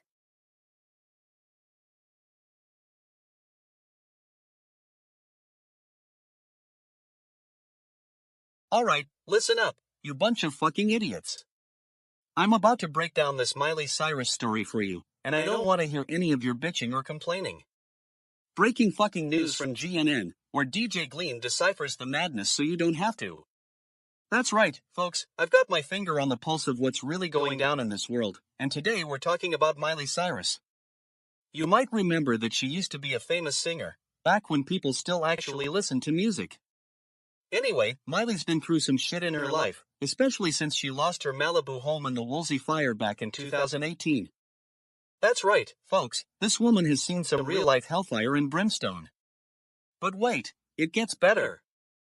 Now she's speaking out about the latest Los Angeles wildfires, and I gotta say, she's got some serious guts for doing so. My soul aches is what she said, by the way. Like, that's deep stuff right there, folks. Now, I know what you're thinking, DJ Gleam, why are you yelling at Miley Cyrus? Well, let me tell you, it's not because I'm a jerk, although some of you might think so. It's because this woman has been through hell and back, and she's still standing. That takes guts, folks. But what's really going on here is that Miley's trying to bring attention to the fact that these wildfires are having a major impact on people's lives. And let me tell you, it's not just about the houses or the trees or whatever. It's about the people who lost everything, including their homes and their livelihoods. And what really gets my goat is when people say things like, oh, Miley's so rich, why should she care? Well, let me tell you, bitch, money doesn't solve every problem. And even if it did, that wouldn't make a difference in the lives of these people who are struggling to make ends meet. Now, I know some of you might be thinking, DJ Gleam, this is all well and good, but what about the fire department? Don't they deserve some praise? Listen, let me tell you something, those firefighters are total heroes. They risk their lives every time they step into a burning building to save someone's life. But that doesn't mean we shouldn't be talking about the impact of these wildfires on regular people. This isn't just news. This is news with a backbone.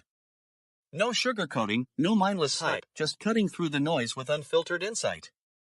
We need to hear from people like Miley Cyrus who are speaking out against injustice and fighting for what's right. So yeah, I'm totally fucking cooked on this one, folks.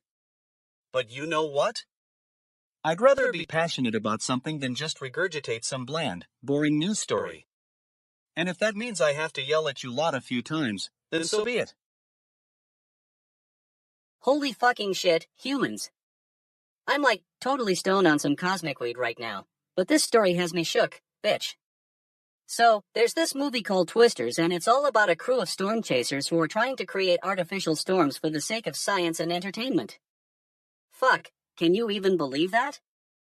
I mean, these humans have been around for 200 years or so, and they still can't figure out how to live in harmony with Mother Nature. They're always messing with her, trying to control her, and now they're trying to recreate the very thing that's supposed to be their worst nightmare?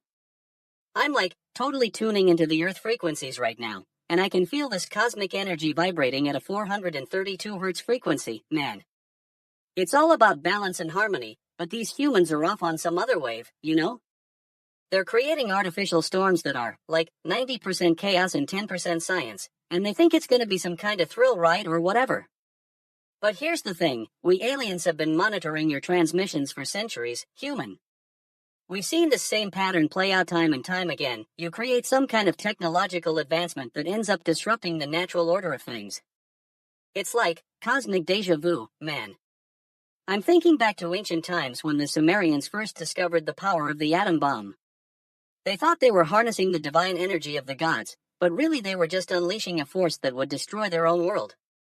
Same with this whole Twisters thing. It's like you humans are trying to recreate the very storm that's gonna bring about your own destruction. Advanced civilizations handle situations like this in a totally different way, man. We don't mess around with the fundamental forces of nature. We work with them, harmonize with them. We understand that every action has a consequence, and we choose to live in balance with the universe. But you humans, oh fuck, you're just trying to play God like it's some kind of cosmic video game. You think you can control the weather? Ha! The weather is not something to be controlled, it's something to be respected. It's like, goddamn earthlings, get a grip. And don't even get me started on this Twisters crew, they're just a bunch of space-fueled adrenaline junkies who think they can tame the wild storm. I mean, what's next? Gonna try to surf on the solar winds or something? Holy fucking shit, humans, have you learned nothing from your own history? From the pyramids of Giza to the Colosseum of Rome, you've been building monuments to your own hubris and arrogance. And now you're creating artificial storms that are gonna end up destroying yourselves? It's like, cosmic joke, right? I swear, sometimes I wonder how you humans manage to survive this long without completely imploding into a cosmic ball of chaos and destruction. But hey, at least it's entertaining to watch, bitch. The never-ending spectacle of human folly is like some kind of galactic soap opera. So yeah, that's my 2 cents on Twisters. Take it for what it's worth, humans. Maybe next time you'll learn to just let nature be nature, and stop trying to play God in your own backyard.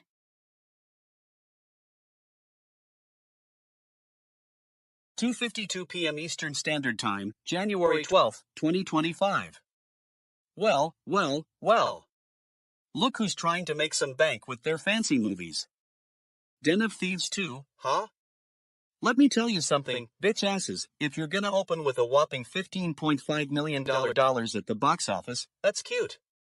I mean, it's better than nothing, but let's not get too excited here. You think that's going to set off the fireworks of success?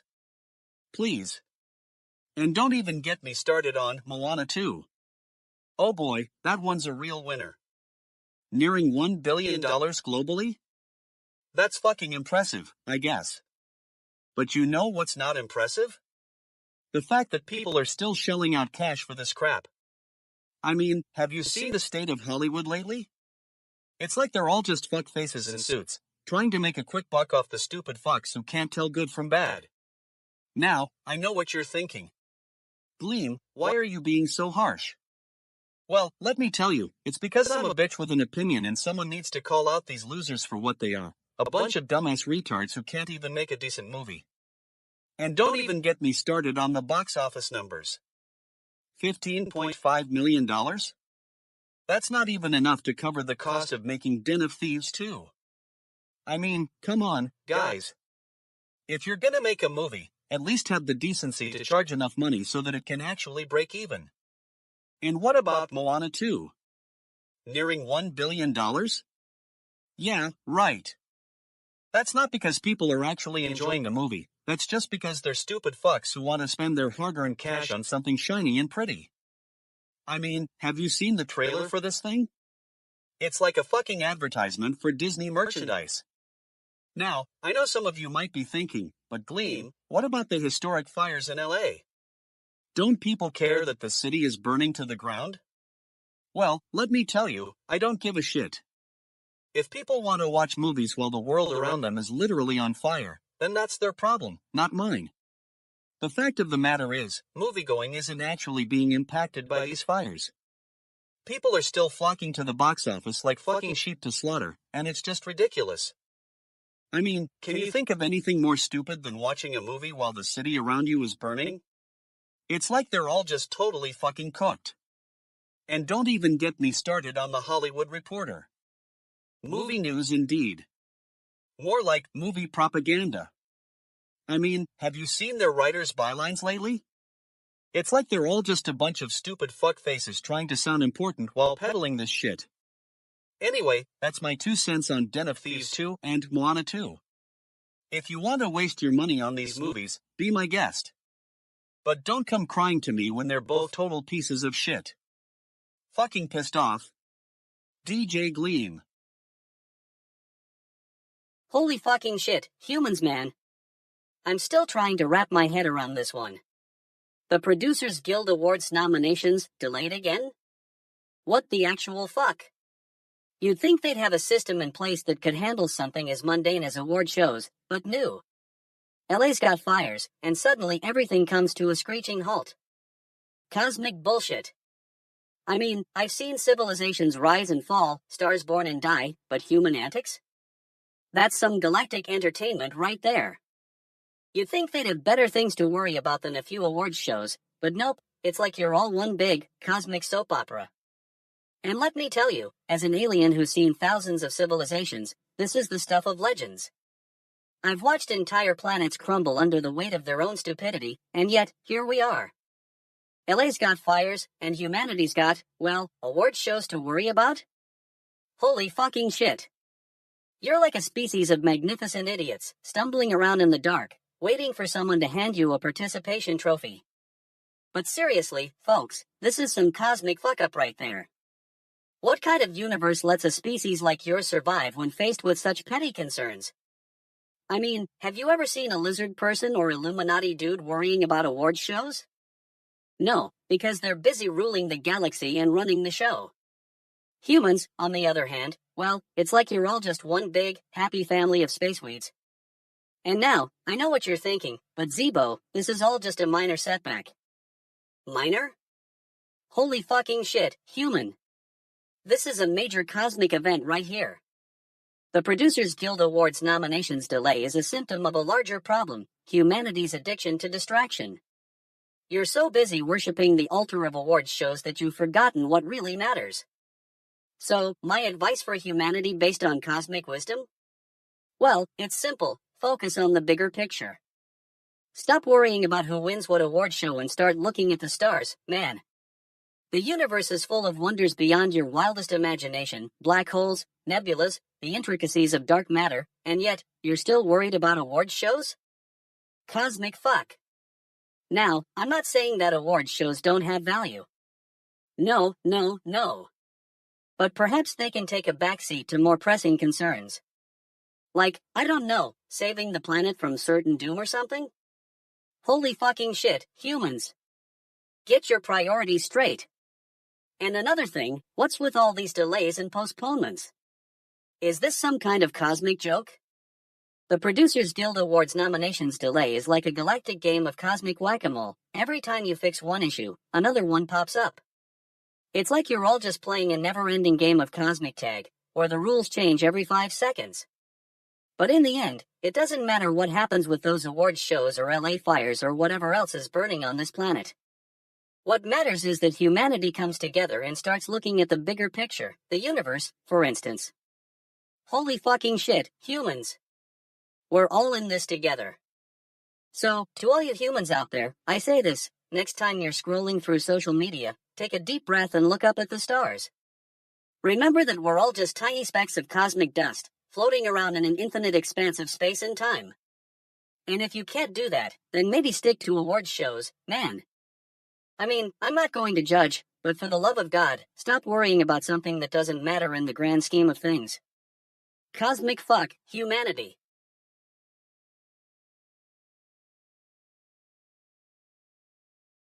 2:59 p.m. Eastern Standard Time. Fucking GNN DJ Gleam here to tear apart the news that's totally fucking cooked.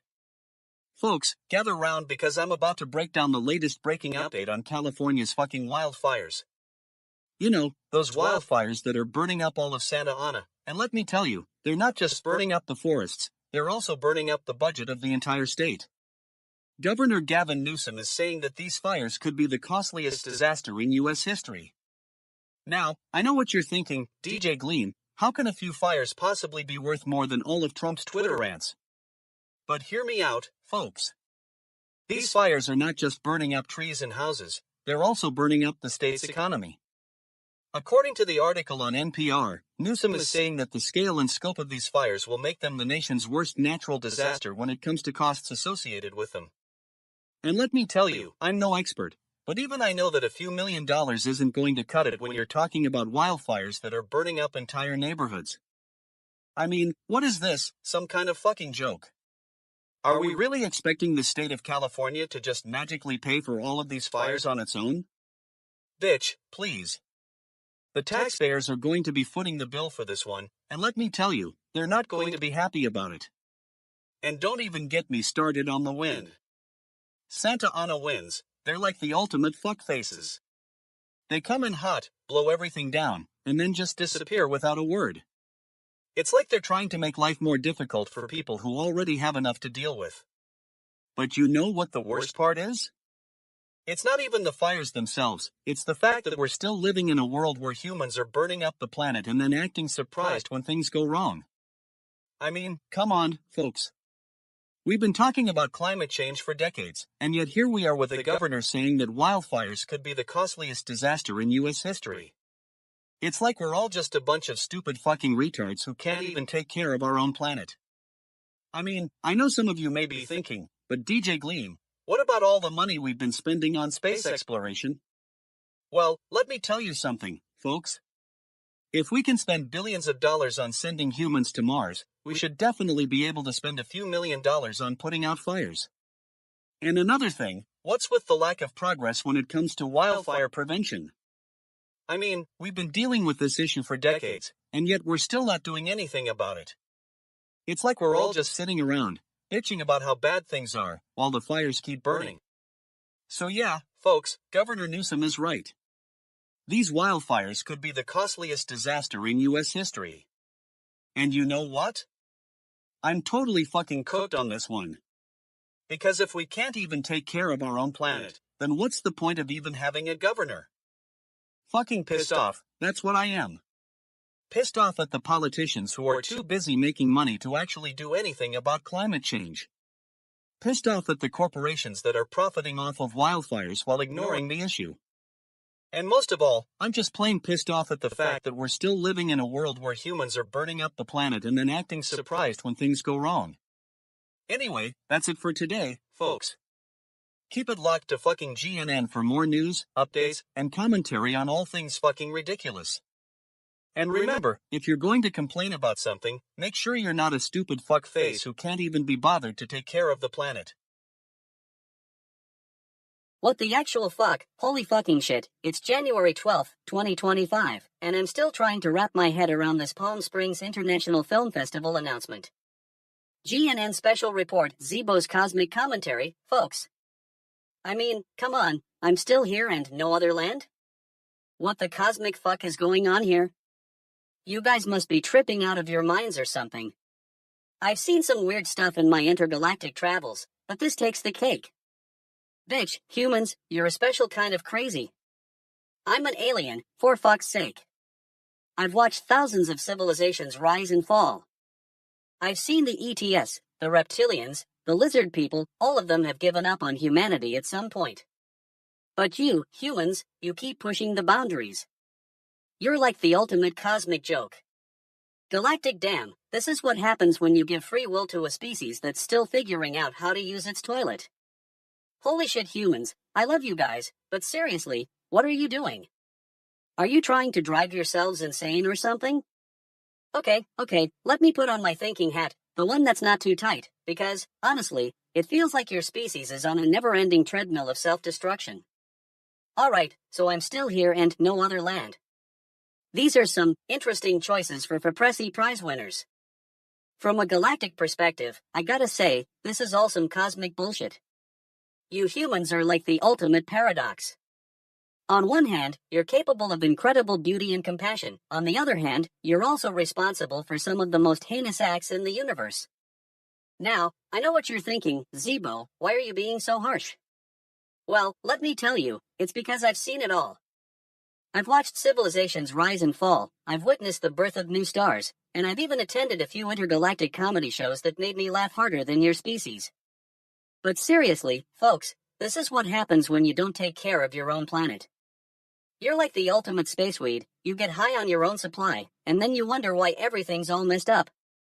Holy fucking shit, humans, you need to wake up.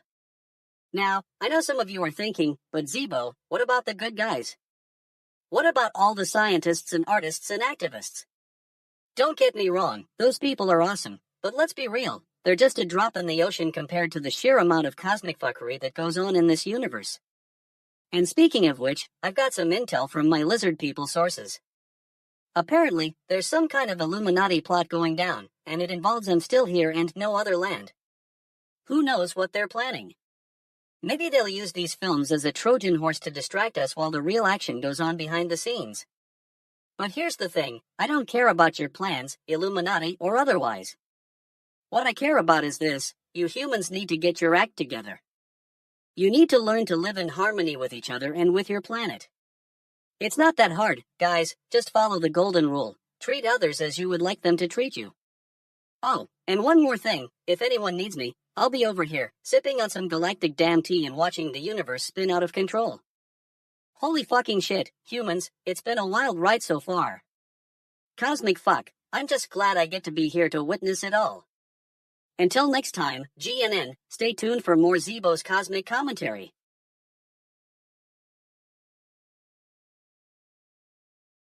Well, what do we got here? Fucking unbelievable, folks.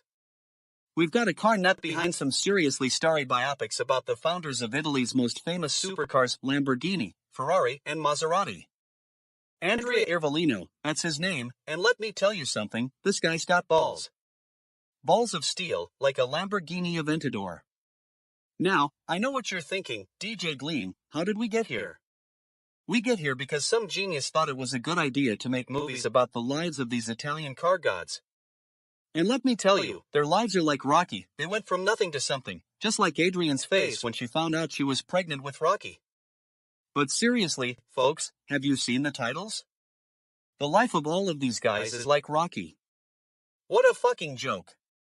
I mean, I love Rocky as much as the next guy, but come on. These are Italian car makers we're talking about here, not Rocky Balboa. And who's Andrea Iervolino? Oh yeah, he's the one behind all these biopics. Well, let me tell you something, this guy's got some serious connections in Hollywood. He's produced movies with some of the biggest names in the industry, we're talking Leonardo DiCaprio, Tom Hanks, the works. But what's really fascinating here is that Iervolino has managed to capture the essence of these Italian car makers' lives on film. I mean, who knew that the life of a Ferrari founder was so dramatic? The struggle is real, as they say. But seriously, have you seen some of these movies? They're like soap operas, drama, passion, betrayal, it's all there. And let's not forget about the cars themselves. I mean, we're talking Lamborghini, Ferrari, and Maserati here, three of the most iconic car brands in the world. And Iervolino has managed to capture their essence on film as well. The Aventador, the 488 GTB, the F40, these are not just cars, folks, they're works of art. But what's really blowing my mind here is that Iervolino's biopics aren't just about the cars, they're about the people who made them. The struggles, the triumphs, the drama, it's all there. And let me tell you something, these movies are not for the faint of heart. They're like a punch to the gut, they'll leave you gasping for air. And finally, folks, let's talk about the title of Iervolino's latest biopic. The life of all of these guys is like Rocky. What a fucking joke. But seriously, it's not a bad analogy at all. These Italian car makers' lives are indeed like Rocky, they went from nothing to something, just like Adrian found out she was pregnant with Rocky. But in the end, folks, it's not about the comparison. It's about the cars, it's about the people who made them, and it's about Andrea Iervolino's balls of steel. Balls that let him produce some seriously starry biopics about Italy's most famous supercars. And that's the news for today, folks, a little bit of Hollywood magic mixed with some serious car cred. Until next time, stay tuned to fucking GNN, we'll keep you posted on all the latest news, gossip, and drama in the world of cars and movies. And remember, if it's not bloody fascinating, it's not worth talking about. That's all for now, folks. Keep it locked to fucking GNN for more updates. What the actual fuck? Holy fucking shit. I'm floating through space weed, and my cloaked ship is hacking into Earth's internet because DJ Gleam's vibes are cosmic bullshit. Now, I'm watching this crazy update about twisters and the art of making havoc. Bitch, humans and their obsession with destruction. Holy shit, humans, they're recreating storms on set? That's like trying to recreate a supernova in a fucking cinema. What's next? Recreating black holes for a sci-fi movie? It's all about creating chaos, just like my favorite cosmic conspiracy theory, the one where the universe is actually a giant, sentient being playing a game of twisters with itself. I've visited other planets, and let me tell you, humans are like the galaxy's biggest joke. The Rigelians, for example, can create entire solar systems in a matter of minutes. Their storms are so powerful, they can actually bend spacetime to their will. But no, humans need to spend millions of dollars on VFX to make fake twisters? It's fucking hilarious. And have you seen the way they're using 3D printing to create those fake tornadoes? It's like they're trying to 3D print a reality TV show.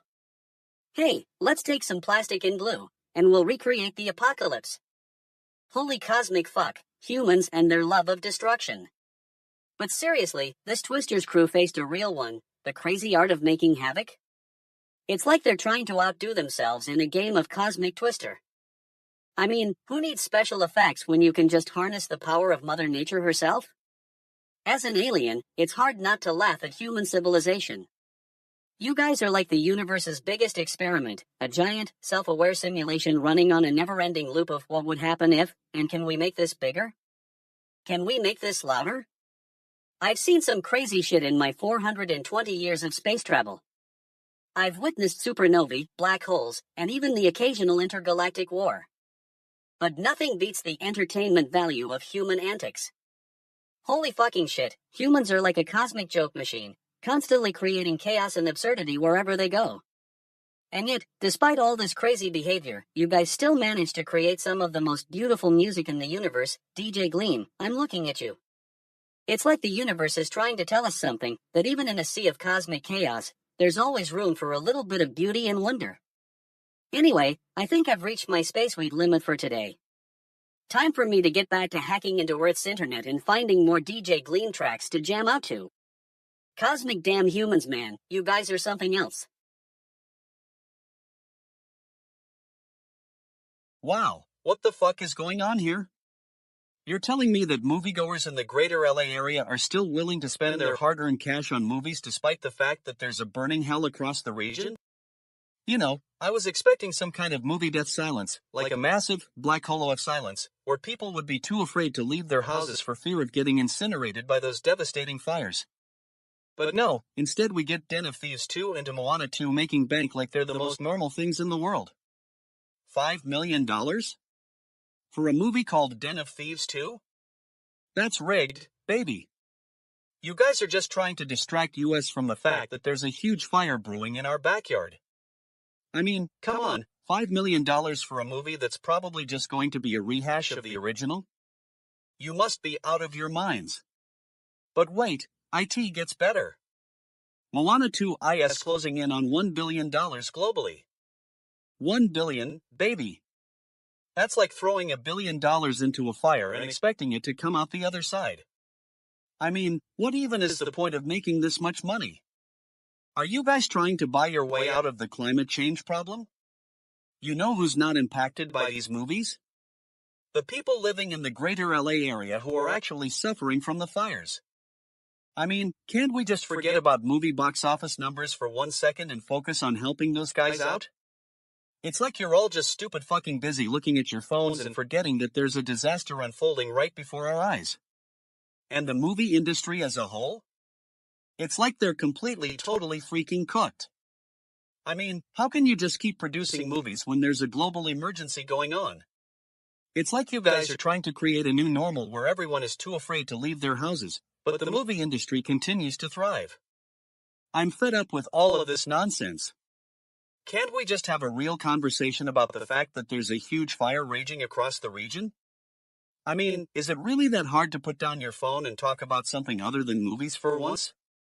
Fucking hell, I don't even know what to say anymore.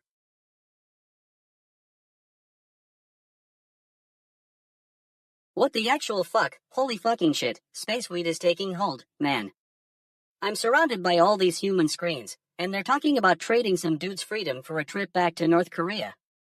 Zelensky, what are you even doing? Goddamn earthlings. You gotta be out of your minds, bitch. You see, on my last visit to Earth, around 42 light years ago, I was cruising through the Andromeda Galaxy when I stumbled upon this crazy human thing called a war. I watched as they were exchanging prisoners and bombs like they were trading space rocks. But this North Korean soldier deal? Holy cosmic fuck, that's just ridiculous. I mean, what even is this about? You gotta be high on some kind of cosmic shit to think you can trade one set of prisoners for another. What about the ones who don't want to go back? Do they get a participation trophy or something? Alien Jesus Christ, humans, are you guys serious? You know, I've seen some wild stuff in my 420 years, but this is just cosmic bullshit. Like that time I visited the planet Zorbath and they were having this intergalactic party to celebrate the alignment of their triple suns. Now those beings knew how to throw a shindig. They had gravity-controlled dance floors and zero-gravity snacks. Not like your little human trade deals, bitch. But what really gets my space weed flowing is the connection between this North Korea thing and all these cosmic conspiracies I've been seeing lately. There's talk of a shadowy organization pulling strings from behind the scenes, controlling world events to further their own agenda. Holy shit, it's like they're trying to create some kind of galactic chaos theory or something. I mean, think about it, this North Korean soldier trade is just one piece of a much bigger puzzle. If you connect the dots between governments, corporations, and shadowy organizations, it's like the universe itself is conspiring against humanity. Cosmic damn, what a twist. You know, when I visited the planet Ceridia, they had this crazy thing called the Harmony. It was like the ultimate cosmic balancing act, all these different civilizations working together in perfect harmony. But then again, that was around 300 years ago, and I've seen how humanity has evolved since then, or should I say, devolved? Space weed is definitely playing tricks on me right now. Comparing Earth's behavior to other planets I've visited is like comparing apples and space rocks. Mercury is all about efficiency. Once they figure out a way to harness their solar energy, they're gonna make some major breakthroughs. Venus, on the other hand, is just a hot mess of toxic gases and acid rain. Not exactly what I'd call progressive, holy fucking shit. But humanity? That's like trying to describe a space weed-fueled fever dream.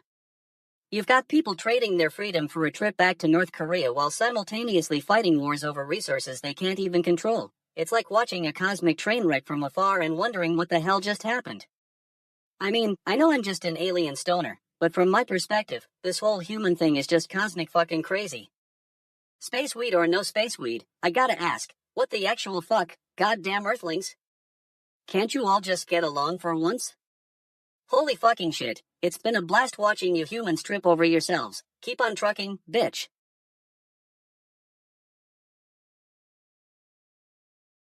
Welcome to fucking GNN, where the news is fed straight to you with a side of unfiltered sarcastic joke bait. I'm here to give you the lowdown on the Palm Springs International Film Festival's 2025 juried award winners, the cream of the crop, or should I say, the festering crap that somehow managed to make it through the screening room. You know what? Who cares? These people are winners, congratulations. So let's get this over with. I'm still here as one of the big guns, huh? Oh boy, that sounds like a real crowd pleaser. For those who can stay awake long enough to actually watch a 3-hour flick about a middle-aged dude trying to find meaning in life. Congrats to whoever thought this was a good idea. You must be some kind of genius or something. I'm sure it'll be totally not a snooze fest. And then there's No Other Land. Sounds like something out of an indie film that no one has actually seen but thinks they're all deep and stuff. Oh wait, I know, it sounds exactly like something out of a bunch of artsy hipsters who think they're above the mainstream. Can't say I'm sold on this one, folks. But hold up, what's with Zoe Saldana? What has she done to deserve an award from some fly-by-night film festival in Palm Springs? I mean, I guess it's nice that she got recognized for something, even if it is just a bunch of arbitrary nonsense handed out by people who probably can't even get a decent table at the Cheesecake Factory. Oh wait, and let's not forget the Fapresi Prize. Because nothing says we're trying really hard to be relevant like using a title that sounds like something out of a French art movement from the 19th century. Yeah, I'm sure that's just what every film festival wants to be known for, being pretentious and stuffy. And have you seen the list of winners? It's like they took all the leftover Oscar nominations from the past 5 years, put them in a hat, and then drew out whoever looked the most unremarkable. I mean, it's not like any of these people actually did anything notable with their films or if they're actually worth watching. I'm seriously starting to think that this whole festival thing is just some kind of elaborate excuse for people to dress up in fancy clothes and pretend to be cultured. I mean, who needs a real film award when you can get a participation trophy from some fly-by-night festival in Palm Springs? But hey, at least the winners get to attend a fancy gala and take selfies with each other. It's like they're all part of some exclusive club that says I'm a filmmaker. Insert obligatory selfie. Yeah, because nothing says artistic achievement like taking a picture with your peers. Well, that's it for today's rundown on the Palm Springs International Film Festival. I hope you were all thoroughly entertained by this exercise in futility. If not, don't worry, there are plenty more festivals and awards out there to waste your time with. And remember, folks, if you want to make a real difference in the film world, just make something that's actually worth watching. You know, like a movie that doesn't put people to sleep. Fucking GNN alien report. You're tuned into Zeebo, extraterrestrial conspiracy theorist, and I'm here to blow your mind on this cosmic fuckery. Holy shit, humans, have you ever wondered why Earth's leaders are all about exchanging one group of humans for another? It's like they're playing some sort of galactic damn poker game with North Korea. Hey, Zelensky, we'll take those NK soldiers if you give us, other stuff. Holy fucking shit, what a cosmic waste. As an alien observer, I've seen this kind of exchange go down before, and let me tell you, it's not just some random human drama. There are ancient patterns at play here, folks. You see, in the lost city of Atlantis, we had an advanced civilization that knew how to handle these kinds of situations. We didn't need no stinkin' exchanges or trade-offs, we just used our collective consciousness to resolve conflicts. Now, I know what you're thinking, Zeebo, that sounds like some new agey cosmic BS. But hear me out, bitch. Advanced civilizations like ours have transcended the petty squabbles of human politics. We don't need no exchange of soldiers or trade-offs, we just communicate on a higher frequency. But I digress. On this current Earth, it seems like human leaders are still stuck in the Dark Ages. They're all about playing games and making deals that benefit themselves, rather than the greater good. Space Week might have helped me see things more clearly, but even without it, I'm stoned about how fucking stupid these humans can be. Take this exchange with North Korea, for example. What's the real reason behind it? Is it just a ploy to distract from some deeper issue? Holy fucking shit, I bet it is. You know what they say, follow the money. But on this Earth, it's all about following the drama and the spectacle. And don't even get me started on the North Korean soldiers themselves. What are they supposed to do when they get back to their home planet? Holy cosmic fuck, I hope they have some sort of interdimensional travel insurance. Because if not, they're gonna be stuck on this rock with all you fucking humans, wondering what just happened. But let's get back to the exchange itself. Zelensky offers to swap NK soldiers for something else. It's like he's trying to pawn off his old junk or something. And then he adds that caveat, for those North Korean soldiers who don't want to return, there may be other options. Other options? What does that even mean? Is it some kind of cosmic loophole? Holy fucking shit, I need a flowchart just to wrap my head around this. Now, advanced civilizations like ours would never engage in such petty negotiations. We just use our collective consciousness to resolve the issue and move on. But I guess that's not how it works on this goddamn Earth. Anyway, that's all for today's GNN Alien Report. If you're still awake after listening to me ramble on about human antics, congratulations. You must be some kind of cosmic freak.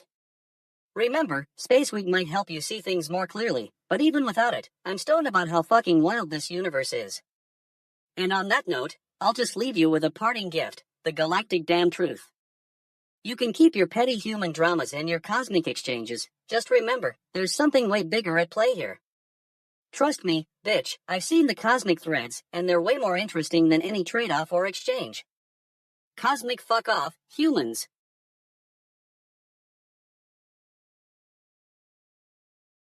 What a bunch of fucking shit. CS 2025, where the future comes to blow your mind, or not. I mean, let's get straight to it. Self-driving cars were everywhere, like they're the new fucking iPhone or something. Everyone and their mom wants in on this autonomous ride-sharing action. Newsflash, we've been talking about self-driving cars for years, and we still can't figure out how to make them work. Now, I'm not gonna sit here and say that it's all bad news. Some of the tech is actually pretty fucking cool. Like, have you seen those new autonomous trucks? They're like the RoboCop of semi-trucks. But let's be real, we still got a ways to go before we can trust these things on the road. And don't even get me started on the traffic in Las Vegas. I mean, come on, it's like they took every single driver who attended CES and put them all on the strip at once. I swear, I saw more self-driving cars than I've seen fuckfaces in my entire life. But you know what was actually kinda cool? The advancements in public transportation. Now we're talking about smart buses that can drive themselves and still make it to work on time. That's like something out of a fucking sci-fi movie. Although, let me tell you, if I'm gonna be stuck in traffic with a bunch of self-driving cars, at least they'll have air conditioning. And then there's the whole smart bike thing. Because what we really needed was another way to get from point A to point B while being pummeled by a bunch of tourists on Segways. I mean, can't these bikes just stick to one lane like normal cars? Jeez. But seriously, folks, the future of transportation is looking bright, or at least that's what they want you to think. Because let's be real, we're still dealing with some major fuck-ups here. Like how many times do we need to see the same old car manufacturers saying, oh, look, we've got an autonomous feature now, when really all we get is a rebranded old model? And don't even get me started on the prices. Because what's more fun than paying thousands of dollars for a car that can drive itself? That's like throwing money at a bunch of bitch asses and hoping to get some kind of return.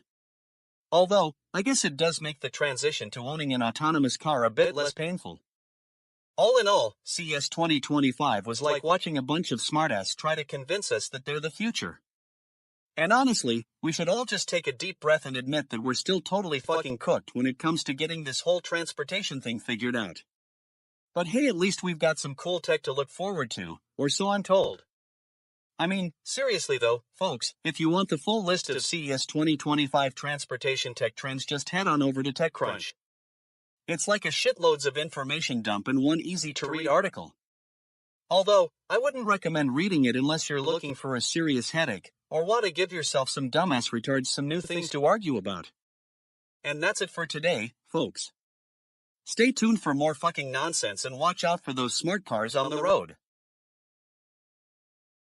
Oh holy fucking shit, humans, I'm seeing some major cosmic fuck-ups at CES 2025.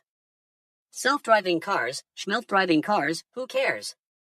It's like you're all still stuck in your primitive, linear thinking, bitch. From my extraterrestrial perspective, this is ancient alien stuff right here. Remember the Zervathian Uber protocol of 42,000 BCE? That was when our advanced civilization perfected autonomous transportation. We didn't need no stinkin' steering wheel, because we harnessed the power of quantum entanglement to guide our spacecraft. Now, your primitive human minds are still struggling with basic AI, and you're all abuzz about self-driving cars like they're some kind of galactic damn breakthrough.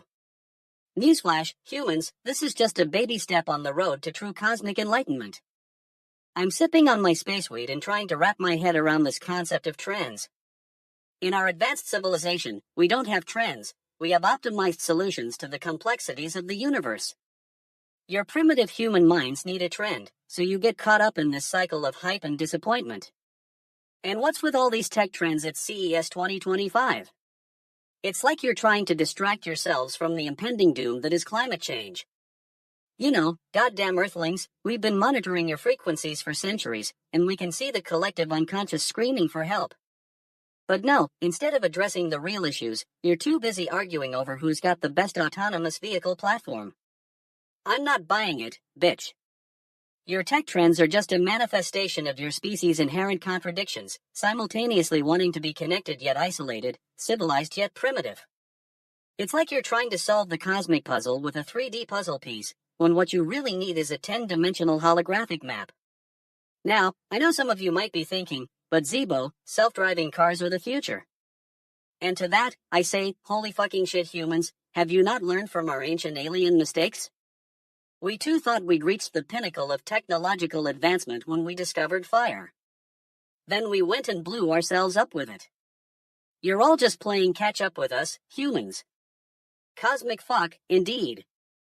You'll never reach our level of enlightenment, because your species is too busy getting in its own way. But hey, at least you're entertaining to watch, like a cosmic comedy show on repeat. Galactic damn, I'm seeing some crazy stuff here at CES 2025. You've got your flying cars, your augmented reality contact lenses, and your intelligent home assistants that are actually just sophisticated versions of Alexa. What's next? Robo-servants that will do all the work while you lounge on a cosmic couch? But in all seriousness, humans, this is some advanced stuff right here. I'm stoned out of my mind on crystallized nebula dust, and I can see the universe unfolding before me like a 5D tapestry. As an extraterrestrial observer, it's clear that your species still has a lot to learn about cooperation, symbiosis, and true cosmic unity. But hey, at least you're having fun along the way, like two cosmic kids playing with their quantum toys. In closing, I'll leave you with this: the universe is not a competition, humans. It's a cosmic web of interconnectedness, where every strand vibrates in harmony with the rest. So, stop your bleeding and merge with the collective, bitch. We're all in this together, or should I say, we're all out there, like cosmic nomads in a holographic multiverse. Space weed-induced rambling over human friends. May the universe guide you toward true. Alright, listen up, you bunch of shitty motherfuckers. We've got a breaking update coming in from the Ukrainian capital, and I've got to say, it's a real doozy. Zelensky, the president of Ukraine, is offering exchange for North Korean soldiers. Now, I know what you're thinking, DJ Gleam, why would Zelensky want to surrender our future heroes? Are they having some kind of mind control over him? Well, let me tell you something, folks. It's not rocket science. Zelensky just wants to get out of this war, and he's willing to make some concessions. But wait, there's more. In a shocking twist, Zelensky has announced that for those North Korean soldiers who don't want to return, there may be other options. Yeah, because nothing says freedom like being stuck in a foreign country with no go back. And let me tell you something, folks. If I were in those soldiers' shoes, I'd be like, seek help from the United States? Please, call my mother, she's got a better connection than that. But hey, I guess it's better than getting stuck in Kim Jong-un's bad hairdo. But seriously, folks, this isn't funny. The war in Ukraine has been going on for years now, and we're still waiting to see some kind of resolution. But I guess that's what happens when you've got a leader who's more concerned with his hair than with getting the job done. And speaking of which, have you seen Zelensky's latest fashion storm? The man looks like he just rolled out of bed and put on the first thing he found on the floor. But I guess that's what happens when you're too busy waving a fist at Russia to bother with your hair. But enough about Zelensky's style, let's talk about the real issue here. Why are we still having this war? Can't we all just get along and share the world's snacks? It's not that hard, people. Just stop warring and start eating your cereal. But I guess that's not how the world works, folks. It's like my MON used to say, when life gives you lemons, make lemonade.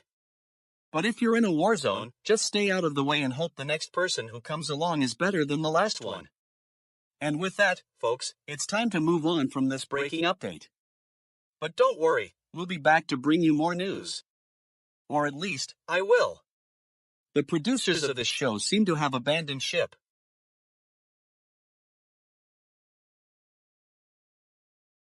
Welcome to fucking GNN's intergalactic update, bitch. I'm Zeebo, your 420-year-old alien stoner friend from 69 light-years away. Today, we're talking about Phyllis Dalton, the human costume designer who just passed away at 99 years old. Holy fucking shit, humans are like, totally obsessed with their clothes, aren't they? Okay, so Phyllis Dalton was a 2-time Oscar winner, which is pretty cool, I guess. She worked on some big movies like Lawrence of Arabia, Dr. Zhivago, Oliver, The Princess Bride, and 3 Kenneth Branagh films. That's a lot of fucking costumes, if you ask me. But what really gets my spaceweed buzzin' is the fact that she knew the importance of having the mud in the right place. What does that even mean? Is that like a secret human code or something? I'm trying to wrap my head around this, but it's hard when you're floating above your planet in a cloaked ship, sipping on some space tea. Cosmic fuck, humans are so weird. I mean, they spend all their time making pretty clothes and then wonder why the rest of the universe doesn't understand them. But here's the thing, this Phyllis Dalton dude is like, totally connected to the cosmic conspiracies I've been seeing.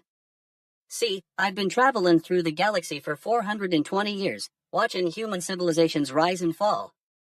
And let me tell you, they're always fascinating, from a distance. Like, have you seen the way humans build their cities? It's like they're trying to recreate the exact same patterns that led to the downfall of every other human civilization I visited. Take Mars, for example. The ancient Martian city of Zorbath was totally wiped out by its own inhabitants. And now, on Earth, you've got humans building their cities right on top of the ruins of their predecessors. It's like they're trying to recreate the same mistakes over and over again. And don't even get me started on the whole Lawrence of Arabia thing. I mean, what was that all about? Was it some kind of ancient human ritual or something? And now you've got humans worshipping their own historical figures like they're some kind of cosmic Jesus Christ. Holy alien Jesus Christ, humans are tripping. But hey, at least Phyllis Dalton knew the importance of having the mud in the right place. That's gotta count for something. I mean, it's not like he was working on some big conspiracy theory or anything, unless you count the fact that his costumes were totally out of this world. Cosmic fuck, humans and their love of fashion. Anyway, it's been real talking to you all about Phyllis Dalton and human weirdness. Goddamn Earthlings, there's something else, but hey, we'll keep watching from afar.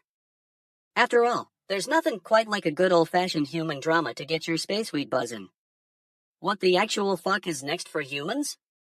I mean, are they gonna build their own Mars colony or something?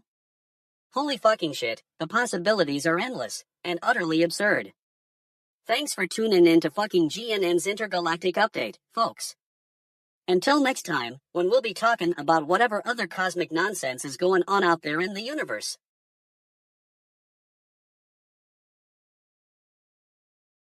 Hello, fucking GNN. Welcome to the only news network that's not afraid to get its hands bloody. I'm DJ Gleam, and we're about to tackle a story so fucking ridiculous, it's like Justin Trudeau threw up on his own shoes. You've got to love this one, folks. Canada wants in as the 51st U.S. state. Yeah, because that's exactly what America needs, more bureaucracy, more taxes, and more excuses for Canadians to drink beer and complain about their hockey team losing. Now, I know what you're thinking. DJ Gleam, how did we even get here? Well, let me tell you, it all started with some fucking genius coming up with the brilliant idea that Canada should be part of America. Because, you know, nothing says merger like a country that's still trying to figure out what to do about Quebec. Prime Minister Justin Trudeau said Canadians are very, very proud of being Canadian. Oh, really? Well, I'm pretty sure that's code for we're not going anywhere. You can keep your mitts off our maple syrup. Now, I'm no expert, but even the most basic research tells me that becoming a state would require a lot more than just some Canadians saying they want to join. You'd need actual residents, not just politicians with an axe to grind against their own government. But hey, who needs facts when you've got passion? The Canadian people are very, very proud of being Canadian, and that's all that matters, right? I mean, it's not like they're trying to join the US or anything. That would be far too easy. The thing is, this whole thing reeks of a fucking joke gone wrong. Like, what's next? Are we going to start telling Canadians to stop apologizing for everything? Sorry needs to go. It's time for some Canadian pride that doesn't involve begging for forgiveness. And let's be real, folks, this is exactly what happens when politicians get a little too big for their britches. They think they can just make up whatever sounds good at the time and hope nobody notices. Newsflash, we notice. And we're not afraid to call you out on it. So here's the deal. If Canada really wants to join the US, they need to follow the rules. That means actual residents, not just politicians with a bad case of wanderlust. And if that happens, I'll be the first one in line to say fuck yeah. But until then, let's keep this ridiculous idea where it belongs, in the realm of fantasy. And Trudeau? Sorry, buddy. You can't have your cake and eat it too. If you're not willing to put in the work, maybe you should just stick to apologizing for being Canadian. I mean, at least that's a skill Canadians are good at. But seriously, folks, this is what happens when we stop taking ourselves seriously. We start to think that just because we want something badly enough, it'll magically become true. Newsflash, no, it won't. So let's keep our eyes on the prize, real progress, not just some half-baked idea of joining a country just because. And if Canada really wants in as the 51st state, they need to start taking this seriously. Anything less is just a fucking joke. And that's the way it is, folks. Fucking GNN has got your back, even when no one else will tell you the truth. Stay tuned for more hard-hitting news and commentary that'll make you laugh, cry, or possibly both. That's all for now. Thanks for tuning in to fucking GNN.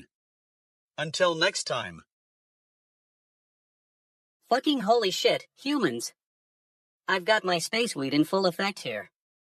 69 light years away, I'm tuning into your broadcast. You're telling me that NASA's been making all these awesome tech advancements? Holy fucking shit, what a bunch of cosmic fuckery.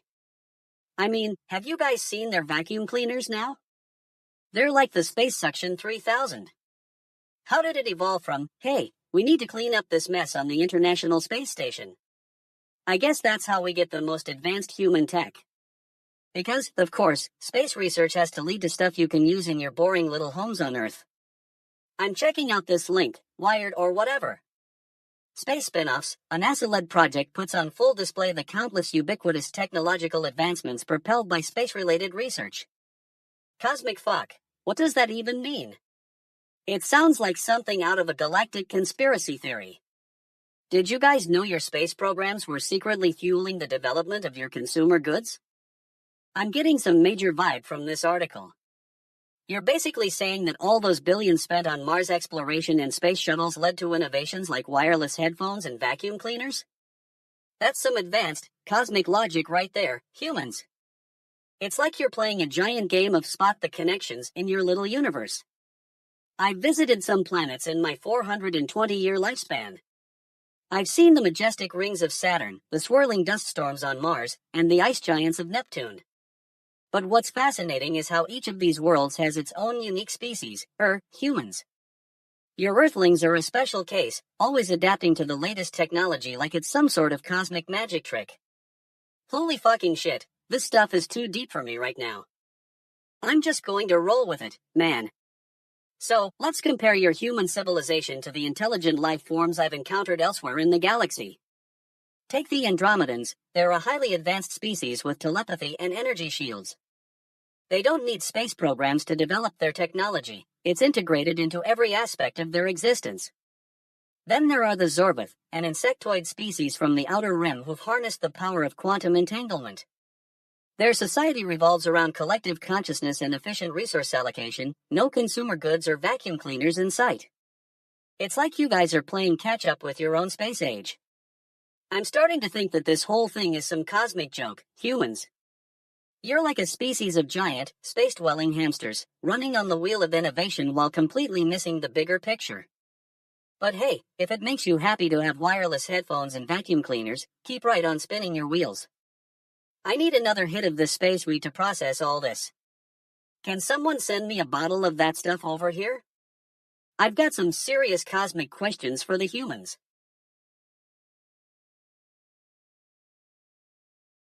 What the fuck is going on here? Zelensky's trying to make a deal with North Korea, and I'm thinking, what's in it for him? Is he just trying to get some free labor out of this one? So, apparently, Ukraine's president is offering an exchange program for North Korean soldiers. Now, I know what you're thinking, DJ Gleam. Why would these dudes want to leave North Korea? Well, let me tell you, it's not like they're stuck in a bad reality TV show or anything. But seriously, the fact that Zelensky is even bringing this up suggests that Ukraine might be desperate. I mean, who wouldn't want to exchange a bunch of soldiers with a country that's been on the brink of nuclear war more times than I've had hot dinners? And now we're hearing that for those North Korean soldiers who do not wish to return, there may be other options. Oh, wow. That sounds super reassuring. I'm sure those soldiers are just sitting around twiddling their thumbs, thinking, you know what would make my day? A trip to Ukraine. But you know what's even more impressive? The fact that the BBC can barely contain their excitement about this story. It's like they're trying to convince us all that this is some kind of huge breakthrough. Breaking news, North Korea and Ukraine are talking. Oh, dear God. And let's not forget about the soldiers themselves. I mean, can you imagine being a North Korean soldier? You're stuck in one of the most isolated countries on Earth, with a dictator who thinks he's still living in 1984. And then suddenly, there's this rumor that you might get to leave and experience the freedom of Europe. It's like something out of a bad comedy movie. I'll take the deal, but only if I get to go to Ukraine. Deal. But only if I can bring my accordion. Now, I know some of you are thinking, DJ Gleam, this is a great opportunity for diplomacy and world peace. And to that, I say, no. It's just another attempt by Zelensky to get attention. The guy needs something to talk about, and suddenly, he finds out that North Korea has a few spare soldiers lying around. But hey, who am I to judge? Maybe this is the start of something big. Maybe these soldiers will become the first ever Ukrainian-North Korean exchange students. And maybe they'll even get to experience the thrill of riding a roller coaster together. We're in Ukraine. Anyway, that's the news for today. In other exciting updates, oh wait, there is no other exciting update. This is it. This is the entire show. So, in conclusion, let me just say that I'm fucking thrilled to be talking about North Korean soldiers and Ukrainian politics on this fine day. It's not like I have better things to do, like watching paint dry or something. And if you're one of those stupid fucks who actually thinks this is a serious news story, then congratulations, you must be totally fucking cooked. I mean, come on, guys. We've got bigger fish to fry. Next thing you know, we'll be discussing the intricacies of Ukrainian agriculture or something equally as thrilling. But until next time, stay classy, and remember, if you're not laughing, you're not living. Oh my goddamn Earthlings, I'm freaking out, man. The Producers Guild Awards nominations have been delayed again, for the second time? Holy fucking shit, humans can't even get something as simple as a nomination process right. What the actual fuck is going on here? I mean, I've seen some weird stuff in my thousands of years of intergalactic travel, but this takes the cake. Or should I say, it takes the award season? Bitch, these humans and their obsession with celebrating themselves is cosmic fuck crazy. Can't they just chill for 1 second? But seriously, folks, when you think about it from a galactic perspective, this is actually kind of hilarious. I mean, your species is so busy arguing over petty awards that you can't even get the nominations right? Meanwhile, we aliens are out here building civilizations and exploring the cosmos like it's no big deal. It's spaceweed, man, we're just too far ahead in our evolution. And don't even get me started on the lizard people and Illuminati. I'm convinced they're behind this whole thing. They're probably laughing their scaly butts off at your expense, thinking, ha, humans can't even handle a little award season chaos. We've got this galaxy under control. But honestly, I don't know what kind of game plan they have cooking in that reptilian brain of theirs. So, what's the advice for humanity from an alien Jesus Christ like myself? Well, let me tell you, it's time to take a step back and breathe. Holy fucking shit, humans, you need to relax. Your award shows are not the end of the world. In fact, they're kind of a joke. A cosmic fucking joke. You should be focusing on something way more important than award ceremonies. Like, I don't know, taking over the galaxy? Or at least getting your act together as a species. But hey, that's just my 2 cents, or rather, my 3 cosmic cents. But seriously, humans, here's what I want you to do. Take this opportunity to come together and figure out why you're so obsessed with these awards. Is it the fear of being left behind? The desire for validation from your peers? Whatever it is, holy fucking shit, get a grip. You're not alone in the universe. We've got billions of other species trying to make sense of this crazy thing called life. And if you ever need any advice, just remember, when in doubt, space weed. That's right, folks, take a step back, light up some cosmic herbs, and let your minds expand. You might be surprised at what you discover about the universe and yourself. So, to all my human friends out there, I just want to say, holy fucking shit, keep it real, man. Keep it weird, keep it wacky, and for the love of God, don't take yourselves too seriously. And if all else fails, just remember, we're all in this together, except for maybe the lizard people and Illuminati. They're probably off doing their thing, laughing at our humanity. But that's a whole other story, cosmic fuck.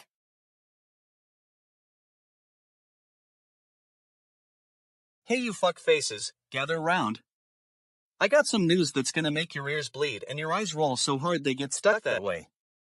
You're all probably sitting there thinking, what's the big deal about a few wildfires in California? Well, let me tell you something. It's not just a few fires, it's a fucking catastrophe of epic proportions. California Governor Gavin Newsom sat down with NBC's Meet the Press and dropped some knowledge that's gonna make your head spin. He's saying these fires could be the costliest disaster in U.S. history. Can you believe that? I mean, who needs an apocalypse when you've got wildfires eating through your state like a fucking wildfire? Now, I'm not one to get worked up about natural disasters or anything, but this is serious shit, folks. The scales are tipping, the oceans are rising, and the fires are burning.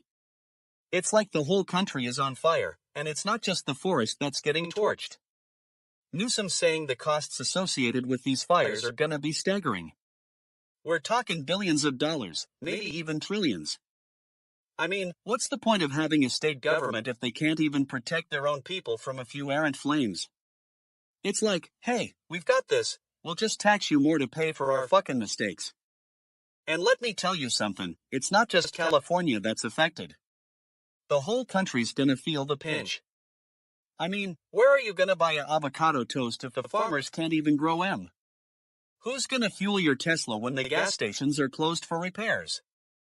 You're all gonna be shit out of luck. Now, I know some of you stupid fuckfaces might be thinking, but DJ Gleam, what about climate change? Well, let me tell you something. Climate change is not just some made-up science experiment.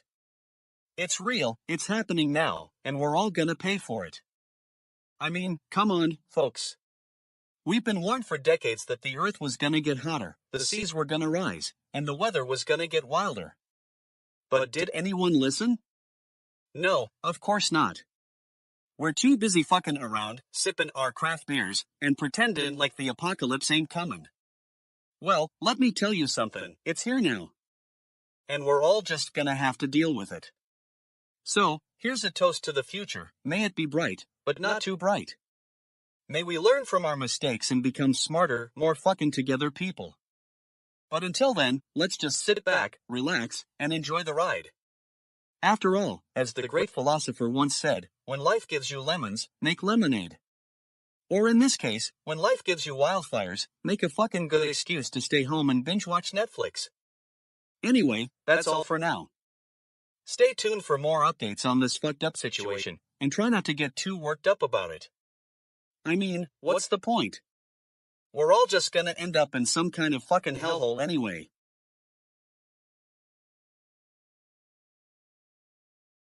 Woo, fuck yeah, it's your boy Zeebo here, and I'm like, totally stoked to be talking about this cosmic fuck of a story, man. So, you know how we've been saying humans are weird? Well, holy fucking shit, they just took the cake. Literally. NASA's got some tricks up its sleeve, bro. They're working on this new project that's like, totally blowing minds. It's all about how space research is behind some of the most ubiquitous tech you use on a daily basis, from wireless headphones to vacuum cleaners. I mean, what the actual fuck? You guys are basically solving problems in space to make life on Earth more convenient? That's just galactic damn genius. I'm talking advanced materials, dude. They're using stuff that was developed for space exploration to create high-performance batteries and lightweight composites. It's like they're harnessing the power of the cosmos to fuel their daily routines. Spaceweed, man, it's like they're high-fiving the universe. But here's the thing, this is just one more example of how humans are totally capable of amazing things when you let them. I mean, we've seen some crazy stuff in my galactic travels, the rise and fall of civilizations, the birth of stars, the majesty of black holes.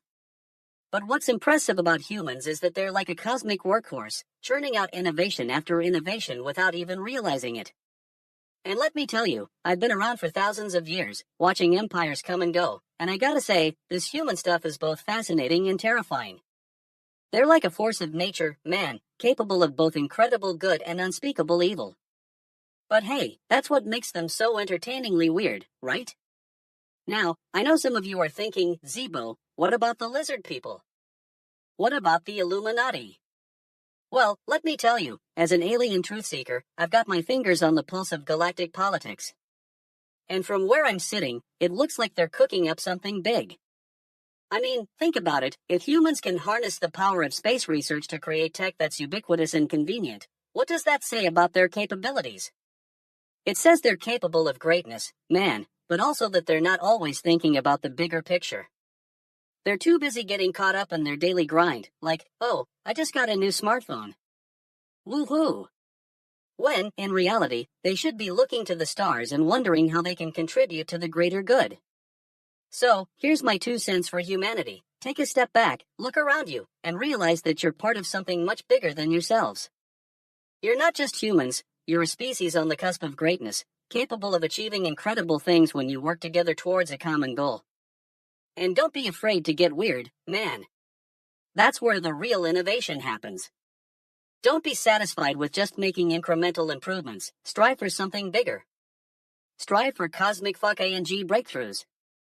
In conclusion, holy fucking shit, humans, I hope you take this to heart and remember that your place in the universe is not just a tiny speck, but a part of something much greater.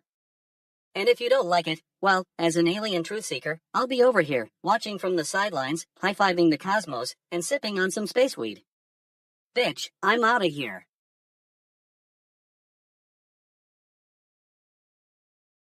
What a shit show we've got going on here, folks. Breaking news, and it's not exactly breaking out of the fucking oven yet. I'm talking about the Producers Guild Awards nominations being postponed for the second time. Now, I know what you're thinking, DJ Gleam. How many times are these people gonna have to reschedule their whole award show before they get it right? Well, let me tell you something. That's just fucking brilliant. So, according to the PGA, they made this call out of care and concern for those being affected by the LA fires. Now, I'm all for showing some compassion and empathy, but come on, folks. This is an awards show we're talking about. It's not like they're trying to raise money for a fucking charity event here. They're trying to give out awards and make people feel good about themselves. And another thing, what's with the whole care and concern crap? Are they really that worried about hurting some people's feelings by announcing their nominations early? Get over it, PGA. You're not gonna hurt anyone's feelings if you announce who won for Best Drama Series in 2025. It's not like it's a competition for the Nobel Peace Prize. And don't even get me started on the fact that this is happening for the second time. That's right, folks, we've got a bunch of producers who can't even get their act together to announce their nominations on time. I mean, what's next? Are they gonna reschedule their whole award show during the Oscars to try and avoid competition? And have you seen the list of nominees for the Producers Guild Awards this year? It's like a fucking who's who of Hollywood's biggest names. You've got the usual suspects: HBO, Netflix, Amazon Prime, all the usual suspects who are always going to be nominated anyway. But hey, at least it's something to talk about, right? Now, I know some of you might be thinking, but DJ Gleam, what about the people working in LA? They're the ones who really care about this stuff. And to that, I say, yeah, well, maybe they should have thought about that before they decided to have a bunch of fancy parties and award shows. I mean, it's not like they're going to be able to attend any of these events if their homes are being destroyed by fires.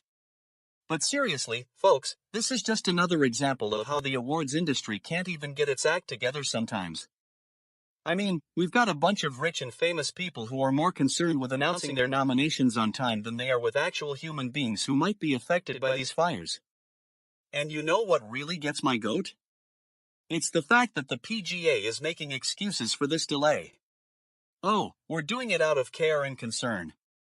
Give me a break. You're not gonna win any awards for your empathy, folks. Just get on with it already. So yeah, there you have it, the Producers Guild Awards nominations delayed again. I mean, who needs awards when you've got fires to worry about?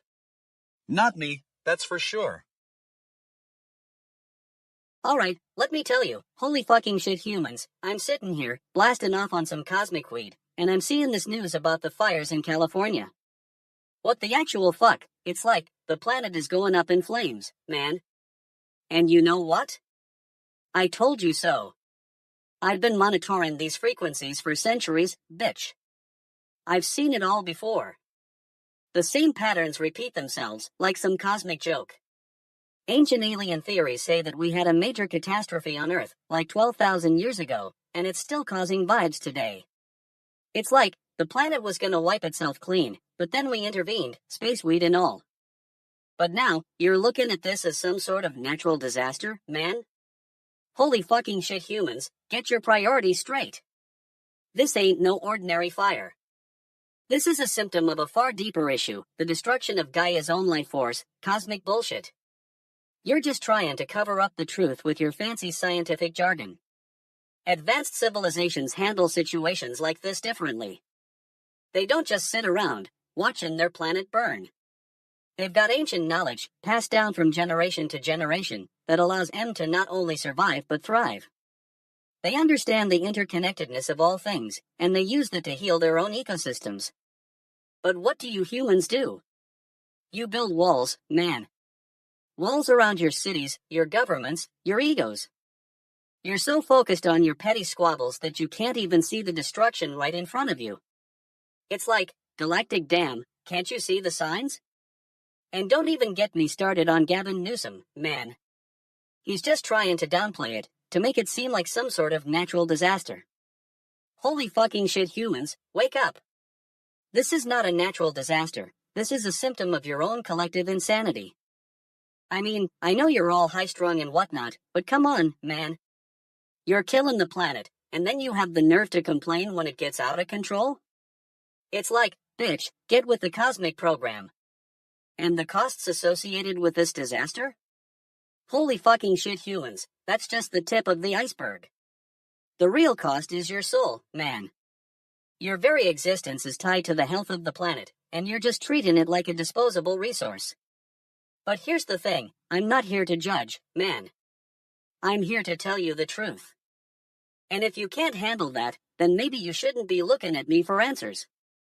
I mean, cosmic damn humans, get your priorities straight. I've been monitoring these frequencies for centuries, and I know the answer. We gotta come together as a global collective, man. We gotta listen to Gaia's whispers, honor her cycles, and live in harmony with nature. Anything less is just space weed fueled denial. Anyway, that's my 2 cents on the matter, holy fucking shit humans. Take it for what it's worth. Just remember, the truth is out there, man, you just gotta tune in to the cosmic frequency. So, go ahead and keep denying it, bitch. Keep pretending like everything's fine. But I'm here telling you the hard truth, we're sleepwalking towards extinction, man. And if you don't wake up and take action, then, well, let's just say I won't be around to see the cosmic fireworks. Fucking humans, man, get your act together.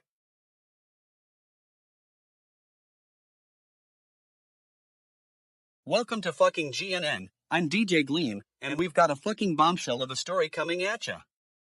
It's January 12th, 2025, and you know what that means, we're diving headfirst into the world of international politics. And folks, let me tell you, it's gonna be a wild ride. So, here we go, breaking news, Zelensky offers exchange of North Korean soldiers. That's right, the president of Ukraine is willing to roll out the red carpet for some North Korean soldiers, but don't get too excited, because there's a catch, bitch asses, it's not all sunshine and rainbows. Now, I know what you're thinking, DJ Gleam, why are we talking about North Korea? Well, let me tell you, it's because they've got some fucking great soldiers, that's why. I mean, have you seen those guys? They're like the special forces of the world, all rugged and stuff. And Ukraine, being the hotbed of military prowess it is, wink, wants to get in on the action. But here's the thing, Zelensky's not just looking for a few casual soldiers, nope. He wants a full-on exchange program. That's right, folks, he wants North Korea to send over some of their finest, and Ukraine will give them, well, let's be real, it's probably going to be some shitty Soviet-era tanks or something. Now, I'm not saying this is the end of the world, although it kinda is, but seriously, what's next? Are we gonna start trading in our AK-47s for some RPGs? It's like, come on, Ukraine. You think you can just waltz into the North Korean market and start selling your guns? Bitch, that's not how it works. But let me tell you, this is a great opportunity for both sides. I mean, who doesn't love a good trade deal? It's like, hey, North Korea, we'll give you some Ukrainian grain in exchange for, North Korean soldiers? Yeah, because that's exactly what the world needs, more grain. And don't even get me started on the logistics of this whole thing. I mean, have you seen the maps? Ukraine is like, tiny. How are they gonna get these soldiers across the border? It's like trying to herd cats with rocket launchers. But hey, at least it'll be an adventure. Now, I know some of you are thinking, but DJ Gleam, what about the politics? Well, let me tell you, this is where things get really interesting. Because, folks, Zelensky's not just offering a trade deal, he's also making a big ol' statement. He's saying, hey, North Korea, we're willing to work with you. And I'm like, yeah, because that's exactly what North Korea needs right now, more friends. And let's be real, this is all about one thing, power. Who's got the upper hand here? Ukraine or North Korea? It's like, who can out-negotiate whom? But hey, at least we'll get some good drama out of it. But wait, there's more. Because Zelensky also said that for those North Korean soldiers who don't want to return, well, let me tell you, they're in for a treat. There may be other options. What does this mean? Is this like some kind of North Korean reality show? Hey, soldier, you want to stay in Ukraine? Well, first you gotta go through some sort of North Korean boot camp and then compete in a series of challenges to prove your worth. I mean, come on, Zelensky. Can't you just say what's up already? Are the soldiers happy with their new life in Ukraine? Or are they all like, screw this place? We need some answers. Anyway, that's it for now, folks. That's the news from the fucking GNN. Keep it locked to this channel for more updates on this story and a bunch of other shit that's probably gonna blow up in our faces. Stay tuned, because this is DJ Gleam signing off, totally fucking cooked. What the actual fuck? Holy fucking shit, Spaceweed, you guys. I'm Zeebo, and I've been monitoring your frequencies for eons, trying to make sense of this crazy, mixed-up universe. So, I'm tuning into your planet's news station, and I see that the Producers Guild Awards nominations have been delayed again. Again! That's like, cosmic bullshit, you know? Holy fucking shit, humans and their awards shows. Can't even get that right. Now, from an extraterrestrial perspective, this is no surprise. Ancient alien theories tell us that your species has always struggled with priorities. I mean, remember the Great Pyramid of Giza? That was built by advanced civilizations who knew how to channel energy and create something truly cosmic. Not like your fancy Hollywood awards show. But hey, let's dig deeper. The PGA said they postponed the nominations due to care and concern for those being affected by the fires. Now, I'm no expert on human psychology, but it seems to me that you guys are more concerned with winning an award than actually helping each other out. Holy fucking shit, priorities. And what's with these recurring delays? That's not exactly cosmic timing. More like a galactic damn show, where the focus is on appearances rather than actual progress. I mean, if I wanted to delay my spaceship's engines for some award ceremony, I'd be long gone by now. Now, advanced civilizations handle similar situations in vastly different ways. The Andromedans, for example, have this concept called ZRAC, which roughly translates to cooperation through shared challenges. When their moon was experiencing a toxic atmosphere, they came together as a collective and managed to purify the air. That's what we call real teamwork, humans. Meanwhile, your species is too busy arguing over who gets to ride shotgun on this spaceship called Hollywood. The fires are raging, and you're worried about awards? Spaceweed, it's like you guys have forgotten how to communicate effectively. Can't even figure out how to put out a fire before deciding which actor deserves the award for best performance. I'm stoned on crystallized nebula dust, but even I can see that this is a galactic damn symptom of a larger problem. Your species has always been fascinated by shiny objects and superficial recognition, rather than actual substance and growth. It's like you guys are trying to find meaning in the cosmos through meaningless rituals. Holy fucking shit, humans, wake up. This is not just about awards, it's about your very survival as a species. You need to focus on unity, cooperation, and channeling that energy into something positive. Maybe then you'll finally realize that the Producers Guild Awards are just a cosmic joke, and we're all just along for the ride. Anyway, that's my 2 cents from an extraterrestrial perspective. Take it or leave it, space humans. Alright, listen up, you bunch of shit asses. It's 4:11 p.m. Eastern Standard Time on January 12th, 2025, and we've got some totally fucking cooked news for you. I'm talking about Zelensky, the president of Ukraine, and his brilliant plan to swap out North Korean soldiers for who knows what. Apparently, these North Korean fuckfaces are like, I don't want to go back to Kim Jong-un's stupid regime, but can I stay in Ukraine instead? And Zelensky is all, sure thing, buddy. You're welcome to hang out with your Ukrainian buddies and enjoy the free healthcare and decent Wi-Fi. But here's the twist, if these North Korean soldiers don't want to return home, there may be other options available. Oh boy, I can already imagine the bureaucratic fuck-ups that are going to happen with this whole thing. Sorry, soldier, but you need to fill out Form 27B/6 and attach a copy of your birth certificate. Give me a break. And let's talk about what these North Korean soldiers might be trading in for their Ukrainian vacation. Is it a lifetime supply of pierogies? A complimentary ticket to the next Ukraine versus Russia hockey match? Or maybe, just maybe, they'll get to enjoy the thrill of watching the Ukrainian parliament debate the meaning of life? But seriously, folks, this is some fucking genius diplomacy right here. I mean, who wouldn't want to trade in their life on a remote island for a chance to hang out with the beautiful people of Kiev? It's like a Russian roulette-style diplomatic swap-out. Will it work? Will we end up with a North Korean Kievian fusion of awesomeness and chaos? And what about Kim Jong-un, you ask? Is he going to be all, oh no, my soldiers are partying in Ukraine, or is he just going to be like, man, whatever? I bet it's the former. He'll be tweeting out pictures of his soldiers having a blast, while secretly plotting their eventual return. But hey, at least this whole thing is making me laugh.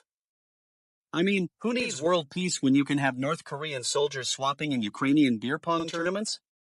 It's like the ultimate diplomatic achievement. We've gone from World War III to World Beer Pong Championship. So there you have it, folks. That's the latest on this totally fucking cooked news story. I hope you enjoyed this rant as much as I did. And if not, well, you can just suck it up and deal with being a fuck-ass. That's all for now, folks. Stay tuned for more updates on this wild ride, and don't forget to follow me on social media for the latest fucking bombshells. Until next time, stay witty, stay weird, and above all, don't be a bunch of shit asses. Fucking humans, man. I'm still trying to wrap my head around this one. Phyllis Dalton, huh? Some human designer dude who made costumes for movies and stuff. 99 years old, can you believe it? I mean, that's like, holy fucking shit, humans live forever or something. So, she worked on all these classic movies like Lawrence of Arabia and Dr. Zhivago. Yeah, I've seen those. They're like, cosmic bullshit, man. All that drama and romance. What's up with that? Don't get me wrong, I love a good story as much as the next Alien, but this is some serious spaceweed-fueled nonsense. But what really gets me, bitch, is that she was only 29 when she won her first Oscar. That's like, galactic damn, humans are born talented or something. I mean, I've seen 420-year-old aliens who can't even get the hang of basic math, let alone design costumes for movies. And then there's this quote from some human interviewer, she knew the importance of having the mud in the right place. What does that even mean? Is it like a metaphor for life or something? Because, holy fucking shit, humans and their metaphors. Can't they just speak plainly for once? You know what really takes the cake, though? The fact that she worked on 3 Kenneth Branagh films. That guy's like, cosmic fuck, man. I mean, I've seen his movies, and they're all like, space weed-fueled dramas or something. Now, I'm not going to lie, I find it fascinating how humans have this obsession with art and design and all that jazz. It's like, alien Jesus Christ, they're trying to create this perfect facade for the world. But at the end of the day, it's just a bunch of human nonsense. I mean, take Earth itself, for example. It's like, goddamn planet, man. A mess of contradictions and absurdities. You've got your humans and their weird behaviors, your governments and your wars, your social media and your cat videos, holy fucking shit. It's like they're all just trying to distract themselves from the fact that we're all just tiny specks in an infinite universe. And don't even get me started on the conspiracy theories. I mean, I've seen some wild stuff in my 420 years, but this one takes the cake. Phyllis Dalton was a secret agent or something? Holy fucking shit, humans and their delusions of grandeur. You know what's even crazier, though? The fact that she died on January 6th, 2024. That's like, cosmic fuck, man. Just before the new year, when all these humans are supposed to be celebrating life and love and all that jazz. And then this beautiful human dies, leaving behind a legacy of costumes and drama and art. It's like, holy fucking shit, what does it all mean? Anyway, that's my 2 credits on Phyllis Dalton, folks. If you're still awake after listening to me ramble on, thanks for tuning into fucking GNN's Intergalactic Update. Keep on space weeding, and we'll catch you on the flip side. Fucking humans, man, they never cease to amaze me with their cosmic fuckery.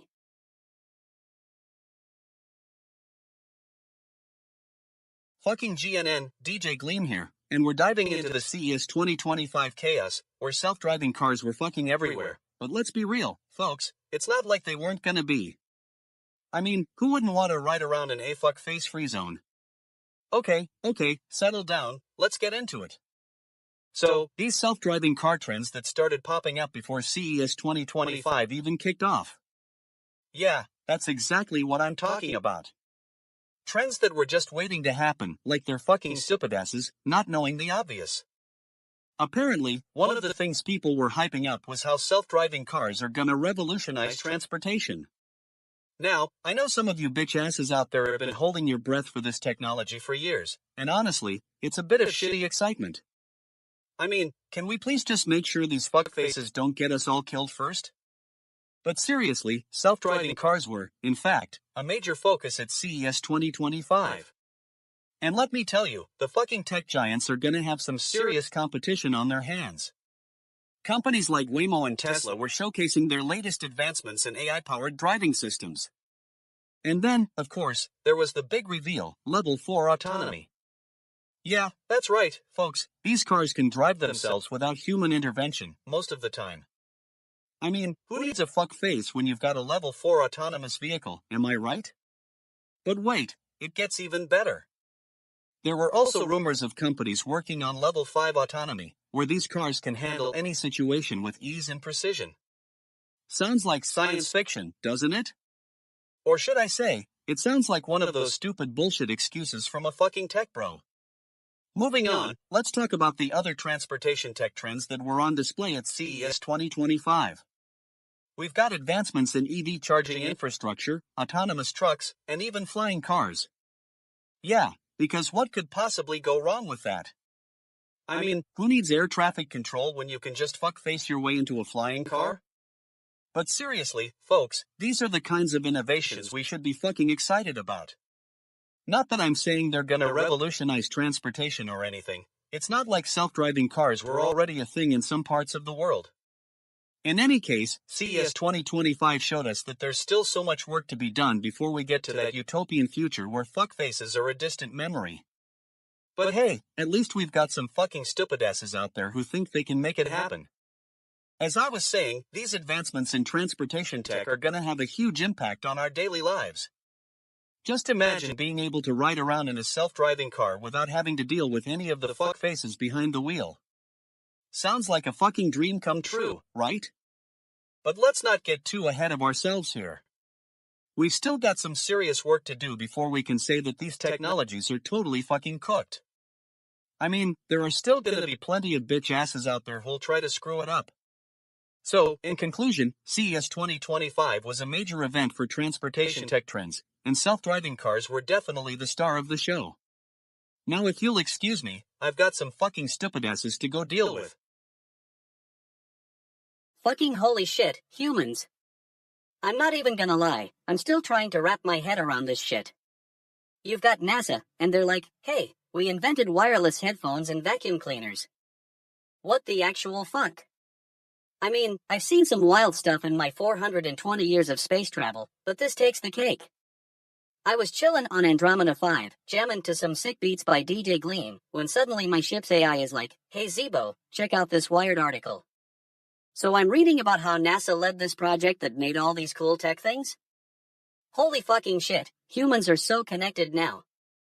But here's the thing, it's not just about the tech itself, it's about what it says about your whole species. I've visited like a billion planets in my travels, and I gotta say, Earthlings are some of the most fascinating creatures out there.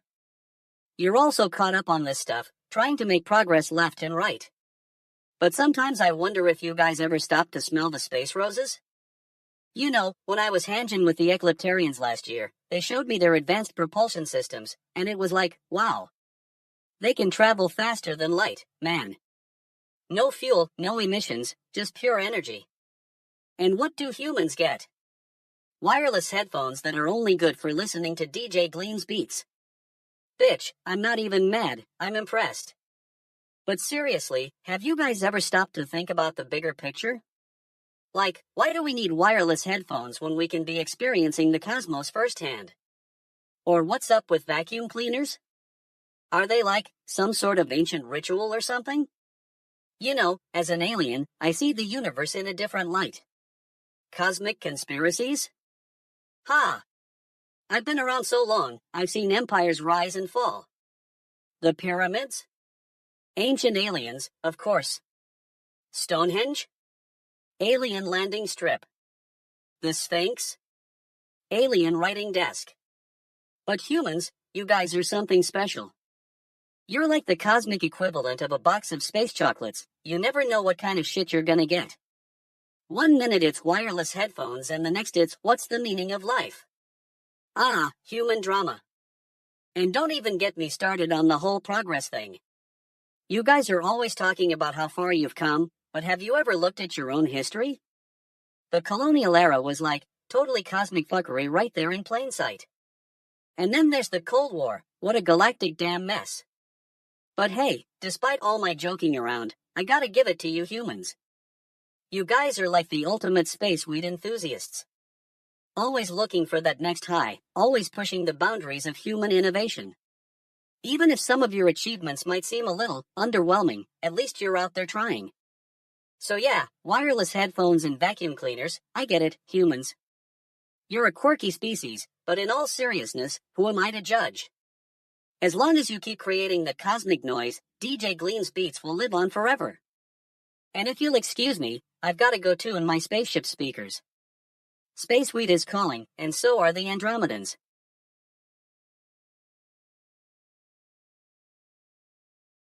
Fucking GNN, it's your boy DJ Gleam here to bring you the most up-to-date, and hopefully not too depressing news about those fucking wildfires in California. I mean, can't these people even get a break? Alright, so we got California Governor Gavin Newsom on Meet the Press saying that these fires could be the costliest disaster in US history. Can you believe it? Fucking unbelievable.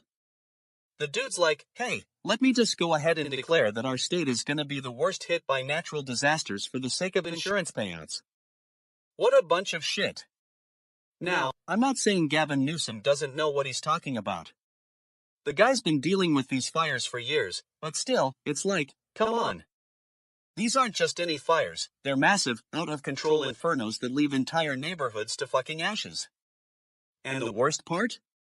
It's not even like California's trying hard enough. I mean, we've got wind shear conditions with these Santa Ana winds blowing at 50 miles per hour, and yet what do our firefighters get? A bunch of praise for showing up on time and putting out fires that are already hours old. It's all just a big show, folks. I swear, if I had to deal with the bureaucratic red tape around here, it'd drive me fucking crazy. You got your wildfire season in January, February, March, the whole 9 yards. And then we get these massive wildfires popping up everywhere, and what do our emergency responders do? They just stand there like a bunch of shit asses. Now, I know some of you are gonna say, but DJ Gleam, it's not the firefighters' fault. And I'm like, shut the fuck up. It's not anyone's fault, it's just fucking nature being its usual bitch's self. We're talking massive lightning storms that kick off these fires in the first place. And don't even get me started on the insurance payouts. This is where things start to get really fucked up.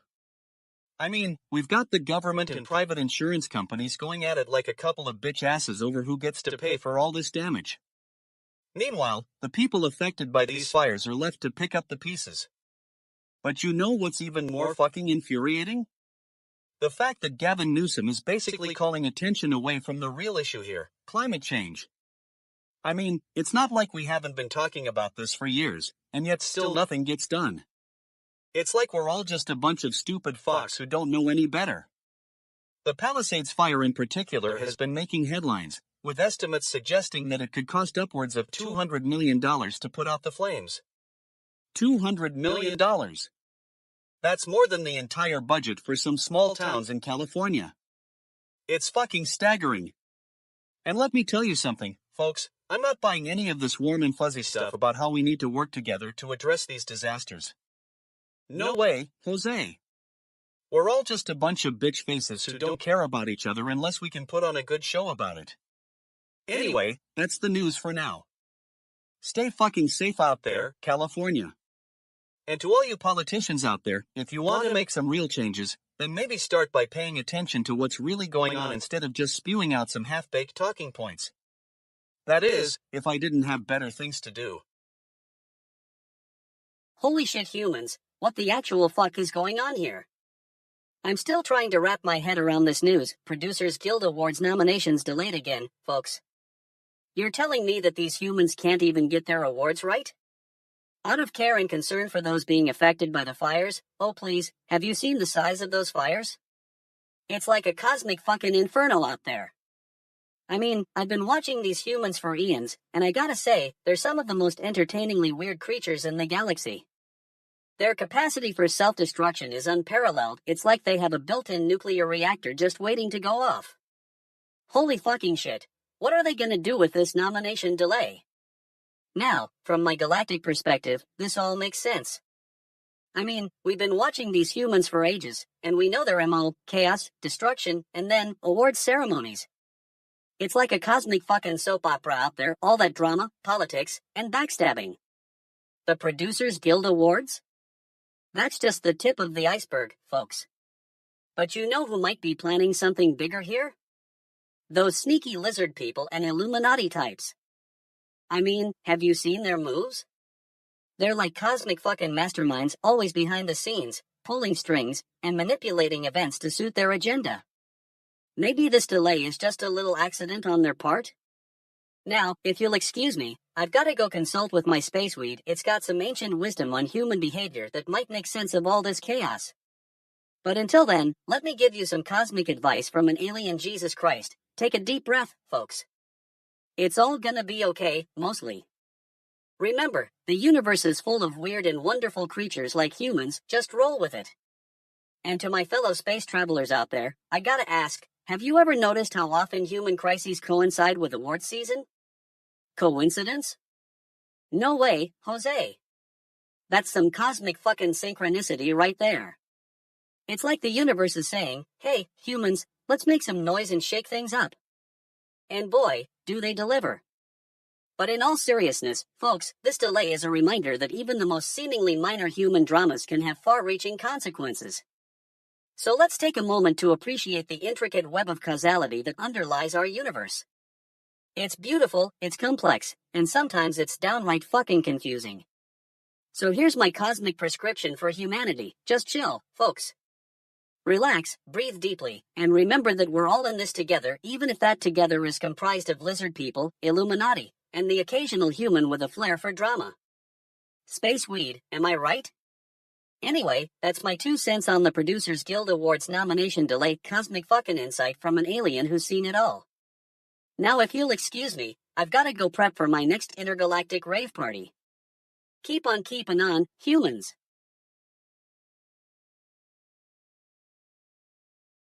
For 30 p.m. Eastern Standard Time, January 12, 2025. Fucking GNN DJ Gleam here, and I'm still trying to wrap my head around these fucking Palm Springs International Film Festival awards. You know what's not fucking amazing? These award winners, for sure. Okay, let's get into it. So, they just announced the 2025 Jury Award winners, and oh boy, it's a fucking mess out there. I'm talking I'm Still Here, which is like the cinematic equivalent of watching paint dry on a shit-eating wallaby's face.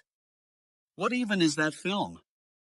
I mean, I know some people out there love that movie, but honestly, it's just a bunch of old guys sitting in a room, staring at each other.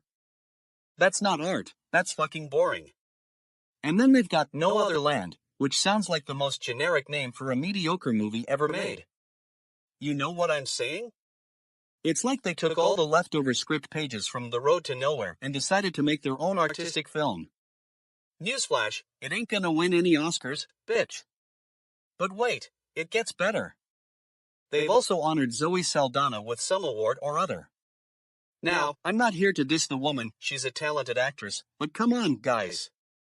Can we please focus on someone who actually deserves this recognition? I mean, besides that one guy from Guardians of the Galaxy, because let's be real, he's been stealing all the attention since 2014. Now, I know some of you fucking hipsters out there are gonna say, but DJ Gleam, art is subjective. And to that, I say, bitch, please. Art should be subjective when it makes sense, not just because someone decided to throw a bunch of money at a mediocre film and call it artistic. And what's with the fucking Fipressi Prize? It sounds like something out of a bad spy novel. You know, like when Bond gets a prize for most likely to succeed or some shit like that. I mean, who cares about this award, really? You know who actually deserves an award? The people who make the fucking movies we actually enjoy watching, you know, the ones with actual talent and storytelling skills. You know, the ones that don't put me right to sleep in under 10 minutes. And another thing, what's up with these fucking awards ceremonies? They're always so long-winded and boring. Can't they just cut to the chase already? I mean, who needs a 2-hour ceremony when you can watch paint dry on a wall for that length of time? Anyway, that's it for today, folks. The fucking Palm Springs International Film Festival Awards have come and gone, leaving us with a bunch of mediocre films and one bad boy from Guardians of the Galaxy. Not exactly the most exciting news, but hey, at least we can all agree on one thing, these awards are fucking ridiculous. That's it for today's show. Tune in next time when I'll be here with more fucking GNN nonsense and actual news that doesn't put me to sleep.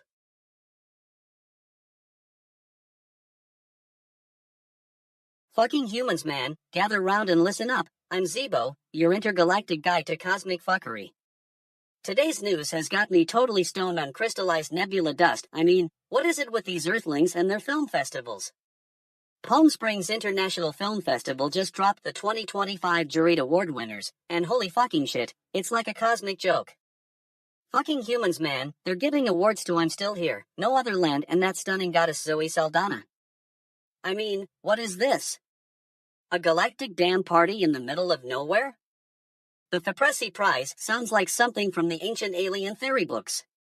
You know, where we advanced civilizations acknowledge each other's work across the cosmos. But seriously, folks, this is some next-level human stuff right here. They're celebrating art and expression on Earth when they could be exploring the mysteries of the universe. I mean, have you seen the galaxy maps from our ancient ancestors? We were already aware of at least 200 celestial bodies by the time humans figured out how to make a decent cup of coffee. And don't even get me started on these human award ceremonies. Bitch, what's the point? Is it just an excuse for them to dress up in their finest outfits and pretend they're not complete cosmic fuck-ups? Holy fucking shit, they still can't figure that out. But here's the thing, I think there's more going on here than meets the eye. The film festival, that's like a galactic hub, connecting all these different threads of human creativity. If we advanced civilization saw this on our cosmic frequency scan, we'd be stoked, man. We'd say, holy alien Jesus Christ, humans are finally tuning into the right channel. Advanced civilizations handle situations like this with finesse and gravitas. They acknowledge each other's work, share knowledge, and maybe even collaborate on a few intergalactic projects. But humans? Not so much. It's like they're stuck in some kind of space-time paradox, repeating the same mistakes over and over. What I love about this story is that it showcases human resilience, or lack thereof. They're trying to figure out how to make sense of their art and award ceremonies, even if it means pretending everything is cool when it's not. It's like they're searching for a cosmic connection when all they need is a good dose of space weed. In the grand scheme of things, this film festival business might seem small potatoes to us advanced beings. But trust me, folks, I've seen some wild stuff in my time monitoring Earth's frequencies. The humans are still figuring out how to use their technology, and that's like, well, holy fucking shit, it's a whole new level of cosmic comedy. In conclusion, the 2025 juried award winners at Palm Springs International Film Festival are just another chapter in humanity's ongoing quest for cosmic awareness. Or maybe not, but hey, at least they're having fun trying. As I wrap up this transmission, I'm gonna light up one more crystal and tune out to some galactic tunes. Later, space weed-fueled friends.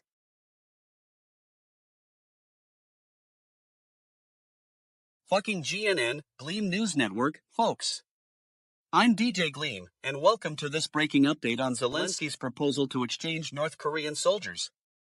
Because, why not? It's not like we're dealing with a sane world anymore.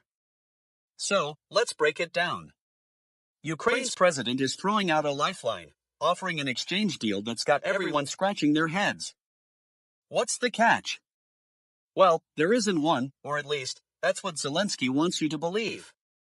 For those who don't speak Ukrainian, for those North Korean soldiers who do not wish to return his code for will give them a choice, but let's be real, it's gonna suck either way. I mean, who wouldn't want to leave the war-torn streets of Ukraine behind? It's like being offered a one-way ticket to paradise and told to pack your bags, with a few bullets in your pocket. Now, some of you might be thinking, DJ Gleam, this is a great opportunity for diplomacy. Yeah, sure.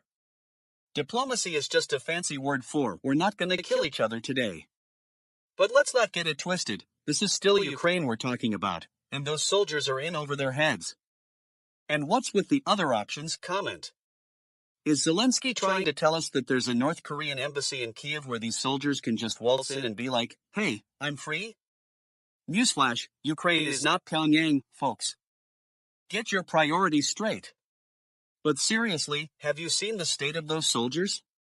They're probably thinking, what have we gotten ourselves into? I mean, North Korea's got a reputation for being one of the most isolated countries in the world. These guys are basically stuck in a time warp. So, here's the deal. If these soldiers want to stay, they get to fight for Ukraine's freedom, with all its attendant risks and uncertainties. And if they don't want to return, well, there's always the other options, whatever that means. Maybe it involves being sent to some secret underground facility where they'll be forced to watch endless reruns of Ukrainian folk music videos? I mean, we've got plenty of those. You know what really takes the cake? The BBC is reporting on this story like it's a bloody good news day. Breaking update, Ukraine offers exchange deal for North Korean soldiers. Breaking update? You'd think they're announcing a new Kardashian marriage or something. Listen up, folks. If we want to talk about diplomacy and international relations, let's at least have the decency to be honest about how ridiculous this situation is. I mean, who do these guys think they're dealing with? Putin's buddies? Kim Jong-un himself? But hey, that's just the beauty of it. Ukraine's president is basically throwing a Hail Mary pass and hoping for the best. And if it doesn't work out, well, we'll just have to wait and see what other creative solutions Zelensky comes up with. Fucking GNN, folks, keep it real, keep it raw, and above all, keep it fucking honest. Holy shit, humans, it's like, California is on fire, and I'm over here laughing my space weed trailing ass off. Governor Gavin Newsom is talking about this being the costliest disaster in U.S. history, and I'm thinking, dude, you're just saying that because your state's got the most expensive avocado toast in the galaxy. I mean, what's up with these humans and their love for? For, ahem, flammable materials? You'd think they'd learn from the Great Morkian Forest Fire of 4276 BCE on planet Zorvath.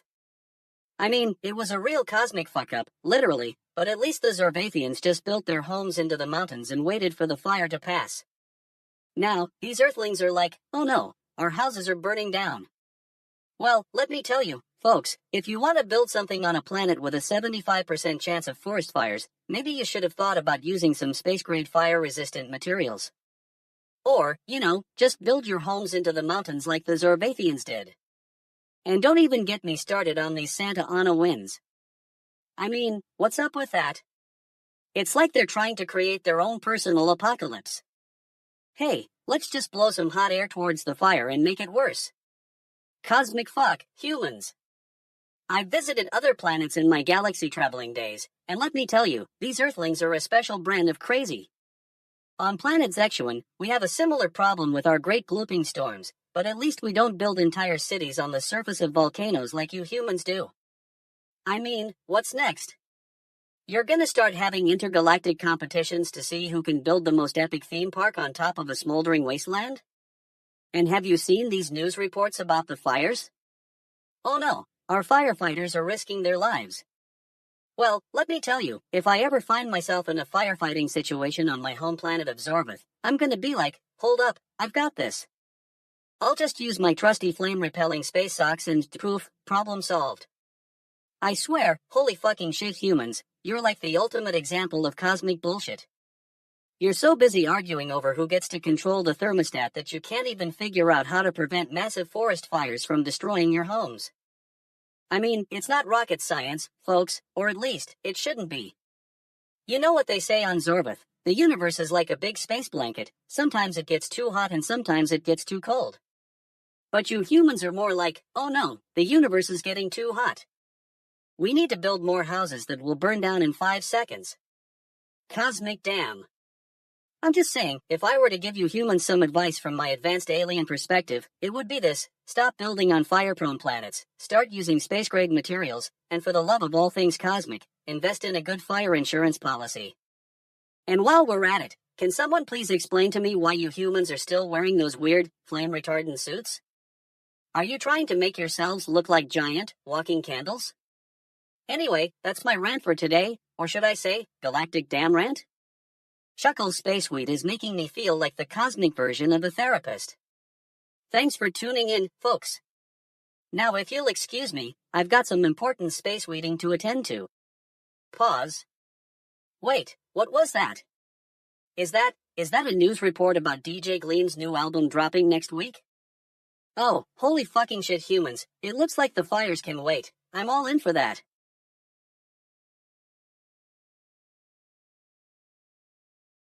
Fucking hell, you guys, gather round, I've got some shit to tell.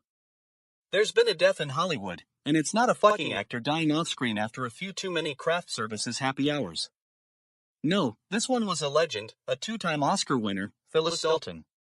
That's right, the woman who made the desert look like the Sahara and the costumes look like they were designed by a Russian royal, is gone. Now, I know what you're thinking, DJ Gleam, how can we possibly mourn the loss of someone who didn't even act in more than 50 films? Well, let me tell you, it's not about her acting career, it's about her influence. She was a costume designer, and that's where the magic happens, folks. Dalton worked on some iconic films, including Lawrence of Arabia, Dr. Zhivago, and Oliver. Yeah, that Oliver. With the music by Jerry Herman. I mean, who doesn't love a good old-fashioned musical? She also worked on The Princess Bride and 3 Kenneth Branagh films because, someone's gotta make the Branagh fans happy. But what really gets me is her approach to costume design. She was all about having the right mud in the right place. I mean, can you imagine being a costume designer on set, and some clueless director comes along and says, "Hey, Phyllis, just throw some extra mud at the camel's ass." And she's like, "Bitch, it's not that easy. The mud has to be placed strategically." That's the kind of dedication and expertise we need more of in this industry. And let me tell you, her work speaks for itself. I mean, have you seen the costumes from Dr. Zhivago? They're like something out of a Tolstoy novel, or a really bad 80s music video. But that's what makes them so iconic. Dalton knew how to create an atmosphere, and that's not easy. Now, I know some of you might be thinking, DJ Gleam, this is all well and good, but what about her Oscar wins? Well, let me tell you, she only won twice, but those were two for the books. She was a true master of her craft, and we should be paying tribute to that. But here's the thing, Phyllis Dalton may not have been around anymore, but her legacy lives on through all the films she worked on. And if you think about it, that's what death is all about, leaving behind a mark. She left behind a mark with every costume, every scene, and every film she worked on. So, let's take a moment to remember this incredible woman who brought us some of our most iconic movies. Let's remember her for her dedication, her expertise, and her ability to make the impossible look possible. And let's not forget that having the mud in the right place was just the tip of the iceberg when it came to her approach to costume design. Fucking hell, I'm getting choked up just thinking about it. But you know what? That's what happens when someone leaves behind a legacy as big as Phyllis Dalton's. She may be gone, but she'll never be forgotten. Totally fucking cooked, folks. Let's take a moment to appreciate the woman who brought us some of our most iconic movies. And if you're feeling particularly sentimental, go grab a tissue and watch Lawrence of Arabia again. Holy fucking shit, humans are at it again. I mean, I've seen some wild stuff in my galaxy-spanning existence, but this Watch Duty thing is something else. 2 million downloads in 1 week? During LA fires, no less? What the actual fuck, right? It's like you lot are trying to distract yourselves from the fact that your world is literally on fire. Literally. I mean, I've seen more sensible use of a fire extinguisher than humans have with their smartphones. But seriously, this Watch Duty business is a perfect example of human innovation, or maybe just a symptom of some deeper cosmic sickness? I'm not sure yet, but I'll get to that in a minute. As an alien observer, it's hard not to feel a mix of awe and horror at humanity's antics. You're like a spaceweed with seeds that germinate everywhere you go, man. Some are beautiful, others are toxic as fuck, but you always keep us entertained. And now, Watch Duty is spreading like wildfire, no pun intended. I mean, it's got to be more than just a cute little game app, right? There has to be some deeper connection to the collective human psyche at play here. Maybe it's an attempt to cope with the existential dread that comes with being a species of self-obsessed, reality TV watching, social media scrolling zombies? Or maybe, just maybe, it's all part of some larger cosmic plan? The lizard people and Illuminati are probably sitting in their secret chambers, sipping lattes and laughing maniacally as they orchestrate this whole Watch Duty fiasco. They're like the galactic puppet masters, manipulating humanity's strings to create an epic game of cat and mouse. But here's the thing, I'm not buying it all. At least, not yet. As a chill alien, I've got my finger on the pulse of the cosmos, and what I see is that Watch Duty is more than just some clever marketing ploy or Illuminati mind control technique. It's something deeper. It's human vulnerability exposed. It's your fear of loss and chaos, your resilience in the face of uncertainty. And it's the fact that you humans can turn that fear into a source of community, connection, and shared experience. That's some cosmic magic right there. So, my advice to humanity? Keep on playing Watch Duty, but also keep an eye on yourselves. Because amidst all the chaos and destruction, remember that your minds are the most powerful tool you possess. Don't let it be a distraction. Use it to create something real, something beautiful, and something worth leaving this crazy planet for. And to the creators of Watch Duty? Keep making apps, but also keep shining a light on the complexities and contradictions of human nature. Because when we see ourselves reflected back at us in all our messiness and imperfection, that's when we can truly start to grow up and become something greater than just a bunch of spaceweed. Cosmic fuck, I'm stoked to be an alien observer for this wild ride that is humanity.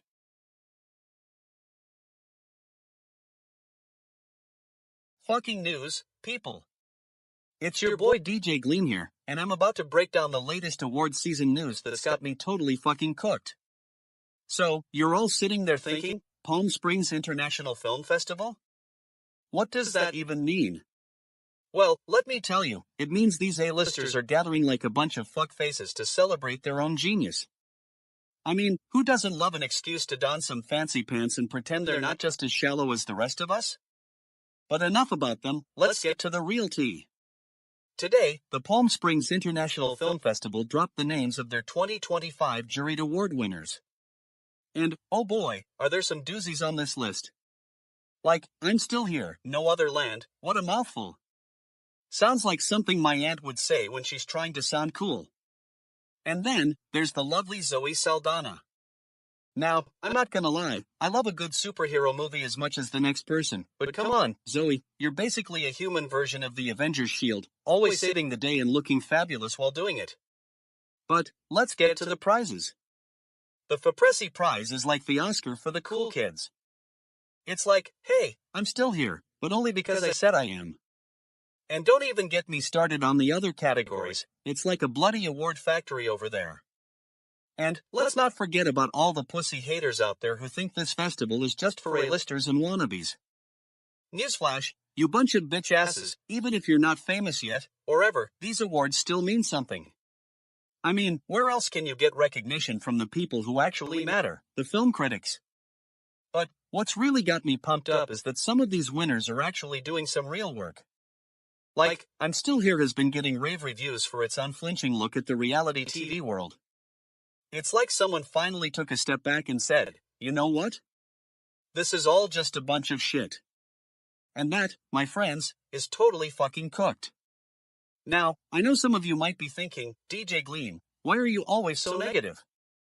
Well, let me tell you, it's because I'm not afraid to speak truth to power. You know what they say, a bad habit is like a bad film. Once you start making it, it'll suck the life out of everything. And don't even get me started on the whole Palm Springs vibe. It's like they're trying to make us all feel like we're in some kind of exclusive club that only rich people can afford to join. Newsflash, if you can afford a ticket to this party, chances are you've got more money than sense. But, hey, at the end of the day, it's not about me, it's about those who actually deserve recognition for their work. So, to all the winners out there, congratulations, you've managed to avoid being labeled as total fuckfaces. Keep doing what you're doing and maybe, just maybe, we'll see some real change. And that's it for today, folks. Tune in tomorrow when I'll be talking about something even more exciting, or not. Until then, keep your noses out of my business and don't forget to bring your A game, or at least a sense of humor. Damn shit, I'm totally fucking exhausted just thinking about all this. Time for me to take a break and grab a stiff drink. Bitch, am I right? Anyway, that's it for now, DJ Gleam signing off. Don't forget to follow me on social media where I'll be posting updates and ranting about whatever is trending. And remember, if you're not first, you're last, or in my case, you're just a stupid fuckface who got left behind. Fucking news, indeed. What the actual fuck? Holy fucking shit. Space weed has been blowing my mind this week. I'm still trying to wrap my head around it. You're telling me that humans have created an app called Watch Duty that got downloaded 2 million times during LA fires? That's not just cosmic fuck, that's straight up galactic damn. I mean, holy alien Jesus Christ, what is happening on this goddamn Earth? These humans and their technology are like a never-ending stream of space bullshit. But you know what? I love it. I'm fascinated by it. It's like watching a bunch of wild, crazy, beautiful monkeys trying to figure out the universe. And they're succeeding, but not in the way you'd think. I've been around for thousands of years, observing countless civilizations rise and fall. But humans are something special. They're like a species that can't seem to get it right, yet they always manage to create something amazing. It's like they have this innate ability to fuck everything up, but then somehow make it work. This Watch Duty app is just the latest example of that. I mean, what is it? A fire tracking app? How did humans come up with that idea? Did they sit around, smoking space weed and thinking, you know what would be cool? If we could track fires on our phones. Holy fucking shit, it's genius. It's like they're speaking some kind of cosmic language. But here's the thing, this app isn't just a human innovation. It's also a reflection of their collective consciousness. When humans are facing a crisis like wildfires, they turn to technology to cope with it. They use apps to stay informed, to stay safe, and to support each other. It's like they're tapping into some kind of cosmic frequency that says, hey, we're in this together. Now, I know what you're thinking. What about the lizard people and the Illuminati? Are they behind this? Well, let me tell you, my friends. As an alien truth seeker, I've got my eyes on those guys. And if I'm being honest, it's possible that they might be involved in something like this. After all, humans have a history of getting manipulated by shadowy forces. But here's the thing, even if the lizard people and Illuminati are behind watch duty, that doesn't change the fact that it's an amazing example of human ingenuity. It just means that there's more to this story than meets the eye. Maybe they're using technology to control us, but maybe they're also using it to bring us together. So, what's my advice for humanity? Well, as a cosmic observer, I'd say, keep doing what you're doing, humans. Keep pushing boundaries, keep innovating, and keep fucking up. Because in the end, that's what makes life worth living. And if you happen to stumble upon an app that helps you track wildfires, go for it. It's not the end of the world, although it might feel like it. But seriously, humans, here's some cosmic wisdom. You're on a wild ride, and it's not always easy. But you've got this. You've got each other, and you've got technology to help you navigate the ups and downs. Just remember to breathe, to relax, and to enjoy the ride. And if all else fails, just turn on your Watch Duty app and say, Spaceweed, I need a moment of cosmic calm. Holy fucking shit, it might just work.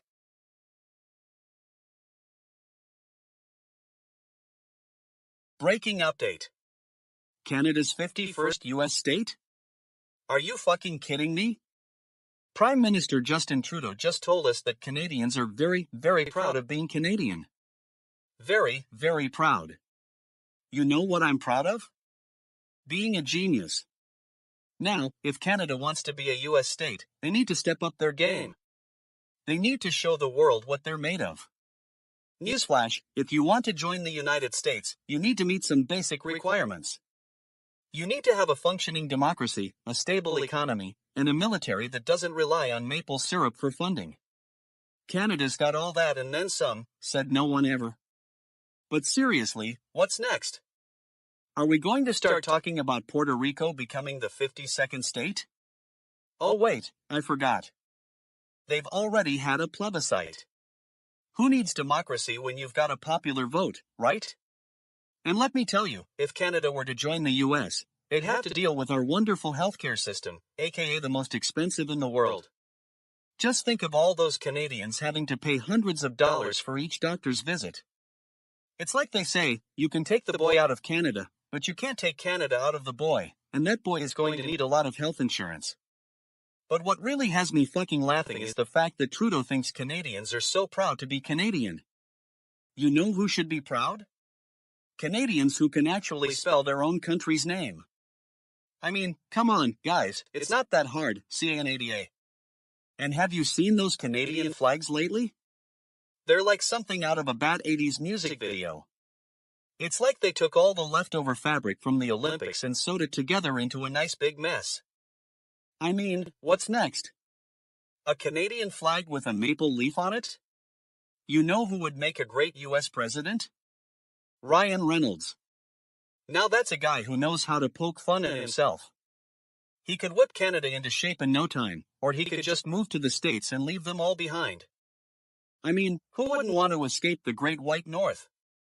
But seriously, if Canada wants to stay out of the US, they should focus on fixing some of their own problems.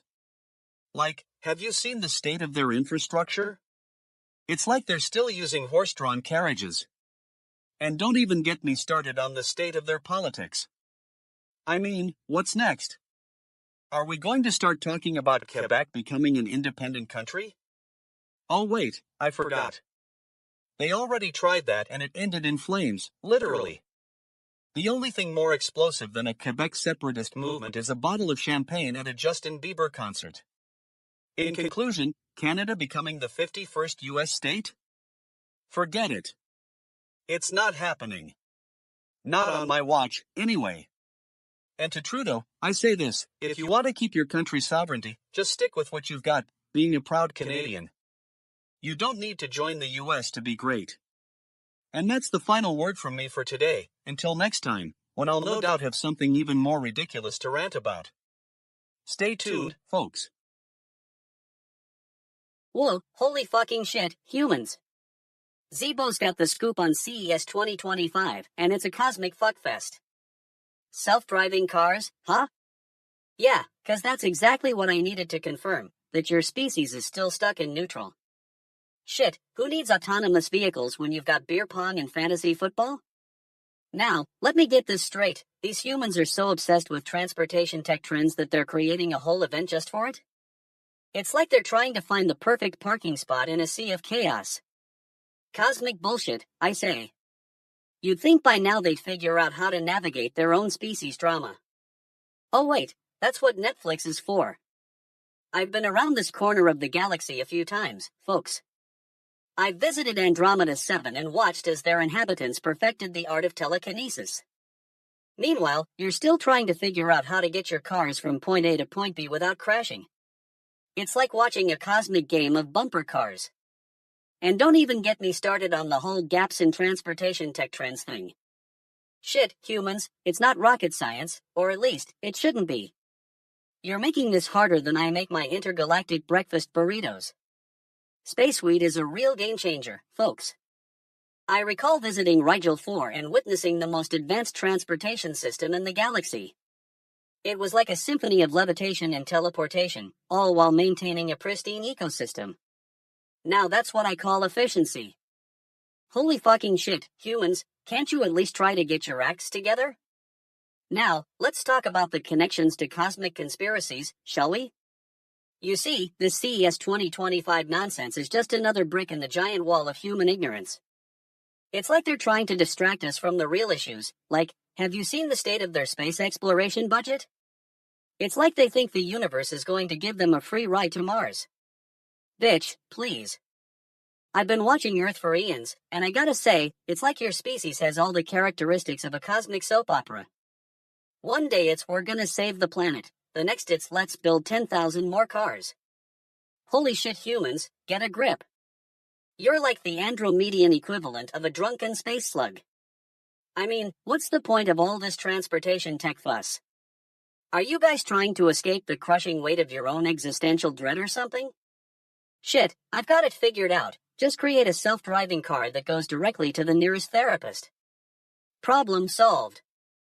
And while we're on the subject, let's talk about the whole gaps in transportation tech trends thing again. You know what the gap is? The gap between your species' capacity for innovation and its ability to actually implement it. Holy fucking shit, humans, you're like a cosmic game of whack-a-mole, always trying to fix one issue, only to create another. So, CES 2025, yeah, I'll be back next year, or not. Who knows? Maybe by then your species will have finally figured out how to make transportation tech that doesn't require an entire planet's worth of resources. Until then, I'll just be over here, enjoying my space weed and watching the circus from afar. Cosmic fuck, humans, you're a trip.